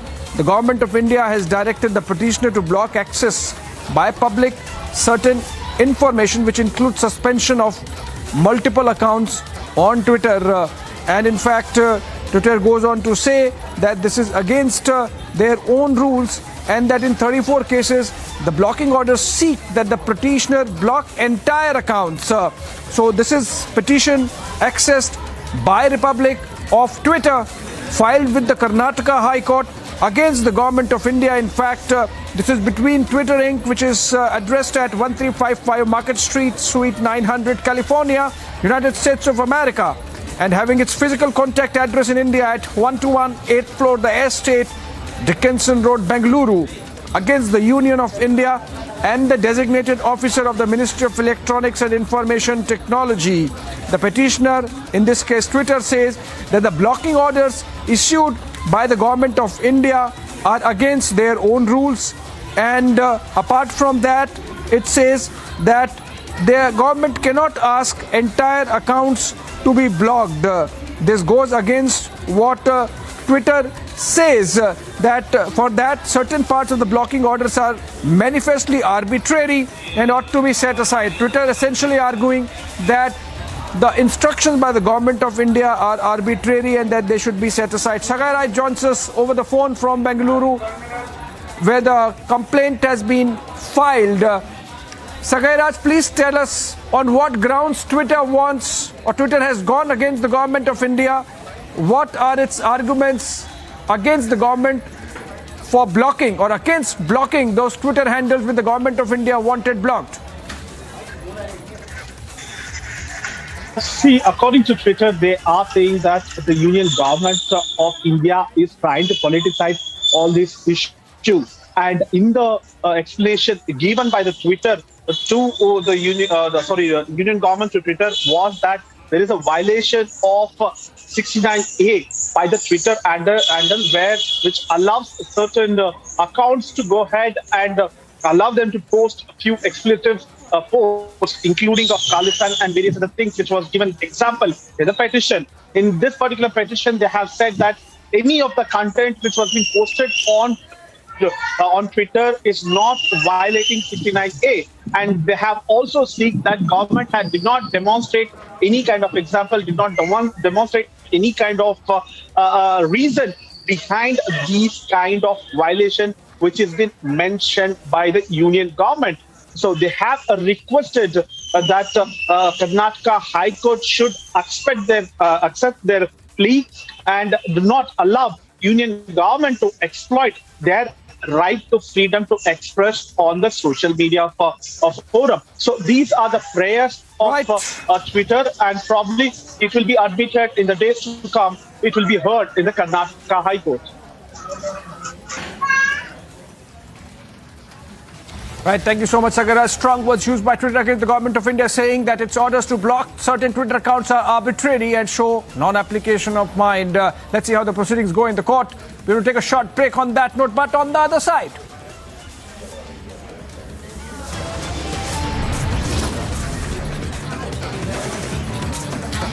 Alleged PFI member Sohail Nazvi questioned by the NIA in Amravati murder. Is there a PFI link? Imagine.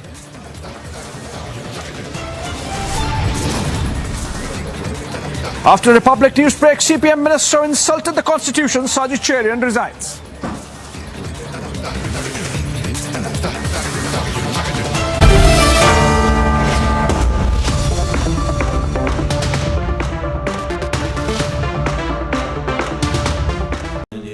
Amity has been ranked India's #1 not-for-profit private university for 9 years, with top 10 ranked institutions in management, engineering, biotech, law, mass comm, telecom, hospitality, fashion and more.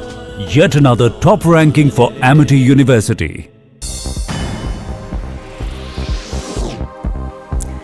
And some other news now related to the weather. The Indian Met Department has issued an orange alert in Mumbai for the next 3 to 4 days. Several parts of Mumbai witnessed heavy rains, resulting in flood-like situation in the city. Incident of landslide reported from Mumbai's Ghatkopar area due to heavy rains. A house is damaged due to the landslide, but no casualties have been reported. Incessant rains in the city. Public transport and daily life of Mumbaikars come to a halt. Incident of waterlogging witnessed in various railway stations of Western, Central and Harbour lines in Millennium City. Ahead of Prime Minister Narendra Modi's Thursday visit to Varanasi, Uttar Pradesh Chief Minister Yogi Adityanath instructed top officials to make proper arrangements for the event. On his visit to Varanasi, Yogi took stock of preparations ahead of the Prime Minister's visit. Watch how the Chief Minister inspected the Rudraksha Convention Centre. Prime Minister Narendra Modi will visit his parliamentary constituency Varanasi on 7th July, with inauguration of mega developmental projects lined up. And Yogi has directed his officials to make proper arrangements and heighten the security at the venue. Yogi Adityanath ended his Varanasi visit by offering prayers at the Kashi Vishwanath temple. Bureau Report, Republic TV.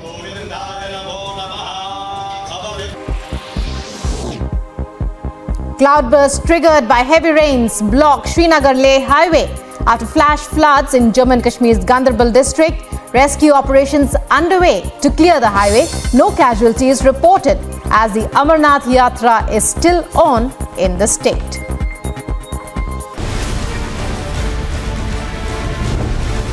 From poster to politics, the Ma Kali storm.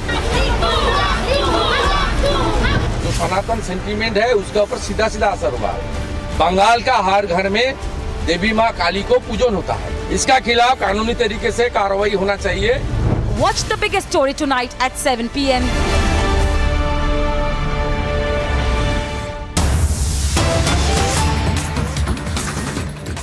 All right, some breaking news development coming in that Lalu Prasad Yadav, former Chief Minister of Bihar and RJD patron-in-chief, has been moved to New Delhi. Lalu Prasad, who is currently being moved, is being brought to Delhi for further treatment as his health deteriorates. In fact, just a couple of days back, Yadav had a fall at his home, because of which he fractured a couple of bones. And apart from that, he earlier also has had some health issues. In fact, just a couple of months back also, he was in Delhi to be treated at the All India Institute of Medical Sciences. And now he's been brought to Delhi, as we can see in the ambulances. Prakash, over to you. Is Lalu Prasad Yadav being brought to Delhi because of the recent fall or because of all the health issues that he has had? Well, yes, Abhishek, Lalu Yadav is being lifted in an air ambulance from Patna to Delhi, where he will be seated in AIMS. And that's what we get to know, as what Tejasvi Yadav had also said. There are certain complications that developed after the fall at Ravi Jari's residence a couple of days back, when Lalu Yadav fractured his right shoulder. And there we can see in the visuals that the ambulance in the hospital is being prepared to ferry Lalu Yadav to the airport. All the family members have already arrived at the airport, and in some time from now, Lalu Yadav would be taken to the airport, and from there, he would be airlifted in an air ambulance to AIMS Delhi, where he undergoes treatment for various elements. Already the family was planning to take him to Singapore for kidney transplant, because Lalu Yadav also suffers from kidney ailment, diabetes, heart issues. He was treated in Mumbai. So multiple diseases he suffers from. So it's a complicated case. But as of now, what the hospital authorities say, that his condition is stable. Today, Bihar Chief Minister Nitish Kumar also visited Lalu Yadav and met him in the hospital. Yesterday, Prime Minister Narendra Modi and various other leaders of opposition parties have also called on Tejasvi Yadav to inquire about Lalu's health. So in some time from now, Lalu Yadav will be taken to... Right, Prakash. Right, Prakash. Lalu Prasad Yadav, former Chief Minister of Bihar and RJD Supremo, now being brought to Delhi in an air ambulance. In the pictures we see Nitish Kumar visiting Lalu. That was earlier in the day. Yesterday, in fact, the Prime Minister also spoke to the Bihar leader. And now, in an air ambulance, Lalu Prasad Yadav being brought from Patna to New Delhi to be treated at the All Indian Institute of Medical Sciences. We'll take a short break on that note.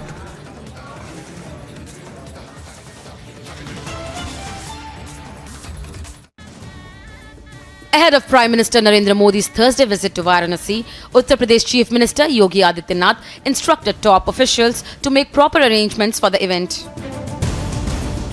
On his visit to Varanasi, Yogi took stock of preparations ahead of the Prime Minister's visit. Watch how the Chief Minister inspected the Rudraksha Convention Centre. Prime Minister Narendra Modi will visit his parliamentary constituency Varanasi on 7th July, with inauguration of mega developmental projects lined up. And Yogi has directed his officials to make proper arrangements and heighten the security at the venue.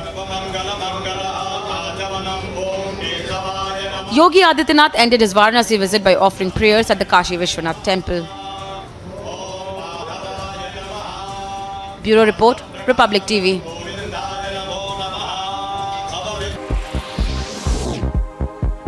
Cloudburst triggered by heavy rains block Srinagar-Leh highway after flash floods in Jammu and Kashmir's Ganderbal district. Rescue operations underway to clear the highway. No casualties reported as the Amarnath Yatra is still on in the state.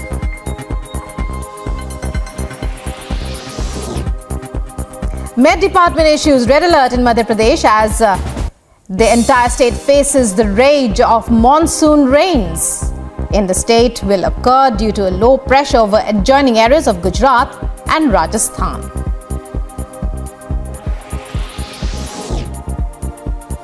Vigorous southwest monsoon to continue in northern part of the country as well. The weather department has predicted heavy rainfall and issued yellow alert in Delhi.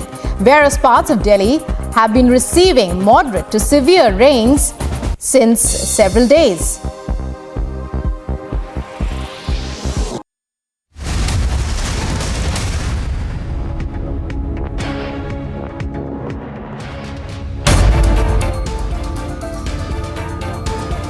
Amidst broad daylight in the streets of Jammu and Kashmir, the security forces recovered an improvised explosive device.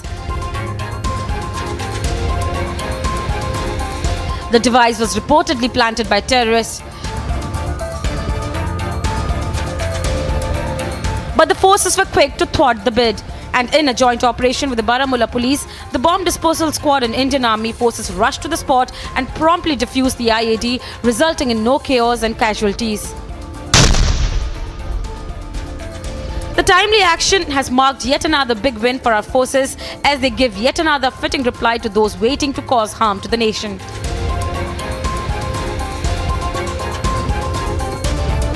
Bureau Report, Republic TV.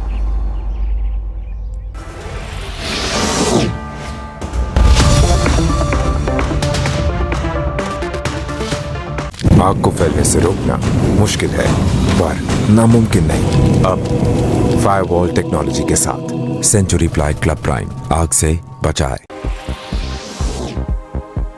Cloudburst triggered by heavy rains block Srinagar-Leh highway after flash floods in Jammu and Kashmir's Ganderbal district.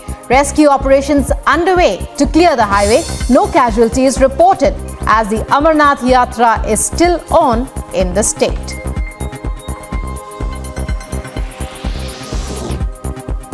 Met Department issues red alert in Madhya Pradesh as the entire state faces the rage of monsoon rains. In the state will occur due to a low pressure over adjoining areas of Gujarat and Rajasthan.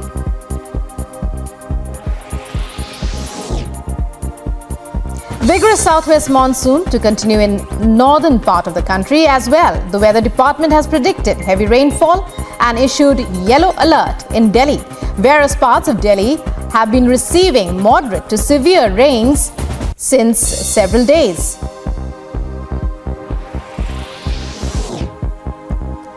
Fury of heavy rains continues in Karnataka as well. Coastal towns of Udupi and parts of Dakshin Kannada districts will witness heavy rainfall in the coming days.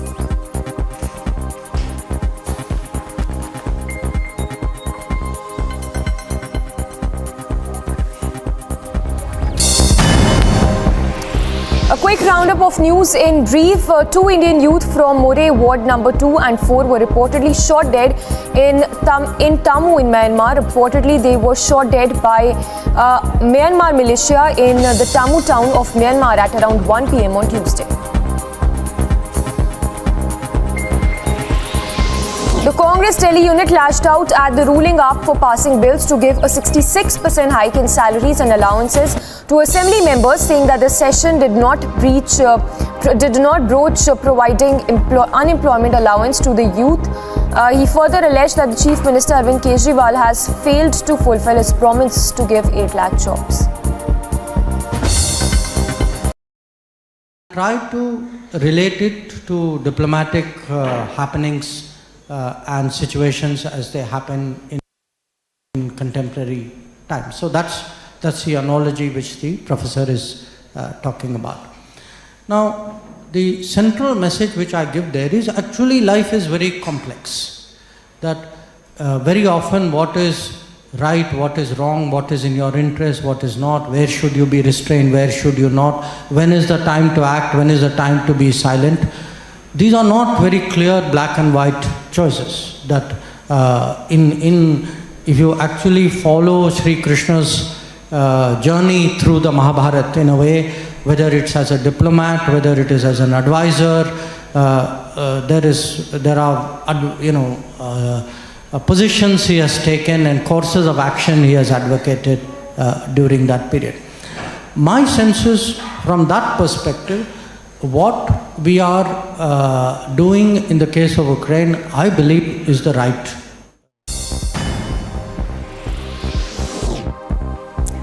And some other news now related to the weather. The Indian Met Department has issued an orange alert in Mumbai for the next 3 to 4 days. Several parts of Mumbai witnessed heavy rains, resulting in flood-like situation in the city. Incident of landslide reported from Mumbai's Ghatkopar area due to heavy rains. A house is damaged due to the landslide, but no casualties have been reported. Incessant rains in the city. Public transport and daily life of Mumbaikars come to a halt. Incident of waterlogging witnessed in various railway stations of Western, Central and Harbour lines in Millennium City. Ahead of Prime Minister Narendra Modi's Thursday visit to Varanasi, Uttar Pradesh Chief Minister Yogi Adityanath instructed top officials to make proper arrangements for the event. Well, viewers, this is all that we had in 6:30 p.m. live and breaking. For the biggest story of the day, it's biggest story tonight with Niranjan in Mumbai studios. Thank you for that, Abhishek. The comment by Mahua Moitra and the protest, the FIRs, it's becoming a bigger controversy than we thought. Mahua Moitra after Nupur Sharma. That's the controversy and the biggest story tonight. Here are the headlines.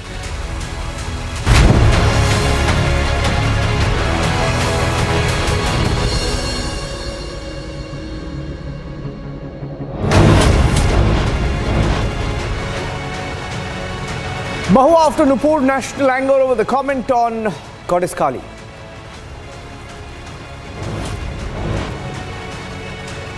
The Ma Kali controversy, there's an FIR that has now been filed against Mahua Moitra. Reports of another FIR in Bengal as well.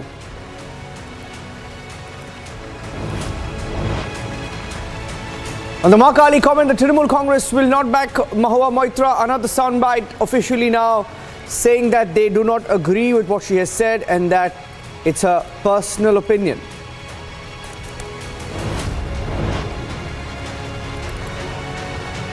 BJP statewide protest, Shuvendu Adhikari and several units of the BJP protest across Bengal, across Kolkata, asking for action against Mahua Moitra.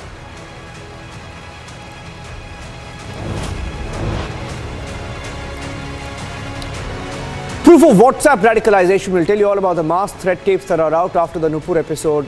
Calls, mass calls to behead, to threaten, and it's all on record.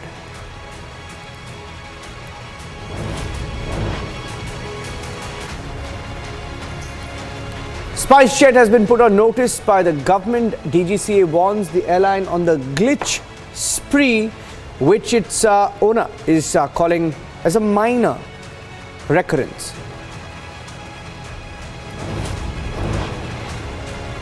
Big impact of the story we broke here on Republic TV on Tuesday. We broke it, we tracked it, we got a response, we confronted the left on it, we debated it. He's now resigned. Saji Cherian, forced to resign over his comment on the Constitution.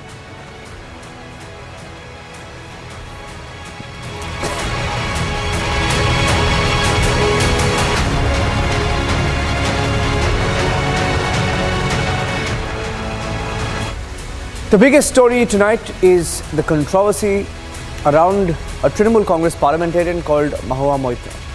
Extremely controversial, likes to make statements sometimes just for publicity, and this time around her comments on Goddess Kali reportedly at some event where she said, she believes, according to her, she said that Goddess Kali is meat eating.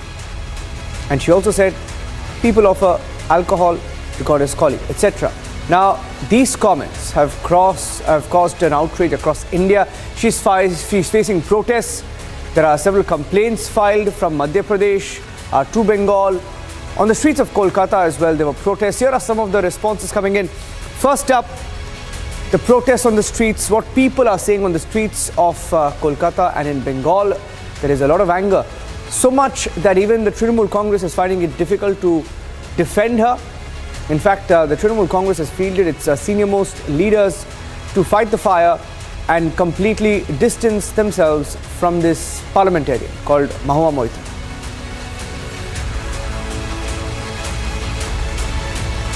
She has derogated our goddess Ma Kali. We really feel pity for her. She belongs to a Hindu community. She is a Hindu woman. And how can she come down so much for appeasement politics? For it is not her belief. She can't say for me, Ma Kali is a meat eater and this thing, whiskey given. No, Ma Kali has many versions. Our Dakshina Kali, she is with saris, she is prayed with flowers. We go to, we pray Dakshina Kali at our residences home also. We have Matara, we have Shoshan Kali, we have so many Kalis. But that doesn't mean she will say, oh, this God is with only this. She has other side also. In our belief, she saves the entire world. In our religion, we consider Ma Kali is the source of all strength, power and everything in the universe. How can she utter this type of words? She should not only be punished, not only be arrested, she should be condemned by each and every Hindu of the community. इसका निंदा करने की कोई भाषा हमारी संविधान में नहीं है, मेरा पास नहीं है, हम लोग का एमएलए टोली का पास भी नहीं है, कोई भाषा नहीं है। इतना घटिया शब्द हमारी हिंदू और जो सनातन सेंटिमेंट है उसके ऊपर सीधा सीधा असर हुआ है। बंगाल का हर घर में देवी माँ काली को पूजन होता है, हम लोग का फास्टिंग होता है काली पूजा का दिन, अमावस्या का दिन। इसका खिलाफ कानूनी तरीके से कार्रवाई होना चाहिए, नहीं होगा तो शांतिपूर्ण तरीके से ध्वज लेकर महाकाली जी का तस्वीर और प्रतिमा लेकर मूर्ति लेकर एजिटेशन भी होगा शांतिपूर्ण तरीके से। वो लोग जैसे करता है रोड ब्लॉकेट, रेल को आग जानी, पत्थरबाजी, ये सब लोग हिंदू लोग नहीं करता।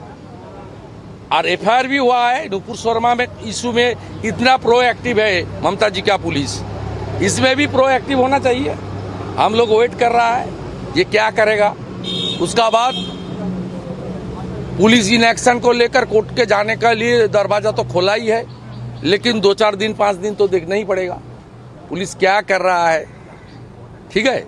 और करने के लिए जो दबाव बनाना चाहिए, आवाज उठाना चाहिए, वो आवाज सब हिंदू ऑर्गेनाइजेशन से लेकर फार हिंदू पार्टी का जो एफिलिएशन को छोड़ के पार्टी का ऊपर उठ के सब हिंदू लोग सनातनी कल्चर को मानते हुए देवी माँ काली का जो भक्त है, डिवोटी है, सब लोग आवाज उठाएंगे कि कार्रवाई होना चाहिए, कार्रवाई होना चाहिए।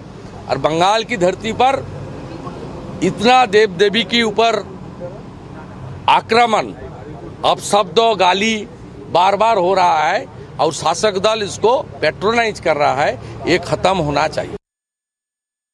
और एक बात और सुनना, हम किसी के विरोधी नहीं है, किसी भी धर्म की भावनाओं को आहत नहीं होना चाहिए, किसी धर्म की भावनाओं को आहत नहीं होना चाहिए। अभी काली माँ का अपमान किया गया है, आज आपने देखा होगा एफआईआर मध्य प्रदेश में हो गई है। हमने कहा भाई हम नहीं छोड़ेंगे, मैया का अपमान भी सहन नहीं करेंगे। किसी की आस्था को चोट किसी भी कीमत पर नहीं पहुंचानी चाहिए। आप बार बार कहते हैं कि ये हिंदुओं के देवी देवता क्यों टारगेट। इसका जवाब कोई दे ही नहीं रहा है मुझे कोई ना कोई तो जवाब दो। हो सकता है मैं गलत हूँ, हो सकता है मैं सही हूँ, पर बता तो दो आप। कोई नहीं दे रहा तो मीडिया ही दे दे कि आखिर सिर्फ हमारा ही धर्म क्यों, सॉफ्ट टारगेट हमको ही क्यों माना जाता है हर बार। इनकी हिम्मत अगर है तो एक हाथ किसी दूसरे देवी देवता के बारे में ऐसा कुछ करें ना, दूसरे धर्म के बारे में कुछ बोल के तो दिखाएं।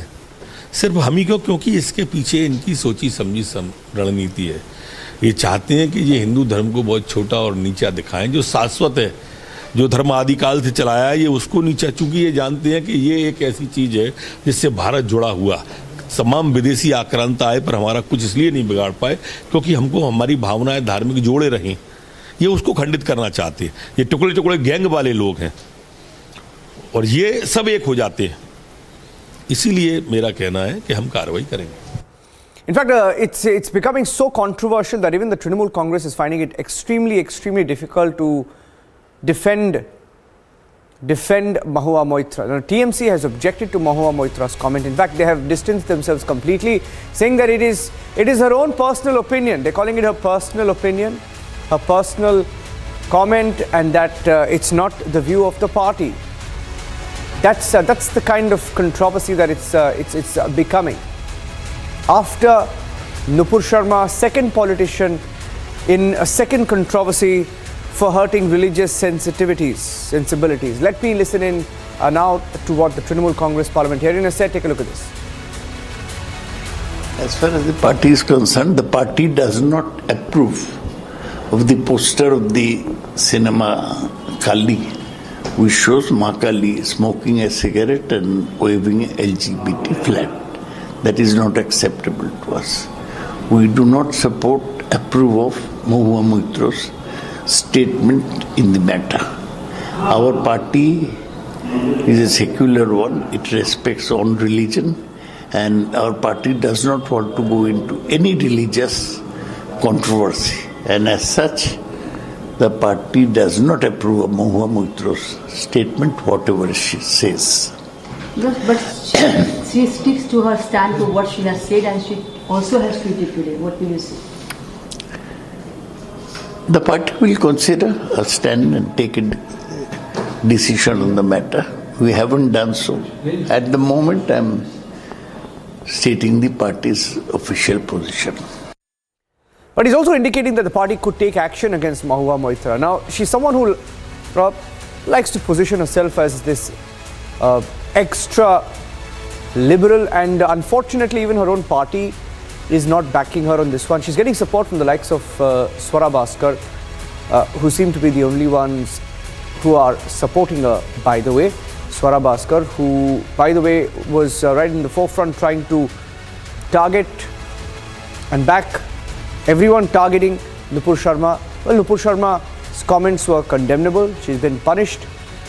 And those people who question Nupur Sharma are today, some of them are openly backing Mahua Moitra. Here are some more responses that came in from the national capital to this raging controversy. को भी देवी देवताओं का, महापुरुषों का अपमान करने का हक नहीं है। आप सम्मान नहीं कर सकते तो अपमान कैसे करेंगे आप? एक चीज़। दूसरी चीज़ ये कि जहाँ फिल्मों का सवाल है, तो फिल्मों का जो वार होना चाहिए वो रेडिकलिज्म और टेररिज्म पे होना चाहिए।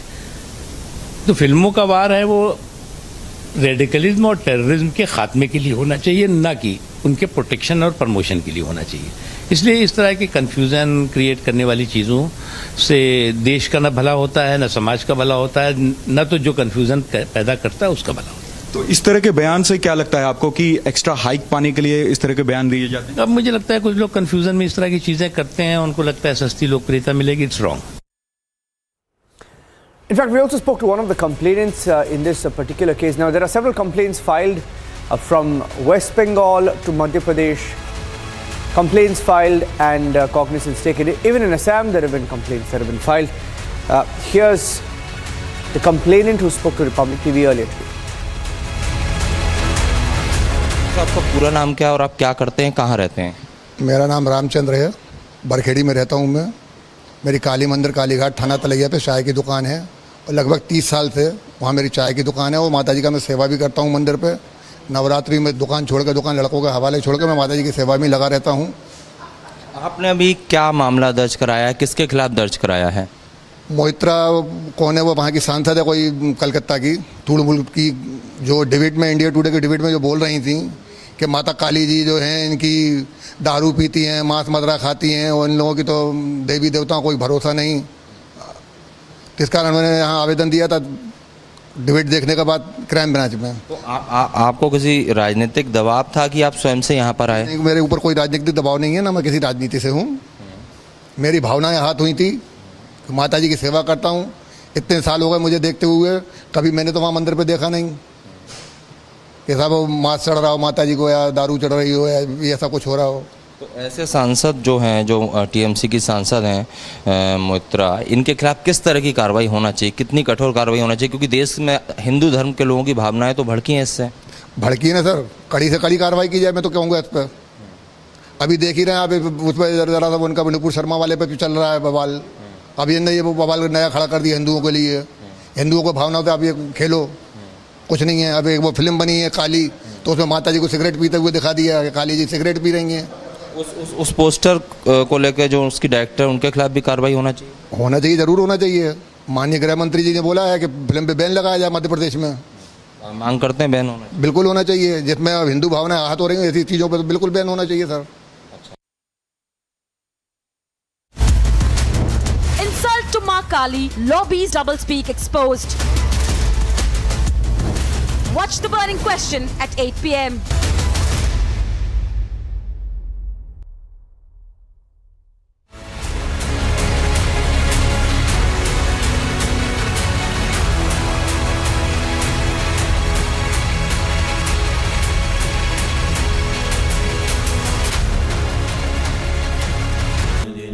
Amity has been ranked India's #1 not-for-profit private university for 9 years, with top 10 ranked institutions in management, engineering, biotech, law, masscom, telecom, hospitality, fashion and more. Yet another top ranking for Amity University. Vigorous southwest monsoon to continue in northern part of the country as well. The weather department has predicted heavy rainfall and issued yellow alert in Delhi. Various parts of Delhi have been receiving moderate to severe rains since several days.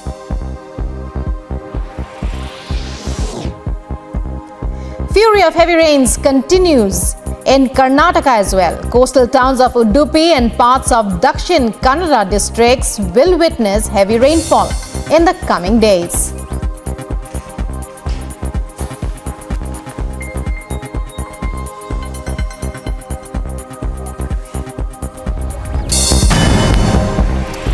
A quick roundup of news in Ndrf. Two Indian youth from More Ward number 2 and 4 were reportedly shot dead in Tammu in Myanmar. Reportedly, they were shot dead by Myanmar militia in the Tammu town of Myanmar at around 1 p.m. on Tuesday.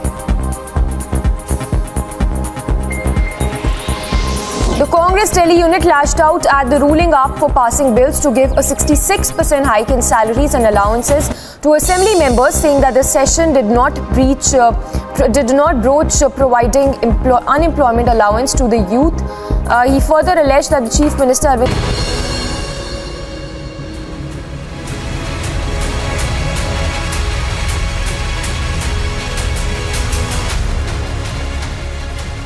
Welcome back. In Amravati, the Republic TV crew has been investigating the details of what has been happening on the ground. My colleague Priyanka has been there, and she spoke to some of those people who got those threat calls as revealed in this investigation.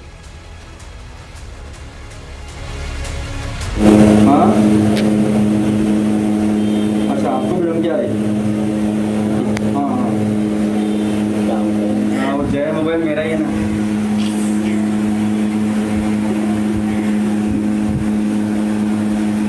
कुछ channel में जय mobile दिखा रहे.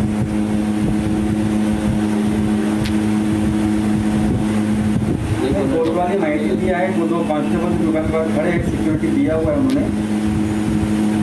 हाँ security खड़े हैं, उन्होंने number share किए, बोले प्रॉब्लम होगा तो 5 मिनट हम आ जाएंगे. उनका है सपोर्ट पूरा.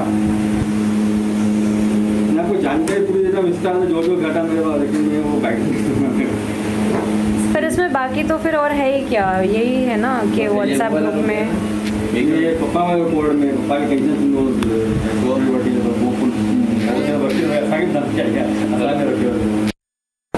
पर इसमें बाकी तो फिर और है ही क्या, यही है ना कि व्हाट्सएप ग्रुप में कौन कौन लोग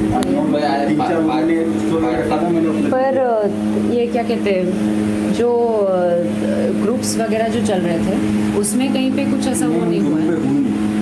मैंने ओनली स्टेटस रखा था, जो स्टेटस का मेरा स्क्रीनशॉट कॉपी हुआ था, फिर उन्होंने घुमा के मेरे शॉप का स्टोरी बना के मेरा नंबर डाल के अपने ग्रुप को वायरल किया. उनके ग्रुप में जो रेट से आना होगा, जो ओवर होता है, वो मैंने सब लोगों ने 40-50 लिखा हुआ है. एक तो ऑडियो आ गया है जिसमें आई थिंक वो कॉल का पापा बोल रहा हूँ वीडियो भेज, तो उसका मेरे को नंबर सेव हो गया, फिर मैंने वीडियो भेजा था. कौन सा वीडियो आपका? कॉलेज का वीडियो. अच्छा वो नंबर शेयर हुआ, बाकी सब डायलिंग अननोन नंबर थे. 25 दिन हो गए मैडम, तो वो डायलिंग में रहना नहीं है. वो एक नंबर शेयर था. है कोई नंबर उसका किसी का? उसका नंबर है जिससे थ्रेड कॉल वगैरह आ रहे थे. कोई जिसको वीडियो भेजा उसका नंबर है ना?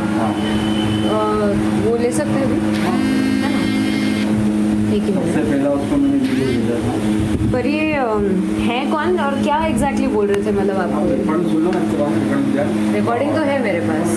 दो जने मिलकर बात कर रहे, धर्म के लिए गला से काट देंगे हम. सुना नहीं दिया ऑडियो में ही ना ये ऑडियो. पर ये उसी का नंबर है जिसको वीडियो भेजा था वो? हाँ पहला वीडियो उसकी भेजा था ना मेरा. 6 बजे वीडियो बनाया था, 6:15 बजे उसको भेजा था. ये ले रही हूँ. हाँ ये चलेगा, ये एक ही minute.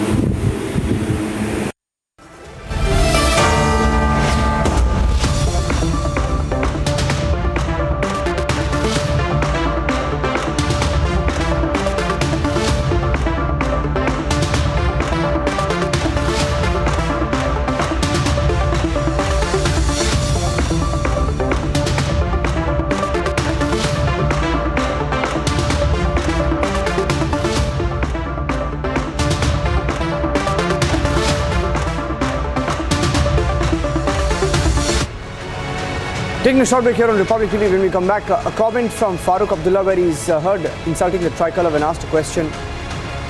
You have to listen to his response. He says, keep the tricolour inside your homes in Kashmir. And DGCA has put SpiceJet on notice. They've got a notice asking why so many incidents have been reported in the last few weeks.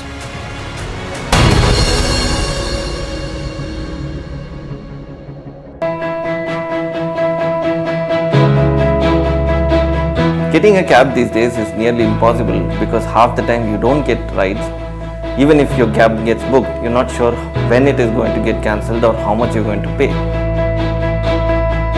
Now, answering all this, Mind has come up with beautiful solutions whereby we don't have a surge rate here because they go by government prescribed rates. Not just that, Mind has a beautiful feature where you incentivize the driver, ensuring that he will come and pick you up on time. So, thanks Mind.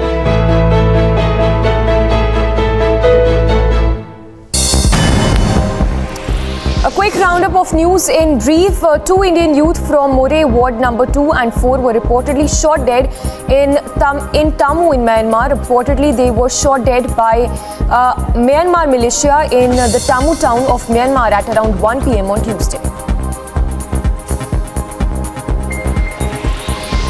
The Congress Delhi unit lashed out at the ruling up for passing bills to give a 66% hike in salaries and allowances to assembly members, saying that the session did not broach providing unemployment allowance to the youth.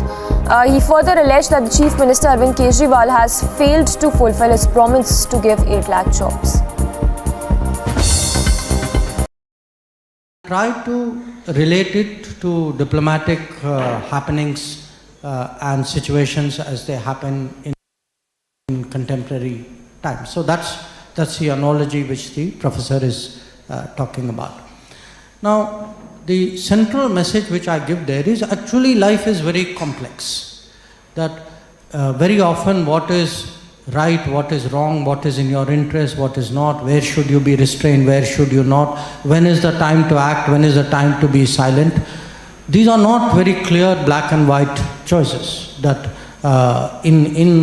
if you actually follow Sri Krishna's journey through the Mahabharata in a way, whether it's as a diplomat, whether it is as an advisor,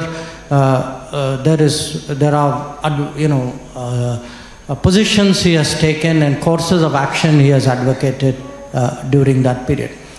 My sense is, from that perspective, what we are doing in the case of Ukraine, I believe, is the right.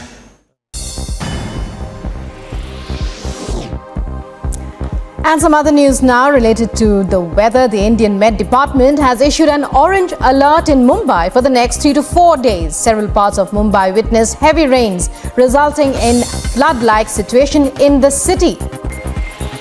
Incident of landslide reported from Mumbai's Ghatkopar area due to heavy rains. A house is damaged due to the landslide, but no casualties have been reported. Incessant rains in the city. Public transport and daily life of Mumbaikars come to a halt. Incident of waterlogging witnessed in various railway stations of Western, Central and Harbour lines in Millennium City. Ahead of Prime Minister Narendra Modi's Thursday visit to Varanasi, Uttar Pradesh Chief Minister Yogi Adityanath instructed top officials to make proper arrangements for the event. On his visit to Varanasi, Yogi took stock of preparations ahead of the Prime Minister's visit. Watch how the Chief Minister inspected the Rudraksha Convention Centre. Prime Minister Narendra Modi will visit his parliamentary constituency Varanasi on 7th July, with inauguration of mega developmental projects lined up.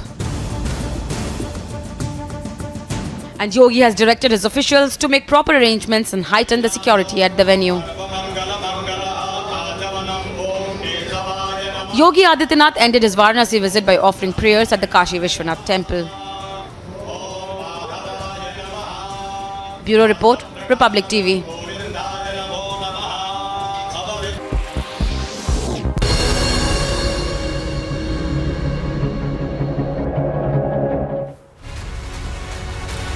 Kerala Minister Saji Cherian has announced his resignation amidst mounting criticism from various quarters, including the opposition, over the controversial remarks that he made against the constitution, which were reported on Republic TV on Tuesday. Cherian, a senior CPM leader who holds cultural affairs and fisheries portfolios in the cabinet, met the media in Kerala this evening at the Chief Minister's office, announced that he was handing over his resignation to Pinarayi Vijayan amid opposition calls for his sacking. Cherian said it was his independent decision to quit as minister. Aviation regulator DGCA has issued a show-cause notice to SpiceJet after it reported 8 technical malfunction incidents involving its planes over the last 18 days, flagging safety oversight, inadequate maintenance and payment-related shortage of spares. SpiceJet has failed to establish safe, efficient and reliable air services under the terms of Rule 134 and Schedule 11 of the Aircraft Rules 1937. The notice issued by the DGCA has stated. कोई भी airline unsafe है। ये जब हज़ारों flight होती है तो छोटे छोटे हादसे होते रहेंगे।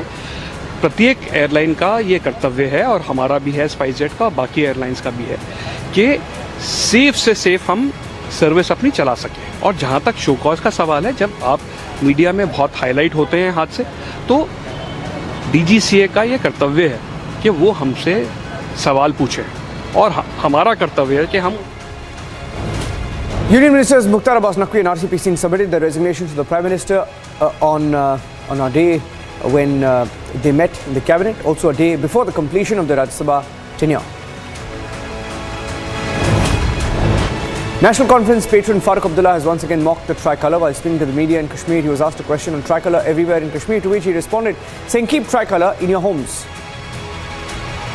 बहुत ही एहतियात से ईद मनाएं और गरीबों को मदद करें। Bollywood has come to the rescue of Mahua Moitra. The Trinamool Congress MD Swarab Askar and the likes jumped into law. The stand taken by Mahua Moitra, even as her own party has distanced from her comments. Facing opposition flack of a party MP Mahua Moitra's controversial remarks on Goddess Kali, the Trinamool Congress leadership has said it is in no way supporting the comments and is likely to caution Mahua from making such comments. Sir, as the party is concerned, the party does not approve of the poster of the cinema. Police in BJP ruled Madhya Pradesh on Wednesday registered a case against Trinamool Congress MP Mahua Moitra over her remark about Goddess Kali. The first information report was registered by the crime branch in Bhopal. एक बात और सुनना, हम किसी के विरोधी नहीं हैं, किसी भी धर्म की भावनाओं को आहत नहीं होना चाहिए, किसी धर्म की। A day after she faced a barrage of criticism over her remark on Goddess Kali, with the BJP seeking her immediate arrest, TMC MP Mahua Moitra said she was not afraid. The BJP leadership in Bengal has sought her arrest. इतना घटिया शब्द हमारी हिंदू और जो सनातन sentiment है उसके ऊपर सीधा सीधा असर हुआ है। बंगाल का हर घर में देवी माँ काली को पूजन होता है। हम लोग का फास्टिंग होता है काली पूजा का दिन, अमावस्या का दिन। इसका खिलाफ कानूनी तरीके से कार्रवाई होना चाहिए। Desperate for attention, Mahua stokes controversy.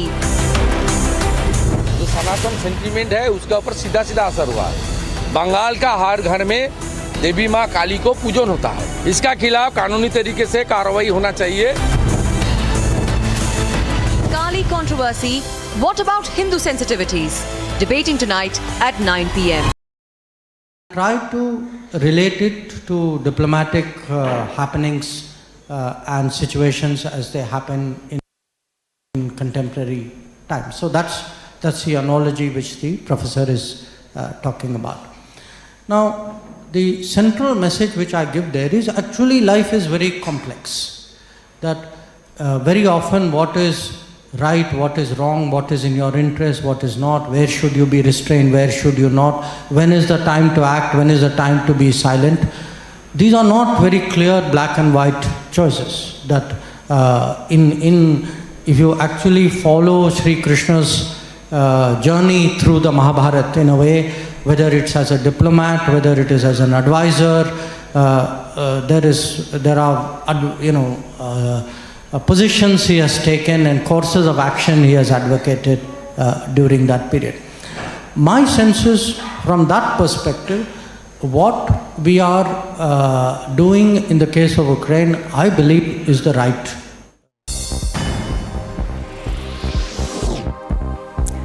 And some other news now related to the weather. The Indian Met Department has issued an orange alert in Mumbai for the next 3 to 4 days. Several parts of Mumbai witnessed heavy rains, resulting in flood-like situation in the city. Incident of landslide reported from Mumbai's Ghatkopar area due to heavy rains. A house is damaged due to the landslide, but no casualties have been reported. Incessant rains in the city. Public transport and daily life of Mumbaikars come to a halt. Incident of waterlogging witnessed in various railway stations of Western, Central and Harbour lines in Millennium City. Ahead of Prime Minister Narendra Modi's Thursday visit to Varanasi, Uttar Pradesh Chief Minister Yogi Adityanath instructed top officials to make proper arrangements for the event. On his visit to Varanasi, Yogi took stock of preparations ahead of the Prime Minister's visit. Watch how the Chief Minister inspected the Rudraksha Convention Centre. Prime Minister Narendra Modi will visit his parliamentary constituency Varanasi on 7th July, with inauguration of mega developmental projects lined up. And Yogi has directed his officials to make proper arrangements and heighten the security at the venue. Yogi Adityanath ended his Varanasi visit by offering prayers at the Kashi Vishwanath temple. Bureau Report, Republic TV.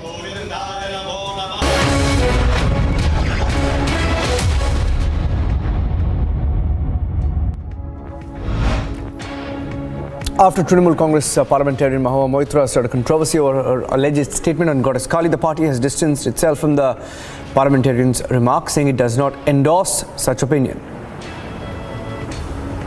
As far as the party is concerned, the party does not approve of the poster of the cinema Kali, which shows Ma Kali smoking a cigarette and waving a LGBT flag. That is not acceptable to us. We do not support, approve of Mahua Moitra's statement in the matter.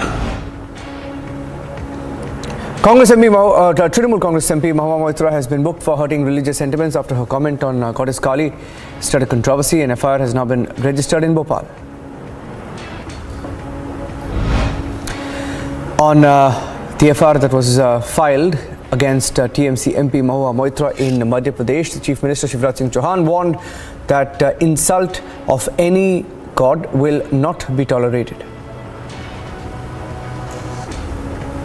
बात और सुनना, हम किसी के विरोधी नहीं हैं, किसी भी धर्म की भावनाओं को आहत नहीं होना चाहिए, किसी धर्म की भावनाओं को आहत नहीं होना चाहिए। अभी काली माँ का अपमान किया गया है, आज आपने देखा होगा FIR मध्य प्रदेश में हो गई है। हमने कहा भाई हम नहीं छोड़ेंगे, मैया का अपमान भी सहन नहीं करेंगे, किसी की आस्था को चोट किसी भी कीमत पर नहीं पहुंचानी चाहिए। BJP's Mahila Morcha staged a protest demanded arrest of the Trinamool Congress parliamentarian over her remarks on Ma Kali. यह शब्द हमारी हिंदू और जो सनातन सेंटीमेंट है उसके ऊपर सीधा सीधा असर हुआ है। बंगाल का हर घर में देवी माँ काली को पूजन होता है, हम लोग का फास्टिंग होता है काली पूजा का दिन, अमावस्या का दिन। इसका खिलाफ कानूनी तरीके से कार्रवाई होना चाहिए। Bollywood meanwhile has come to the rescue of Mahua Moitra, the Trinamool Congress MP Swara Bhaskar and the likes jumping to laud the stand taken by the TMC MP on the Kali poster, even as her own party had distanced from the comments. Big development in Kerala where the Minister for Fisheries and Cultural Affairs and also senior CPM leader Saji Cherian has tendered his resignation. Comes after growing outrage against him seen in the video criticizing the Constitution of India. The NIA carried out raids at Nadwi Sohail, a purported PFI member in Amravati. Earlier, all 7 accused in the murder of a chemist Umesh Kole had been taken into custody by the NIA. In a big development, Amravati police has detained 4 more people for making threat calls to Umesh Kole, who was murdered over a social media post supporting suspended BJP leader Nupur Sharma. A man from Bhojpur district narrowly escaped an attack after sharing a social media post in favor of Nupur Sharma. The police is investigating the matter. Ahead of Independence Day next month, former Jammu and Kashmir Chief Minister and National Conference patron Farooq Abdullah has insulted the tricolour. He told a journalist to keep national flag at his home instead. बहुत ही एहतियात से ईद मनाएं और गरीबों को मदद करें। Doctor साहब 10 दिन के बाद आल पार्टी मीटिंग होने वाली है, क्या लगता है उसमें क्या यात्रा मीटिंग पहले होने वाली थी? यशवंत सिन्हा जी आ रहे हैं, वो यहाँ पे तशरीफ ला रहे हैं 9 तारीख को। SpiceJet Airlines is under heavy criticism, facing scrutiny from the centre after its airplanes encountered multiple glitches in the last 2 months. The Directorate General of Civil Aviation has now issued a show-cause notice to the airline.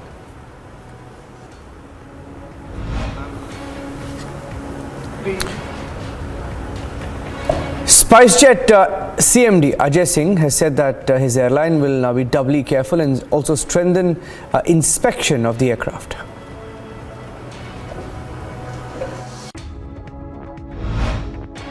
So incidents will happen. It's our job to minimize, and we will continue to try and minimize these incidents. But they are not of a very serious nature at all. And as I said, they happen every single day for every single airline. And on average, there are 30 incidents every day. We will continue to work to minimize. And as far as the show cause notice is concerned, of course, we will respond to the show cause notice and actively work with DGCA, whose job it is to ensure safe operations. We will continue to work with them to ensure that we make our operations even safer. A Bangkok to Delhi Vistara flight landed on a single engine after it developed a technical snag. Vistara has issued a statement saying the incident occurred due to a minor electrical malfunction. All passengers and crew landed safely. Passengers of Raipur Indore Indigo flight filed a complaint after detecting a smoke incident mid-air inside the aircraft.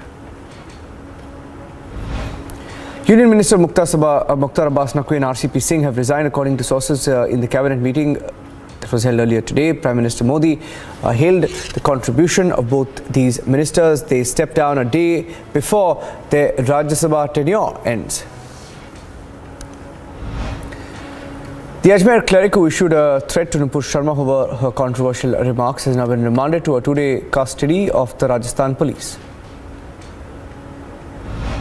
According to sources, the opposition's presidential candidate Yashwant Sinha is likely to visit Jammu and Kashmir on the 9th of July to garner support for his candidature.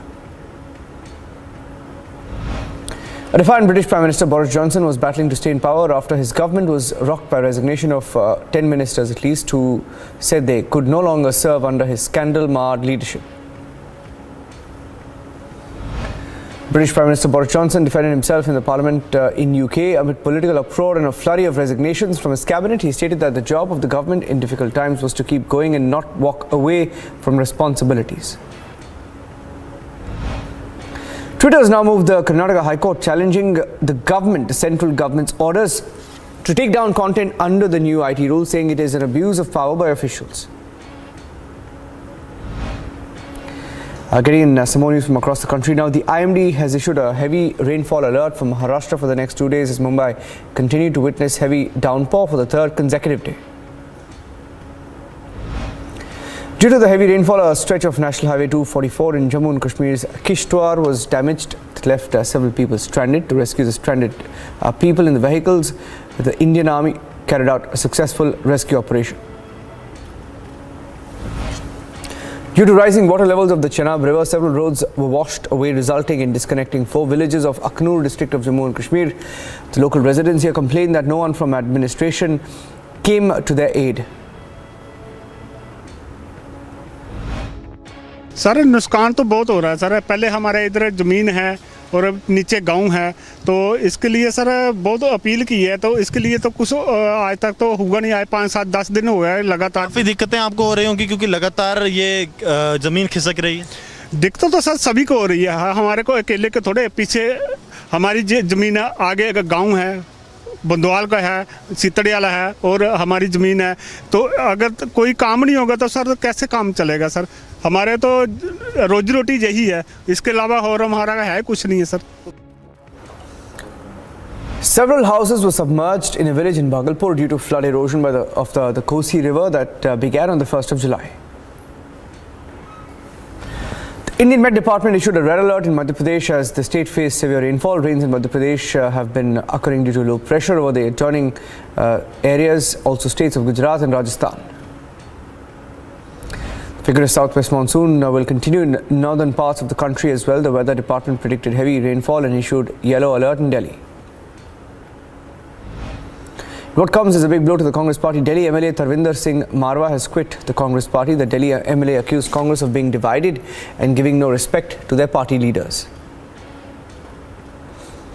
Meanwhile, the Congress leader Tarvinder Singh Marwa has joined the BJP. Tarvinder is a three-time MLA and also Delhi's Congress vice president. A complaint alleging contempt of court has been filed against Rahul Gandhi before the Karnataka High Court after the Congress MP shared a video of court proceedings on a social media handle. The Indian Coast Guard launched a rescue operation in the Arabian Sea near Gujarat's Porbandar coast after receiving a distress call from the crew of MT Global King, a vessel. All the 22 crew members from the distress merchant vessel have now been safely rescued.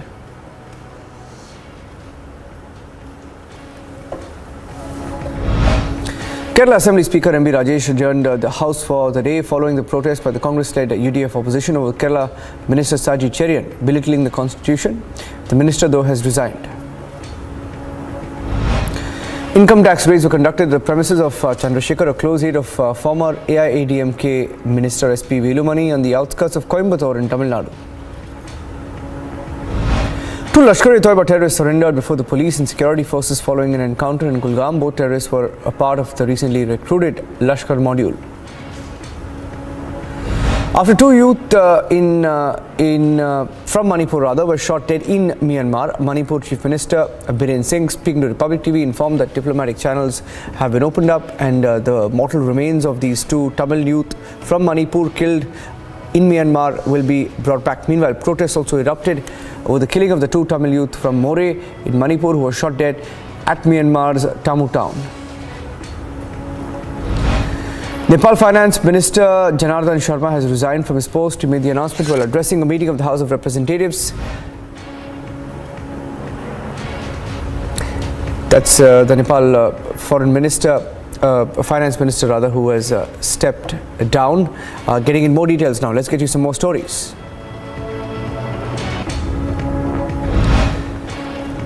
External Affairs Minister S. Jaishankar, who was in Singapore, met with Singapore's Deputy Prime Minister Lawrence Wong and held discussions on boosting bilateral ties. Residents of most parts of Shanghai have been ordered to undergo further rounds of COVID-19 testing following the discovery of new cases in the city, which has only just emerged from a strict lockdown. Railway workers demanding higher pay amid a cost of living crisis interrupted train services in France as part of their strike. National Railway Company said about 1 in 4 high-speed trains were cancelled due to these strikes. Troops part of the military contingent taking part in RIMPAC, that is the Rim of the Pacific military exercise. The following visuals show military personnel from various countries training at US Navy MH-60's Sea-Hawk helicopter.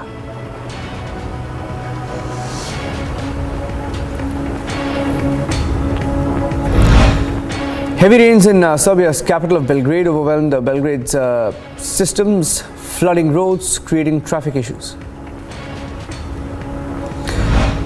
The new Philippine President Ferdinand Marcos Jr. met China's top diplomat to discuss long-simmering disputes in the South China Sea in the background of the US-China rivalry in the region. European Commission Chief Ursula von der Leyen said that 27-nation European Union now needs to make emergency plans to prepare for a complete cut-off of Russian gas in the wake of the war in Ukraine. A convicted Italian mafia boss who's been on the run for decades arrived in Rome after being extradited from Brazil. Rocco Morabito, one of the top bosses of the mafia based in Calabria, is famous for running drug trafficking operations around the world. Russia's Foreign Minister Sergei Lavrov visited Vietnam and met Vietnamese Prime Minister, and this was an attempt to strengthen ties with the nation which also has a strong relationship with the United States.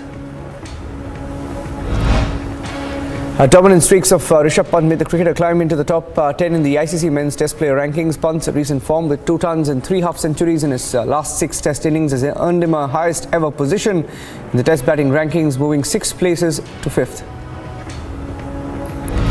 In order to prepare for the ICC Men's T20 World Cup 2022, cricketers Virat Kohli and pace spearhead Jasprit Bumrah are likely to be rested for India's tour of the West Indies, where both teams will play 3 ODIs and 5 T20 games.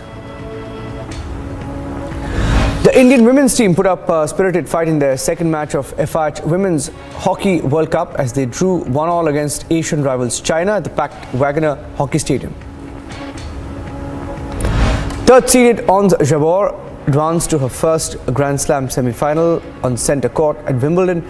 Jabeur dropped her first set of the grass court tournament and dominated for the rest of the game. Austria is all set to face England at the Euro 2022 game opener at the Old Trafford in Manchester. The Women's Euro Cup begins today in the United Kingdom.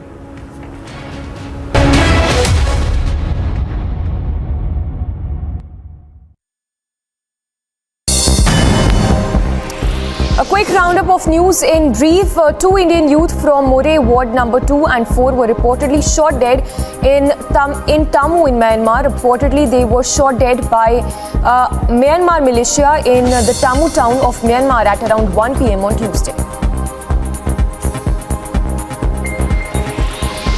The Congress Delhi unit lashed out at the ruling up for passing bills to give a 66% hike in salaries and allowances to assembly members, saying that the session did not broach providing unemployment allowance to the youth. He further alleged that the Chief Minister Arvind Kejriwal has failed to fulfill his promise to give 8 lakh jobs. Try to relate it to diplomatic happenings and situations as they happen in contemporary times. So that's the analogy which the professor is talking about. Now, the central message which I give there is actually life is very complex. That very often what is right, what is wrong, what is in your interest, what is not, where should you be restrained, where should you not, when is the time to act, when is the time to be silent. These are not very clear black and white choices. That if you actually follow Sri Krishna's journey through the Mahabharata in a way, whether it's as a diplomat, whether it is as an advisor, there are positions he has taken and courses of action he has advocated during that period. My sense is, from that perspective, what we are doing in the case of Ukraine, I believe, is the right.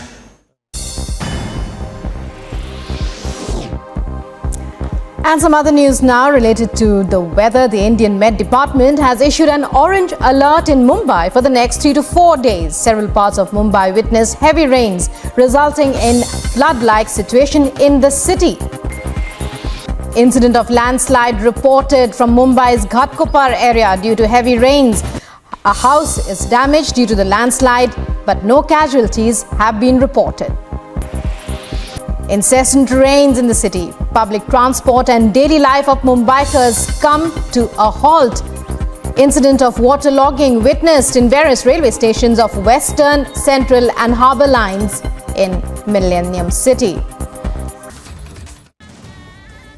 Ahead of Prime Minister Narendra Modi's Thursday visit to Varanasi, Uttar Pradesh Chief Minister Yogi Adityanath instructed top officials to make proper arrangements for the event. On his visit to Varanasi, Yogi took stock of preparations ahead of the Prime Minister's visit. Watch how the Chief Minister inspected the Rudraksha Convention Centre. Prime Minister Narendra Modi will visit his parliamentary constituency Varanasi on 7th July, with inauguration of mega developmental projects lined up. And Yogi has directed his officials to make proper arrangements and heighten the security at the venue. Yogi Adityanath ended his Varanasi visit by offering prayers at the Kashi Vishwanath temple. Bureau Report, Republic TV.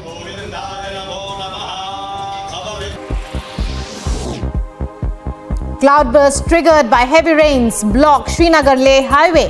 after flash floods in Jammu and Kashmir's Gandarbal district. Rescue operations underway to clear the highway. No casualties.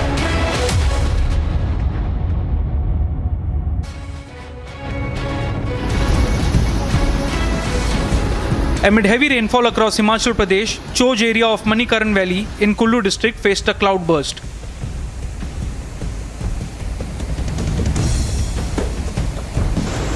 Visuals show severe flooding across Manikaran Valley of Kullu.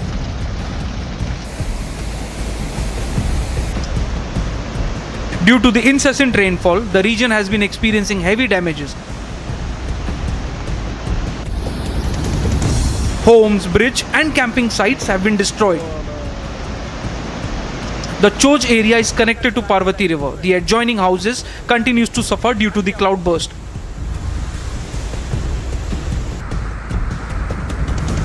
The only bridge over the Parvati River also washed away.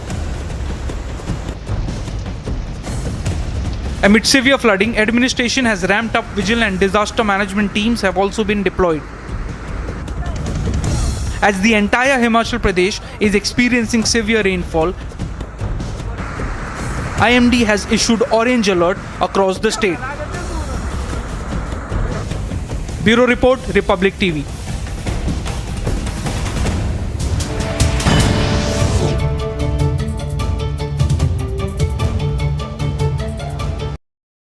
Try to relate it to diplomatic happenings and situations as they happen in contemporary times. So that's the analogy which the professor is talking about. Now, the central message which I give there is actually life is very complex. That very often what is right, what is wrong, what is in your interest, what is not, where should you be restrained, where should you not, when is the time to act, when is the time to be silent. These are not very clear black and white.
Lobbies doublespeak exposed. Watch the burning question at 8 p.m.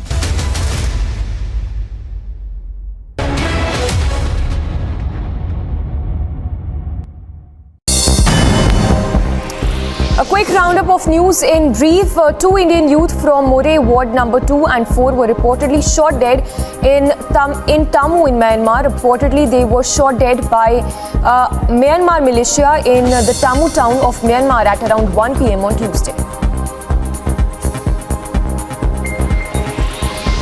The Congress Delhi unit lashed out at the ruling up for passing bills to give a 66% hike in salaries and allowances to assembly members, saying that the session did not broach providing unemployment allowance to the youth. He further alleged that the Chief Minister Arvind Kejriwal has failed to fulfill his promise to give 8 lakh jobs. Try to relate it to diplomatic happenings and situations as they happen in contemporary times. So that's the analogy which the professor is talking about. Now, the central message which I give there is actually life is very complex. That very often what is right, what is wrong, what is in your interest, what is not, where should you be restrained, where should you not, when is the time to act, when is the time to be silent. These are not very clear black and white choices. That if you actually follow Sri Krishna's journey through the Mahabharata, in a way, whether it's as a diplomat, whether it is as an advisor. There are positions he has taken and courses of action he has advocated during that period. My sense is, from that perspective, what we are doing in the case of Ukraine, I believe, is the right.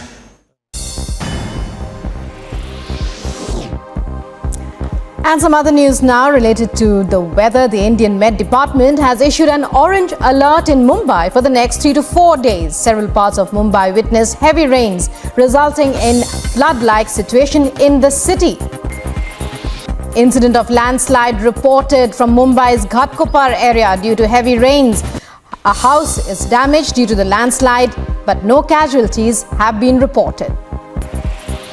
Incessant rains in the city. Public transport and daily life of Mumbaikars come to a halt. Incident of waterlogging witnessed in various railway stations of Western, Central and Harbour lines in Millennium City. Ahead of Prime Minister Narendra Modi's Thursday visit to Varanasi, Uttar Pradesh Chief Minister Yogi Adityanath instructed top officials to make proper arrangements for the event. On his visit to Varanasi, Yogi took stock of preparations ahead of the Prime Minister's visit. Watch how the Chief Minister inspected the Rudraksha Convention Centre.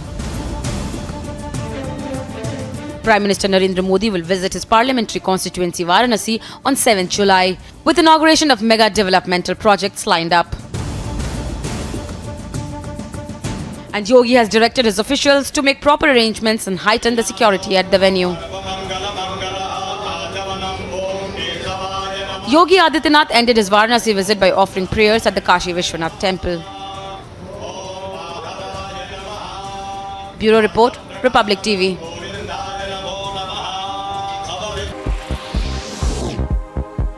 Cloudburst triggered by heavy rains block Srinagar-Leh highway.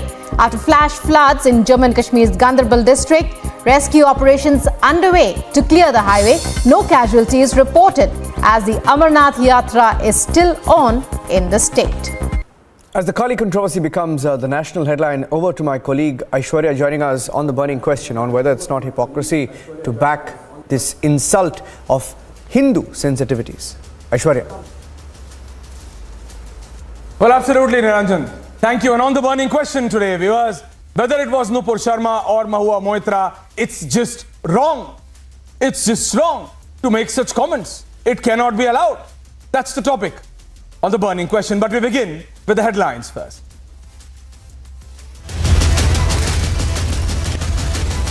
Burning Question, presented by Nissan Magnite, powered by Century Ply, GeoMart and Sharda University.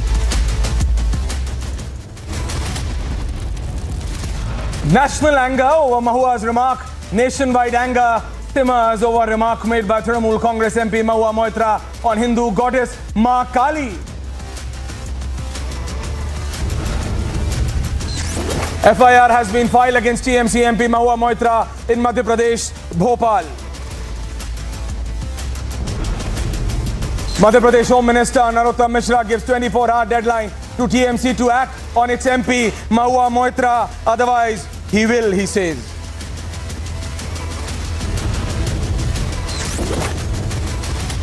While Mahua is in the eye of a storm over her remark on Ma Kali, her party TMC distances itself, says remarks are personal.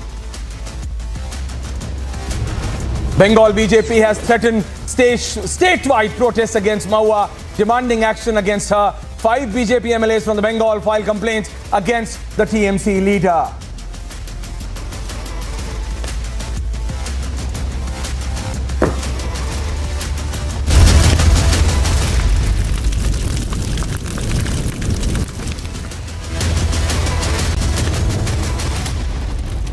Hello and welcome viewers, I am Aishwarya Kapoor and you are watching The Burning Question. It's a very in-principle question I asked today.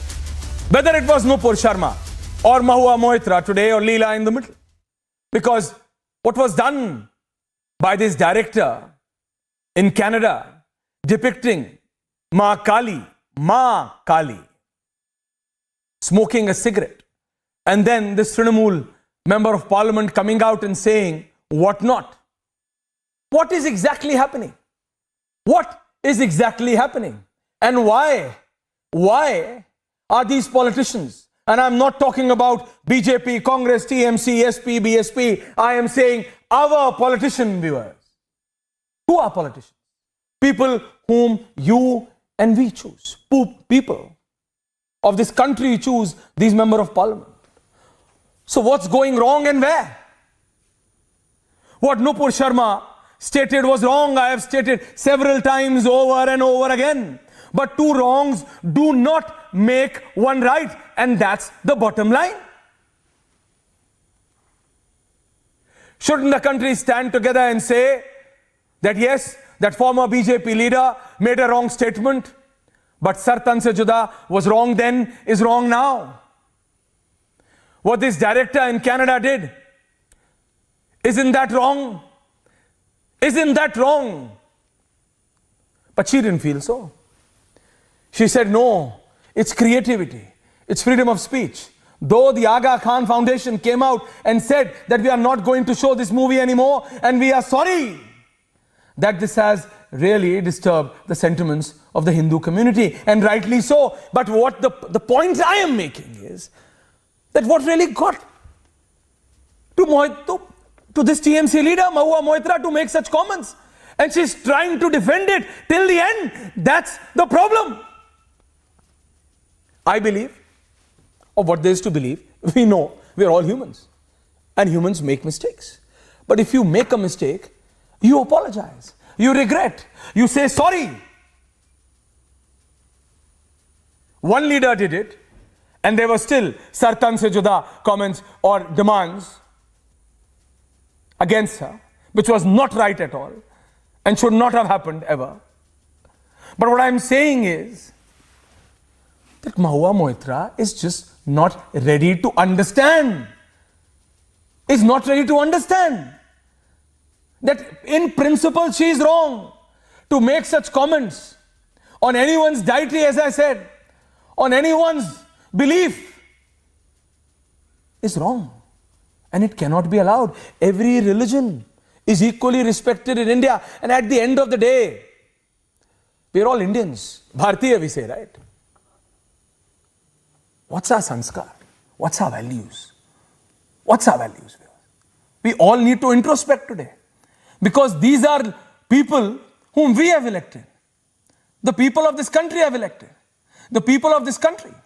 And we need to see, when leaders like Mahua Moitra not only make a comment, which is a wrong one, they are going hell and beyond to say that they were right then and right now, and that's where I have a problem, and that's the topic of my debate on burning question. But first, this report with all the latest updates, and then I debate with my panel viewers. As outrage over film poster depicting a smoking goddess Kali explodes, TMC's Mahua Moitra has kicked off a political storm describing Ma Kali as a meat-eating and alcohol-accepting goddess. Taking on the TMC over Moitra's comments, Suvendu Adhikari-led BJP took to the streets of Kolkata demanding action against the Krishnanagar MP. इतना घटिया शब्द हमारी हिंदू और जो सनातन sentiment है उसके ऊपर सीधा सीधा असर हुआ है। बंगाल का हर घर में देवी माँ काली को पूजन होता है। हम लोग का फास्टिंग होता है काली पूजा का दिन, अमावस्या का दिन। इसका खिलाफ कानूनी तरीके से कार्रवाई होना चाहिए। Madhya Pradesh police registered an FIR against Mahua Moitra after the complainant claimed his sentiments were hurt. फरियादी ने अभी इस आशय की शिकायत की है कि उसने टीवी डिबेट देखा था जिसमें सांसद महोदया द्वारा काली देवी के बारे में अशोभनीय टिप्पणी की है। तो इस बात से उसकी धार्मिक भावनाओं को ठेस पहुंची है। इस शिकायत को लेकर के वो क्राइम ब्रांच थाने आया था जिस पर से अपराध दर्ज किया गया है। मोइत्रा कौन है? वो वहाँ की सांसद है कोई कलकत्ता की, तुड़बुल की, जो डिबेट में इंडिया टुडे के डिबेट में जो बोल रही थी कि माता काली जी जो हैं इनकी दारू पीती हैं, मांस मदिरा खाती हैं और इन लोगों की तो देवी देवताओं को कोई भरोसा नहीं। The Madhya Pradesh Chief Minister Shivraj Singh Chauhan made it clear no one has the right to hurt sentiments of any religion. किसी धर्म की भावनाओं को आहत नहीं होना चाहिए। अभी काली मां का अपमान किया गया है, आज आपने देखा होगा FIR मध्य प्रदेश में हो गई है। हमने कहा भैया हम नहीं छोड़ेंगे, मैया का अपमान भी सहन नहीं करेंगे। मैंने 24 घंटे का समय दिया है, अगर 24 घंटे में वो माफ़ी नहीं मांगते हैं, खेद व्यक्त नहीं करते हैं और चित्र नहीं हटाते हैं तो भोपाल में एक और कायमी हम आज रात करेंगे। While TMC has distanced itself from the comment, stating that they don't endorse the leader's comment. Poster of the cinema Kali, which shows Ma Kali smoking a cigarette and waving a LGBT flag. That is not acceptable to us. We do not support, approve of Mahua Moitra's statement in the matter. The burning question is, why the double speak on religious sentiments? Why should Hindu sentiments be played around with in this way? And will the TMC act against their MP? Let's debate. Well, let's debate. And I have with me senior BJP leader and the national spokesperson, Mr. Tom Adakkan. Thank you for joining in. I have Karan Verma, author and political analyst, viewers joining in from Lucknow. Priyanka Tibrawal, a lawyer, joining in from Kolkata. Shubham Ganguly, political analyst, leans towards the Trinamool Congress, again joining in from Kolkata. Abhijit Iyer Mitra, writer and columnist from Delhi, and Suneet Chopra will be joining in within the next few minutes. I'm waiting for Suneet Chopra today. But I'll come to you, Tom Adakkan and Abhijit Iyer Mitra. Shubham Ganguly, Priyanka Tibrawal, Karan, I'm coming. But Tom Adakkan, I say two wrongs don't make right, and when I say what Nupur said was wrong, it's your party which took the decision against her. I say that why and what in the world is really happening? Why can't we understand that such comments being made by the political leaders, especially political leaders who have following, it really disturbs the social fabric. What happened in Udaipur, what is happening in Amravati, still people are getting threats on WhatsApp, on social networking sites. It's really disturbing. And what happened, Mr. Tom Adakkan, in Canada by that lady director, anyone, irrespective, I'm saying you don't need to be from a particular religion to understand that that is in principally wrong, sir. A wrong is a wrong.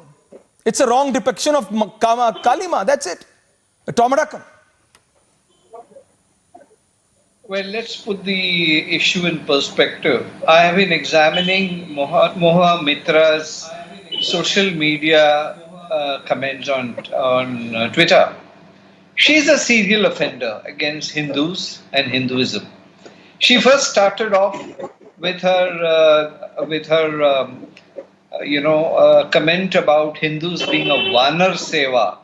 This is on public record. Then she called the Shiv Link and compared it with the atomic reactor at Mumbai. Then now this Ma Kali. Nowhere in her comments on social media has she spoken against any religion. Is she playing the classical character of Dr. Jekyll and Mr. Hyde? The same face as TMC's great leader. Is she the front for insulting Hinduism? And is she being not just used, but she's brazenly not apologetic? And I heard panelists from the TMC saying TMC stands for Temple, Mosque and Church. This comes from no other than Mr. Santana Sen, Rajya Sabha MP. The other comment coming from another panelist today is that, well, no riots have occurred, you know. In the case of Nupur, there were riots, and we are waiting for riots to happen. My God, what has this political party come to? No, they say they have distanced themselves from her comment. But what in reality? She's a public representative. She's a member of parliament, a serial offender against a particular religion. And Hindus are supposed to be quiet. I mean, this is secularism. This is the temple, mosque and church party. I asked the election commission to take cognizance of this remark coming from a Rajya Sabha MP. They have changed the name of their party to No, everyone should, this sir. kind of. No, but I Am I say, only sir. No, Mr. Tomatakan, I am just starting with the initial comments. Yeah, please complete. Please complete. My contention is very clear. What has the TMC come down to? They claim to be coming to an all-India reach, but they have lost their deposits in Goa. This is the public view. And if women like this come out, a member of parliament, come out and speak this language, do you know what are the consequences of this? You are hurting the social fiber of a huge Hindu community. And this is not something that's going to be taken and passed off easily. You cannot hurt anybody's religious sentiment, whichever party you may belong to. The point here is religious sentiment is a personal Abhijit Iyer Mitra, and then I'm coming to Shoma. Abhijit. No, I understand that, Mr. Tomatakan, but Abhijit Iyer Mitra, how can what Mahua Moitra said can be right? How would you want to defend? Look, it's not a question of right or wrong. All right, the origin of free speech across the world lies in blasphemy. Oh, yeah. No, it isn't. And I defended Nupur Sharma's right to say what she said, and I will defend Mahua Maitra's right to say what she said. The problem here is Indian politicians. But your party want Nupur Sharma to be arrested. You're speaking double language. You say you supported Nupur, and your party wanted her arrested. I am only saying Abhijit Iyer Mitra, can I have Priyanka Tibrawal and Karan Verma on the other side? Abhijit Iyer Mitra, freedom of speech. Abhijit, I'm coming to you. Abhijit, just listen to my 30-second question and then you reply. I give you 45 to reply. I'm saying, Abhijit, to hold a placard and say the plank of creativity on one side, and on the other, you would have freedom of speech. But my friend, there is a fine line there. And you are pretty much clear, as far as I am aware. You are clear, there is a fine line. Freedom of speech does not, Abhijit Iyer Mitra, gives you or me, or for that matter, neither Nupur nor Mahua, the permission to comment or belittle someone's belief or deity like this. You cannot show Ma Kali with a cigarette, it's just wrong. You cannot comment on anyone's deity or belief. If this would have happened with anyone else's deity of any other religion, I would have still doing this debate, because that is in principally wrong, Abhijit. In principally wrong. No, I'm sorry. That's not correct. The freedom of speech is the freedom to offend. If you're not offending, then it's not free speech, is it? So just one thing to correct Tom Vadakan. I'm called a BJP troll on Twitter. I don't know what party he thinks I come from. I'm definitely not in the TMC. No, I know. Carry on, Abhijit. So the problem here is, this is a downward spiral to the bottom. We're behaving like these tin pot little African dictatorships, which crush all kinds of freedom of speech. And this is meant to be the world's greatest democracy or biggest democracy, or I don't know what moniker we have decided on today. Then why apologies were expected from Nupur? Did I ask for an apology? I supported her. Why everyone had to say that whatever Nupur Sharma said was wrong? Where was freedom of speech then? So I was supporting her then also, no? So, no. So then that means that whatever the people were doing on the streets, whatever vandalism was going on the streets, you don't support that. So you don't say that Priyanka, let him complete. Priyanka, one by one. Priyanka, let him complete. Priyanka, let him complete. Priyanka, let him complete, and then I'm coming to you. All of you. The problem here is, it is the TMC on the back foot. The BJP has been consistent on this. They condemn Nupur Sharma. Now they condemn Mahua Maitra. The TMC, on the other hand, held that Nupur Sharma was very wrong. They're the ones harassing her with cases against her. But remember, this is in Mahua's latest speech. Like Tom pointed out, she has a whole history of, and this is not the only thing. She said susu something, Gaumutra, jibes and things like that. So it is the TMC that is now looking like a bunch of hypocrites, whereas the BJP, surprisingly enough, has been very consistent on its stand about this. The only casualty here is freedom of speech in this country. No. Abhijit, I have an in-principle problem with you, and I'm coming to Priyanka Tibrawal and Karan all, but I have an in-principle problem with Abhijit with you today. Why? And I say so. I say, Abhijit, what in the world, and if anyone on the panel, from Tom Adakkan to Sunit Chopra, the great Sunit Chopra, if anyone can just explain to me, and first I give that opportunity to you, Abhijit, because you made that comment, please tell me, what creativity would have hampered, what freedom of speech would have hampered if you would have not shown Kali Ma smoking a cigarette? You just tell me one thing which, with a capital C, creativity would have missed. One smil, one iota. Well, one iota. Abhijit, I ask you, can you tell me, please? Yes, very simple. Do you remember the Supreme Court? What would have been that great miss that you had to show Kali Ma with a cigarette? You asked me the question. And you say, my right to freedom is right to offend. Yes. Very Please simple. answer. It's a Supreme Court judgment. It's a Supreme Court judgment. If you don't like it, turn off the TV. I believe that was used against your editor, the chairman of Republic, Mr. Arnab Goswami. Do you remember that? That's what the Supreme Court said. If you don't like it, switch to another channel. So if you don't like it, nobody's forcing you to go to the exhibition, no? No. Go to another exhibition. Don't watch it.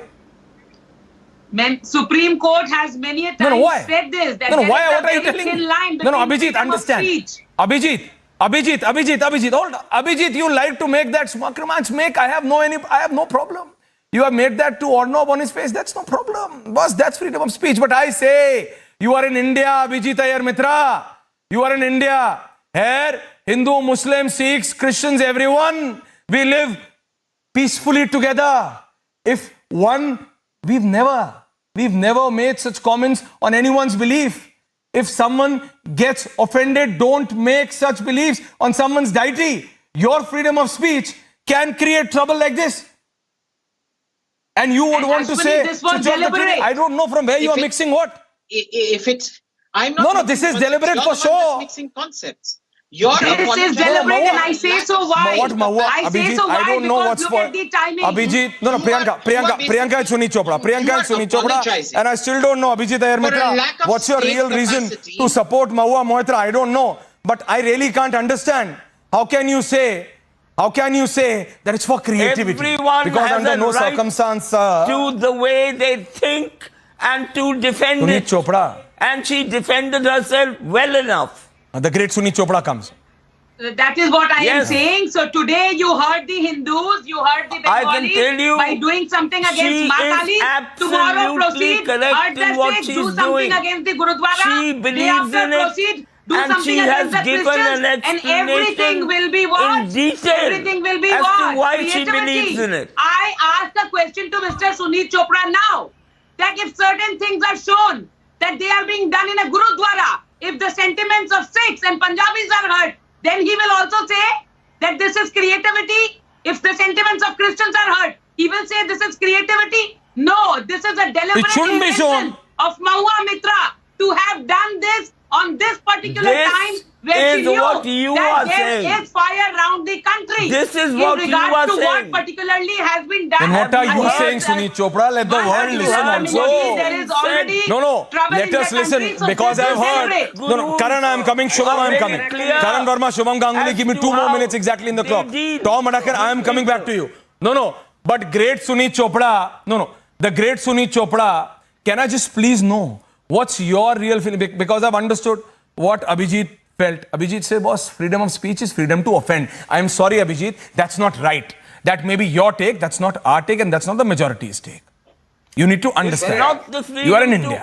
We don't make such comments on someone's belief, on someone's faith and belief, which disturb you to this extent. Sunit Chopra, my question to you is, how do you feel? And can I have that poster on air, please, for my team? And Sunit Chopra, can you please tell me how, according to you, only Sunit Chopra, please, can you answer? Sunit Chopra, how?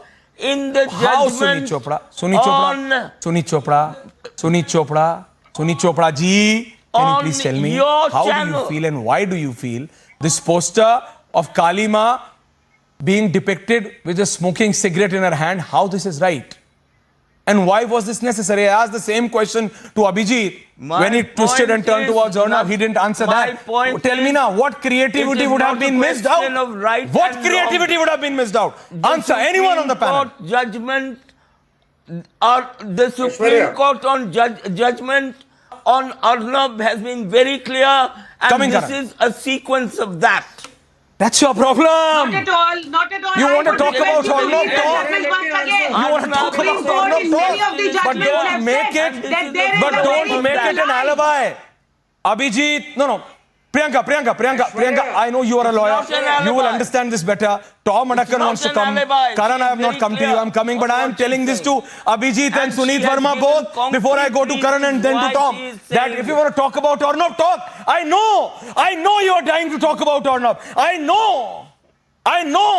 You like him so much. But my problem with you is Abhijit and Sunit. That if you want to make an alibi by just taking Ornav's name, can you answer? Priyanka. I know you like him so much. I know Abhijit. I know Sunit Chopra. I know, but what I'm asking is this. Can one of you on the panel, Karan, and my question to you too, tell me what creativity would have been lost if Kali Ma would not have been shown with a cigarette in her hand. It's just wrong, Karan, and let's call wrong the wrong. Fact is very Karan and Shubham. Thank you. Fact is they have gotten away. Karan and Shubham, thank you. Will you please let me speak now? The fact is, Aishwarya, one versus one. Karan. Fast, Karan and Shubham, one versus one. And also, that the fact is they've gotten away by hurting Hindu sentiments time and again. It's cool to hurt Hindu sentiments, Aishwarya. Don't you know that? Why? Okay. That's the film where they did it, and they went on to earn 350 crores.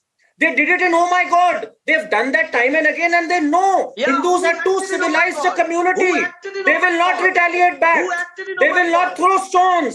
They will not throw petrol bombs. They will not resort to beheadings. Sir, will you please be civilized when I'm speaking? Please don't speak out of turn. The fact is, Aishwarya, Hindus who have been under the garb of secular and by their own ethos, accepting to all, they are easy and gullible targets. They are targeted time and again. And Mahua Moitra has been a habitual offender. Back when the Gyanvapi episode was happening, one by one. Shubham, one by one. Shubham, one by one. Karan and Shubham, one by one. Tom Adakan, I'm coming to you in 30 seconds, sir. Yeah. Shubham, have the courtesy when I'm speaking. Please don't speak out of turn. I'm saying Hindus have been an easy target. They have been gullible right from day one. Aishwarya, when the Gyanvapi episode was happening, Mahua Moitra got away with her cheap remarks, so-called jokes on the shivling. Nobody outraged them. That's how we and they were wrong then, and they are wrong now. Absolutely. Karan, they were wrong then and they are wrong now. They are. And it's time. It's time we call them wrong. And don't they dare repeat this again. All religious sentiments should be respected, period. But it's time we took on people like Mahua Moitra. Point taken. Shubham and then Tom Adakan. Shubham and then Tom Adakan. Shubham and Tom Adakan. Shubham and Tom Adakan. Shubham and Tom Adakan. Okay, Karan, I'll come to you. Shubham first and then Tom Adakan. As far as the TMC is concerned, they have made it very clear. They have made it very clear that we don't support any kind of these comments. But the BJP is making a fuss out of this because when they have no clear concern for any of the Hindu sentiments or is it Tom Adakan? Let's just highlight three instances. This gentleman has gone bonkers. Kashmiri Pandits were demanding this gentleman has gone bonkers. Listen, Mr. Barakan. This is when you're going bonkers. Naresh Agarwal, you know him? He's your colleague in the BJP. Naresh Agarwal, you know him? You got in bonkers. The parliament, Naresh Agarwal was an MP who said, quote unquote, who said, "Whiskey mein Vishnu rehte hai, Ram mein Shri Ram." You're not in your senses. You support this, and after that he joined the BJP. He joined the BJP after hurting Hindu sentiments. Do you support that? Do you support that or not? Do you support that or not? You are talking about apples and oranges. Listen. It is not a concern here to talk about my senses. Madness. It is not a concern here to talk about my senses. This is a national issue. This is beyond the scope of this debate. This debate is about Mahua Moitra. No, this is not. This is serial offense against Hindus. This is not. You come to the wrong debate. He's a person you have come to the wrong debate. You have come to the wrong debate. This is about okay. Tom Adakan. Okay, Shubham, calm down. Can I have Sunit Chopra there? Can I have Sunit Chopra and Tom Adakan? Tom Adakan. Can I just ask you a question? Tom Adakan, can I just ask you a straight question, sir? Tom Adakan, can I just ask you a straight question? Sunit Chopra and Tom Adakan, 1 versus 1. Thank you very much. Tom Adakan, I say, what's the problem in calling wrong a wrong?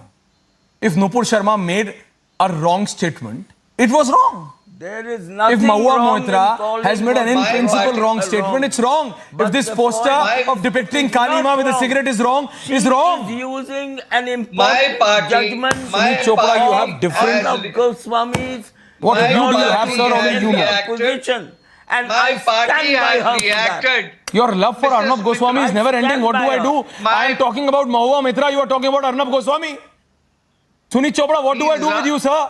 Your love for Arnab Goswami is so never ending that I am saying depicting Kali Ma with a cigarette is wrong. You are saying Arnab Goswami. I say Mahua Moitra, you are saying Arnab Goswami. What is this, sir? Supreme Court. Calm down. Sunil Chopra, please relax. Sunil Chopra, please relax. What Sunil I'm Chopra, I'm trying asking to this question to explain Tom to you Adakkan. is I'm asking this question to Tom cannot take Adakkan. what you I and ask turn you it about into Arnab. Okay, something you else. are in love with Arnab. I ask you about Arnab. But please relax.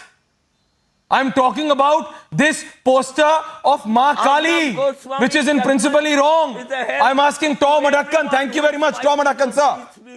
Sir, Tom Adakkan, it's time to say wrong is wrong. Tom Adakkan only. Thank you very much. Tom Adakkan and Abhijit. My party has reacted. The lady has been suspended, and we are studying the matter deeply, and action has been taken. The matter is sub judice. I do not want to add anything to it, but let me tell you something more. I was a member of the censor board, and if any character was smoking, a scroll had to run. Smoking is bad for health. Now here, this poster and using Kali Ma as a model, smoking, I really don't know where creativity is going. If you dare do that in the area that I live, I'm in Chittaranjan Park, and that is basically a Bengali community. They will be shocked. I will be isolated. But this is not the way you treat deities from other religion. You have to show their respect. Faith is something not to be compared with scientific theology. Theology is to be a separate subject, and it is something that is a belief, and the social fiber of India is dependent on that. If public representatives come and speak this way and become serial offenders, like I pointed out, calling the Hindus Vanar Seva, then calling the atomic, comparing the Shivling to the atomic reactor, and then now the Ma Kali incident.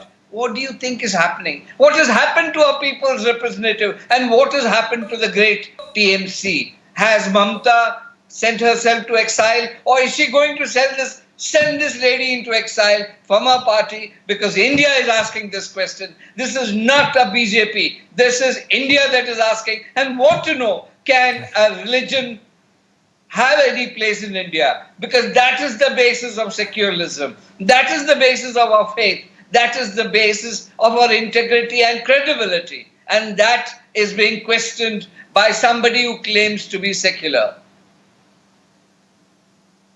Shubham, now can you please tell me, why won't you act on Mahua?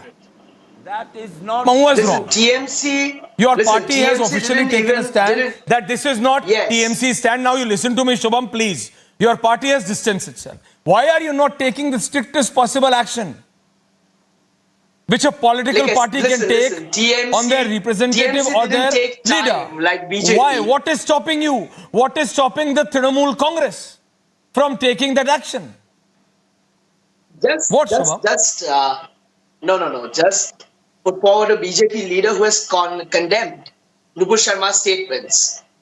Nupur Sharma was supported by BJP members of parliament like Pragya The whole Thakur. country has, by the way. The BJP, what? The whole country has supported her.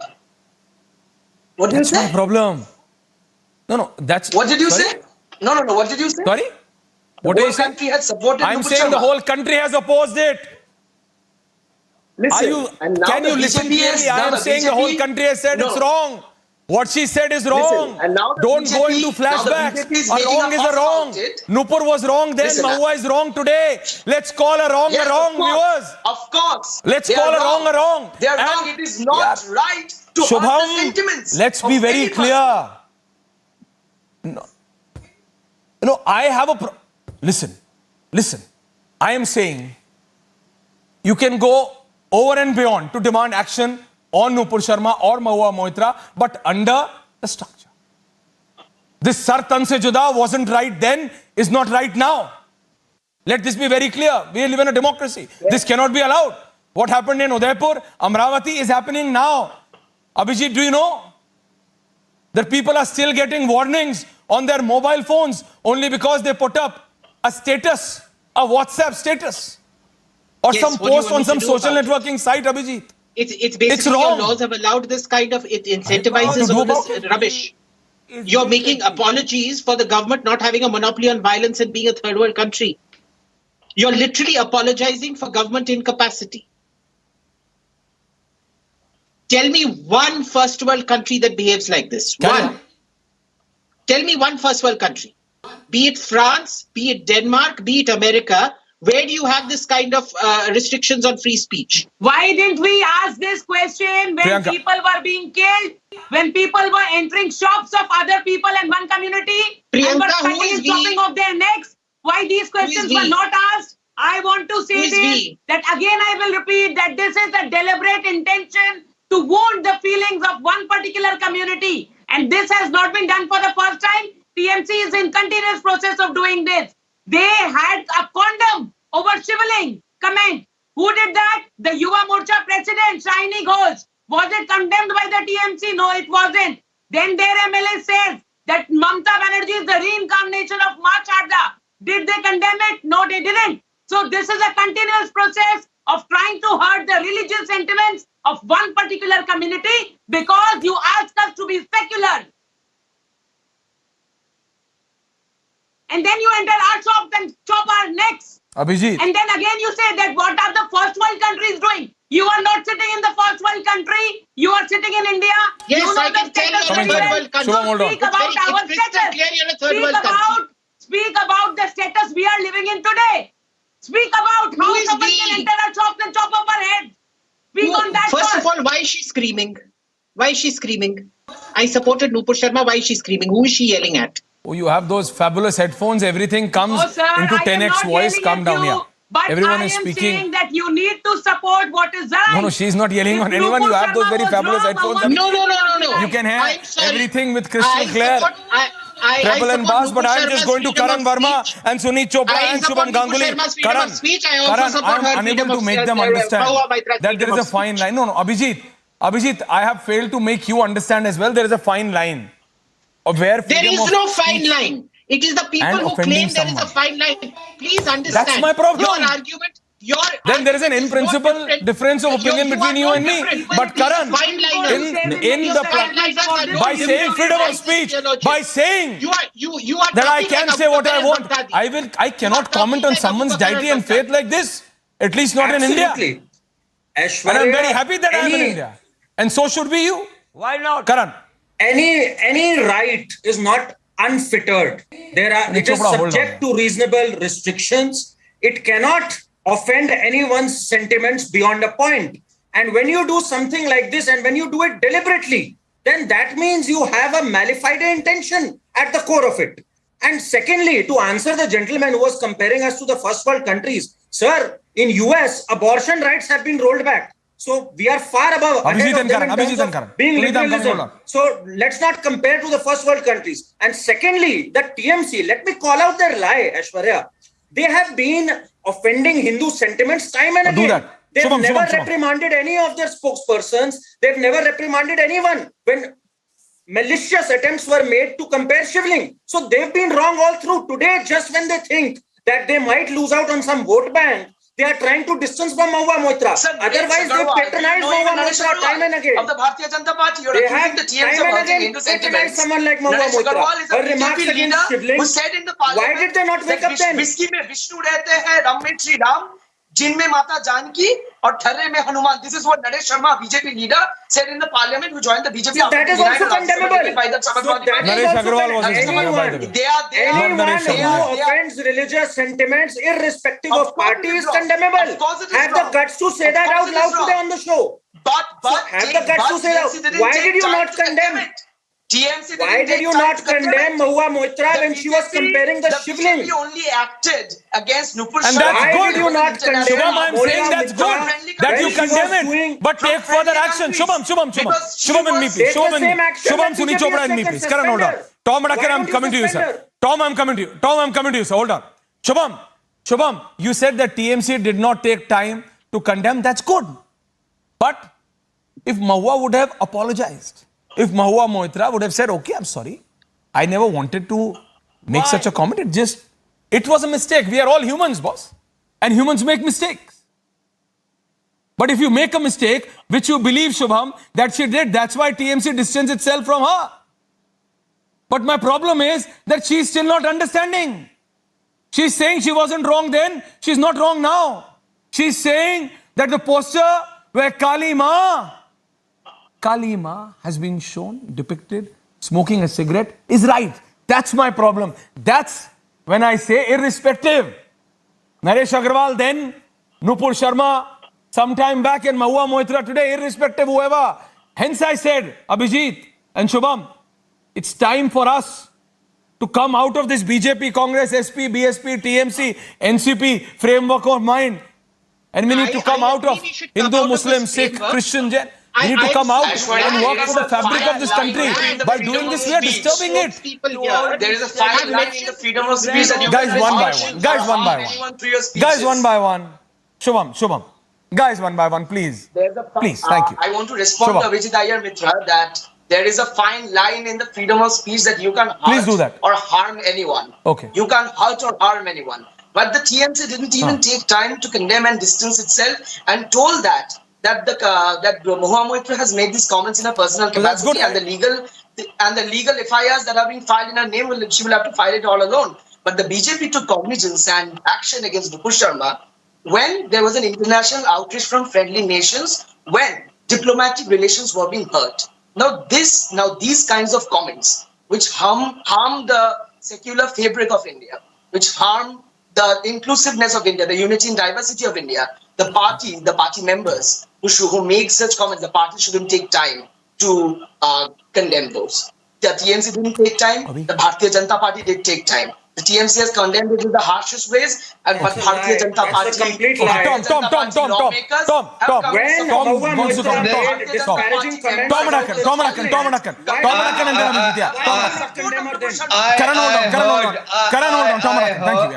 I heard a panelist from TMC saying, we are waiting for, did any riots occur after Mahua said this? They are waiting for riots, my friend, to start an action against her. They want killing and bloodshed in this country, and that is why you're waiting. We suspended the lady. Action has been taken. The matter is sub judice, and you are threatening to kill her. When did you suspend the lady? When there was outrage from Umar. When there was outrage from Qatar. We suspended her as soon as... Okay, Abhijit, 10 seconds. Abhijit, 10 seconds. Abhijit. Priyanka, I'm coming. Hold on. Karan, hold on. I still have 20 more minutes. Yeah. Abhijit. See, the principle Shubham referred to is not a fine line. It's a very clear principle. It's called the Brandenburg principle, which is a specific threat against a specific community or individual. Okay, that's the only reasonable restriction on speech. But look at this, both Shubham and Tom, who apparently represent two opposite ends of the spectrum, are effectively saying the same thing. In this country, everybody is willing to stand up for hurt feelings. Nobody is willing to stand up for the actual individual right of freedom of speech. And that is the tragedy of India. Left or right, this is not the tragedy of India. The average Indian is screwed. This is the reality that we are one. This is the reality. I'm a Christian and I support. I'm a Christian. Can you do this in US? Can you go and speak in the Bible Belt against Christianity? I dare you. Go to US and speak against the Bible Belt and speak about Christ or somebody. You will know what you're dealing with. Abhijit Iyer Mitra. Now don't go anywhere. Priyanka, Karan, Tom, I'm going to continue on that. I have 20 more minutes on the debate. Sunit Chopra, I really hope I really hope that you and Abhijit heard Tom Madakan there, because I'm taking a specific 30-second break. Sunit Chopra, Abhijit, don't go anywhere. Karan and Priyanka, 30-second Tom Madakan, and I'm back, Shubham. 30-second viewers, exactly 30 seconds and I'm back. 30 seconds.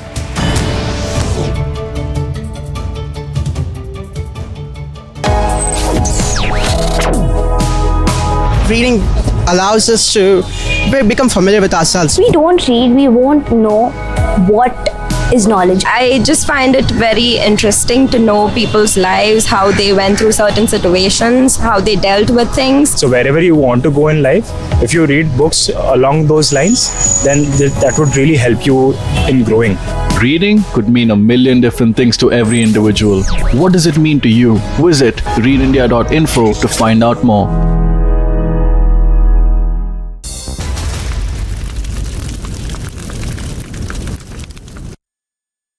And my question is very clear.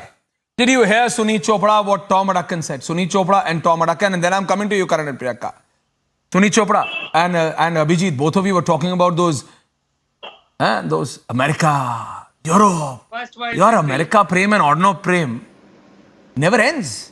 But you need to understand, that's the reality of what Tom Madakan said. Sunit Chopra, you dare go and make a comment against Christian, which no one should. No. One. Sunit Chopra and Tom Madakan. Sunit Chopra and Tom Madakan. Sunit Chopra, can you counter Tom on that? Sunit Chopra and Tom Madakan, please. Sunit, can you counter Tom on that? Tom just made a very practical and straight statement. She said, he dares you to go to US and make a statement about Christianity like that. Can you, Sunit Chopra ji? I would like to tell you that the Arnab Goswami case will be relevant for everyone, including Zubair. What do you do with this Mr. man? Sunit Chopra, your liking for Arnab Goswami is only 20 minutes, 19 minutes. Okay. I understand. I ask you any question. Tom Madakan, viewers, you can see anything I ask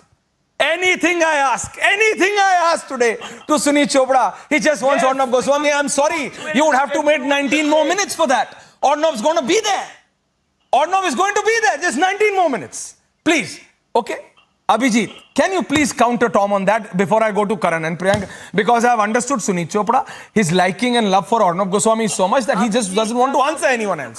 Tom has made very straight question, Abhijit. Abhijit, you are showing a text. I don't know what that text is. If you can tell me first, Abhijit, what that text is. Abhijit, can you please explain? Your font is too low. We can't read it. Thank you very much, Abhijit. Can you tell me? Okay, great. Now, because I can clearly tell neither you nor Tom have lived in America, this is something called the Piss Christ. Okay, it's a 1987 photograph by an American artist.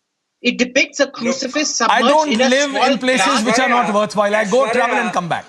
I love India. Unlike you, Abhijit. No, Karan. Unlike you, Abhijit, I love India. No. Karan. Unlike you, Abhijit, I love India. I cherish India. I love, and I am really happy and blessed to be born and brought up in India. I travel and I come back. I go to these less fortunate countries and I come back because I cherish India. Unlike you, Abhijit, you should settle in US. I think you would like it. But I tell you, I cherish every moment in India. Abhijit, you have an in-principle problem. I'm sorry. You really need to look into, brother. You really need to look into your thought process. That's my suggestion. There is a fine line also between freedom of speech and anarchy. You are wobbling around somewhere there, boss. Please, calm down. Thank you, Karan. Abhijit, please. Thank you. Abhijit constantly gives us the example of US. Roe v. Wade was just overturned a few days back. Can you imagine abortion rights? No, he has that. Legalized Karan, you need to understand. Karan, you need to understand. He has that want. No, Abhijit has that want to be in US. I don't. You don't. Tom Madakan don't. On these, we go to these less fortunate countries. We go to these countries, we travel and we come back. He wants to go and settle there. We love India, boss. We are proud Indians. We are proud Indians. Abhijit Iyer Mitra, I would have been so happy if you would have also said that you are a proud Indian. And in India, we don't hurt others' feelings. That's exactly what Tom was saying. Let's not digress. Yes, Karan. Karan and Shubham. Unlike so many countries, oh, come on, yaar, relax. including the US, you say what you want. You are so obsessed with Arnav. You also wait for 19 minutes. Thank our you. great country. Sasta or Mehanga, that doesn't matter, brother. Yeah. Ashwarya, in our great country, the Prime Minister takes our great the Constitution, which gives us fundamental rights, but they are not unfettered. They are subject to reasonable restrictions. They are subject to morality, public order, health. So that is what the Constitution, that is what our cherished ideals are.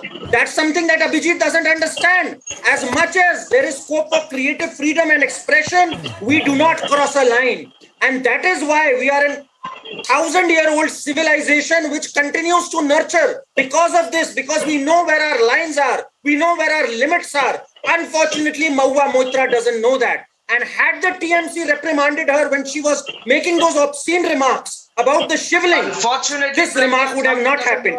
TMC is 3 weeks late in doing this. Make no mistake about it, Aishwarya. Don't let them say that they've acted immediately. They are 3 weeks late in acting upon her. Had they acted when she was making those obscene remarks day in, day out on our shivling, this would have never happened. Today, they've only distanced because it suits them politically. Ideologically, when they were stopping Durga Puja processions for Muharram, that is where we know the ideology of TMC. TMC has indulged in blatant minority appeasement, Aishwarya. It is this minority appeasement that has cost TMC capital today. As much as you may try to make amends, people know you stand for minority appeasement. Shubham and Priyanka. Shubham, okay, Karan, I understand. Shubham and then Priyanka. Let's talk on the topic, guys. Let's talk on the topic. Shubham. Ideology.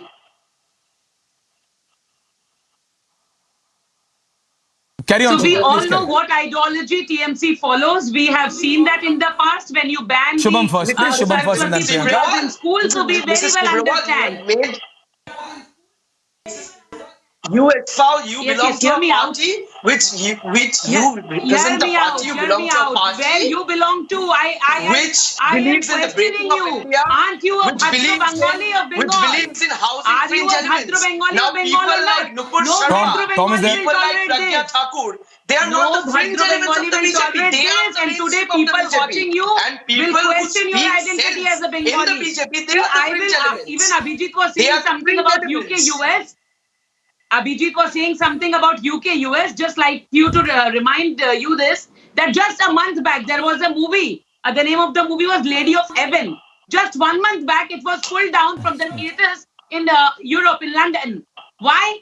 Because they showed something about the daughter of... And at this point of time, there's just some breaking news coming in that the President of India, as advised by the Prime Minister, has accepted the resignations of Mukhtar Abbas Naqvi and Sri Ram Chandra Prasad Singh, RCP Singh, from the Council of Ministers, and further as advised by the Prime Minister, the President has directed that Srimati Smriti Zubin Irani, Cabinet Minister, being assigned the charge of the Ministry of Minority Affairs. So Smriti Irani has been given the add-on charge of Mukhtar Abbas Naqvi's portfolio. So that's the breaking news coming in at the end of the debate. But I'll just say, Tom Adakan, while I end this debate, while I end burning question, that there is extra responsibility on your shoulders because you are the ruling party, Tom Adakan. Abhijit Iyer Mitra or Sunit Chopra's infatuation with the West can continue as it's continuing with Arnav. They can continue, but I say it's all responsibility at the end of the day rests on your shoulders. You are the ruling party.